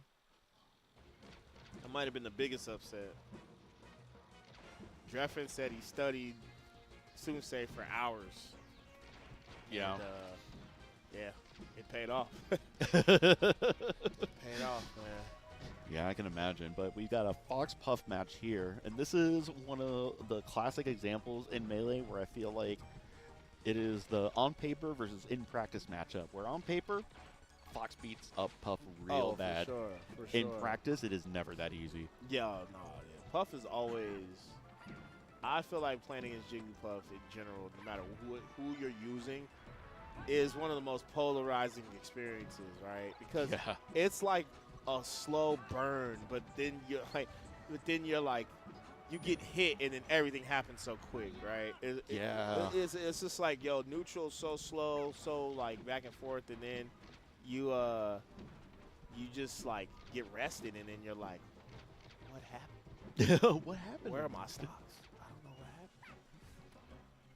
Shout out to everybody. There's like, so when people walk through the front door, the first thing they see is us outside. Yeah, before they get to the stage, yeah, right? And then everybody's like shouting us out while we're commentating. It's fine. I'm going to actually point your direction while this match is going on. You see that box right there? You can actually get up into one of those box seats. I was looking down because I was looking at the Jumbotron up there. Yeah, I was watching some of the game through the Jumbotron. It's actually kind of crazy.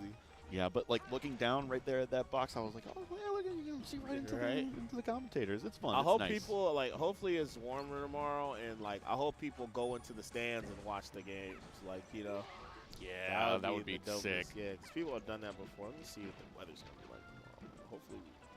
It'll be kind of late though tomorrow when we get to like top 8, right? So we'll see. Yeah, it's supposed to be about the same tomorrow. Okay. It's supposed to be a little Oh, warmer. wow. Hey, look, Faust is up here to a 3-1 stock lead here. Plup was trying to get back onto the stage, air dodge through the battlefield Yeah, I'm ledge. saying, man, maybe Faust could pull it off. Wouldn't be surprised. Faust No. has some good wins before, and a lot of Moki practice and Oh, stuff. dang. That There was you a go. clean A 3 stock. 3-stock. Now, Plup has obviously been able to do this matchup very well, but if there is a matchup that you can see visible frustration from Right. Plup, it's in this matchup. 'Cause Well, it's we'll tough. see. I know Plup, he's been on that Rivals grind, and I ain't going to make excuses for him, but definitely, you know, could be taken aback by the way Faust plays. And I just think the way, the way Faust plays is not the same that, like, Hungry Box plays. I think that's when they think about Puff, a lot of the top players, that's who they reference to. That's who they, like, you know, they're trying to think of, like, to beat, you know. Mhm. So Yeah, and it's not just, you know, just like Hamza isn't the only Yoshi you got to worry about in bracket these days. HBox is far from the only Puff you have to worry about, right? Right. Shout out to all the Puff players. Oh. And I think what Faust is doing a good job of is like that last kill, like punishing off rest, like really, really harsh punishes. I feel like when you get, like I said, when you're trying to get an upset, Ziv, you gotta punish hard. You gotta kill off every. That's the only way I feel like when you beat a player better than you. You're going to be given very few gifts, and you have to receive them Yeah, expeditiously. Right, exactly, expeditiously. That's facts. So Faust is so far doing a good job of that, but let's see. Like, you know, you can't ever count out Plup. But Yeah, we saw that edge guard on the left side. It was so smart for Puff to go for the down throw to get Fox off, because even if you DI it perfectly, you're still going to be sent off the stage a little bit in that position, and we saw it led to a clean edge guard there. Right. All right. He's just buying time at this point. Ooh, nice up air catch. Oh. Yeah, Faust looking pretty good right now. Yeah, this is clean. I mean, Plup woke up, definitely got that, got an early combo, and Faust ended up bringing it back in that rest, and then Plup able to get a 65% kill there. But, I mean, Faust has been in a commanding lead for this entire set so far, and we're already halfway through game 2, almost at the end of game 2 here. Yeah, and I think Plup's playing a little better this game, but it's still, like, not enough. Oh, okay. Lasers. All right. This will be a big win. Yeah, playing super right dangerous there. at the ledge there. Okay, 2-0. 2-0. Plup laughing, bro. You gotta lock in, my guy. Yeah, he This is, blinked aggressively you know? a couple of seconds. Maybe needs to Yeah. refocus their eyes, right? I mean, sometimes it be like that, especially when you get these late pulls. Sometimes you've been waiting all day. But, hey, Faust is ready, so. It's tough. Yeah, I mean, they are playing the Yeah. beginning of their pools, and it is past 9 o'clock in the evening, so definitely can be tough to be ready to play that. You're basically playing, like, at the local, right? Like, you started, Right. like, after work. Nah, but Plup's on that West Coast time, so, you know, it's 6 out there. It's still daytime out there, you know. True. Jet lag is real, even though he's from Florida. But he lives in Oregon now? I Oregon, think? yeah, I've been Oregon for a number of years now. He's been there for a minute. All right. Opting to go back to Pokemon Stadium. Okay. Who tries to? Yeah, I mean, I like the pick. I just think he just needs to play a little bit more. Just a little bit more quicker. I feel like he's playing a little choppy, but Faust is just doing a great job with the punishes. Yeah, the edge guards have been so precise. Rest? And, Oh, no. I really thought another rest was going to happen there, but See able to get the what I'm cross saying? cancel. Yeah. Right. All right. Here we go. Oh. Almost. Wait. Again, Yep, another. and that's Yeah, a and these dead- edge guards, that has really that's a been how dead Faust has been able Faust. to maintain a lead throughout this entire set. Every single time that Plup is off stage, it has been death. Right. Okay. Faust trying to just keep just holding his lead. I like it. I like how Faust isn't doing anything extra to just lose the lead, you know? Yeah, has absolutely not given a Plup anything to work with.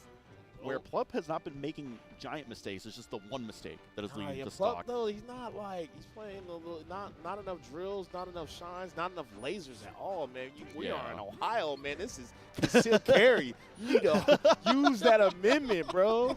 Let it fly. I see no lasers, man. Yeah, man. Yeah. Okay, one laser. Oh, now he's just going off stage. Yeah, this is. It's looking like an upset, dude. This might be the biggest upset of the night. Oh, yeah, absolutely. If And yeah, there it the tech is. chase on the platform. And a clean Faust stock. with the 30 clip. Yeah, it was a 3-0 and 30 not even clip. really that close. Kind of three stocked him twice. Yeah, 3-stock twice, and then that second match was a little bit closer. But I Yep. mean, still, Faust did not look like they were in danger at all during that set. Faust So was ready. Faust yeah, was ready. And Faust shout-outs. made top 32. Play Nicki tomorrow. Let's see. we'll see if Plup has got the losers run in. Plup Has is to in, win one more today, and As then Doggy be- Sandwich will say, in the bracket of alternative success. Or alternate success. He used to always say Shout that. outs to Dogi, another Atlanta native, another goat of commentary as Yeah, well. so now Plup will play the loser of, or no, the winner of Gene, Dollar Shot of Gene and Sweetie. I don't know these players' names. So. Yeah, we still have another match at least in pool D2 though to go through, I believe. Now the other winner side was Just versus Nicki, and Nicki won that 3-0. Oh, okay. So Nicki's in top 32, where he'll be playing Faust tomorrow. Okay. So it's gonna be pretty crazy. Yeah, it's Let's been see. fun. I don't know who's up there right now. I don't know who we're preparing for just yet. Yeah, I think maybe let me go back to D1. Let's see what pools. Yeah, because that was D2 for Plup Yeah, it was versus. D2. So Max and Faust. Real Thing are playing right now. I'm shocked that's not on stream. Okay, it might say that it started, but if they don't have any matches recorded, it might. Oh yeah, you're right. So that might be what we get up next. We'll see. Just Yeah, I mean, these pretty much the brackets are almost done. There's only like a couple more sets left before we get on up out of here. yeah, I'm gonna warm up a little bit. Maybe It's I was joking about that. You know, cold. like in the old cartoons, the Saint Bernard coming in with the rum in the bottle. I think I need a little bit of Right. rum to warm myself up a little bit. Yeah, it's like 45 degrees right now. Is it actually? Oh, it's Yeah, check cold. my weather It's app. cold. Yeah. I feel like for Canton this ain't bad though. Yeah, it is certainly. For Georgia though, y'all are probably going through it. I mean, I'm not gonna sit here and act like I'm not cold. I'm definitely cold. Listen. But- I regret leaving my hoodie back at the hotel. I did not think it would be that bad. Yeah, but I'm it- chilling. It's honestly, like, even though I am from Florida and then Georgia, right? Right. I right. do not belong in that weather. I would much rather be in this type of Oh, weather. Yeah. Yeah, okay. Yo, thank you to production. So we got the bracket up. We got Fek. She's still trying to get bracket versus Amp. Amp, really good Luigi player. Yeah, so those two matches are Oh. ongoing, and then the winner of Fek Amp will play against Just, and then the winner of Gene Dollar and Sweet will play against Plup, and both of those matches will be to get into top 32. Yup. Yes, sir. So, yeah, Who we're did just Just chilling right lose now. to up there? Big chilling. Look at this. Big cold. This big football cold out is here. like oversized. Low-key. Is it? You know, I don't think that it's oversized. I mean, maybe it is. I don't know. So, bro, usually you could be able to palm these, and this is not football standard. a little not NFL overinflated, maybe. Oh. Yeah, Okay, so it looks like Yeah, So we the rest of the matches are all being played on the quad stream, so we're gonna wrap it up here. But before we go, we got the top 32 bracket for y'all, so we could look at that. Yeah, bring that Trying up to see real what quick, he- and what we'll heat get is a about to be little sneak played. peek. So we got Zayn, Junebug, fire, Oh. Faust, Nicki, fire, Mang0 reffing, bro, in 2025. That is crazy. right? The only dads in this bracket. Moki Magi, that's gonna be heat. Cody Panda, I actually think that's gonna be heat. Cody Panda is going to be a banger. Aklo JoshMan, damn, that's a good one. And how did Jmook- Jmook run into Jmook Mop again? and then Axe Crudo, and then we got Sir Maris and Jude. That's gonna be a good one. Mark Peach, soon saying lowercase hero. That's gonna be good. The bracket deeples, Dark those Gen X are and being played on the JoJo. quad stream. JoJo, Dark Gen X, BZ Panos, MGMG versus Bing. That's gonna be good. And Mono and versus Balloon Day. All Look at these the players. commentators. Two of them in top 32. Right? Did you play in the bracket today? Oh, I got cooked, bro. I haven't touched this. Man. Yeah, I got cooked. I lost Listen. to some ice climber. He was good. I don't know his name. And then I lost to one of the sisters. Oh, yeah, she was they're the very Marsh good. player. She was really almost reverse 3-0. That was the hidden Almost sister reverse that 3-0. nobody had seen yet. She No, they're- she kind of was sleeping at the wheel, and then I was like, okay, look, man. I'm like, look, I ain't that washed. Yeah, But, but nah, let's shoot it over to our sponsors too really good. quick. The people who made this event possible here. Let's go. Nouns.gg. Let's go. You can do some fun things on their website. If you go to nouns.gg, you can get some gold and wager Yep. on a few different things over there. Yep. And then we got the charity fundraiser, Stark County Humane Society. Donate now at nouns.gg/SCSH. Shout out to Stark County. Yeah. We And the Armored MMA. Oh, my goodness. The Medieval Cage match, June 7th, 2025 at the Hall of Fame Village. You trying to see somebody get Like their actual chainmail, like Yeah, jousting in man. the octagon. right? Let's go. And then we got Tipped tipped off. off. Let's go. Safari. Yo, we are in downtown Atlanta, baby. At the At zoo. the zoo, bro. gonna be This so time, fun. yeah, Come find look, me. I love Marietta, but I'm tired of going there for every major out there every time.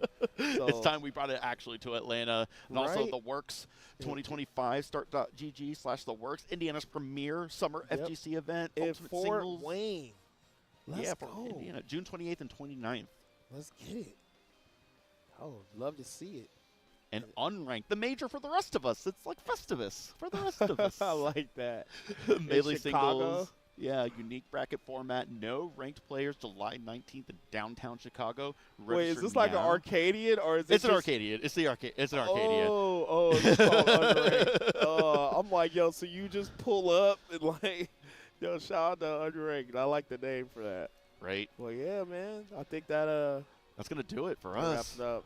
Hey, it's Legend. always a pleasure Always, man. to be with a legend like you. Woff, to be on the mic Likewise. here is a privilege Likewise, that I people don't do know not about take for Zip's granted. greatness. You're one of the best Peach players to do it, bro. I've you been know? around for a minute, but that's gonna Yep. do it. Please. Go over to the quad stream, catch the rest of the matches over there, and then otherwise we will see you all tomorrow for top 32 action Let's here at the go. Hall of Fame Village in Much Canada, love, much Ohio. love. We'll catch you later. Catch y'all later. I'm about to go get warm. Peace.